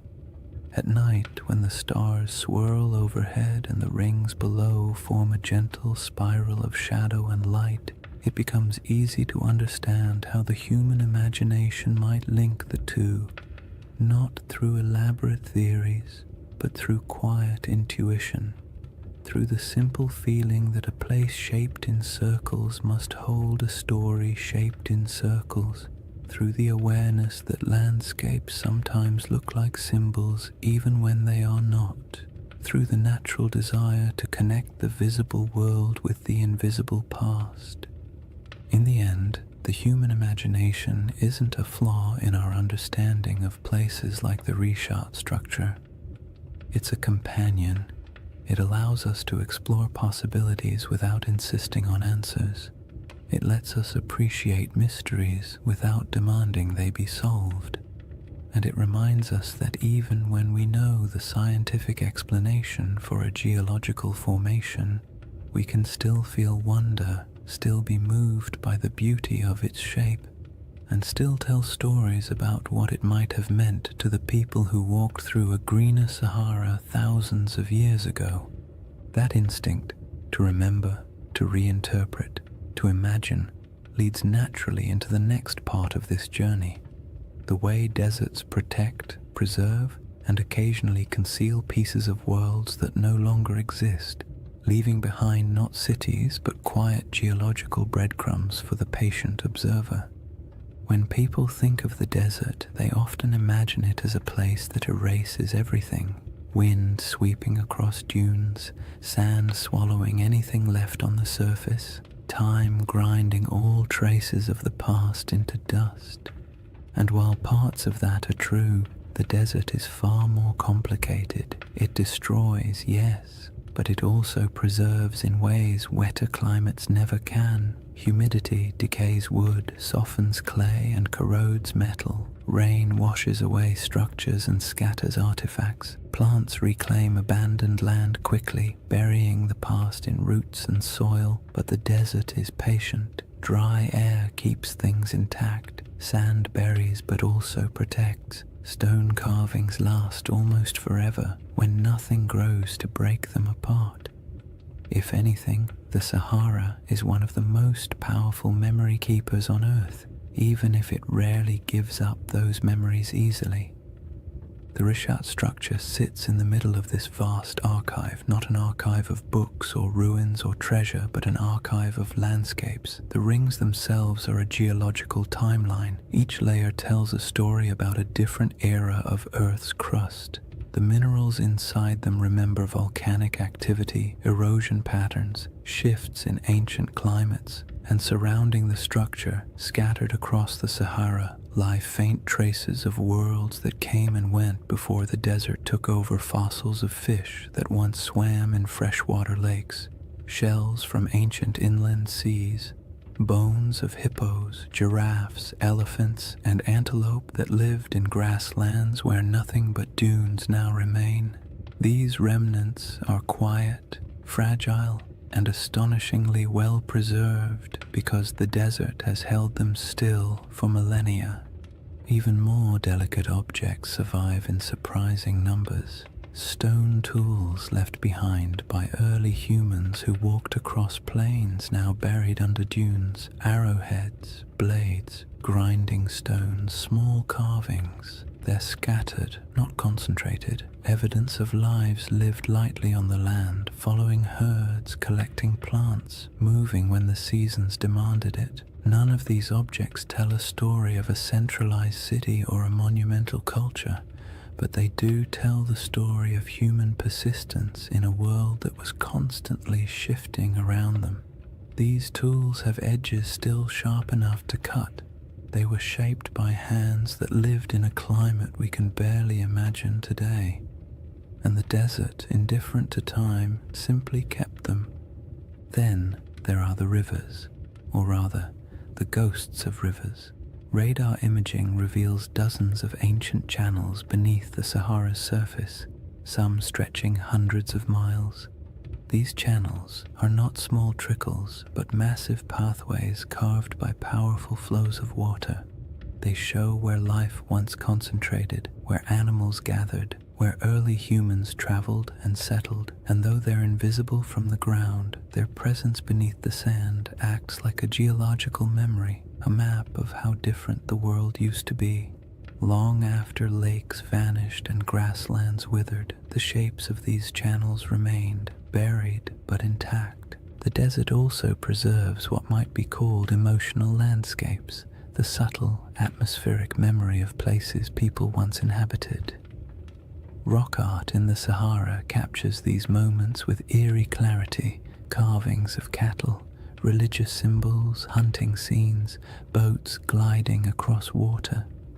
Some images show animals that haven't lived in the region for thousands of years. Others depict rituals or daily activities of groups whose descendants migrated far away when the climate changed. These paintings survive because the desert air is too dry to dissolve the pigments.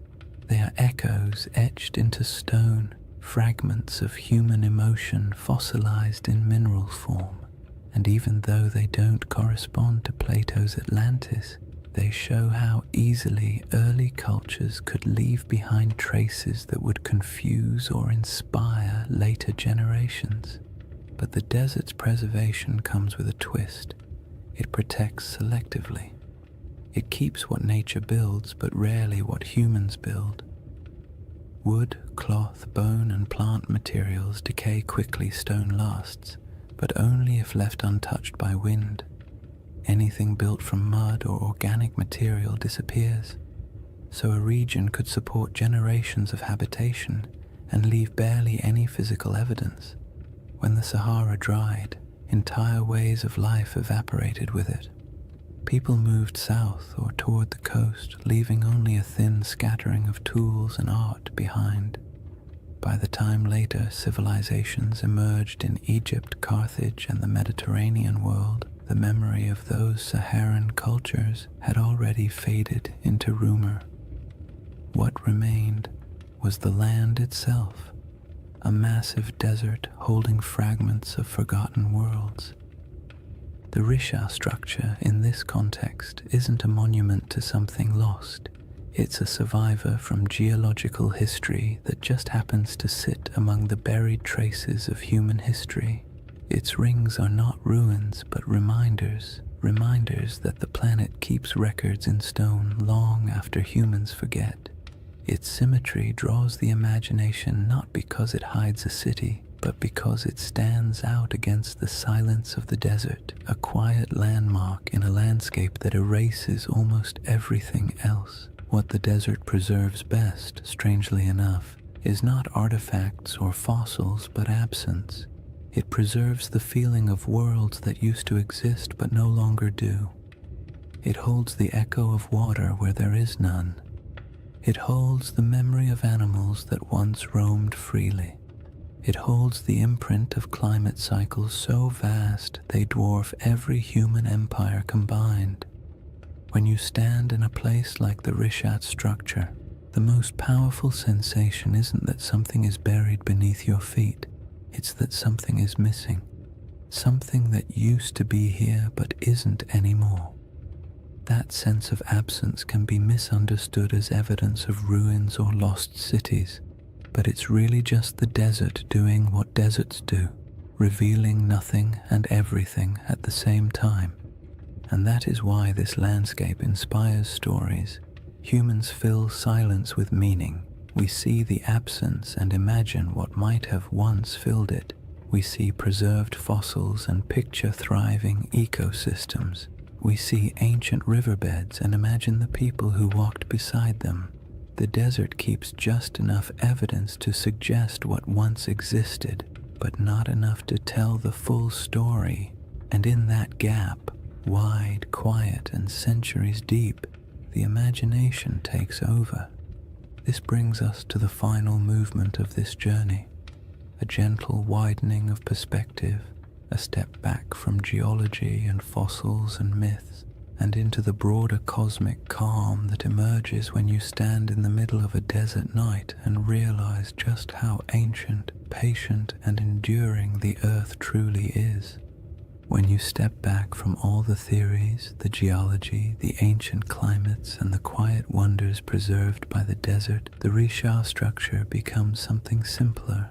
Not a riddle demanding an answer, but a reminder of how small we are against the scale of time.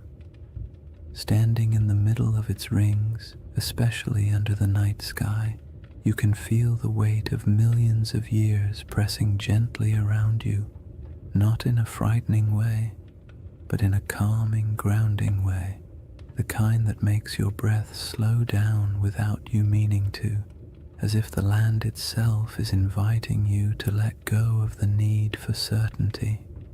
Because the truth is, the Rishat structure doesn't care what we believe about it. It existed long before humans tried to make sense of it, and it will exist long after our stories fade. The desert has watched entire civilizations rise and fall at its edges, while the eye of Africa simply remained what it always was, a geological formation shaped by pressures, erosion, and deep time. And yet, for something so indifferent, it has a remarkable ability to hold our attention, to stir our imagination, to make us lean forward and whisper, "What if?" That what if doesn't need to be answered. It's enough that the question exists. It's enough that something in a quiet corner of the Sahara can evoke wonder in people who will never stand beside it. We don't need Atlantis for the Risha to matter. We don't need a lost empire or buried ruins. The formation is compelling precisely because it sits on the edge of the known and the unknown, part science, part mystery, part myth, part memory. It invites you to be curious without demanding conclusions, and that is its most soothing quality. If you imagine the Risha at its quietest moment, perhaps just before dawn, when the stars begin to fade but the sun hasn't yet lifted over the dunes, the entire landscape feels suspended. The air is cool, still carrying the desert's nighttime clarity. The sky brightens slowly, revealing the faint outlines of the rings around you. The first light washes over the ridges, turning the stone soft shades of blue and gold. In this moment, it feels as though the structure is waking up, though of course it never sleeps. It simply cycles through light and darkness, warmth and cold, day after day, century after century, long after humanity stopped paying attention, and that quiet persistence is part of its allure. The Rishat structure doesn't ask for interpretation because it doesn't need us. It exists comfortably beyond our stories. We are the ones who project meaning onto it, who draw parallels, who search for patterns, and there's nothing wrong with that. Humans make meaning because it helps us navigate a world that rarely explains itself. But when you're standing in front of something so ancient, so vast, and so unaffected by our questions, the impulse to interpret eventually softens. You start to accept the landscape the way you accept the night sky, beautiful, mysterious, complete without needing answers. This is why the final feeling the Risha structure gives isn't excitement or fear or even curiosity. It's perspective, the kind of perspective that makes you realize how temporary human history is compared to geological time. Civilizations rise, cities flourish, myths form, and then everything fades. But the land remains. The Sahara has been green, then brown, then green again, then sand, then grass, then dunes. The world shifts constantly, but overspans so long that it's easy to forget. Human history is only a blink in the Earth's memory. When you imagine the Eye of Africa remembering, it's not literal, of course.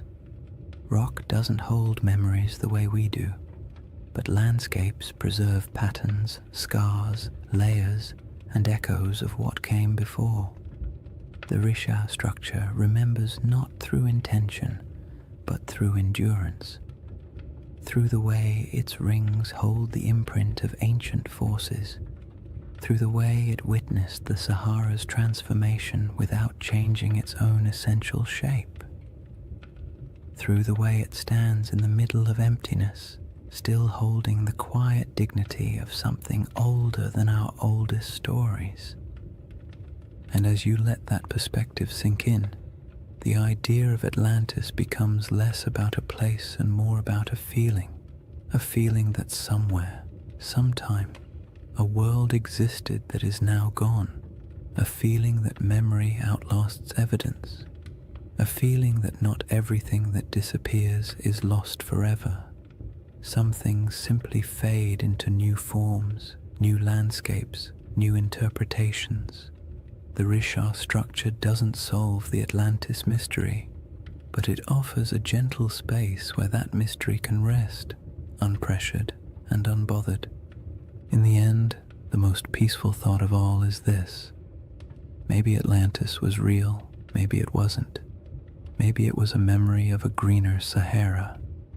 Maybe it was an echo of rivers and lakes that vanished before history began.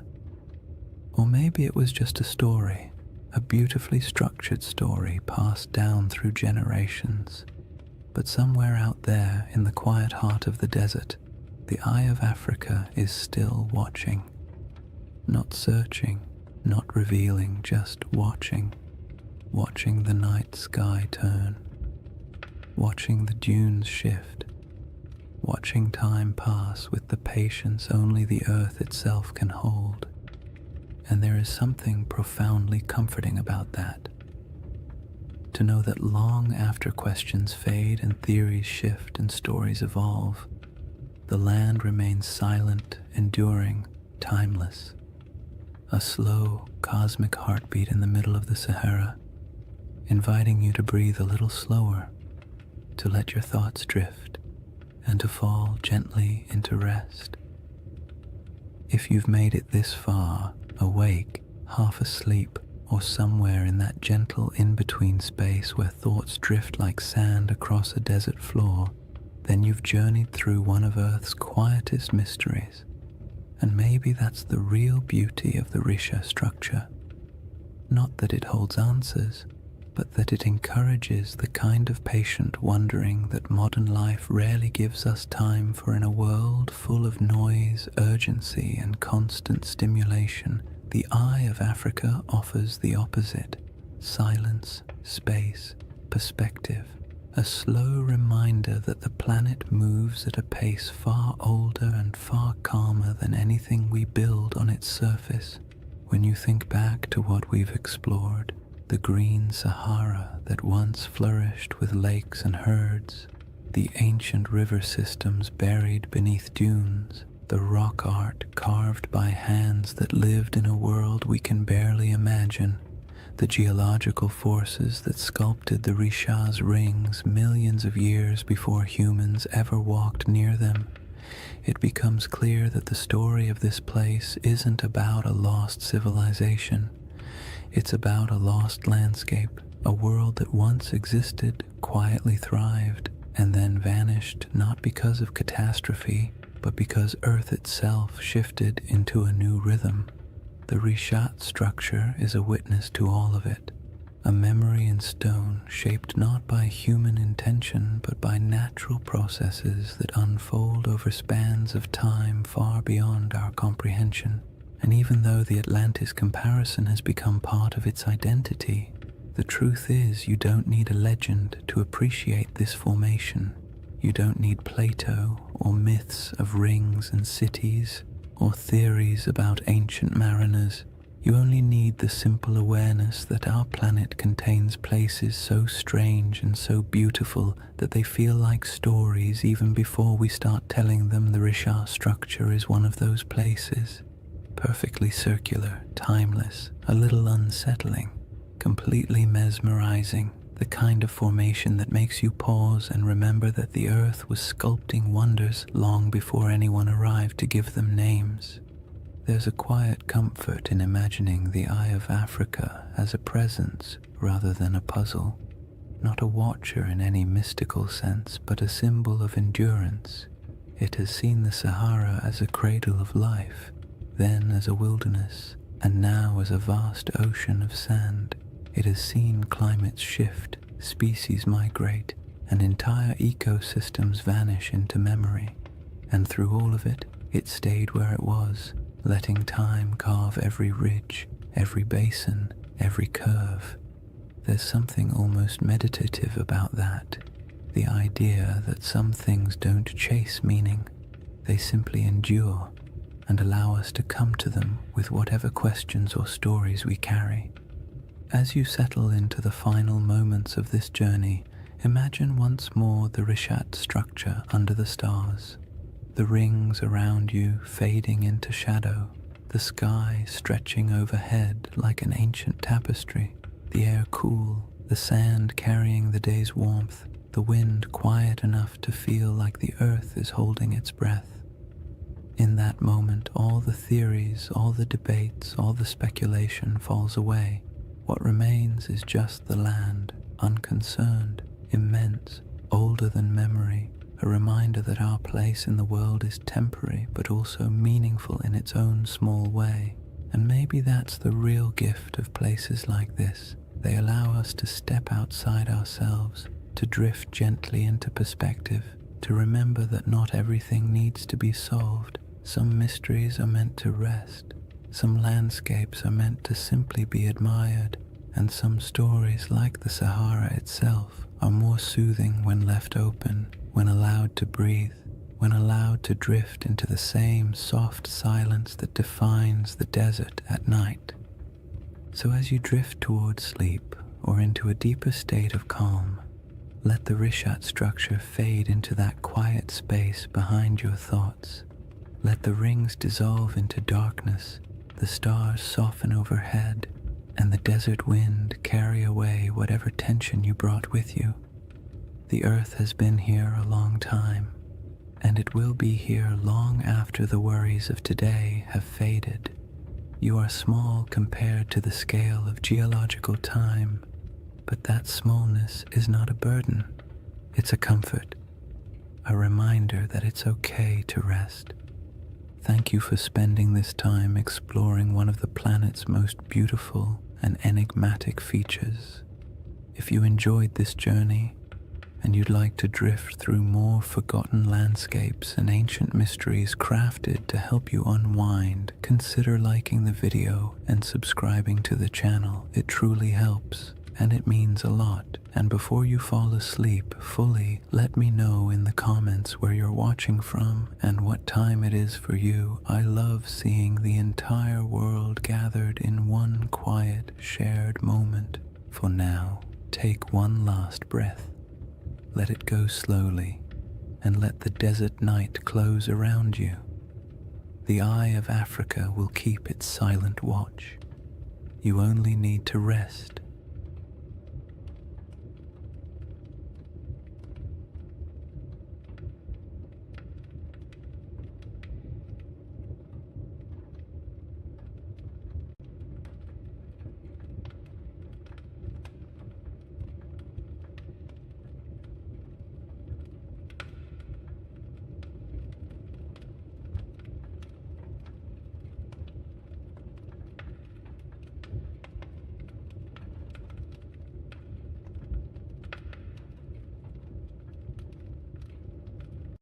Hey guys, welcome back to the Sleep Atlas. Tonight, we're traveling back to one of history's strangest paradoxes, an army of monks, men who swore vows of poverty, chastity, and obedience, then marched into battle with swords gleaming in the sunlight and banners blazing red crosses against white, the Knights Templar. For the next 2 hours, you're not in the 21st century anymore. You're in the age of cathedrals and crusades, relics and rumors, faith and fear. And as always, if you enjoy these journeys through history that help you fall asleep, please subscribe for more nights like this one. It helps the channel, and it helps you find your way back when you need another story to drift away to. Now tell me in the comments, what's keeping you up tonight? Because tonight, we're going to talk about a brotherhood that was born in faith, drenched in blood, and consumed by legend. A story that begins not in a palace, but in silence. Imagine, a torch flickers in an underground chamber beneath Jerusalem. The year is 1119. The city still smells faintly of conquest, burned wood, incense, and the metallic tang of drying blood. 9 knights kneel in a circle. Their armor creaks as they bow their heads. One of them, Hugh de Payens, a French nobleman with eyes like chipped flint, swears an oath before God to live without wealth, without women, without fear, to protect the pilgrims traveling these deadly roads to the Holy Sepulchre. No music, no witnesses, just men and stone and the echo of words they can never unsay. That's how the Knights Templar began, or at least how history thinks they did. But as with most things that begin in the dark, the truth is more complicated. Chapter 1. The Secret Birth of a Holy Army. Jerusalem in 1119 was not a place of peace. The First Crusade had ended 20 years earlier, and what the Crusaders left behind wasn't holiness, it was chaos. The Holy City was technically Christian, ruled by a Latin king, but the streets were still littered with ghosts. Mosques had been turned into churches. Pilgrims from Europe wandered through the desert, barefoot and dazed, believing they were walking through the Bible itself. And everywhere, the tension between faiths hung thick as incense.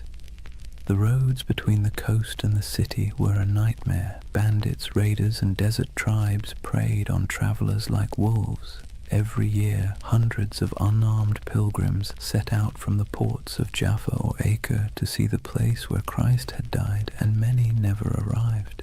It was a land where faith could get you killed faster than sin. Enter those 9 knights, poor, devout, and possibly bored noblemen from northern France. Their leader, Hugh de Payens, had fought in the Crusades and stayed behind when most went home. He and 8 companions approached King Baldwin II of Jerusalem with a strange request. They wanted permission to form a new order of knights, not to conquer, not to rule, but to guard. The king said yes. The church hesitated. Nobody quite knew what to do with these men. They were knights, yes, but they claimed to be monks too. The idea didn't fit into any box the medieval world understood. A soldier was supposed to fight, a monk was supposed to pray, and these men wanted to do both. Baldwin gave them quarters in a building that stood on the ruins of the Temple of Solomon, the most sacred and controversial ground in the world. And that's where their name came from. The poor fellow soldiers of Christ and of the Temple of Solomon, or more simply, the Knights Templar. Now here's where things start to shimmer with myth, because for nearly a decade, nobody heard much from them. No glorious battles, no public presence, just 9 knights living quietly in a half-ruined temple, claiming to protect pilgrims. And that's when the whispers began. What were they doing under the temple? Some said they were excavating. Others said they were searching for something buried deep beneath the stones, relics perhaps, or knowledge long hidden since the days of Solomon himself. Modern archaeologists will tell you this is nonsense, of course, but even they admit the Templars had access to the Temple Mount, a privilege almost no one else in Christendom enjoyed, and for years they dug there with the Church's blessing. When they finally emerged into public life, they were different, organized, wealthy, confident, almost as if they'd found something that changed everything. But let's step back for a moment. The early 11th century was an age of improvisation. The Crusader states were young, messy, and barely hanging on. Every kingdom was a patchwork of loyalties, half knights, half pilgrims, and a lot of wishful thinking. The Church was desperate for order, and the Templars offered exactly that, a blend of zeal and discipline that looked like divine intervention in armor. It was a brilliant pitch, and they sold it well. When Hugh de Payens traveled back to Europe in 1127 to seek official recognition, he met with kings, nobles, and eventually the Pope himself. The Church loved them, a holy army that required no payment, asked for no land, and swore absolute loyalty to God. It was a bureaucrat's dream.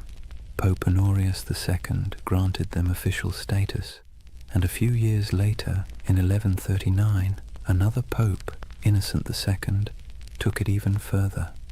He declared that the Templars answered to no king, no bishop, and no law except the popes. They were untouchable, exempt from taxes, allowed to cross borders freely, and permitted to collect donations directly from the faithful. In other words, the Knights Templar became a multinational corporation, centuries before such a thing should have existed. And that's where their story stops being quaint and starts getting strange. Because remember, these were men who began with nothing. Their symbol was two knights riding a single horse, a visual metaphor for poverty. Within a generation, that same order owned castles, fleets, and entire banking networks. They were the world's first financial institution that operated across borders. But we're getting ahead of ourselves. Right now, there's still just 9 men under the ruins of Solomon's temple, holding candles against the dark. Picture it. The smell of wax and oil smoke, the faint hum of wind through broken columns, the distant cries of muezzins echoing from the city below. The world is shifting. Faith, power, greed, all swirling together into something entirely new. Somewhere between prayer and politics, the Templars had found a formula that worked. A soldier's discipline, a monk's devotion, and a businessman's pragmatism, all wrapped in one dazzling symbol, a red cross on white. And as their power grew, so did the myth. People whispered that the knights never truly slept, that their prayers could call down miracles, that their swords glowed in battle like divine fire. In an age starved for heroes, the Templars became living icons. And for the Church, they were proof that holiness could conquer the world, or at least fund its expansion.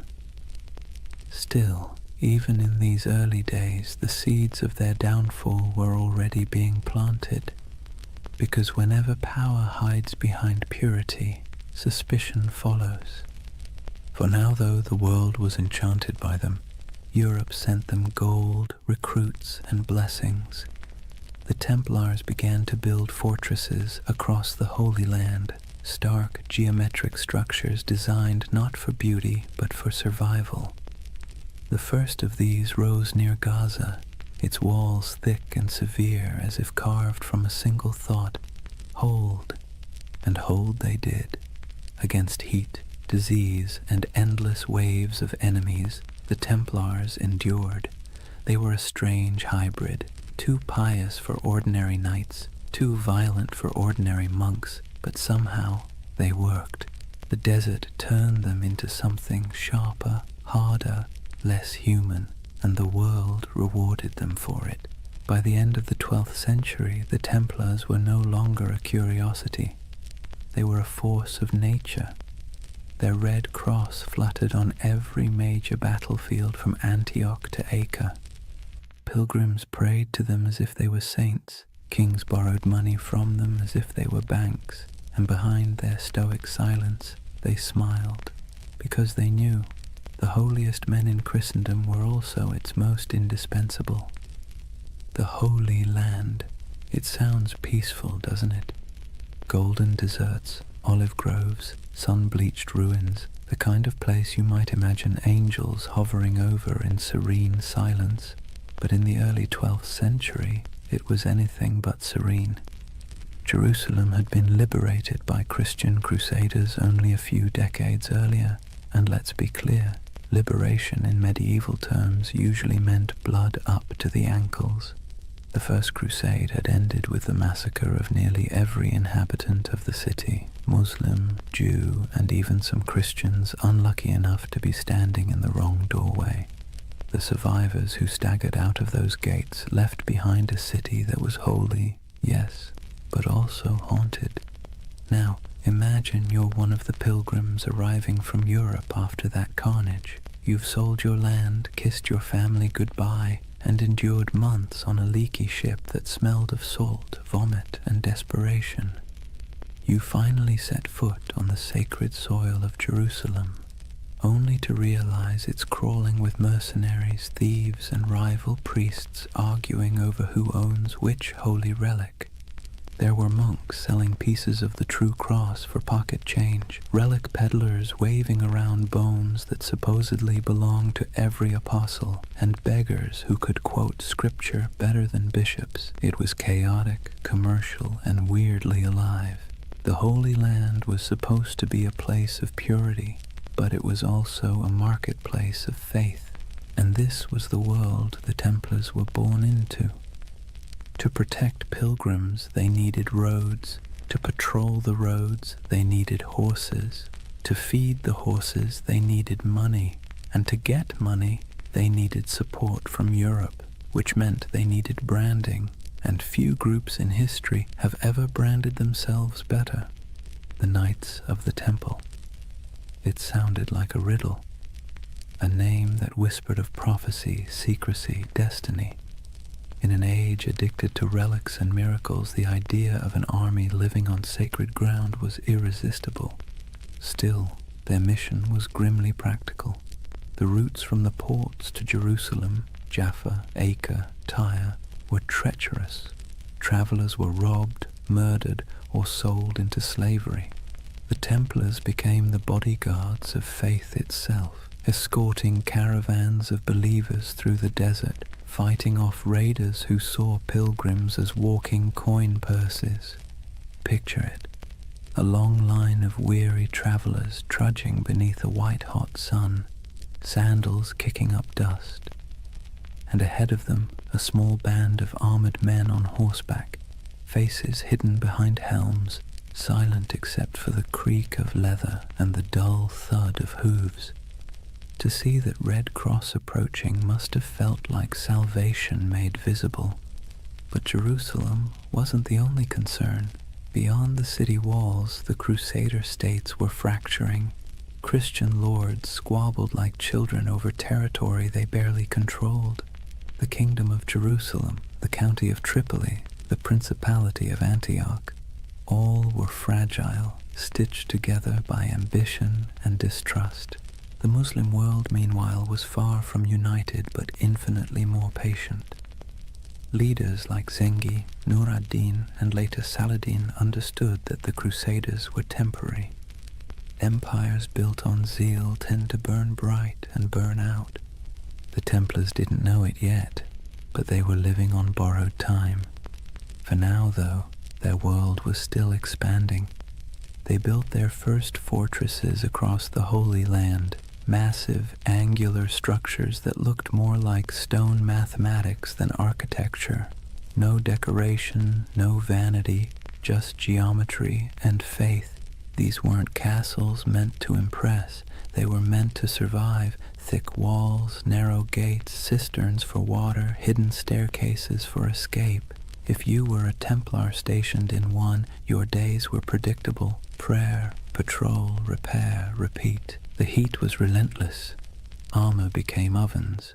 Horses collapsed from thirst. And yet, they endured. They believed every drop of sweat was a prayer, every scar a kind of devotion.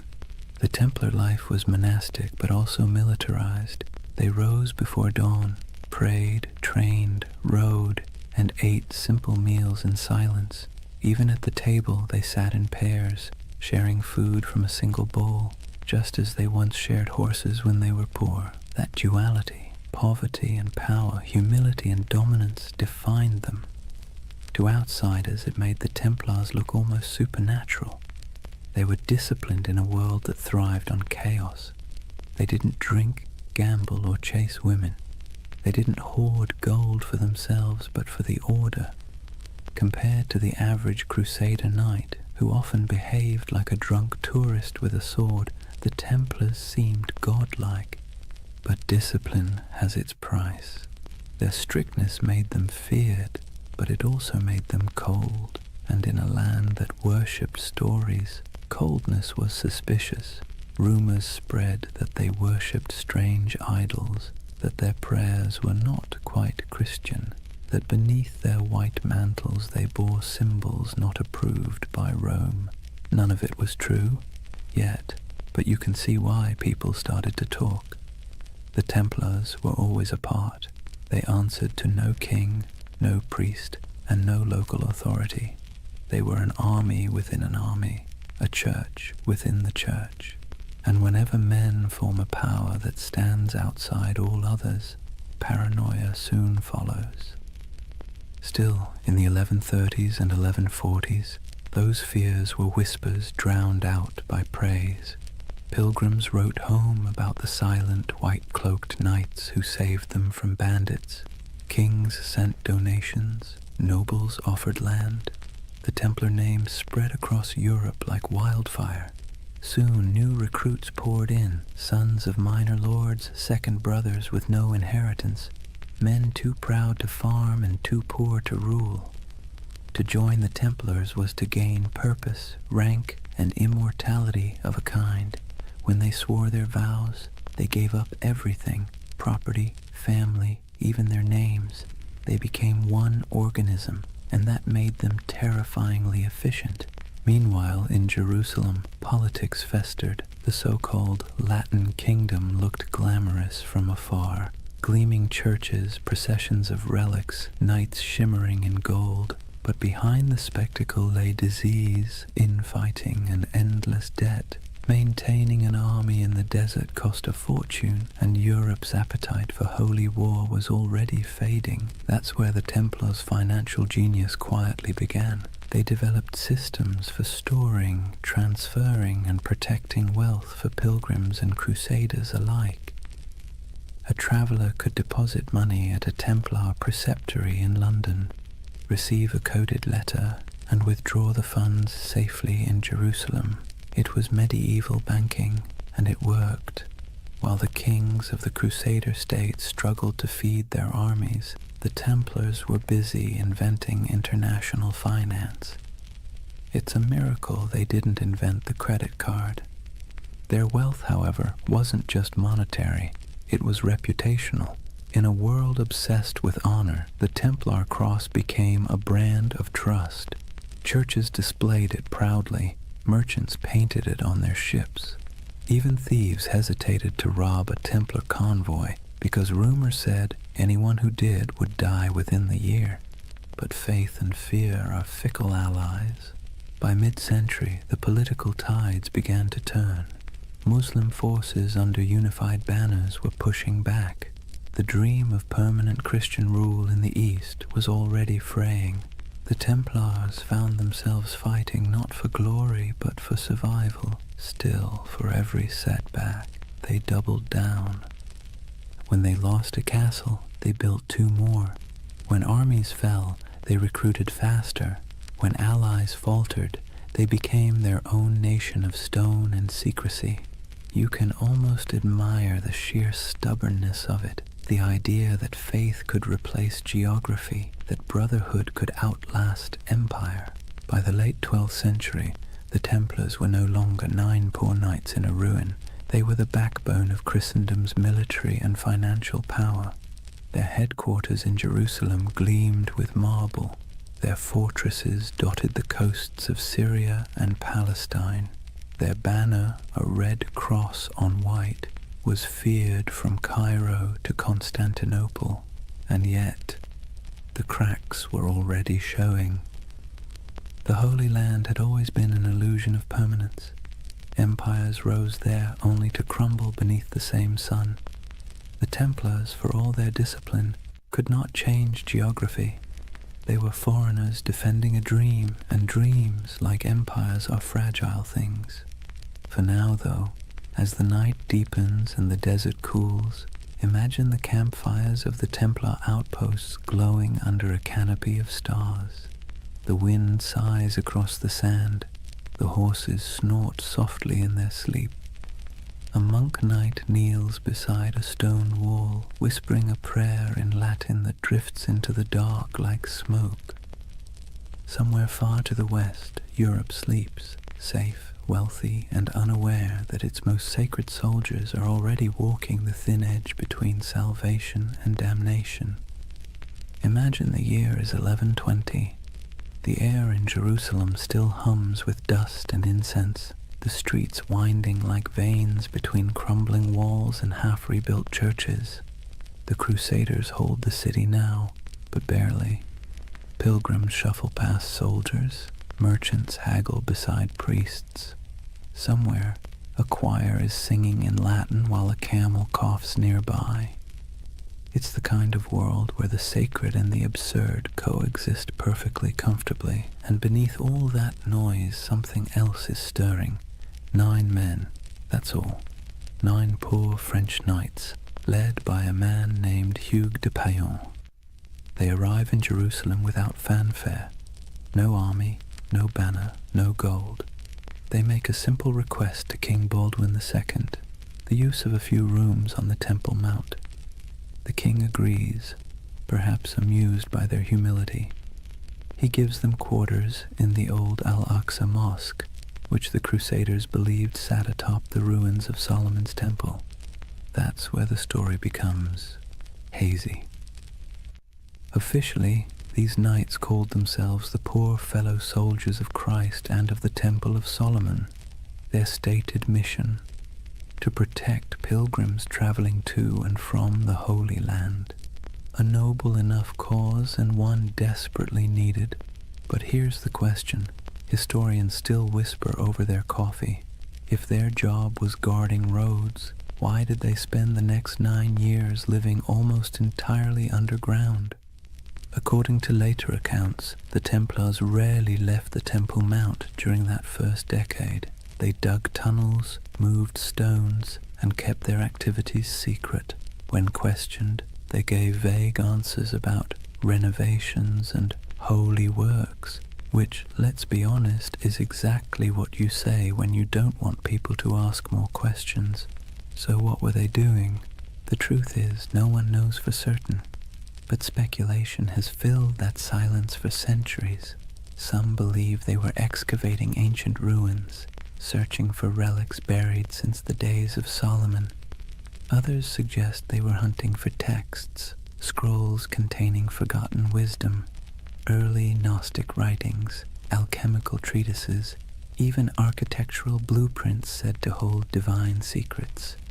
And then, of course, there's the most enduring rumor of all, the Holy Grail. It's easy to roll your eyes now, but picture it from their perspective. You're in the 12th century, sleeping on the ruins of the most mythic temple in history. You're a warrior who believes God speaks through symbols, and beneath your feet are thousands of years of rubble, Babylonian, Persian, Roman, Byzantine. If faith ever had a basement full of mysteries, this was it. The Templars' time under the Temple Mount became the seed of every legend that followed. Later chroniclers claimed they discovered something extraordinary, but were maddeningly vague about what that was. Some said they found the Ark of the Covenant, Others insisted they unearthed gold from Solomon's treasury. More imaginative souls suggested they uncovered proof of bloodlines, records linking Christ's family to European royalty. And then, of course, there were the occult theorists who decided the knights had learned sacred geometry, secret knowledge about the structure of the universe itself. Whatever the truth, one thing is certain. When the Templars finally emerged, they were not the same men who went in. They returned to Europe transformed, quietly powerful, almost unnervingly composed. Hugues de Payen travelled to France and sought an audience with Bernard of Clairvaux, one of the most influential churchmen of the age. Bernard was a Cistercian monk, a man so ascetic he considered sleep an indulgence and food a distraction. Yet he was also a brilliant strategist, the closest thing the medieval church had to a public relations genius. Hugues explained the mission, a brotherhood of knights bound by poverty, chastity, and obedience, dedicated to God but armed for war. Bernard immediately saw the potential. It was a paradox so perfect it had to be divine. Monks who killed, soldiers who prayed, holy poverty funded by the wealth of nations. In 1129, at the Council of Troyes, the Templars received official papal approval. They were no longer just a handful of wanderers. They were an order of the Church. Bernard even wrote a sermon for them, in praise of the new knighthood, describing the Templar as a man who fears neither demons nor men, because he bears Christ in his heart and steel in his hand. It was marketing genius.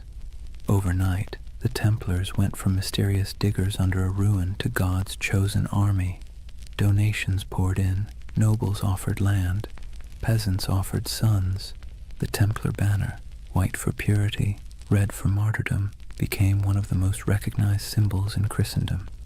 But still, the whispers persisted. Even as they rose, people kept asking, what did they find beneath that temple?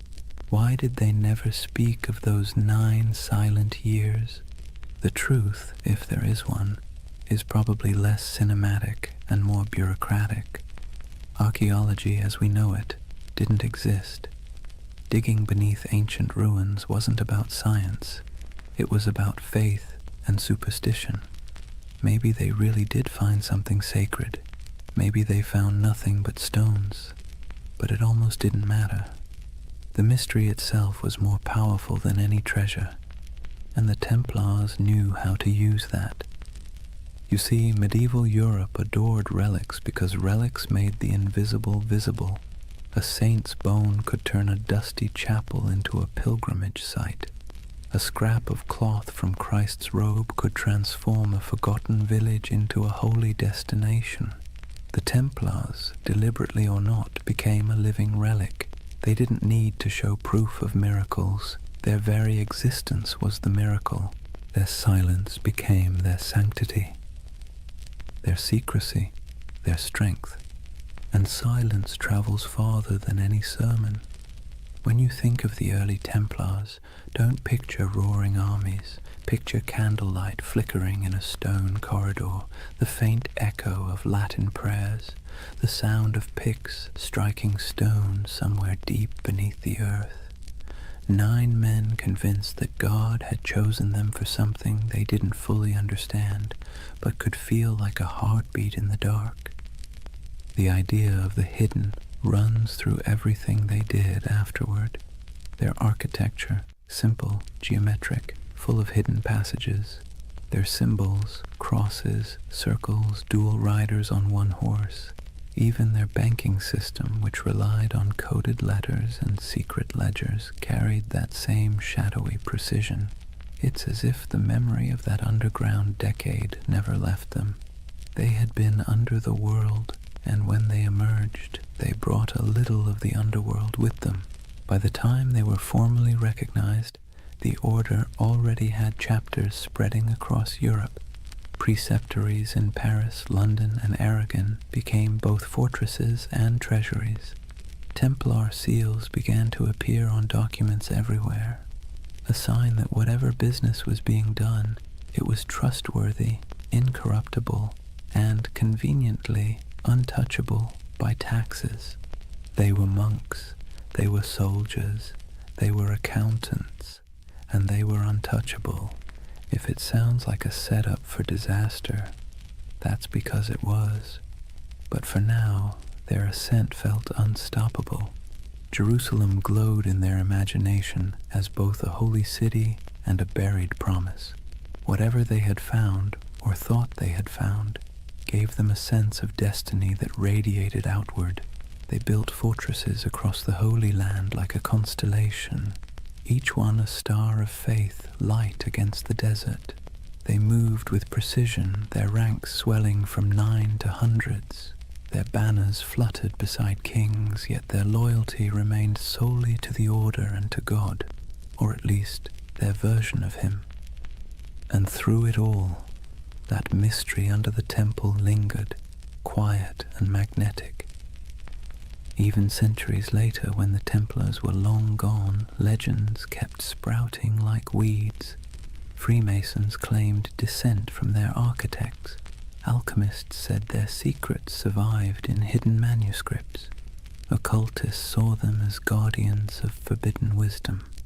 Historians, somewhat exasperated, kept insisting they were just monks with good bookkeeping skills.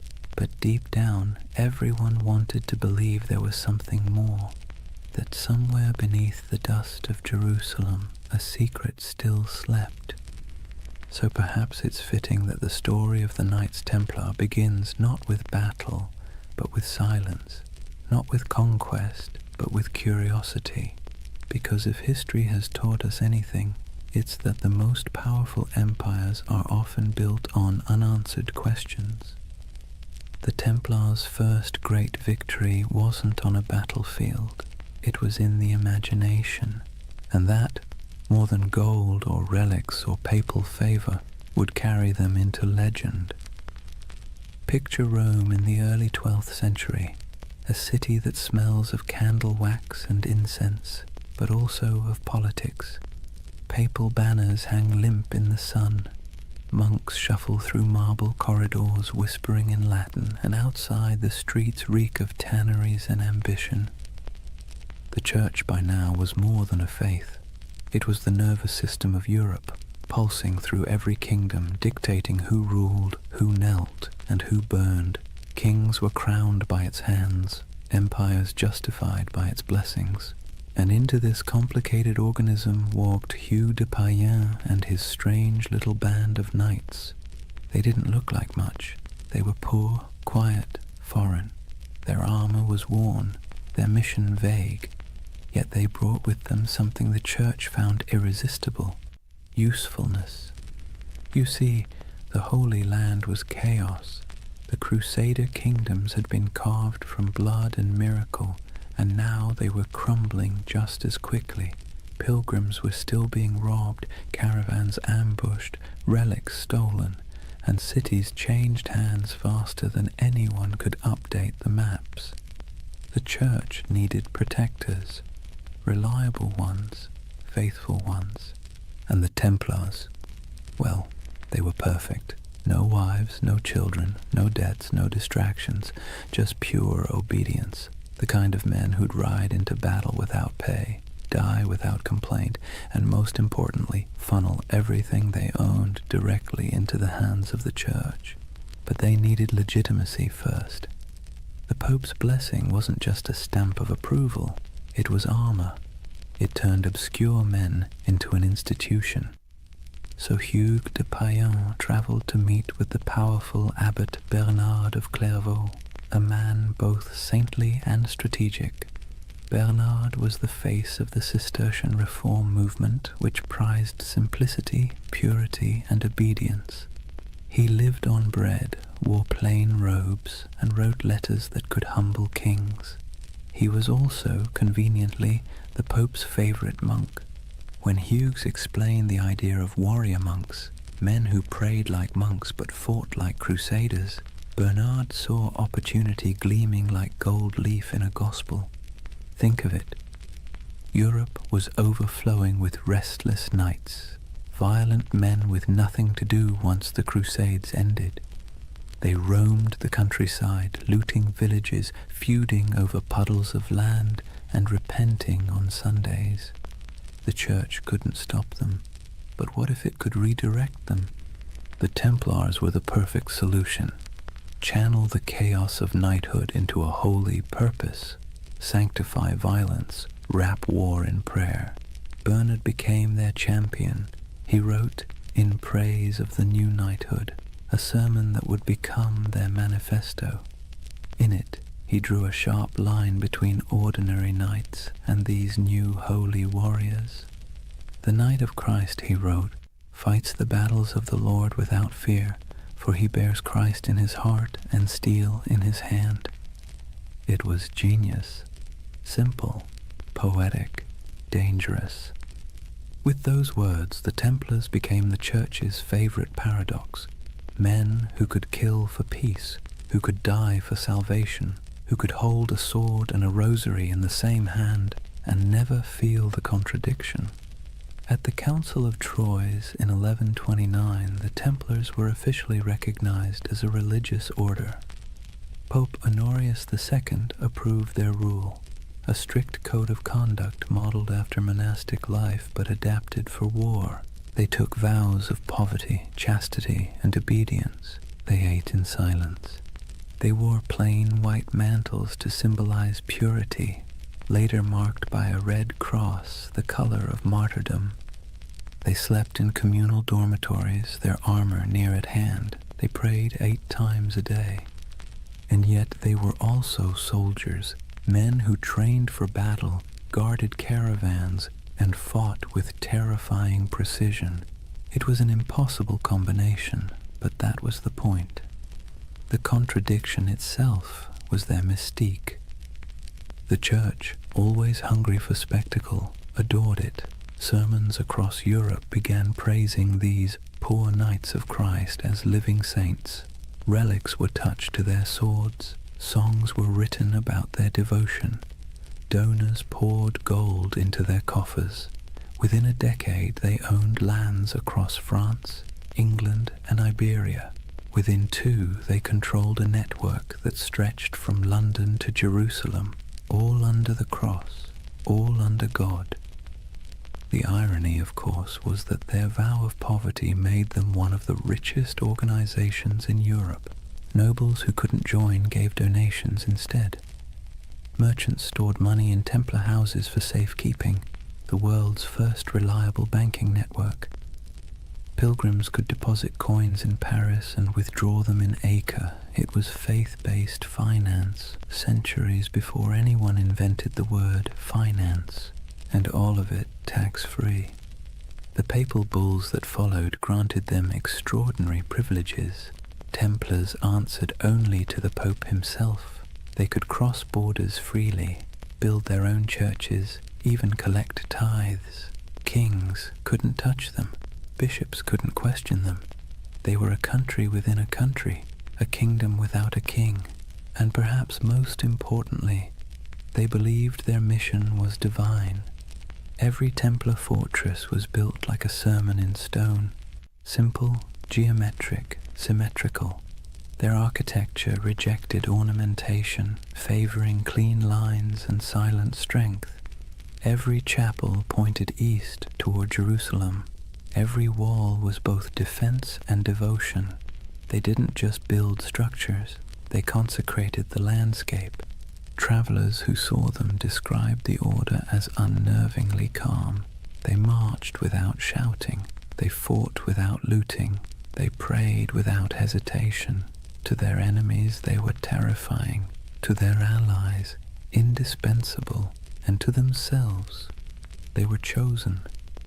You can almost hear it in the rhythm of their days, the steady tolling of bells, the scraping of armor on stone floors, the murmured prayers before dawn, each man believing he was part of something eternal. But let's be clear, beneath the holiness there was also bureaucracy. For every knight who swung a sword, A dozen servants and scribes managed logistics, accounts, and correspondence. Templar commanderies became administrative hubs full of ledgers, seals, and shipments. They dealt in contracts as often as crusades. Still, their image remained pure. To medieval Europe, the Knights Templar were walking proof that heaven and earth could coexist, that spiritual discipline could be forged into literal steel. But to the cynical eye, they were something even more interesting, the Church's experiment in privatized holiness. They were what happens when faith becomes an organization, efficient, obedient, and profitable. By the mid-12th century, the Templars had become indispensable. Crusader kings relied on them for defense. Merchants trusted them with their fortunes. Popes used them as envoys and bankers. If you wanted something done quickly, quietly, and absolutely, you called the Templars. But with power came something more dangerous than sin, perception. People began to notice that the order's members rarely answered questions. They had their own language, their own symbols, their own rites. Their headquarters, a vast round church in London modelled after the Holy Sepulchre in Jerusalem, seemed deliberately mysterious. And then there were the rumours, always the rumours. Some said they still possessed what they found under Solomon's temple. Others claimed they performed secret ceremonies, that they whispered oaths in the dark, that they had seen things no mortal should. And yet the Church did not question them, not yet. For now Rome was content. The Templars had become everything it could hope for, holy warriors, loyal bankers, global agents of faith. But you can sense the shift coming, can't you? The same way you feel a storm before it breaks. Because no institution, no matter how divine, can grow this fast, this powerful, without making enemies. Kings who owed them money began to resent them. Clergy jealous of their wealth began to whisper, and the pilgrims they once protected began to wonder if these poor knights might be serving something other than God. But that part of the story comes later. For now the order stands at its shining zenith, a creation of faith and fear, cloaked in purity but humming with power. The Vatican's blessing had turned them from a rumor into a reality, and that reality would reshape the medieval world in ways no one, not even the Pope, could have imagined. It's almost poetic, really. The Church had set out to sanctify war, and in the process it had created something far more potent, the first multinational corporation of the soul. And as history will show, nothing that powerful ever stays holy for long. Imagine the early morning light over Jerusalem, a pale gold haze drifting through the heat, settling softly over the domes and stones. The city still breathes the air of miracles and blood. Pilgrims shuffle along narrow streets, whispering prayers in every language. Merchants haggle in the shadow of sacred ruins, and the sound of distant bells drifts through the desert wind like a memory that refuses to fade. And somewhere among the hills, a line of riders moves slowly, white mantles gleaming, swords at their sides, red crosses stitched over their hearts. The Knights of the Temple. They ride in silence, always in silence. To the people watching they seem otherworldly, not nobles, not monks, something in between. They do not laugh or boast. They rarely remove their helmets in public, and when they pass through a market, the crowd parts as if by instinct. It's said that a Templar's gaze could freeze a man, not with fear, but with the strange gravity of conviction. In that moment, the myth was already being born. The story spread faster than their horses could ride. Word of a brotherhood who answered only to God, men who took no wives, owned no lands, and gave everything to their order, soldiers who prayed before battle and confessed after killing. Knights who marched under the sign of the cross but lived by a code sharper than any blade. Europe adored them. The Church, of course, encouraged it. Myths are good for business, and the Templars were perfect propaganda. They embodied everything the papacy wanted the faithful to believe: purity, discipline, divine protection. Sermons compared them to angels with swords. Paintings showed them glowing in battle, untouched by arrows, faces calm in the chaos of holy war. But the truth was more human and, in a way, more beautiful. Most Templars were ordinary men drawn from a world that offered few choices, younger sons of minor nobles who'd inherited nothing, restless adventurers, repentant sinners, and zealots in search of purpose. They joined not because they were fearless, but because the world outside offered even less certainty. And for all its rules and austerity, the temple offered something rare: belonging. In a Europe fractured by war, famine, and class, the Order was one of the few places where a man's worth wasn't defined entirely by birth.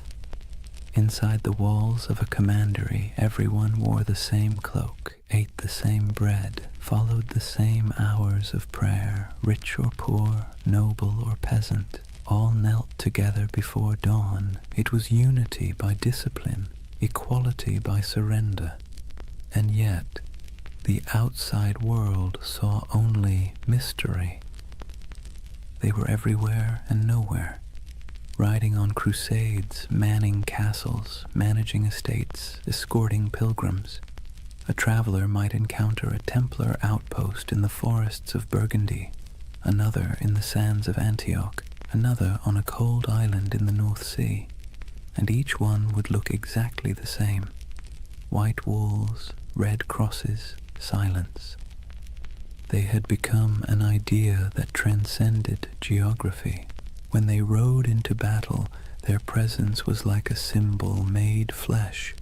Chroniclers described them as unbreakable formations of white and red, banners flapping, hooves thundering, lances angled in perfect symmetry.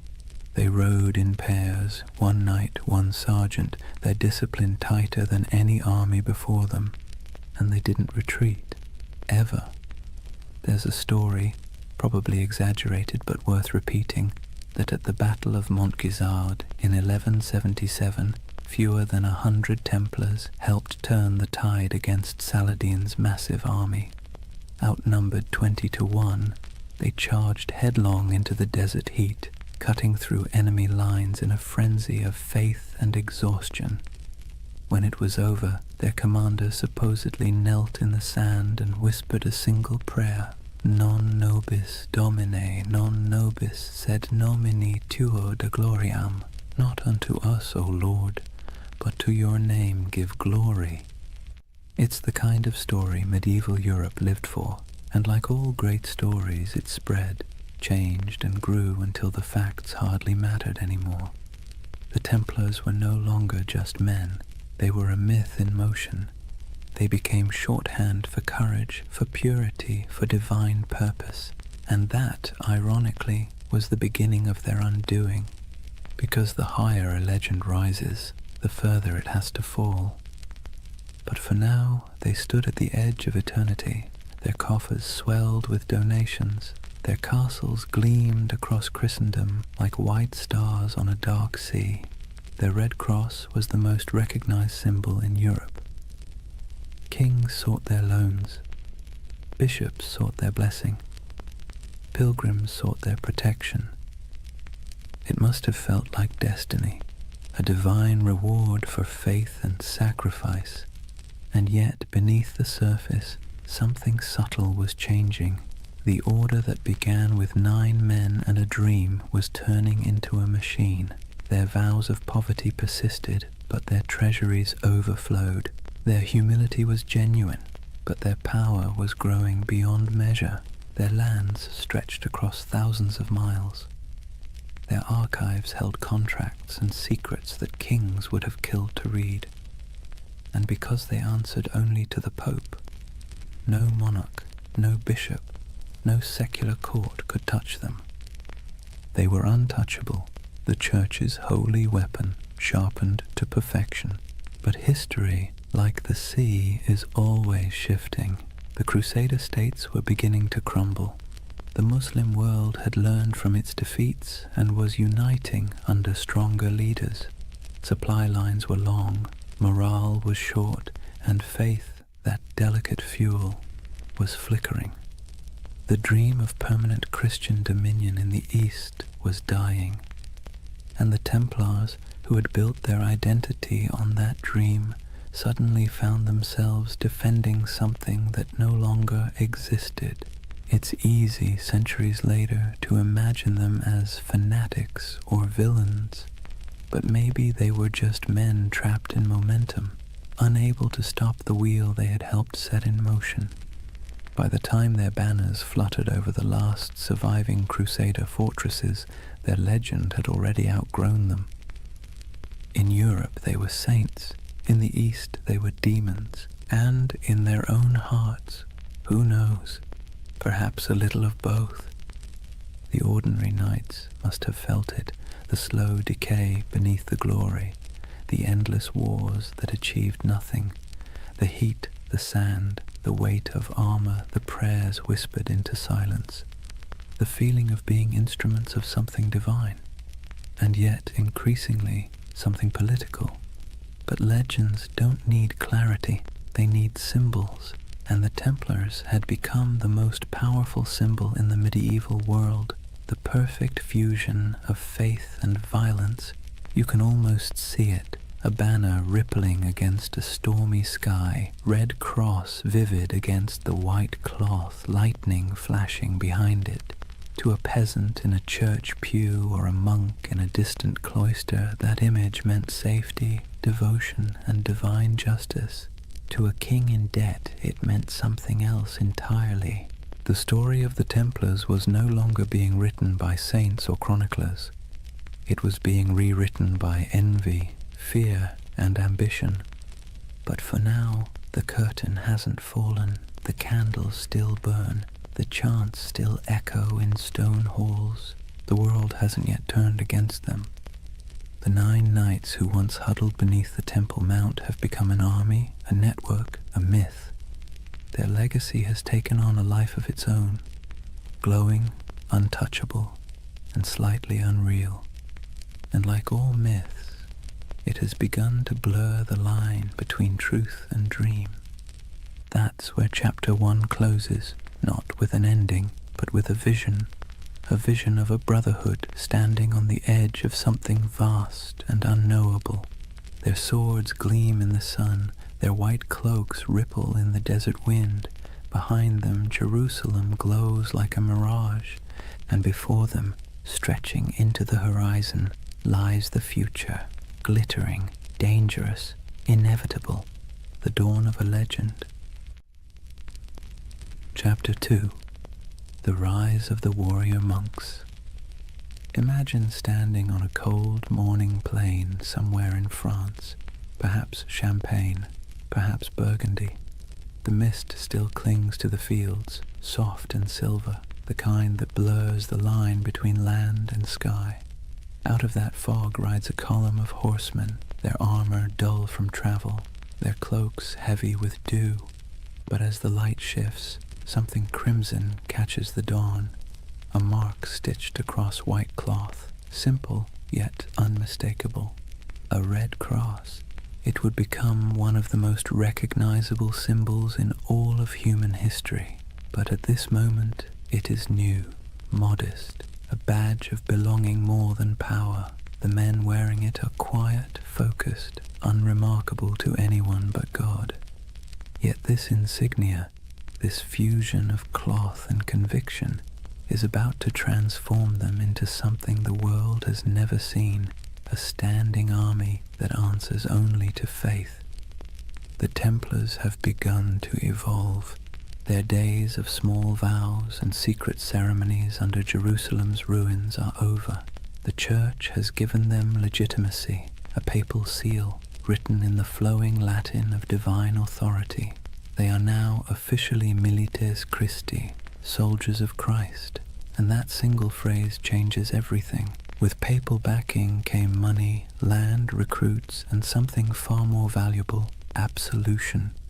To die as a Templar was not merely to fall in battle, it was to ascend directly into paradise. No purgatory, no judgment, no delay. The battlefield became a kind of heavenly shortcut. It's hard to overstate how revolutionary that idea was in the 12th century. Medieval Europe was steeped in guilt. Sin was currency. Salvation was a negotiation. And suddenly, here was an order that offered redemption through action, through blood, dust, and obedience. For a restless noble, a wayward knight, or a sinner looking for cosmic forgiveness, the temple was irresistible. The Red Cross symbolized that promise. It wasn't just a banner of war. It was a visible reminder of invisible faith. When a knight knelt before the master of the temple and took his vows, poverty, chastity, obedience, the cross was placed on his cloak as both burden and blessing. From that moment, his life was no longer his own. He would own nothing. He would question nothing. He would fear nothing. And that paradox, total surrender creating total power, became the Templars' greatest strength. Their rules were strict, even monastic.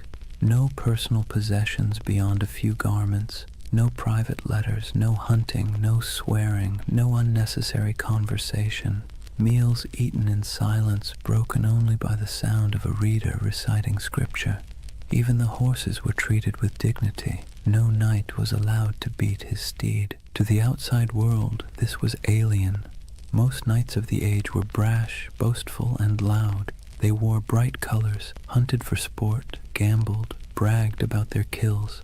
The Templars, by contrast, moved like shadows, a silent order of disciplined zealots. It's little wonder people began to fear them as much as they admired them. But discipline has a strange beauty to it. Imagine the symmetry of their camp at dawn. White tents in perfect rows, banners hanging still in the air. Each man waking at the same hour, dressing in the same garments, praying the same words. The clang of armor, the rasp of whetstones on steel, the steady rhythm of order in a world of chaos. They were becoming a living embodiment of the medieval dream, unity, faith, and control in a time when everything else seemed to crumble. And when they rode into battle, that unity was terrifying.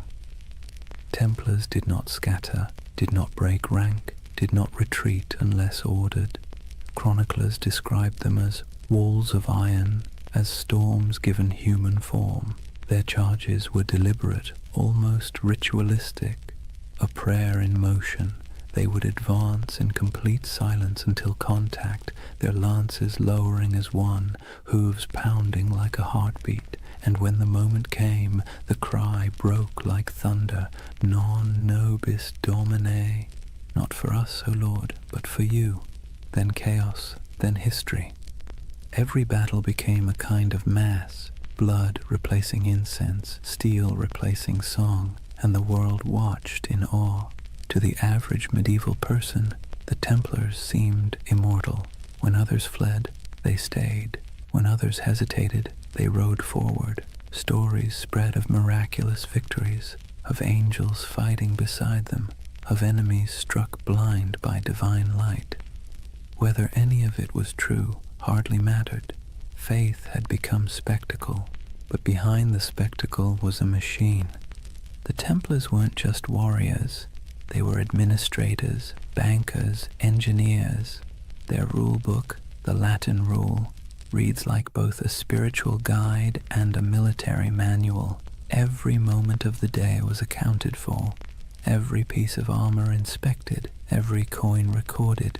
Their efficiency was unmatched, and so was their wealth.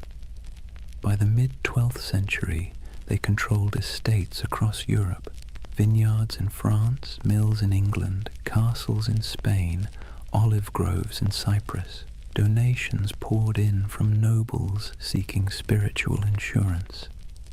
And because Templars were sworn to poverty, those donations didn't dissipate, they accumulated. They began lending money to kings, transporting treasure across borders, and safeguarding pilgrims' deposits. If you were traveling to the Holy Land, you could leave your fortune with the Templars in Paris and withdraw it in Jerusalem. In effect, they invented the medieval checking account. Faith and finance. It's a partnership as old as civilization. But to the Templars, it wasn't greed. It was logistics. Money was a tool for God's work.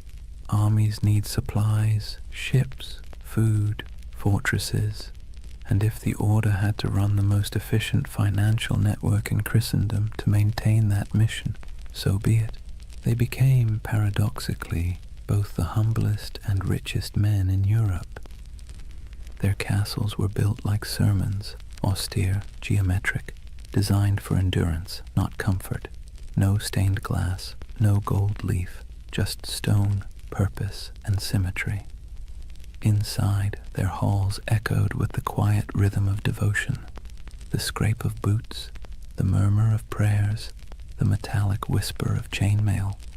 To walk into a Templar commandery was to step into another world, a world where faith was function and order was sacred. And yet, for all their restraint, there was grandeur in their simplicity. Their red cross became more than fabric. It became an idea. When people saw it, they saw authority, salvation, and something close to fear. The same emblem that comforted pilgrims terrified heretics. It's strange how power works. The more humble they appeared, the more unstoppable they became. In a way, that red cross marked the beginning of a new era, not just for the Templars, but for the medieval imagination itself. It was the age of symbols, when meaning outweighed truth. A knight's banner could terrify more effectively than his sword. A relic could justify a war. A prayer could bend kings. And no symbol was stronger than that cross. Bold, clean, impossible to ignore. It was faith simplified into geometry. When the sun hit it, it glowed like blood. Some chroniclers wrote that it frightened the enemy before the fighting even began. Others said it calmed the men who bore it. Maybe both were true. Maybe that's the real magic of symbols. They shape both sides of the story. Over the next century, that cross would ride on countless banners across the Holy Land, through dust storms, over dunes, across shattered city gates. It would gleam under the desert sun and soak in the rain of 1,000 sieges. It would be seen by kings, slaves, monks, and merchants alike. And every time it appeared, it carried the same quiet message: obedience, faith, inevitability. From 9 nights came hundreds, then thousands. From humble vows came armies. From silence came history. And still they prayed before battle, as they always had. Still they whispered the same words. Still they believed that death, if it came in service of God, was not an end, but a homecoming. It's easy, centuries later, to romanticize them, to picture gleaming armor, sacred banners, holy purpose. But beneath the poetry was exhaustion. They marched through deserts where the air shimmered like glass. They fought for cities that would fall again within a decade. They believed themselves instruments of divine will. Yet the wars they waged often felt endless, abstract, and hollow. And that contradiction, devotion mixed with futility, is what makes their story so human. By the time the Red Cross became synonymous with power, its wearers had already begun to wonder what it meant. But for now, in this chapter of the story, there is still clarity, still unity, still purpose. The order of the temple stands at its peak, pure, confident, and unstoppable. 1,000 banners ripple in the wind, the sun gleams on polished armor, and the red cross burns like a brand upon the world. The world belongs for a moment to the knights of the temple. Imagine waking before dawn, not to an alarm or the gentle hum of a phone, but to a bell, deep, resonant, and unrelenting. The sound rolls through the dark halls of a stone dormitory, pulling a dozen men from sleep at once. There are no complaints, no yawns, no hesitation. This is a Templar commandery, and the day begins with obedience. Before the first light touches the horizon, the knights are already kneeling, heads bowed, the chill of the flagstones creeping through their woolen tunics. The air smells faintly of oil lamps and damp stone. Someone chants softly from a small book, Latin verses murmured and rhythmic, the sound of faith wrapped in discipline. The Templars did not live like ordinary knights. They lived by the rule of the temple, a sprawling manual written in the 12th century that governed everything from how they prayed to how they chewed. It wasn't just a list of rules, it was a blueprint for turning men into instruments of divine will. The rule began with a simple premise. A knight's soul is weak when his body is indulgent. Every comfort is a temptation, every freedom is a test. So, comfort was eliminated.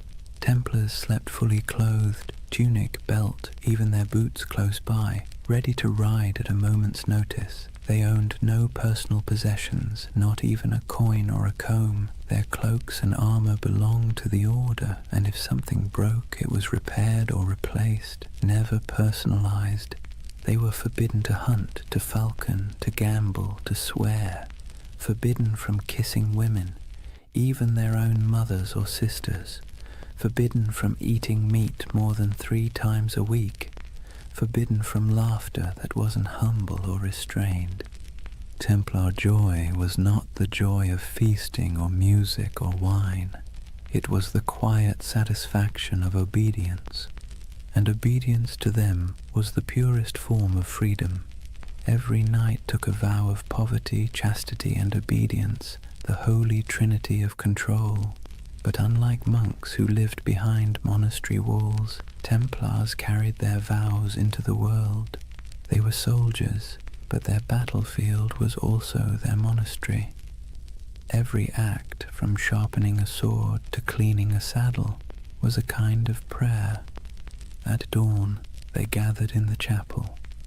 The service was brief. They were not contemplatives, but men of action. Each prayer was followed by ritual silence. They listened for commands, received their orders, and dispersed without argument. Theirs was a faith built on motion, not meditation. After prayers came breakfast, bread, sometimes cheese, and a cup of watered wine. Meals were eaten in near silence. As they ate, one brother stood at a lectern and read aloud from scripture or from the rule itself, reminding everyone that even the act of eating was a sacred task. The sound of chewing, the scrape of spoons, the droning Latin, it all blended into a rhythm of humility. When they weren't fighting, they worked. Some tended horses, rubbing down the flanks of massive destriers, checking hooves, repairing tack. Others mended chainmail, inspected swords, or organized provisions for long campaigns. A Templar's world was practical, full of physical labor, repetition, and readiness. And yet, beneath all this discipline, there was a strange comfort. The rule removed choice, and with it, uncertainty. A Templar didn't have to wonder what his purpose was. It was written in the rule, enforced by his brothers, and sanctified by God. Every decision had already been made for him in a world where chaos was normal, where famine, war, and plague struck without warning. That kind of certainty was a luxury few could afford. But of course, it came at a cost. There were moments when the silence must have felt oppressive, when the sameness of days blurred together into a single endless prayer. Imagine years of this life, the same bread, the same rules, the same faces under the same white cloaks, no family, no possessions, no indulgence beyond the thin comfort of faith. And yet, the Templars endured it, perhaps because the alternative, a world without order, without divine meaning, felt far worse. There's something haunting about their discipline. It wasn't born from cruelty, but from conviction. They believed that to serve God they had to strip away everything that made them individual. Ego, desire, even identity itself, all burned away, leaving only function. They became pieces in a sacred machine, and when the machine moved, it moved with terrifying precision. Templars trained relentlessly. Their battle formations were geometric, mathematical, rows of cavalry timed to strike in perfect waves. Each knight knew his place. If one fell, the next filled the gap instantly. Their charges were coordinated like choreography, their retreats executed like clockwork. Their enemies called them demons in white. They didn't scream or taunt or show mercy.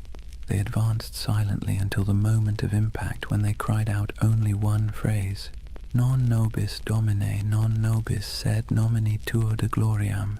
Not to us, O Lord, but to your name be the glory.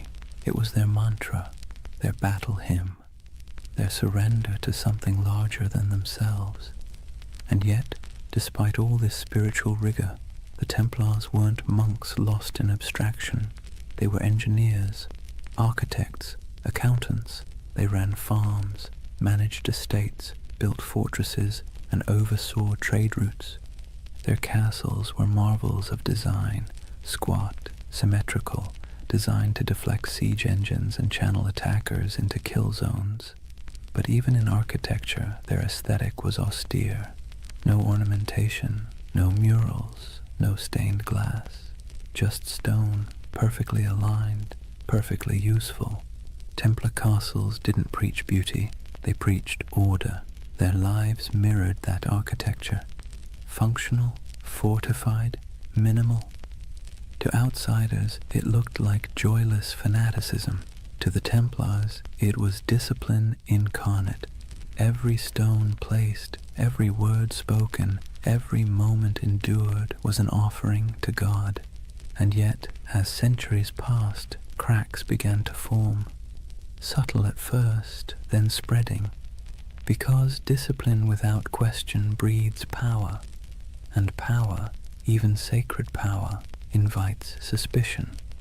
The Templars' strict hierarchy made them efficient, but it also made them secretive.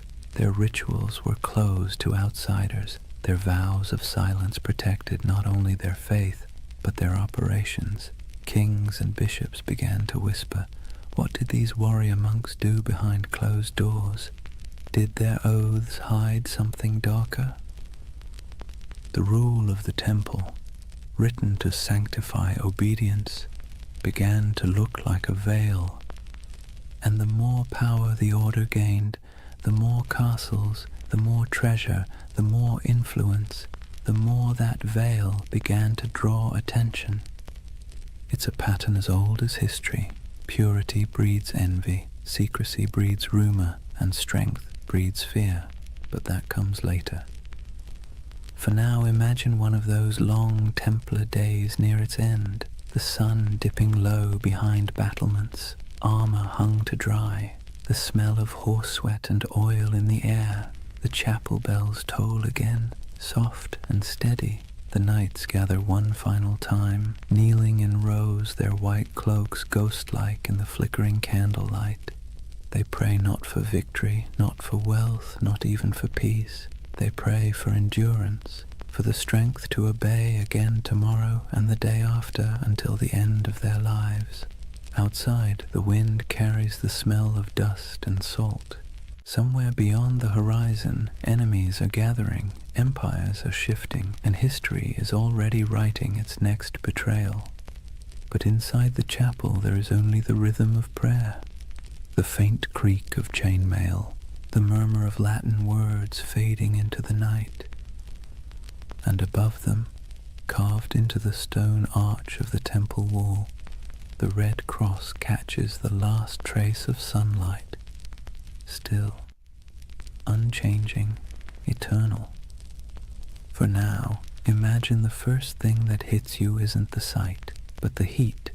The air itself feels alive, sharp with salt from the sea, heavy with dust from the desert, and tinged with the scent of oil, incense, and sweat. You've just stepped into the Holy Land sometime around the year 1140, and you're walking through a world where heaven and earth have been fighting for custody of the same patch of ground for generations. The Crusader kingdoms were born from blood and disbelief. After the First Crusade captured Jerusalem in 1099, waves of settlers, soldiers, and zealots streamed eastward, knights chasing absolution, merchants chasing profit, peasants chasing a miracle. What they found was a land older and more complicated than anything they'd been promised. Picture Jerusalem then, not the golden city of postcards, but a dense, sun-bleached labyrinth of limestone walls, narrow streets, and markets bursting with languages: Arabic, Greek, Latin, Armenian, Hebrew, all colliding in the same dusty air. Bells rang from churches while the call to prayer echoed from minarets. Frankish knights and Muslim merchants haggled over silk. Pilgrims shuffled barefoot past relics too sacred to question. The Holy Land was less a battlefield than a mosaic, fragile, shimmering, and always on the verge of breaking. For the Templars, this was both home and battleground. They arrived as guardians of faith but quickly became administrators of empire. They built massive fortresses to anchor the Crusader presence, stone giants rising from the desert like mirages made real. One of their most famous was Crac des Chevaliers, the castle of the knights. If you've ever stood on a cliff and felt the wind try to push you backward, you'll know the feeling of that place. Perched high above the Homs Gap in modern Syria, it was less a castle and more a declaration. Double walls, circular towers, arrow slits that could whisper death at 100 yards. The stones gleamed pale under the sun, and from its ramparts you could see for miles the mountains, the valleys, and the endless horizon of sand and sky. Inside, it was strangely orderly. Kitchens, chapels, barracks, even a bathhouse. You could live there for months without stepping outside, which was convenient, since stepping outside usually meant someone was trying to kill you. The Templars' castles weren't built to impress, they were built to endure. They were a theology of stone, faith expressed in geometry.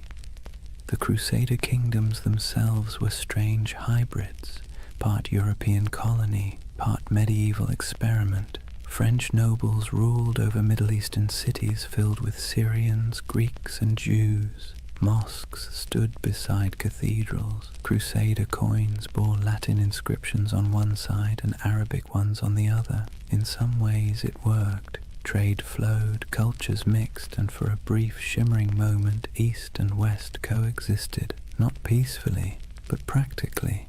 Templars thrived in that liminal space. They spoke local languages, made deals with Muslim rulers, and hired Arab engineers to fortify their walls. Despite their reputation as fanatics, the Templars were pragmatists. They had to be. The Holy Land wasn't a sermon, it was survival. Still, survival came at a price. The heat wore on them, the endless patrols through sand and rock, the smell of blood baked into armor, the weight of divine expectation pressing down like the sun itself. Every campaign was a pilgrimage of exhaustion. Imagine a Templar caravan winding across the desert. Horses sweating beneath white banners marked with red crosses, sand grinding in every crevice of armor. They march in silence except for the creak of leather, the occasional clink of mail. Ahead lies an enemy they can't see, only the shimmer of heat on the horizon. By nightfall they camp beneath a vault of stars so clear it feels like a cathedral of light. Prayers are murmured, wounds are tended. The men sleep on bare ground, swords within reach, their faith both pillow and weapon. In this land even the air felt charged with contradiction, sacred and savage all at once, and nowhere was that clearer than in Jerusalem itself. For a brief century the city stood under Christian control, a jewel of Christendom wrapped in ancient dust. The Templars' headquarters was no ordinary building. It was the Al-Aqsa Mosque, believed at the time to stand on the ruins of Solomon's Temple. To the Muslim world it was one of Islam's holiest sites. To the Templars it was the very foundation of their identity, the Temple of Solomon, the birthplace of their name. They turned its halls into barracks, its courtyards into stables, its shadowed corners into places of prayer and secrecy. There, in the dim glow of oil lamps, the Templars trained, planned, and perhaps, as rumors later claimed, uncovered something ancient. Some said they found relics buried beneath the Temple Mount, the Ark of the Covenant, the Holy Grail, scrolls of forgotten wisdom. Others said they simply found nothing and invented mystery to fill the void. Whatever the truth, their presence in Jerusalem became mythic. The sight of their white mantles moving through the streets, calm, silent, immaculate, inspired awe and unease in equal measure. They were soldiers of God, but they moved like ghosts. Their faith was practical, but their reputation became supernatural. Pilgrims whispered that Templars could not be killed by ordinary men. Enemies swore they saw them fight after being struck down. And perhaps that was the point. In a land where death was daily and miracles were currency, a little fear was useful. Templar strategy was as psychological as it was martial. They fought not just with swords but with image, the cross on their chest, the silence in their ranks, the absolute certainty in their purpose. Their presence in battle could shift morale before a single blade was drawn. When the call to arms came, whether at Ascalon, Damascus, or Hattin, the Templars rode out not as individuals but as one unbroken will. Their discipline was terrifying. They charged in perfect formation, shields tight, lances lowered, red crosses blazing against white. They were often the first to enter and the last to retreat. In moments when other armies broke, the Templars held, and when they died where they stood. But for all their valor, their victories were temporary. The Crusader kingdoms were built on sand, politically, literally, and theologically. They could conquer cities, but they could never conquer geography. The further they stretched their lines, the thinner their strength became. And while Templars built walls of stone, their enemies built alliances. Muslim leaders like Zengi, Nur ad-Din, and eventually the great Saladin began to unify what had once been divided. The dream of Christian dominion over the East began to falter as reality, relentless and strategic, pressed back. Still, for nearly 2 centuries, the Templars endured. They were the spine of the Crusader world, a constant presence whether guarding pilgrims on dusty roads, escorting kings, or defending castles that seemed impossible to hold. And through it all they believed, or at least tried to, that their struggle was holy, that every drop of sweat, every wound, every brother lost was part of a cosmic design. But in quieter moments, as the wars dragged on and the Holy Land slipped further from their grasp, doubt must have crept in. What happens when a holy mission stops feeling holy? When obedience begins to feel like futility? When you've spent your life serving God with sword and blood, and still the world refuses to be saved? History doesn't record their private thoughts. But you can imagine the silence inside those massive stone fortresses, the kind of silence that comes after years of praying into a void. The Templars' castles still stand in ruins across the Middle East, in Syria, in Israel, in Turkey, their stones sun-bleached, their halls open to the wind. Stand in one, and you can almost hear the echoes, hooves on cobblestone, the whisper of chainmail, the low murmur of prayer. Those walls remember. They remember a time when faith and empire shared the same heartbeat, when men rode into battle convinced they were defending heaven itself. And maybe, in their own way, they were. Because for all its contradictions, the Crusader dream wasn't just about conquest, it was about belief, belief so strong it reshaped landscapes, rewrote maps, and built fortresses that still defy time. The Templars were both its architects and its prisoners, bound by duty, by faith, by the unbearable beauty of purpose. And even as the Crusader kingdoms began to crumble, they didn't loosen their grip, they just prayed harder, fought longer, and built higher, until the day came when the walls themselves began to crack. But that's a story for the next night.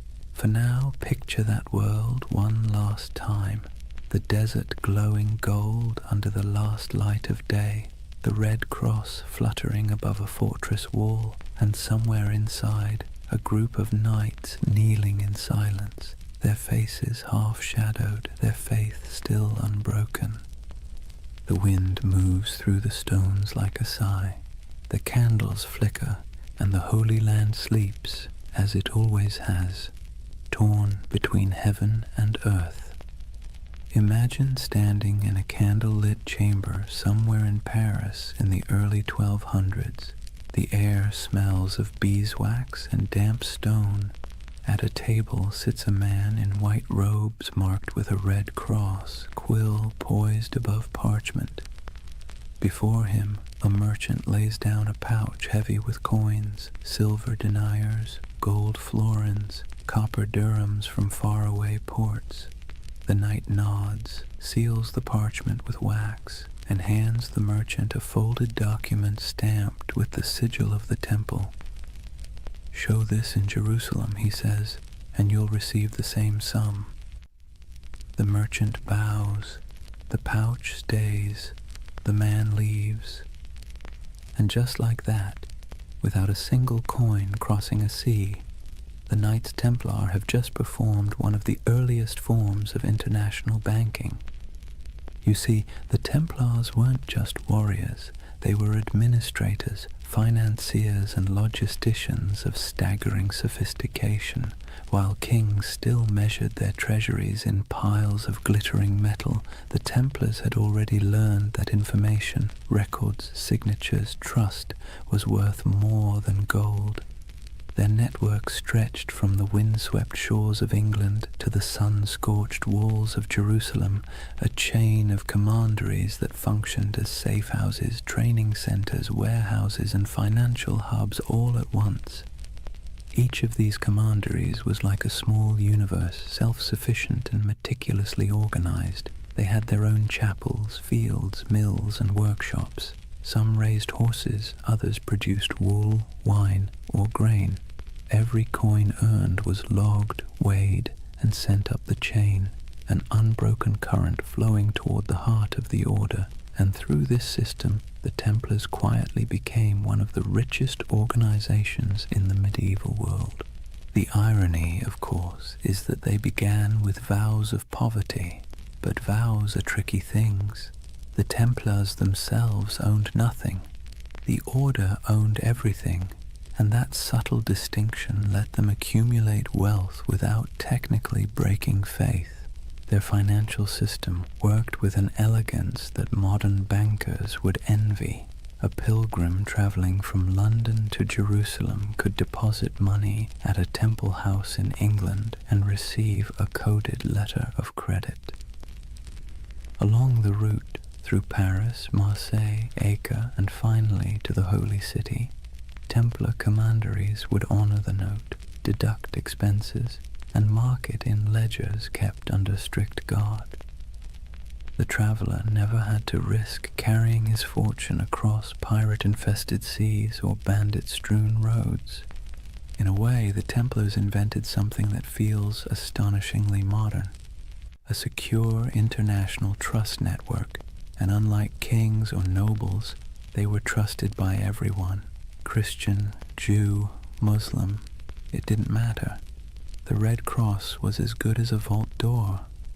The Templar ledger became a passport through chaos. Picture the roads of Europe in the 13th century, narrow tracks winding through forests and mountains, lined with monasteries, taverns, and thieves.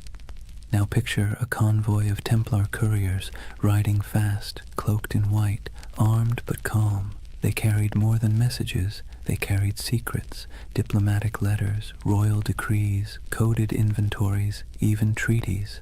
A letter stamped with the seal of the temple traveled like lightning compared to anything else in the medieval world. And where there were secrets, there were suspicions. People whispered that the Templars had mastered cryptography, that their ledgers contained hidden symbols, that their archives were guarded by curses.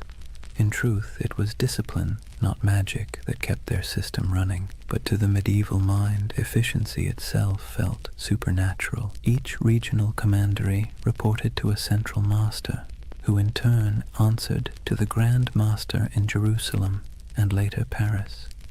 The chain of communication was ironclad, the discipline absolute, orders passed down with the precision of a monastic liturgy. Every brother knew his rank, his duty, and the exact limits of his authority. Templar correspondence reveals a world that hummed like a machine. Cargoes of wheat, shipments of crossbow bolts, barrels of wine, all recorded, all accounted for. Even the smallest commandery in rural France or Scotland was part of a vast, synchronized network, a medieval multinational that existed centuries before the word corporation would be invented. And yet, for all this order, there was mystery. The Templar headquarters in Paris, known simply as La Maison du Temple, was a fortress of stone walls and tall towers surrounded by gardens and workshops. Inside lay one of the greatest treasuries in Europe, a glittering hoard of gold, silver, jewels, and documents so valuable that kings themselves stored their wealth there. King Louis VII did. So did Henry III of England. Even the Pope trusted the Templars to manage funds for crusades. When monarchs needed loans, it was often the temple that provided them. When nobles needed to transfer land, the temple served as intermediary. They were accountants of God, and for a time it seemed even heaven owed them interest. But power has a way of creating shadows. As their influence spread, so did envy. Clergy whispered that the Templars had grown too rich, too independent. Kings resented being indebted to monks with swords. Rumors began to drift through Europe like incense, that the Templars worshipped idols, that their rituals were secret and profane, that the cross they bore was not a sign of purity, but of blasphemy. Still, in their heyday, those whispers were little more than background noise. Outwardly, the Templars thrived. Their fortresses dotted Europe and the Levant, solid, silent, identical in style, as if each had been built from the same blueprint. Stone geometry repeating across continents. They didn't just build castles, they built infrastructure, bridges, ports, farms. They managed trade routes that linked the Mediterranean to northern Europe. They established supply lines for crusading armies that stretched across thousands of miles. Without them, the very logistics of holy war might have collapsed. It's easy to forget that behind every knight charging into battle was a chain of bakers, blacksmiths, and scribes keeping the machine running. The Order's power didn't come from miracles. It came from ledgers. But not all their wealth was material. the Templars also held something far more dangerous: information. Through their far-flung network, they gathered intelligence about politics, trade, and warfare from every corner of Christendom. They knew which kings were broke, which roads were unsafe, which alliances were shifting. In an age before newspapers, that knowledge was gold. Their reach was so vast that you could travel from Scotland to Syria and never truly leave their shadow. Every few days' journey, you'd find another Templar house, white walls, red cross, the same rhythm of prayer and order. Their presence was both reassuring and unnerving, like a vast skeleton under the skin of medieval Europe. To ordinary people, they must have seemed immortal. Their discipline never wavered, their symbols never changed.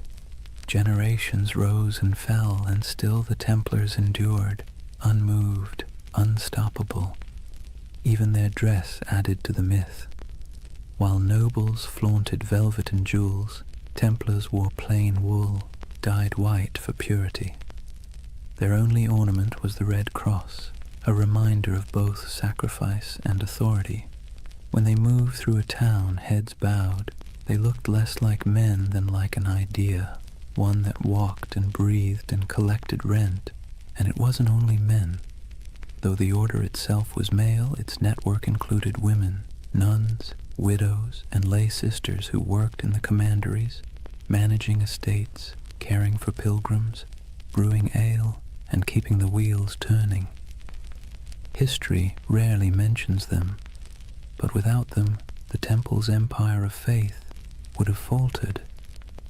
By the mid-13th century, the Templars had reached their zenith.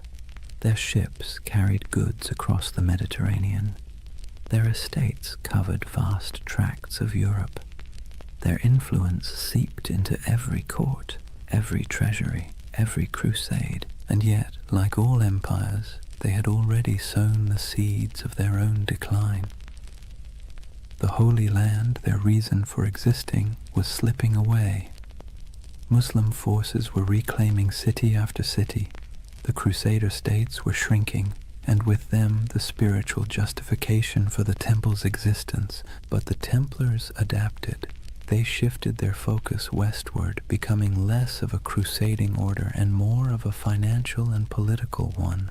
Their castles became banks, their swords gathered dust, their prayers became ledgers, and with each ledger their power grew. But so did resentment. Imagine being a king and realizing that the most efficient, trustworthy, and wealthy organization in your realm doesn't answer to you. It answers to no one but God, and maybe the Pope. That unease was the first tremor before the fall. But for now, in the candlelit rooms of the 1200s, the world still looked stable. Templar scribes bent over parchment, quills scratched, coins clinked softly in wooden chests. Outside, the moonlight shimmered on stone, and the red cross of the order fluttered faintly in the night wind. It was a world of precision, discipline, and quiet ambition. A world that believed itself eternal. And perhaps, for a while, it was. Picture a long stone hall lit by morning light through narrow slits in the wall. The air smells faintly of straw and cold iron. Dozens of men kneel side by side, white mantles draped over their shoulders, red crosses stark against the fabric. No one speaks. The only sounds are the shuffle of boots, the whisper of breath, and the faint crackle of a torch. It's not a church exactly, not a barracks either. It's both, and that contradiction is the essence of the Knights Templar. Discipline was their creed. Every movement, every word, every thought was governed by the rule of the temple, a sprawling set of commandments written in the early 12th century that blended the rigidity of a monastery with the brutality of a battlefield. And yet, for all its severity, there was beauty in that order, a rhythm that shaped their days like the tolling of distant bells. They rose before dawn to pray, their voices echoing in unison. Then came the chores, feeding horses, sharpening weapons, tending armor, mending cloaks, cleaning wounds. Breakfast was simple: bread, sometimes watered wine, rarely meat. Then training, endless training, sword drills in formation, mounted charges across dusty fields, bow practice until fingers blistered. To the outside world, they were holy warriors. To themselves, they were servants of God, of each other, and of discipline itself. Templars lived by vows of poverty, chastity, and obedience, but those words meant something very different in their world. Poverty meant no personal possessions, but the order itself owned vast estates. Chastity meant avoiding women entirely, even in conversation, an easier rule to write than to live by. And obedience meant complete submission to one's commander, even unto death. That last vow was the hardest, and the one that defined them. A Templar didn't fight for victory. He fought to obey. If ordered to hold a line, he held it. If ordered to die, he died. There was no hesitation, no bargaining, no emotion. In battle, this made them terrifying. Other soldiers might panic, flee, or waver. The Templars never broke formation. Even when surrounded, they fought in silence, red crosses vanishing one by one into the dust. It's tempting to romanticize that kind of devotion, but there was nothing romantic about it. It was hard, mechanical, and often lonely. Templars were forbidden to embrace their own brothers without permission, forbidden to joke or sing frivolously, forbidden to play games of chance. Even laughter was discouraged, except in moderation. Their armor too reflected that restraint, plain, functional, unadorned. No bright colors, no gilded crests, only the red cross sewn near the heart. It was said that when the Templars rode into battle, the sound of their charge was unlike anything else. Not the roar of chaos, but the low thunder of synchronized hooves, a kind of terrible harmony. They weren't the largest army in the Crusades, nor the most numerous, but they were the most feared, because the enemy knew they wouldn't stop. Every Templar learned to fight and die as part of something greater, and that mindset extended beyond the battlefield. Inside their commanderies, every task, no matter how small, was done with the same ritual precision. From the folding of cloaks to the cleaning of armor, everything had its method. The order saw chaos as the devil's playground, and order as divine. Imagine the life of a young recruit, a sergeant or a serving brother, joining the temple. He would begin as an associate, working the stables, tending the fields, carrying water. He'd sleep on straw, wake before dawn, pray, eat little, speak less. The nights might seem distant, stoic men of few words, but in truth everyone shared the same weight of silence. Templar silence wasn't emptiness, it was control. They believed words carried danger, pride, gossip, temptation. So they learned to communicate through gestures and glances, through efficiency rather than expression. Meals were eaten in near silence, a monk reading scripture aloud while others chewed. If you wanted salt, you didn't ask, you pointed. If you needed bread, you waited your turn. Over time, that silence became a kind of language, a pulse that connected them more deeply than speech ever could. And perhaps that's why their discipline bordered on the sacred. Their punishments were severe but predictable. A brother who broke his vows, who stole, lied, or behaved pridefully, might be stripped of his cloak, forced to eat on the floor, or made to lie face down during Mass while others stepped over him. For grave offenses he could be expelled entirely, his red cross torn away like a soul in exile.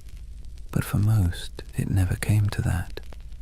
The Templar mind was trained like a blade, sharp, steady, and resigned. Even their daily routines reinforced obedience. The day was divided by bells, prayer, labor, rest. Each moment accounted for. They prayed before battle, after battle, before eating, before sleeping. Every act was sanctified, every breath a form of worship. And yet, for all their austerity, there was a quiet humanity beneath it. The rule allowed small comforts, wine on holy days, the company of brothers during feasts, laughter when earned. They kept dogs and falcons. They played music sometimes, though always solemnly. Their lives weren't joyless, just measured. To outsiders, that restraint looked inhuman. To insiders, it was peace. Because here's the thing, medieval life was unpredictable, dangerous, and filthy. Plague, famine, war, it was all chaos. The Templars built a life where everything made sense, a world of routine, duty, and clear purpose. That order was their sanctuary. And yet, there's a strange irony in that. For all their vows of humility, the Templars radiated pride. Not arrogance exactly, but a certainty that they were different, chosen. While other knights fought for lords, women, or glory, the Templars fought for eternity. Their enemy wasn't just flesh and blood, it was sin itself. That certainty gave them strength, but it also made them untouchable. When they marched through cities, people stepped aside. Their white mantles glowed in the sun. Children watched them pass in awe. Priests blessed them. Merchants envied them. Kings tolerated them. And slowly, without realizing it, they became what they were sworn to resist: powerful, privileged, and proud. Their discipline, once spiritual armor, became something colder, a mask. By the late 13th century, the Templar ideal had begun to crack. The Holy Land was lost, the Crusades had soured, and yet the Order still trained, still prayed, still obeyed, as if nothing had changed. It's almost haunting, that image. An army without a war, marching in perfect silence toward a future that no longer needed them. They kept their rituals alive even as their purpose faded. The morning prayers, the vows, the cold meals, the endless drills, like monks in armor performing the same liturgy long after the congregation had gone home. If you had visited a Templar stronghold, then, say, Tomar in Portugal, or the great fortress of Crac de Chevalier, you'd have seen perfection on the surface, polished discipline, unbroken ranks, but beneath it, something else was stirring: uncertainty. What happens to an order built for holy war when holiness itself goes out of fashion? The Templars didn't have an answer. They just kept obeying. And maybe that's the tragedy. They were so trained to follow command that when the commands themselves became corrupt, when kings and popes turned against them, they couldn't adapt. Their discipline, once their shield, would soon become their downfall. But that's later. For now, in the twilight of their golden age, they still looked unshakable. Picture them one last time, a column of knights riding through the gates of Acre, the last stronghold of Christendom in the east. Sunlight glints on their helmets. The sea wind carries the smell of salt and steel. Their banner ripples, a red cross against white. They move as one body, one will, one faith. And somewhere in the back of the formation, a young knight whispers a prayer he has said 1,000 times before. He doesn't know that in a few short decades, his order will be ashes and rumor. But in this moment, he is calm, because obedience is peace. And for the Knights Templar, peace, however fleeting, was always worth dying for. Chapter 3: Secrets, Shadows, and Heresy. Imagine the stillness beneath Jerusalem. The air is cool, dry, and old, older than the Crusaders who came here with dreams of salvation and plunder. Torches flicker against ancient stone, illuminating tunnels carved centuries before the birth of Christ. The sound of footsteps echoes faintly, rhythmic and deliberate.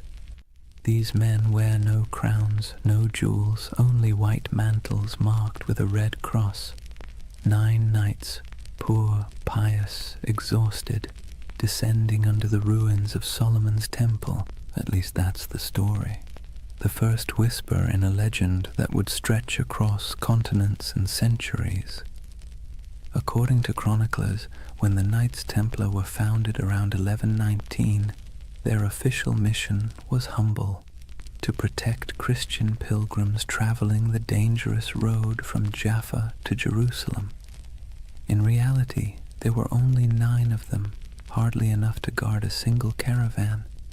And yet King Baldwin II of Jerusalem gave them quarters in one of the holiest sites on earth, the Temple Mount, believed to be the ruins of Solomon's temple itself.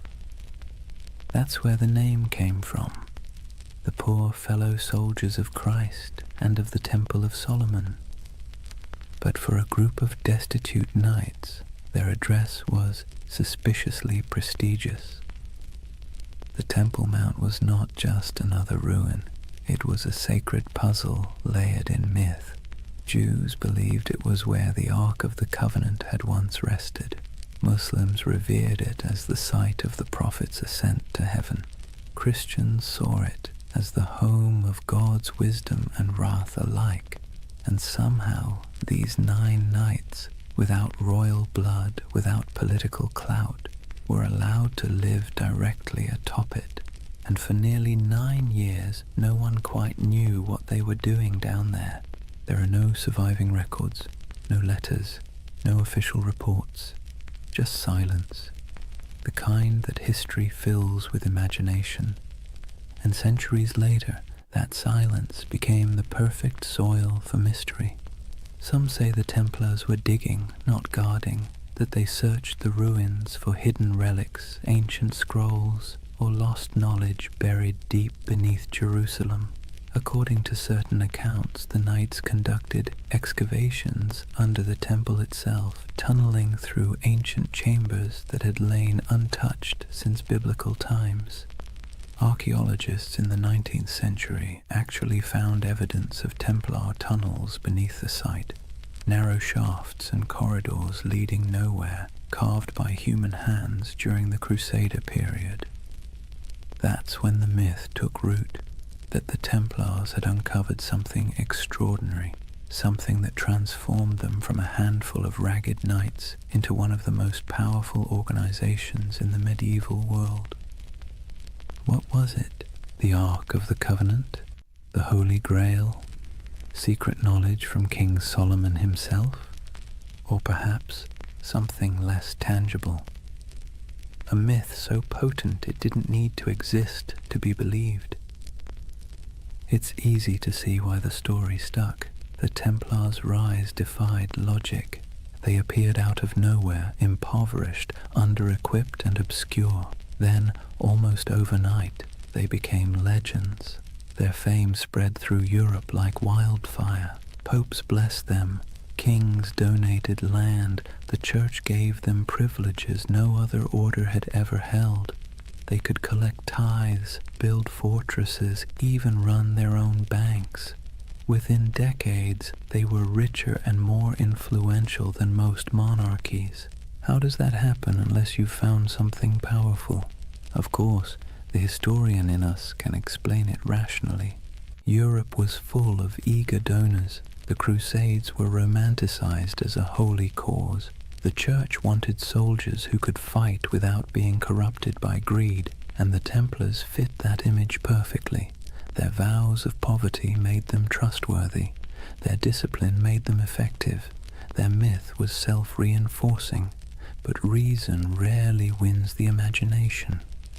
And so the legend persisted that beneath the stones of the Temple Mount they discovered secrets the Church itself feared, hidden teachings, forbidden wisdom, proof that faith was not as simple as it seemed.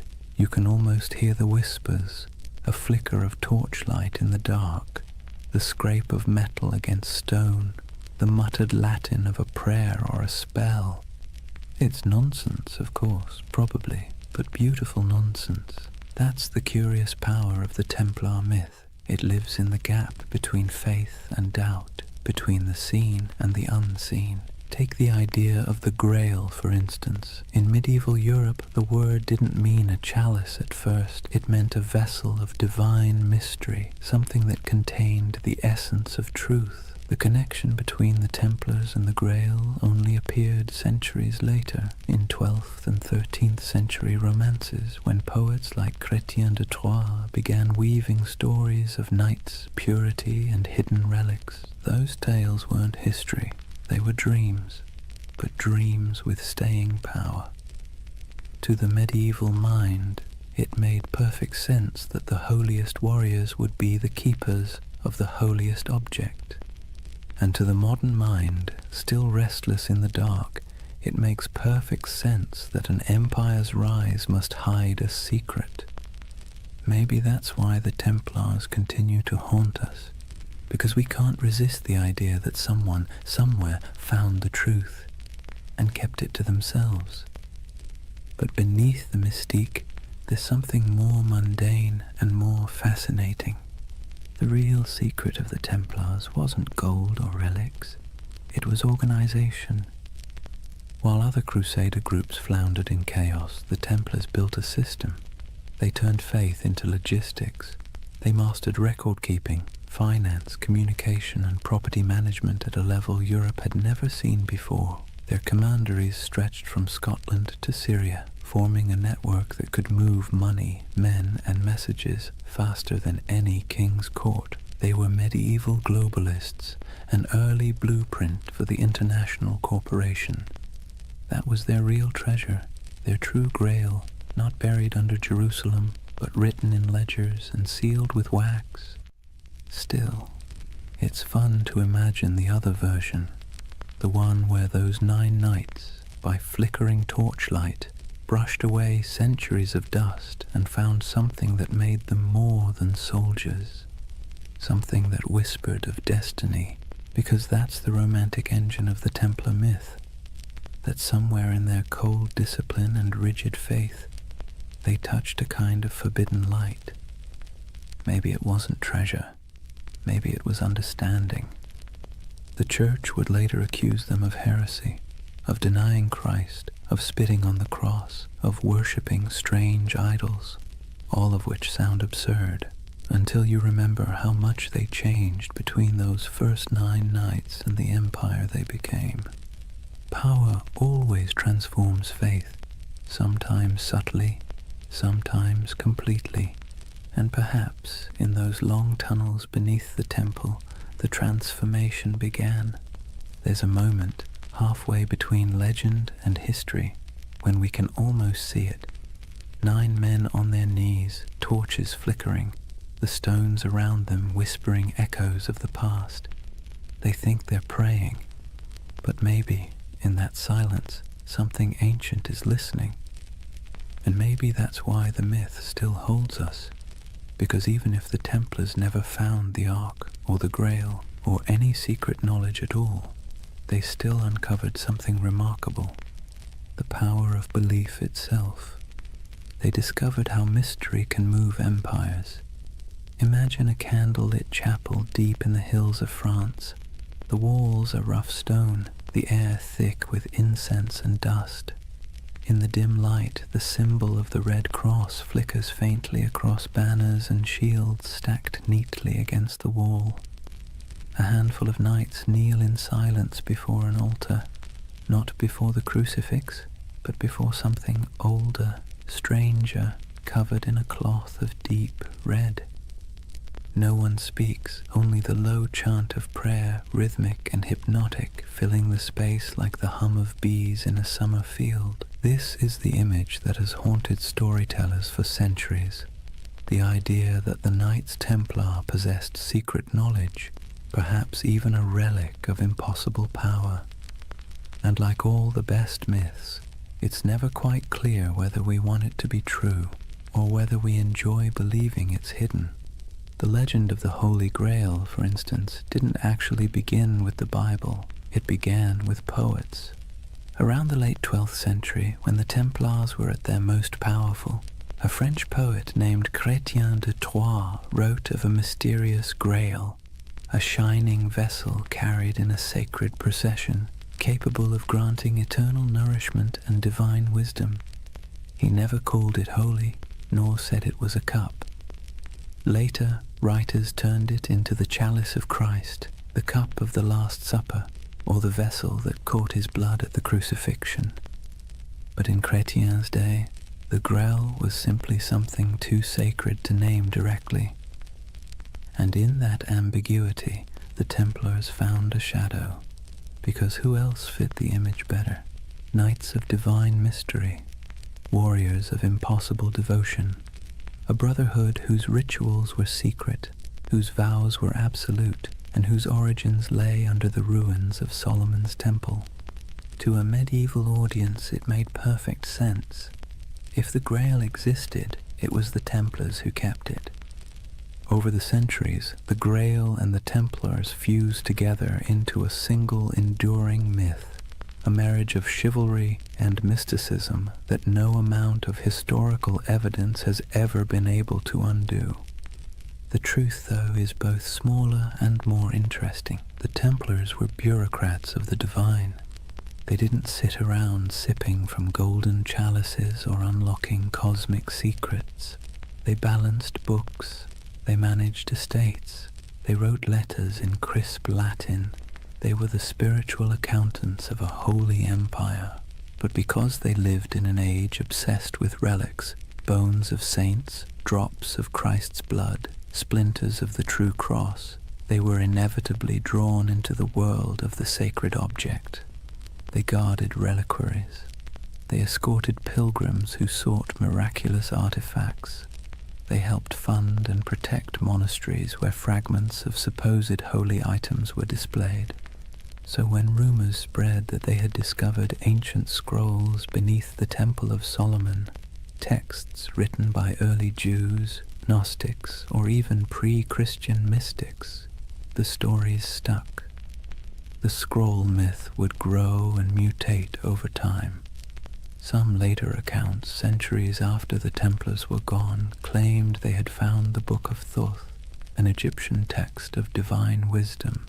Others said they uncovered teachings from the lost tribes of Israel, and some whispered of alchemical diagrams, maps of the cosmos itself, hidden away from the church to protect humanity from knowledge it wasn't ready to bear. Of course, there's no evidence for any of this, but myths thrive where evidence fails, and perhaps that's what made the Templars so irresistible to later imaginations. They embodied that perfect combination of real power and secret silence. The Church itself fueled much of it, unintentionally, because the Templars, though loyal to Rome, answered to no king, no bishop, no worldly authority. They were free to move money, land, and information across borders. They could send coded letters that no one else could read. They had their own internal justice system, their own chapels, their own prayers. In other words, they looked a lot like the very thing the Church feared most, a second church. And that's when suspicion began to bloom. Whispers spread that the Templars practiced strange rituals, that their initiations involved renouncing Christ, spitting on the cross, or worshipping a mysterious head called Baphomet, that their power came not from God but from something older. Most historians agree that these accusations were lies, propaganda created to destroy them later. But it's worth noting why those lies were so effective. Because they sounded plausible. Because secrecy always invites projection. If you give people a locked door, they will imagine what's behind it. And for medieval Europe, already steeped in apocalyptic fear and superstition, the Templars became the perfect vessel for that imagination. Their very success became suspicious, their discipline unnatural, their wealth sinful, their silence heretical, and yet maybe there was something beneath all the rumor. Not magic, not relics, but an attitude. See, the Templars didn't pray like other monks. Their spirituality wasn't cloistered, it was militant. Their daily life was about control, obedience, and the annihilation of the self. Every moment of pleasure, every trace of comfort was stripped away to make room for purpose. In a sense, that was a kind of secret knowledge, the knowledge that faith and suffering could be fused into a single weapon. And that's what made them so dangerous. Not to the Muslims they fought in the Holy Land, but to the church that eventually feared them, because the Templars didn't seem to need intermediaries. Their faith was too direct, too efficient, too pure. When you can talk to God through action, you make priests nervous. By the time the Crusader kingdoms began to crumble, the Templars' mystique had already surpassed their usefulness. Europe no longer needed warrior monks, it needed bankers, diplomats, and obedient clergy, and so the Templars' mysticism, once admired, became suspect. It's strange, isn't it? How quickly a symbol of holiness can become a symbol of heresy. One century they were Christ's chosen, the next they were whispered to be sorcerers. But perhaps that's the price of mystery. The more tightly you guard your secrets, the easier it is for others to fill them with darkness. And in the quiet moments when we think of the Templars by torchlight, kneeling before something hidden under silk, we feel that same tension, that blend of awe and suspicion, that uneasy beauty of something half-believed. Because part of us wants to believe. We crave hidden truths. We need our mysteries, especially the ones that refuse to resolve. And maybe that's why, centuries later, the Templar myth is still alive. In Dan Brown novels, in video games, in conspiracy theories whispered on YouTube at 3 a.m. because it scratches that ancient itch that somewhere, someone knows something we don't. It's funny how little we've changed. The medieval mind looked at the stars and imagined divine design.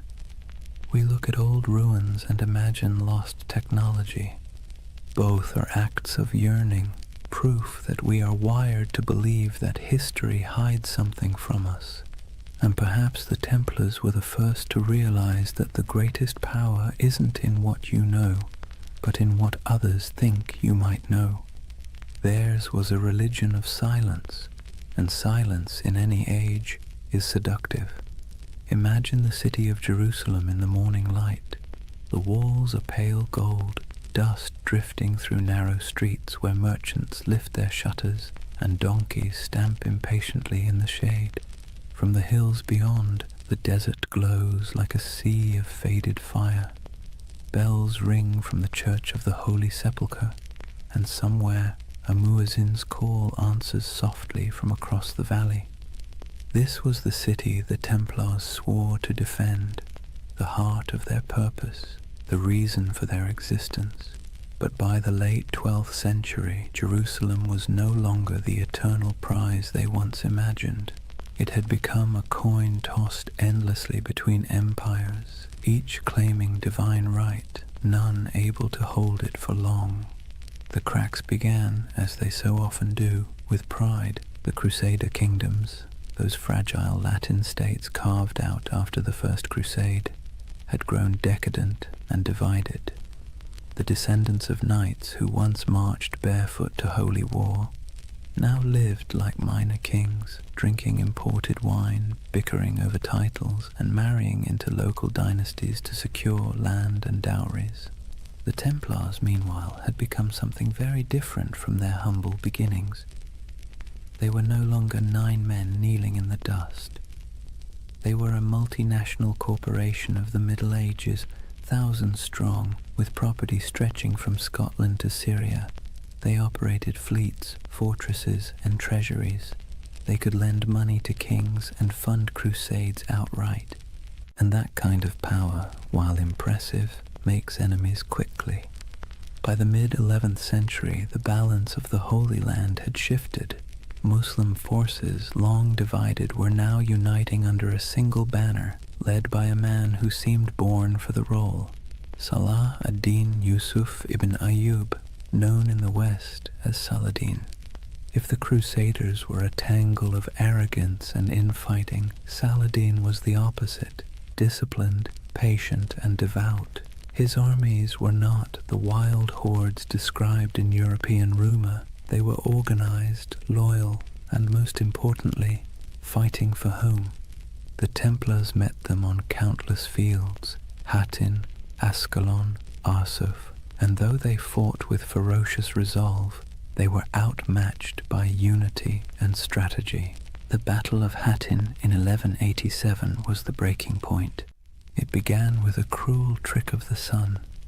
Saladin's army lured the Crusaders away from their water supplies, dragging them across the dry Galilean plains under a blazing July sky. By the time the Templars reached the horns of Hattin, they were half mad with thirst, their chainmail burning against their skin, their banners wilting in the heat. The Muslim forces surrounded them. Archers darkened the sky with arrows. Smoke from burning grass choked the air, and when the fighting finally stopped, almost the entire Crusader army was dead or captured. The True Cross, a relic carried into battle like a talisman, was seized by Saladin's men. It was never seen again.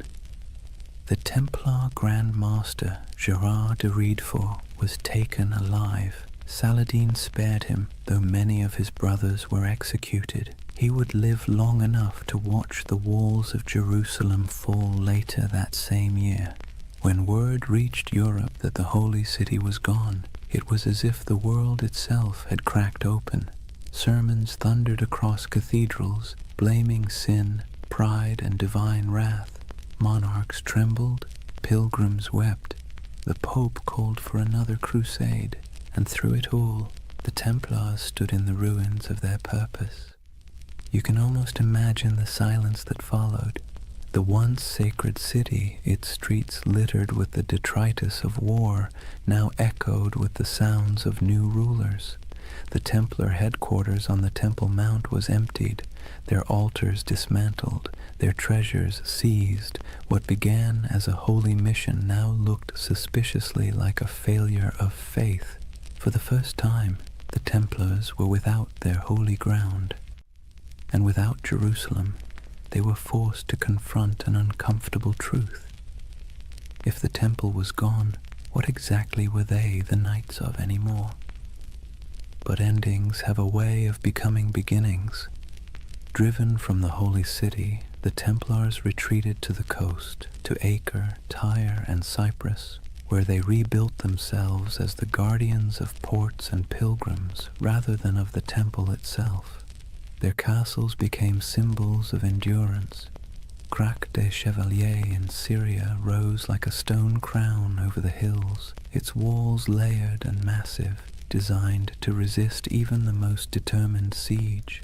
Safed Tortosa, Athlit, each fortress a defiant miracle of engineering, built with geometry, patience, and faith in stone. In those high towers, the Templars kept the flame of their order alive. But it was different now. Less about holy destiny, more about survival. Their discipline hardened into something colder. Their prayers became shorter, their eyes sharper. They trained recruits not to imagine glory, but to endure isolation, hunger, and the dull ache of endless duty. And yet, despite all this loss, their legend somehow grew. Europe romanticized them even as the Holy Land slipped away. Chroniclers back home painted the Templars as holy martyrs, holding back the tide of heathens. Donations poured in.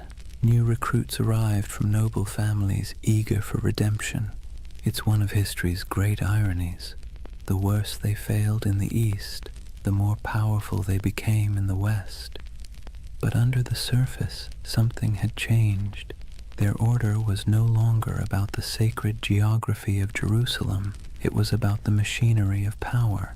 And in that subtle shift from spiritual to financial, the seeds of their downfall were already being sown. When the Crusades began, the Templars fought for the soul of Christendom. By the 13th century, they were its bankers. They lent to kings and nobles, secured transport for crusading armies, and managed estates that rivaled monasteries in wealth. Their temples in Paris, London, and Aragon became repositories for gold and secrets. Some said their vaults held the lost relics of the East. Others whispered that beneath their churches, tunnels led to rooms where initiates swore oaths in candlelight, swearing not to crown or cross, but to something older. In truth, those basements probably held nothing more exotic than ledgers and coin chests, but perception, as always, was more dangerous than reality. To kings in debt, the Templars' wealth was an insult. To the Church, their independence was heresy. And so, while the Templars rebuilt their fortresses and continued their crusading vows, the world around them quietly changed. New powers rose, old faiths fractured. Europe began to turn inward, to trade, to politics, to profit. The dream of Jerusalem faded like smoke on the horizon. The Templars became relics themselves, living fossils of an age of faith that no longer fit the world they helped create. And perhaps that's the tragedy at the heart of their story. They were men who built a system so efficient, so disciplined, that it outlasted their original purpose. Their creed was supposed to die with Jerusalem, but it didn't. It calcified. It spread through Europe's veins, into its banks, its armies, its bureaucracies. Even as they prayed for salvation, they were laying the groundwork for capitalism, for modern finance, for the idea that faith could be managed like currency. When you think about it, that might be their most heretical legacy of all. In the distance, though, back on those coastal walls, you can almost still hear the wind off the sea whistling through the battlements of Acre. The Templar banners still flutter there in imagination, crimson crosses fading against the salt air. They never stopped believing they could reclaim the Holy Land. They never stopped waiting for the day the horns would sound again. But faith, like empire, has tides, and the tide was already receding. Imagine standing on the ramparts of Acre at twilight. The sea stretches endlessly westward, glowing copper beneath the dying sun. Seagulls drift above the harbor where broken ships list in the water, their masts creaking softly. Behind you, the wind carries the scent of smoke and salt, and the low, steady hum of prayer from men who know the end is coming. This is the world of the final crusades, not the holy fire of the first generation, not the fevered marches of kings and saints, but a quieter, more desperate echo. The age of glory was over. What remained was a grim, bureaucratic persistence. Wars fought on borrowed faith, borrowed time, and borrowed money. By the late 13th century, the Kingdom of Jerusalem existed mostly on parchment and in memory. Its capital, if one could call it that, was Acre, a coastal city pressed between a restless sea and endless desert. It was crowded, rich, and tense, a city of pilgrims, traders, and soldiers living shoulder to shoulder in uneasy tolerance. Here the Knights Templar had built their final fortress, a marvel of engineering, all white stone and iron gates, its walls thicker than any catapult could breach. Within those walls, gold and relics were stored in vaults beneath torchlit halls. Above them, in chapels that echoed with Latin chants, the Templars still prayed for Jerusalem, though most knew they would never see it again. They had become the custodians of a dream already dying. The last crusades were not holy wars anymore.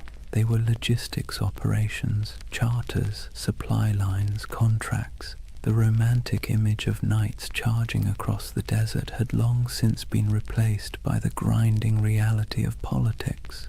Kings back in Europe promised armies and delivered excuses. Popes issued bulls calling for redemption and sent none. The Templars and their rivals, the Knights Hospitaller, did what they could.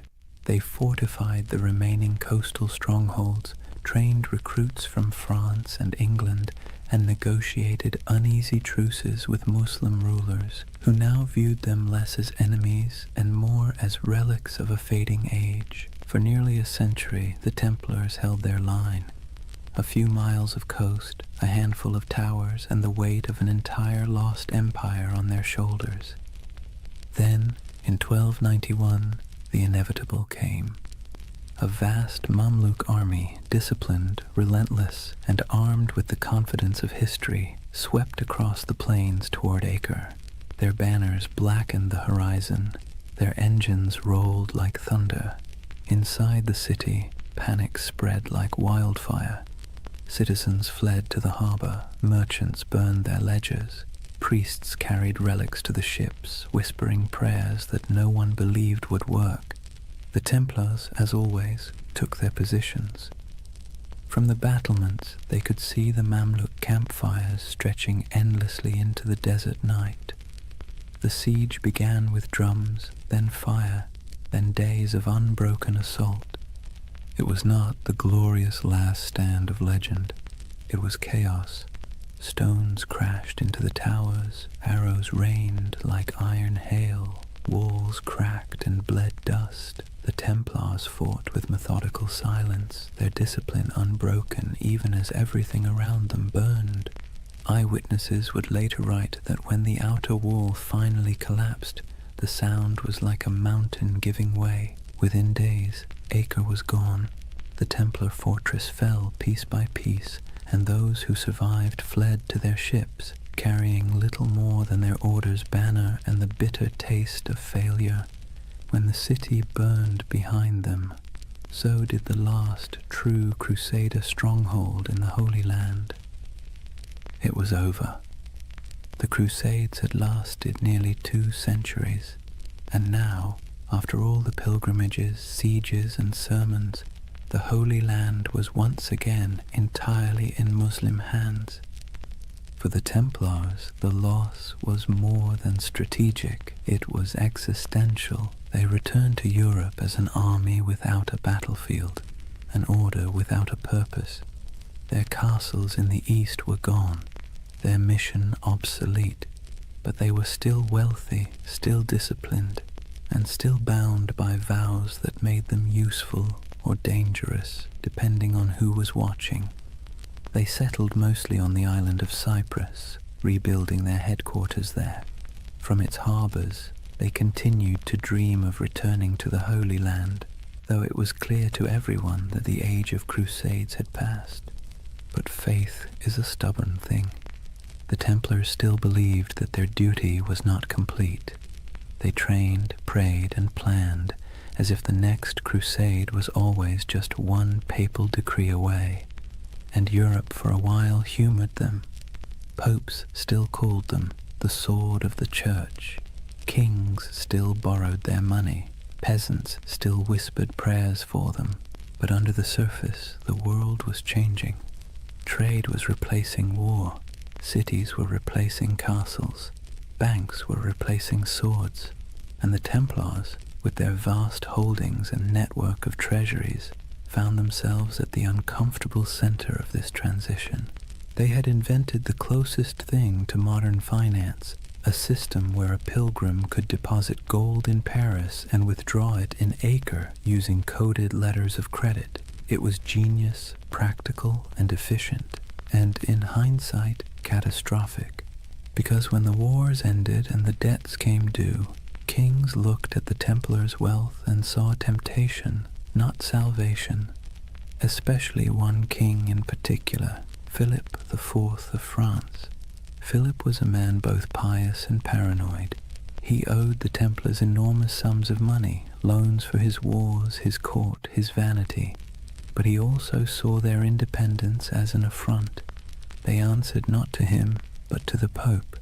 Their fortresses in France were like miniature states, their archives sealed and secret, and the more Philip learned about them, the more their silence unnerved him. Rumors spread of strange initiation rites, of heretical symbols, of men kissing the cross in reverse. Nonsense, most likely, but for a monarch looking to erase his debts and consolidate power, nonsense can be weaponized. In the years after Acre, Philip began to scheme. He courted the Pope, then bullied him. He planted spies among the Templars. He listened to gossip and invented the rest. The Templars, perhaps naively, continued to operate as they always had, holding mass, training knights, managing estates. They trusted in their reputation, in their service, in their holy mission. They never realized that while they were guarding against heathens abroad, the real danger had been quietly gathering at home. In the fall of 1307, France was restless. Taxes were high, the treasury was strained, and the king's legitimacy was fragile. Philip needed an enemy. And what better villain than a secretive, wealthy brotherhood whose glory had long since faded into rumor? The Templars were about to learn a lesson the Romans once taught long ago, that power without narrative is just a target. Their story had begun with oaths whispered beneath the Temple of Solomon. It was about to end in the flicker of torches and the hiss of sealed orders. History, like the sea, has its own rhythm, rising, falling, devouring. The Templars, once masters of both faith and war, had finally drifted too far from shore. Their banners would not fall on the battlefield, but in the courts of kings. Their last enemy would not wield a sword, but a quill. The Crusades had ended, but the Inquisition was just beginning. Imagine Paris in the early morning of October 13th, 1307. The air is cold, the mist heavy. Bells toll softly from the towers of Notre Dame, their echo rolling over the Seine. Most Parisians are still asleep, unaware that within the hour history itself is about to shift. Across the city, a quiet army stirs. Royal messengers slip through fog-damp alleys, carrying sealed orders bearing the king's personal wax seal. Soldiers, sworn to secrecy, assemble at street corners and bridges. They don't yet know who they're hunting, only that the order comes directly from Philip IV, and that disobedience would mean ruin. When the sun finally breaks the horizon, the trap is sprung. Every Templar house in France, every fortress, every commandery, every quiet estate hidden among vineyards and fields is surrounded. Gates splinter, iron boots echo down stone halls. The knights of the temple, warriors who once faced Saracen armies in the blazing deserts of Palestine, are dragged from their beds half-dressed, bewildered, accused of crimes so grotesque they can barely comprehend them. Blasphemy, idolatry, heresy. The list reads like something pulled from a fever dream, but this was no dream. It was politics, dressed in the robes of faith.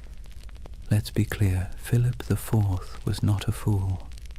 He was something more dangerous, clever, desperate, and convinced of his divine right to do whatever was necessary to hold his kingdom together. He had bled France dry with wars against England, then with his campaigns to tax the clergy. When the church resisted, he struck back, exiling the Pope from Rome, installing his own candidate, and essentially turning the papacy into a branch office of the French crown. That Pope was Clement V, a man whose spine was as soft as the velvet cushions he sat on. Officially, he ruled from Rome. In practice, he lived under the shadow of Philip's will, a papal puppet relocated to Avignon. And so, when the King of France whispered that the Templars were dangerous, heretics, maybe even satanic, Clement listened.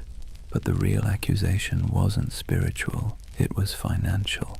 The Templars held vast wealth, not in piles of coins, but in something far more threatening: records, ledgers, IOUs. They were Europe's most sophisticated bankers, managing royal treasuries, facilitating trade, and holding deposits from nobles who trusted their vaults more than their own castles. That included Philip himself, who now owed them so much that, if they called in their debts, France might collapse. And so, with one order, Philip did what every indebted man has dreamed of doing since time began. He erased the balance sheet. The raids were coordinated with surgical precision. Templars across France were seized simultaneously, their archives confiscated, their leaders imprisoned. Jacques de Molay, the Grand Master, was arrested in Paris, along with his top commanders. He had been a guest of honor at the king's court just days before, attending the funeral of Philip's sister. Now his hospitality was rewarded with chains. The interrogations began almost immediately.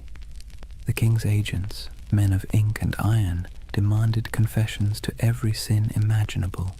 They accused the Templars of denying Christ, of spitting on the cross during initiation, of worshipping a mysterious idol called Baphomet. They spoke of obscene rituals, secret kisses, and dark oaths taken by candlelight. And under torture, men will say anything. By the week's end, confessions poured in, broken, contradictory, desperate. Some swore they had been tricked, others simply wept and signed whatever parchment was placed before them. The king had his proof. But outside the dungeons, the world was less convinced. The charges made no sense.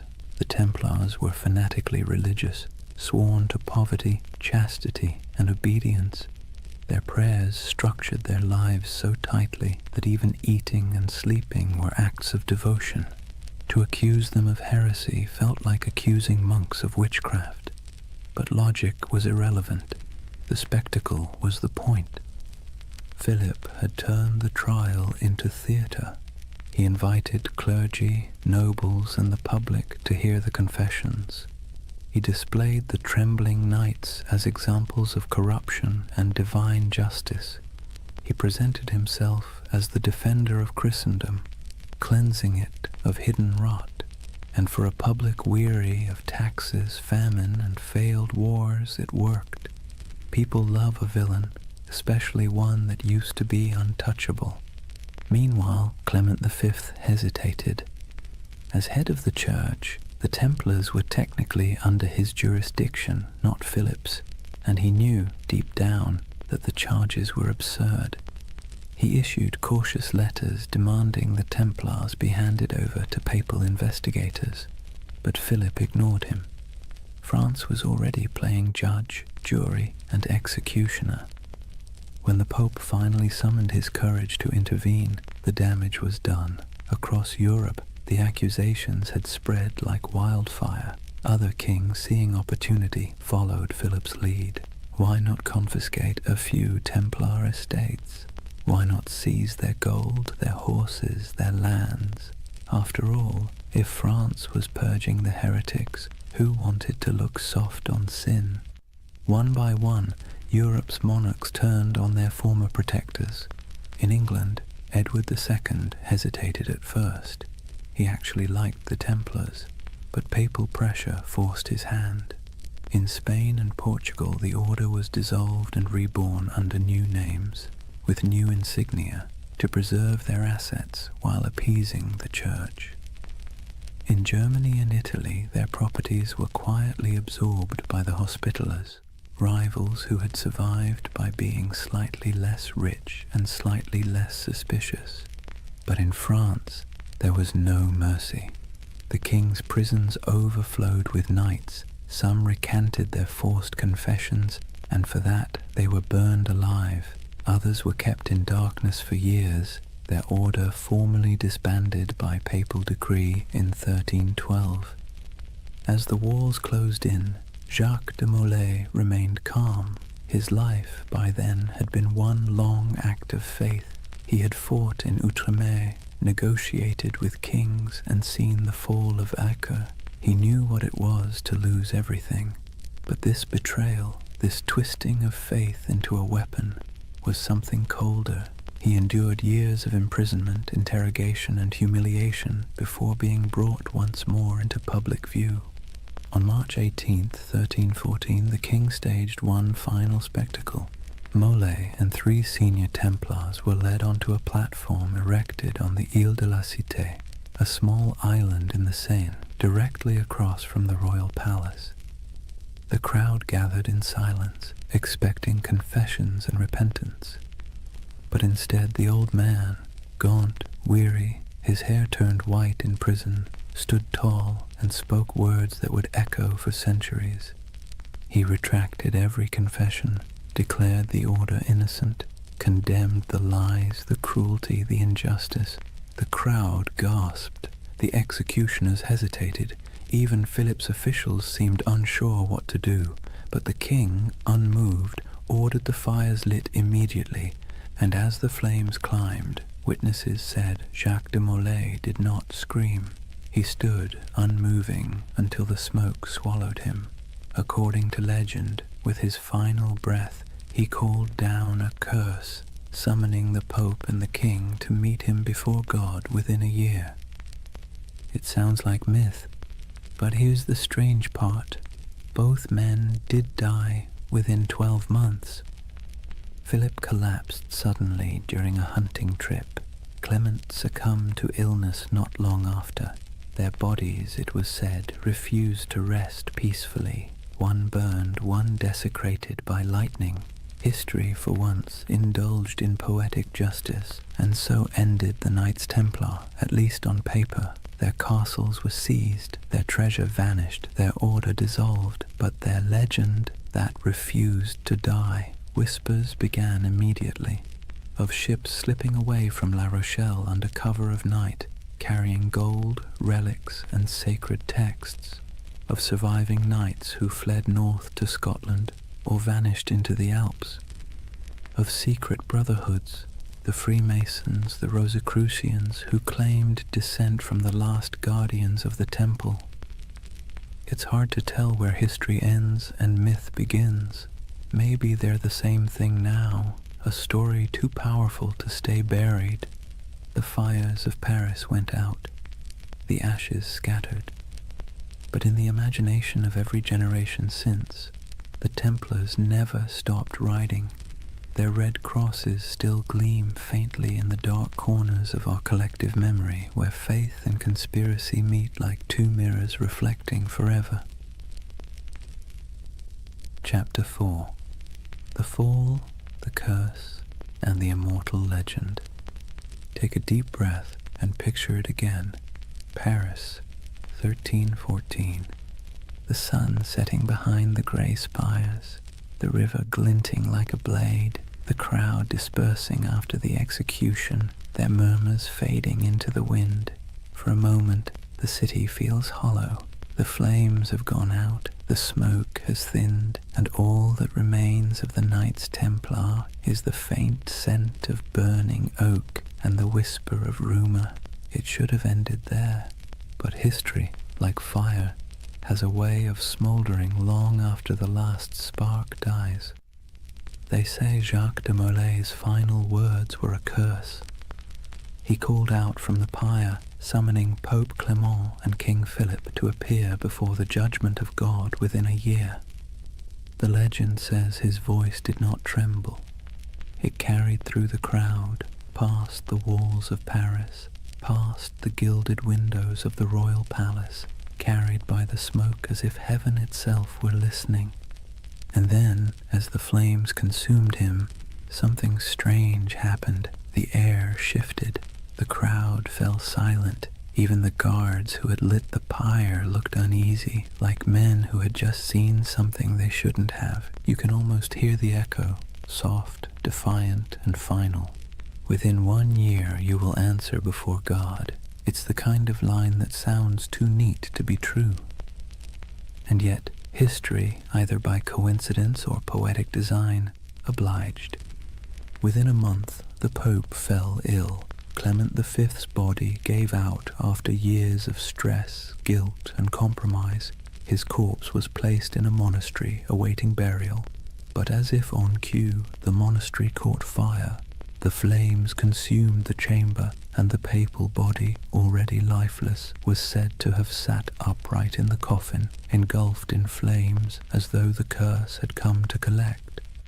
Not long after, King Philip went hunting in the forest of Fontainebleau. A strong, healthy man, still in his 40s, he rode out in the crisp autumn air and never returned alive. Accounts differ. Some say he fell from his horse, struck his head, and lingered for days in agony. Others say he was seized by a sudden paralysis. Either way, the most powerful man in Europe died slowly, staring into nothing, as if haunted by something he couldn't see, and with their deaths, the curse of the Templars was born. It was a simple story. 2 men destroyed by the vengeance of a martyred knight, but it grew quickly. People whispered that France itself was doomed, that Philip's descendants, the Capetian line, would die out within generations, and, strangely enough, that too came true. Within less than 2 decades, all 3 of Philip's sons, each having worn the crown, were dead without heirs. The dynasty that had ruled France for centuries was snuffed out like a candle in a storm. The people of the time called it La Malédiction des Templiers, the Templar curse. To later generations, it became a parable, a warning about greed, corruption, and the strange persistence of divine justice. Of course, historians will tell you it was all coincidence, and maybe they're right. But that's the beautiful thing about history. It leaves just enough cracks for the imagination to pour through. When you close your eyes and think of those final days, it's not hard to believe that something larger was at work, a kind of cosmic balancing act, subtle and cruel. The Templars, who had built their order on discipline, loyalty, and faith, had been betrayed by those who claimed to uphold the same virtues. And perhaps, just perhaps, the universe took notice. Yet even as their bodies turned to ash, their legend began to breathe again. Within a generation, stories of the hidden treasure of the temple began to surface. Gold, relics, and ancient knowledge spirited away from France before the arrests. Ships loaded in secret at the port of La Rochelle, sailing west into the mist. Some claimed they vanished into Scotland, others into Portugal, and some said they crossed the ocean itself, centuries before Columbus, to lands unknown.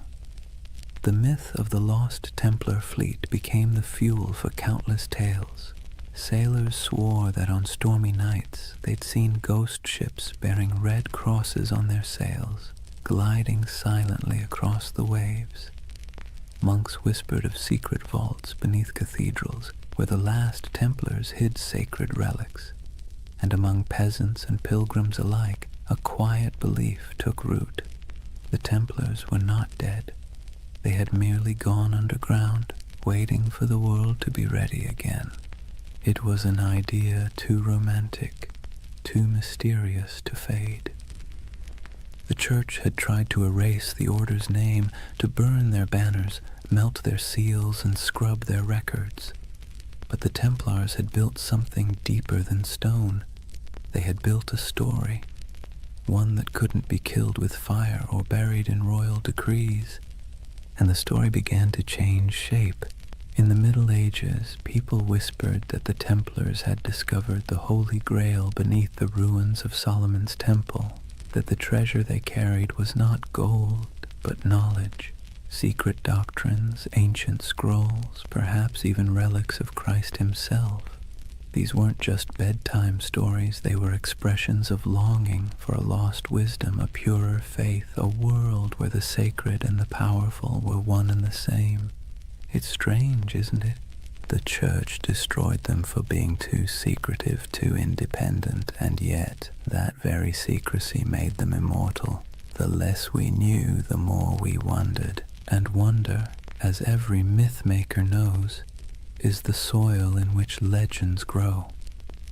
By the 14th century, the Templars were ghosts. By the 15th, they were saints of imagination. By the 18th, they had been reborn entirely, absorbed into the rituals of the Freemasons, who borrowed their symbols, their oaths, and their mystique. Masonic lodges across Europe adopted the Red Cross, the sword, and the language of brotherhood. In their dimly lit halls, among candles and geometry, men in powdered wigs whispered oaths not unlike those once spoken in Jerusalem. And in those flickering moments, the Templars lived again, not as soldiers, but as symbols, symbols of resistance, of hidden knowledge, of purity lost and truth buried beneath the weight of time. Somewhere along the way, their story stopped being about history at all. It became about us, about our hunger for mystery, our suspicion of power, our desire to believe that somewhere in the forgotten corners of time, the pure and the brave are still watching. And that brings us back to that fateful Friday, the 13th of October, 1307, the day that superstition itself was born. Before that morning, Friday the 13th meant nothing. It was just a date. But after the Templars were seized, tried, and condemned, it became a symbol of betrayal and bad luck. The day the innocent were destroyed by the powerful. The day faith was tested and justice mocked. The day one of the most disciplined brotherhoods in human history was wiped out in a single breath. Centuries later, we still flinch at that date without remembering why. Maybe that's the real curse, not divine vengeance, but cultural memory, a faint echo of injustice that hums quietly beneath the surface of modern life. Every time the calendar aligns and Friday falls on the 13th, we pass through that echo. Most of us shrug it off, but somewhere deep in the collective mind, a voice whispers, "Be careful." It's the whisper of a fire crackling on an island in the Seine. The whisper of 9 knights kneeling in the dark, taking oaths no one else would ever hear. History loves to bury its ghosts, but ghosts, if nothing else, are patient, and so the legend of the Templars endures, not as a warning, not as dogma, but as a lullaby for the restless, a story that reminds us that even in corruption, there can be faith. Even in endings, there can be echoes. That the night, however dark, always remembers the shape of its stars. Close your eyes for a moment and imagine the sea, a cold wind blowing from the west, the smell of salt, iron, and rain. It's October of 1307, just days after the arrests began. France is tightening like a fist. Across the countryside, Templar commanderies, once bustling with horses, treasure, and prayer, now sit silent under royal seals. Soldiers ransack vaults, priests pore over ledgers, and the knights, those who survive the sudden sweep, vanish like smoke. Or at least, that's what history says. But if you listen carefully, beneath the crackle of parchment and the scratching of quills, you'll hear the ocean whispering another version. At the western edge of France, in the port of La Rochelle, witnesses claim they saw something strange. A convoy of ships flying the Red Cross of the Temple quietly slipped out to sea just before the arrests. The official records say nothing, but rumors say otherwise. Some say the ships were loaded with gold, silver, relics, and documents, everything the order held sacred. Others say they carried only men, brothers who refused to die in chains. Either way, when the king's men arrived to confiscate the Templar fleet, the docks were empty. Every ship was gone, vanished into the grey Atlantic mist. Where did they go? That question has haunted historians for centuries. Some claim they sailed north to Scotland, where King Robert the Bruce, excommunicated by the Church, might have welcomed the outlawed knights. Scotland, after all, was in rebellion. Its land was cold, rugged, and far from papal reach. It's said that on the eve of Bannockburn in 1314, the same year Jacques de Molay was burned, a small band of armoured riders appeared on the battlefield, carrying the Red Cross. They turned the tide against the English, then disappeared as swiftly as they came. Is it true? Probably not, but as every good myth knows, plausibility is optional when the imagination takes hold.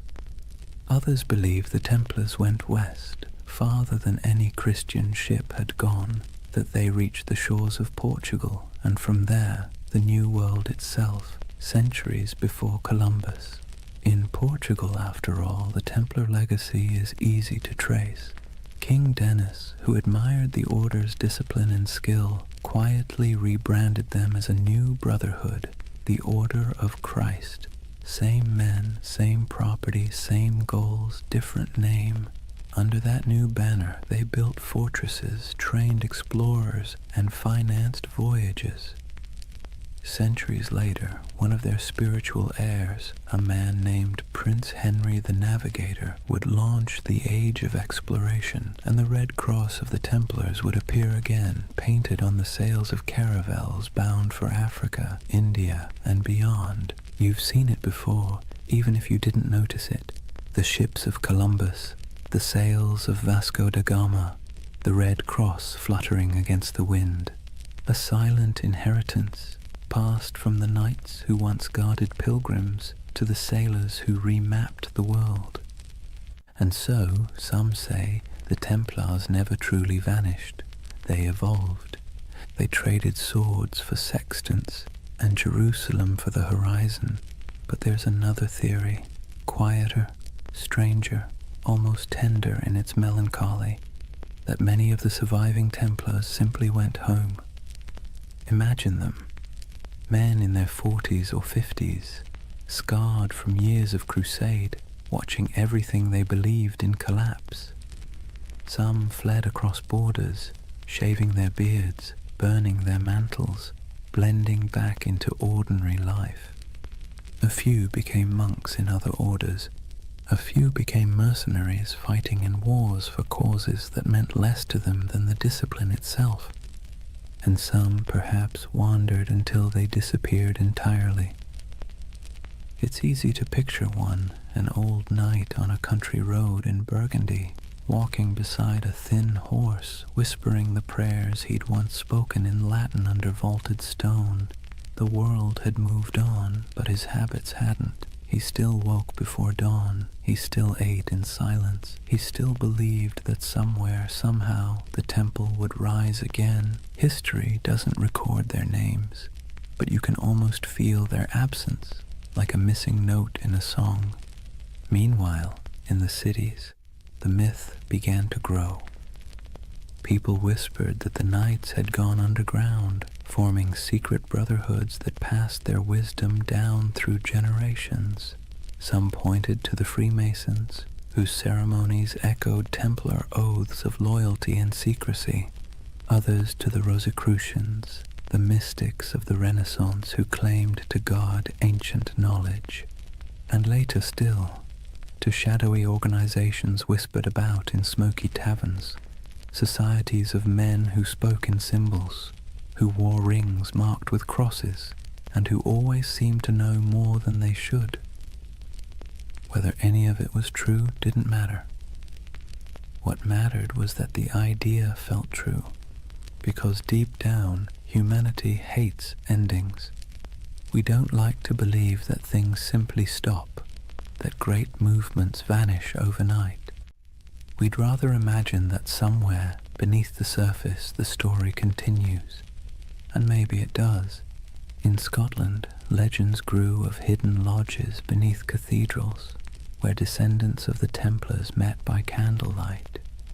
In Spain and Portugal, old families claimed to possess relics from the temple, swords, seals, and parchments that no historian could trace. And in France the ghost stories began. Peasants said that on stormy nights they saw riders in white cloaks galloping through the woods near old commanderies, their torches flickering like stars. No hoofbeats, no voices, just the wind, the rain, and the sound of metal brushing against metal. The church called it superstition, but the peasants knew better. They said it was the Templars, still keeping watch. Centuries later, during the French Revolution, when mobs looted churches and burned archives, strange things were found.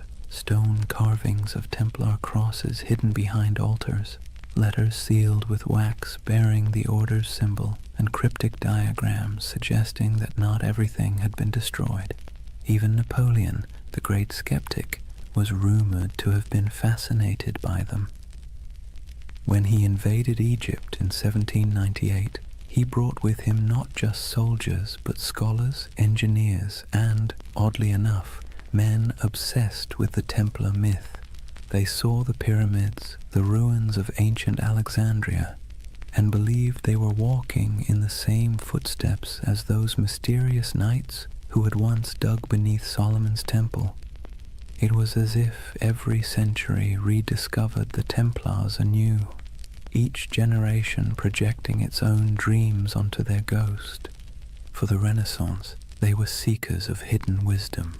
For the Enlightenment, martyrs of superstition. For the modern age, symbols of rebellion against authority. And through it all, their image never changed. White cloaks, red crosses, silent resolve. The perfect blend of purity and menace. That's the strange paradox of the Knights Templar. They began as humble monks sworn to poverty and ended as eternal figures of power. They were meant to defend faith but became symbols of doubt. They were destroyed for secrecy, and yet secrecy is what keeps them alive. When you trace their story from the ruins of Jerusalem to the myths of modernity, you realize that the Templars have become less a chapter of history and more a kind of mirror. Every age sees itself in them.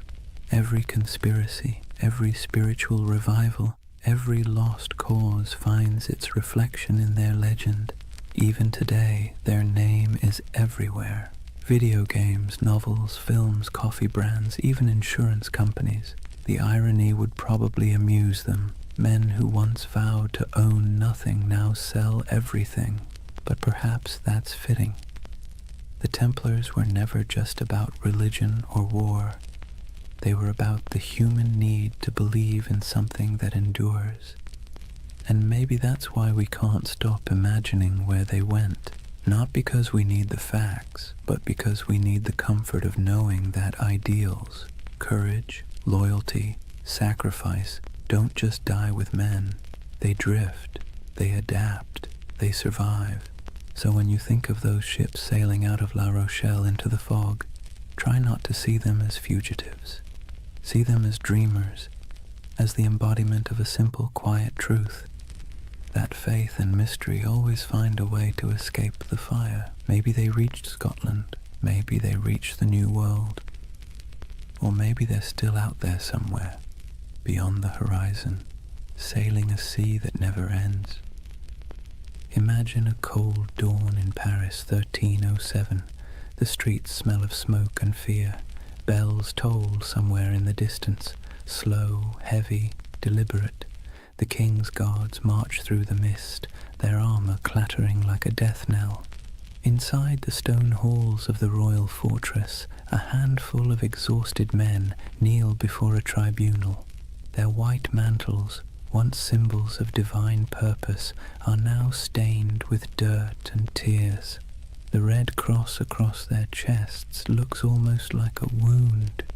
These are the Knights Templar, the once unbreakable brotherhood now accused of heresy, blasphemy, and witchcraft. Their Grand Master, Jacques de Molay, stands among them.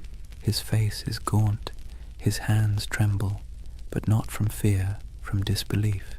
Only a few years earlier, kings had begged for the Templars' loans, popes had blessed their missions, and merchants had trusted their vaults with fortunes. And now, the same powers that exalted them call them servants of the devil. Let's be clear, the charges were absurd.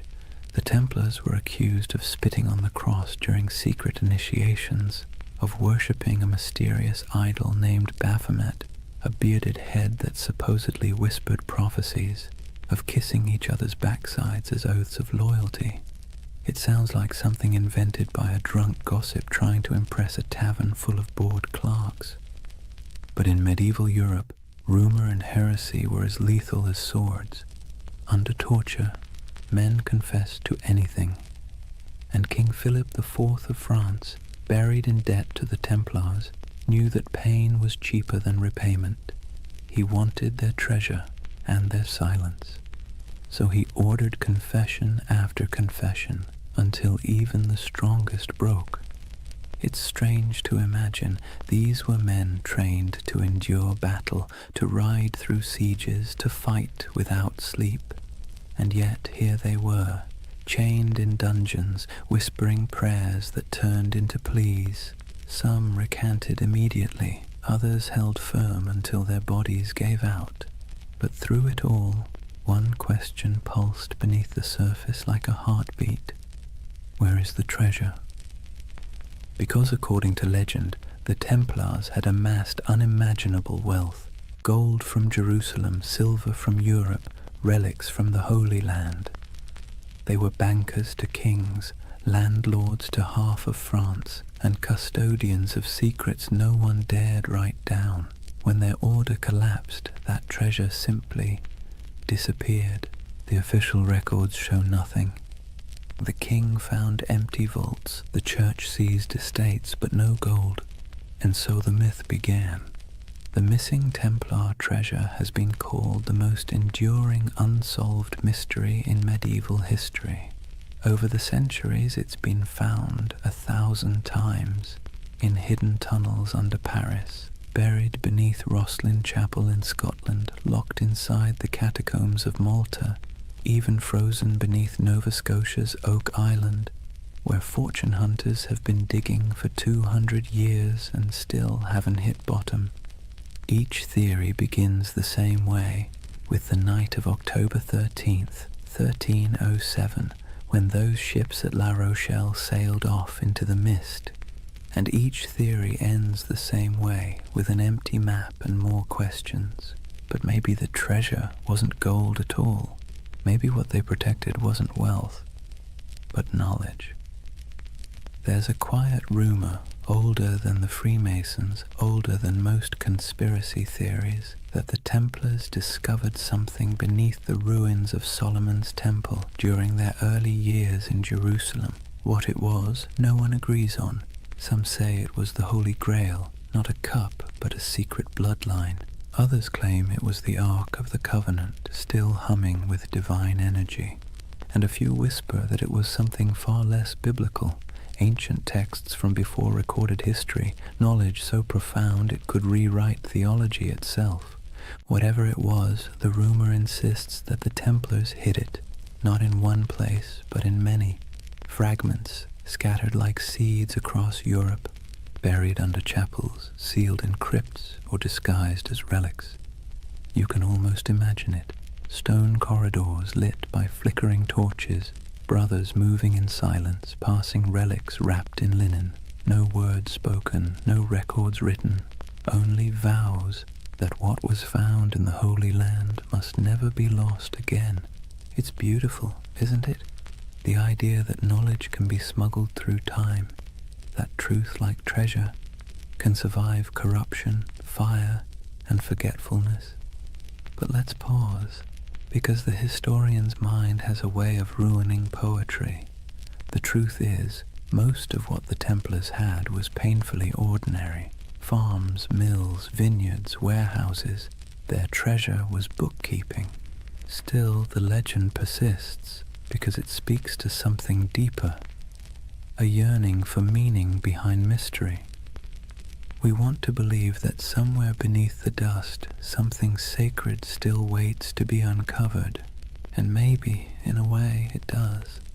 Because even stripped of myth, the story of the Templar trials is a perfect reflection of how power consumes its own creation. King Philip's campaign wasn't just about greed, it was about fear, the kind that festers when kings realize faith answers to no one. The Templars had grown too independent. Their wealth was international. Their loyalty was to God, not to any throne. They were an early version of globalization, efficient, disciplined, untaxed. They'd become everything monarchs hate, powerful, moral, and incorruptible. And so Philip did what tyrants always do when faced with something they can't control. He called it evil. By 1310, the trials had become theater. Dozens of knights were paraded through Paris to confess and repent before crowds. Some, desperate for mercy, repeated the false confessions they'd made under torture. Others refused, and for that they were burned. The flames were said to burn clean. No black smoke, only white. People whispered it was the Holy Spirit taking their souls. Others said it was the wind carrying away the last truth the church dared not hear. But one man's death would outlive them all, Jacques de Molay, the Grand Master. In 1314, after 7 years of imprisonment, he was led to a small island on the Seine. The executioner tied him to the stake as the king's men watched. When asked for a final confession, de Molay refused. He looked at the crowd and spoke instead to the heavens. He declared that both the king and the pope, Philip and Clement, would soon answer before God for what they had done. It was less a curse than a statement of cosmic bookkeeping, but it landed like a thunderclap. Within a year, both men were dead, and so legend turned to prophecy. The curse of Jacques de Molay was born. In taverns, people whispered that the Templars had struck back from beyond the grave, that the king's line was doomed, and when Philip's dynasty collapsed within a few generations, the myth grew stronger. History remembers it as coincidence, but myth doesn't care for coincidence. It prefers poetry, and in that poetry, the Templars became immortal. Their treasure, whatever it was, became eternal. Their curse became their revenge.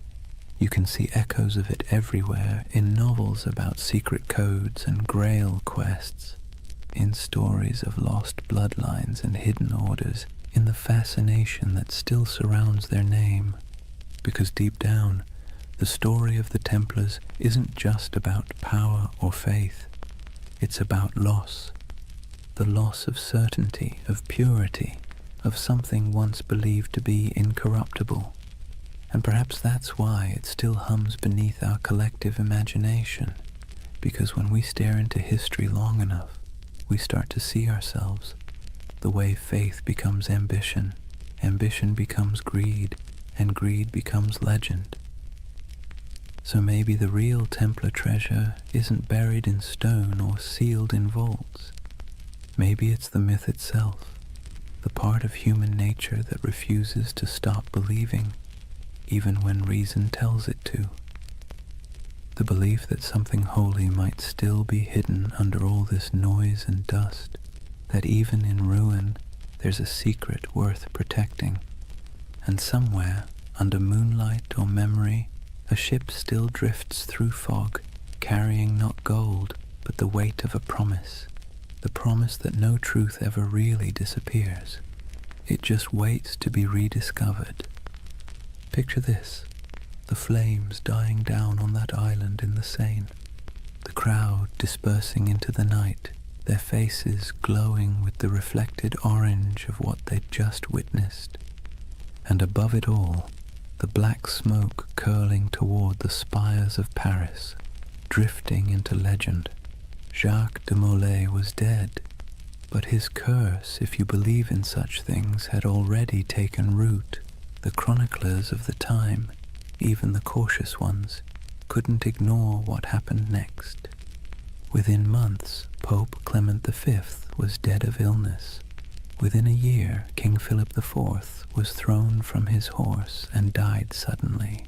No heirs, no fortune, no redemption. It was as if the fire had leapt from de Molay's pyre into the royal bloodline itself. Whispered superstition turned to conviction. The Templars had called down divine justice.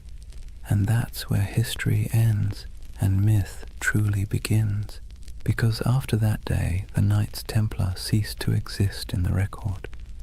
Their castles were seized, their lands divided, their members absorbed into other orders or driven into hiding. But their name, their symbol, only grew stronger.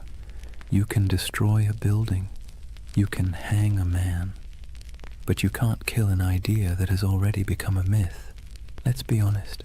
The world loves a good mystery wrapped in moral ambiguity. The Templars were the perfect storm, part saint, part sinner, disciplined yet secretive, blessed yet cursed. And so, century after century, their shadow kept resurfacing in new disguises. In medieval Germany, people whispered that the Templars had gone underground, literally tunneling beneath mountains to guard their hidden treasure. In Scotland, they were said to have joined Robert the Bruce at the Battle of Bannockburn, their white mantles glowing like ghosts as they charged across the misty fields. In Portugal, they supposedly rebranded as the Order of Christ, quietly sailing under new banners as Europe's age of exploration began. Everywhere they vanished, stories bloomed like ivy over old stone. By the Renaissance, artists painted them into allegories. By the Enlightenment, philosophers invoked them as symbols of reason suppressed by superstition. By the 18th century, they'd re-emerged again, this time whispered to be the ancestors of the Freemasons, the supposed keepers of ancient wisdom and architects of secret societies that shaped revolutions and empires alike. No proof, of course, but when has lack of proof ever stopped a good story? And then came the 19th century, a perfect breeding ground for myth. Romantics were obsessed with lost causes, fallen knights, and tragic purity. The Templars became literary gold. Poets wrote of their courage, novelists embroidered their rituals, and painters gave them halos of melancholy light. They became a mirror for every generation's anxieties. The pure few against the corrupt many, the dream of spiritual order in a chaotic world. And that's the secret ingredient to their immortality. Each age reshapes them to fit its own fears and fantasies. For the Victorians, they were noble martyrs. For the mystics, guardians of sacred geometry and alchemical truth. For the modern internet, they're either ancient aliens or early bankers. The spectrum runs from the sublime to the ridiculous, and somehow the Knights Templar fit perfectly into both. But why? Why them and not some other crusading order lost to time? Maybe it's because they sit right on the fault line between faith and doubt. They were monks with swords, believers who killed, poor men who became rich, holy men who served kings. Their contradictions make them endlessly recyclable, adaptable to whatever mystery you want them to represent. And let's be clear, people love contradictions. They feel human, they feel possible. The Templars are not gods or demons. They're a reflection of how ambition twists faith, how purity curdles into power, and how power always inevitably invites its own destruction. It's almost poetic that they were accused of worshipping a severed head, because in a way, that's what their legend became, a body without a leader, kept alive by imagination, headless but somehow still breathing. Let's drift for a moment to one of those places still whispered about, Rosslyn Chapel, Scotland. Built in the 1400s, long after the Templars' supposed end, it's a riot of stone carvings, angels, vines, strange geometric knots, and figures that seem oddly ancient. In the quiet of that chapel, with dust in the sunlight and the faint echo of distant hymns, you can almost believe the stories, that beneath its floor lies a vault, and in that vault lies a secret, one so profound it could change everything we know about history. But then again, maybe it's just a crypt, maybe it's just stone and shadow, and maybe that's the point, that the real magic of the Templars isn't what they left behind, but what we keep searching for. Even their curse, that famous curse of de Molay, wasn't a curse at all until later writers made it one. It was a final speech, a cry for divine justice, but humans can't resist dramatizing justice into vengeance. We want the universe to mean something, to balance the scales, so we turn dying words into cosmic verdicts, and over time, that became the mythology we know today. Friday the 13th, the day of the arrests, turned into a symbol of bad luck. Their crosses became icons of mystery. Their disappearance became proof of survival. It's all absurd, and yet strangely comforting, because buried within the fantasy is a wish that truth survives corruption, that goodness hides rather than dies, that somewhere there's still a secret order of noble souls keeping the flame alive in a world that's long gone dark. And who knows, maybe that's true, not in the literal sense, but in the sense that stories are secret orders. Each retelling keeps the memory alive. Each listener becomes an initiate, one more person who knows that once there were men who tried to turn faith into action and paid the price. So when you hear their name, the Knights Templar, maybe don't imagine treasure or curses or cryptic symbols. Imagine something quieter, a group of men kneeling under torchlight, making promises they could never keep but tried to anyway. Imagine their breath clouding in the cold air, their armor cold against their skin, their hearts probably as uncertain as yours or mine. And perhaps in that uncertainty lies their true immortality, because we don't remember them as saints or villains. We remember them as the dream that somewhere in the chaos of history, people once believed they could create something pure, something incorruptible, something worth dying for. And though their towers have fallen and their banners turned to dust, the idea still flickers in stone carvings, in folk tales, in the glow of every conspiracy theory forum at 3 a.m. The Templars endure not because they were flawless, but because they were human. And humans have always dreamed of perfection, even as we fall short of it. So when you finally close your eyes tonight, imagine the world they left behind. Imagine the quiet after the fire, the soft sound of waves against forgotten shores. Somewhere a candle burns low, somewhere an oath is whispered again, and somewhere in the deep rhythm of history the order still rides, not in armor but in memory, because the truth is, nothing truly holy ever dies. It simply changes shape and waits to be remembered. So now we reach the end, or rather, the echo. The story of the Knights Templar doesn't really end. It simply fades like candlelight in a long corridor, stretching further and further into shadow. If you've stayed with me through this entire journey, through crusades and curses, through deserts and dungeons, take a moment to notice the quiet. The world they built and the world they lost are both long gone, but the silence they left behind still hums with meaning. Imagine it, Europe asleep under frost, old cathedrals creaking with age, the moonlight brushing against statues of long-forgotten knights. In that stillness, you can almost hear them, the faint clink of armor, the whisper of prayer, the soft murmur of devotion and doubt braided together. Because that's what the Templars really were.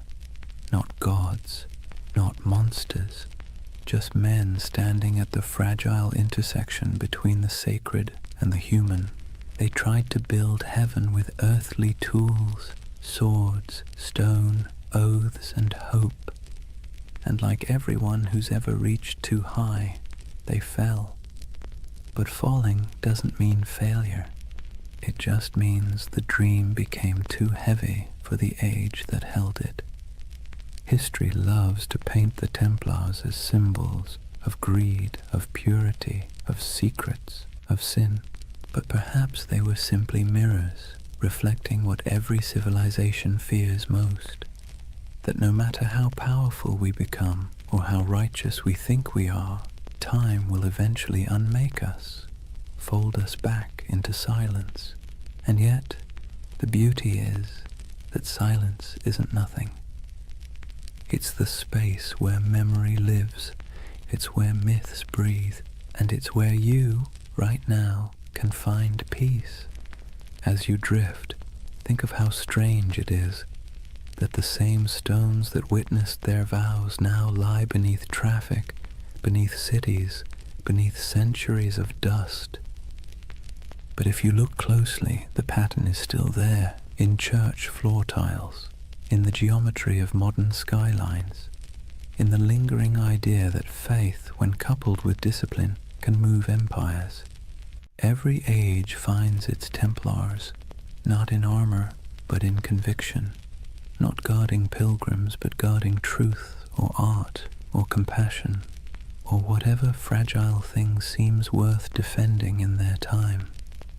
Maybe you've been one of them without realizing it, someone trying to build something pure in a world that doesn't always reward purity. So tonight, as the story fades, let the noise of history recede behind you. The clash of swords, the whispers of betrayal, the long sermons and louder silences. Let them dissolve into the steady rhythm of your breath, because this is what remains when the myths fall quiet. A reminder that even the grandest empires, the greatest orders, and the most secret brotherhoods eventually return to stillness. And in that stillness, something eternal stirs, not banners, not blood, but the simple, persistent urge to remember that once humans dreamed of divine perfection, that they believed in sacred duty, that they tried, however imperfectly, to bridge the distance between heaven and earth. And maybe that's enough. If you close your eyes now, you might see them one last time, riding slowly into the horizon, the sun setting behind them, their white mantles glowing faintly in the fading light. No words, no music, just the sound of hooves in the sand, steady as a heartbeat. And then, quiet, the kind of quiet that carries centuries. So let the world of the Templars drift away. The wars, the treasures, the secrets, what's left is only peace, soft, steady, endless peace. Thank you for joining this journey through time, for wandering through cathedrals, deserts, and dreams. If you enjoyed this story and want to hear more journeys through history to help you sleep, please subscribe. And before you drift off completely, tell me what's keeping you up tonight. Maybe next time we'll dream through that too. For now, rest easy. You're safe. History will keep its secrets until morning. Good night.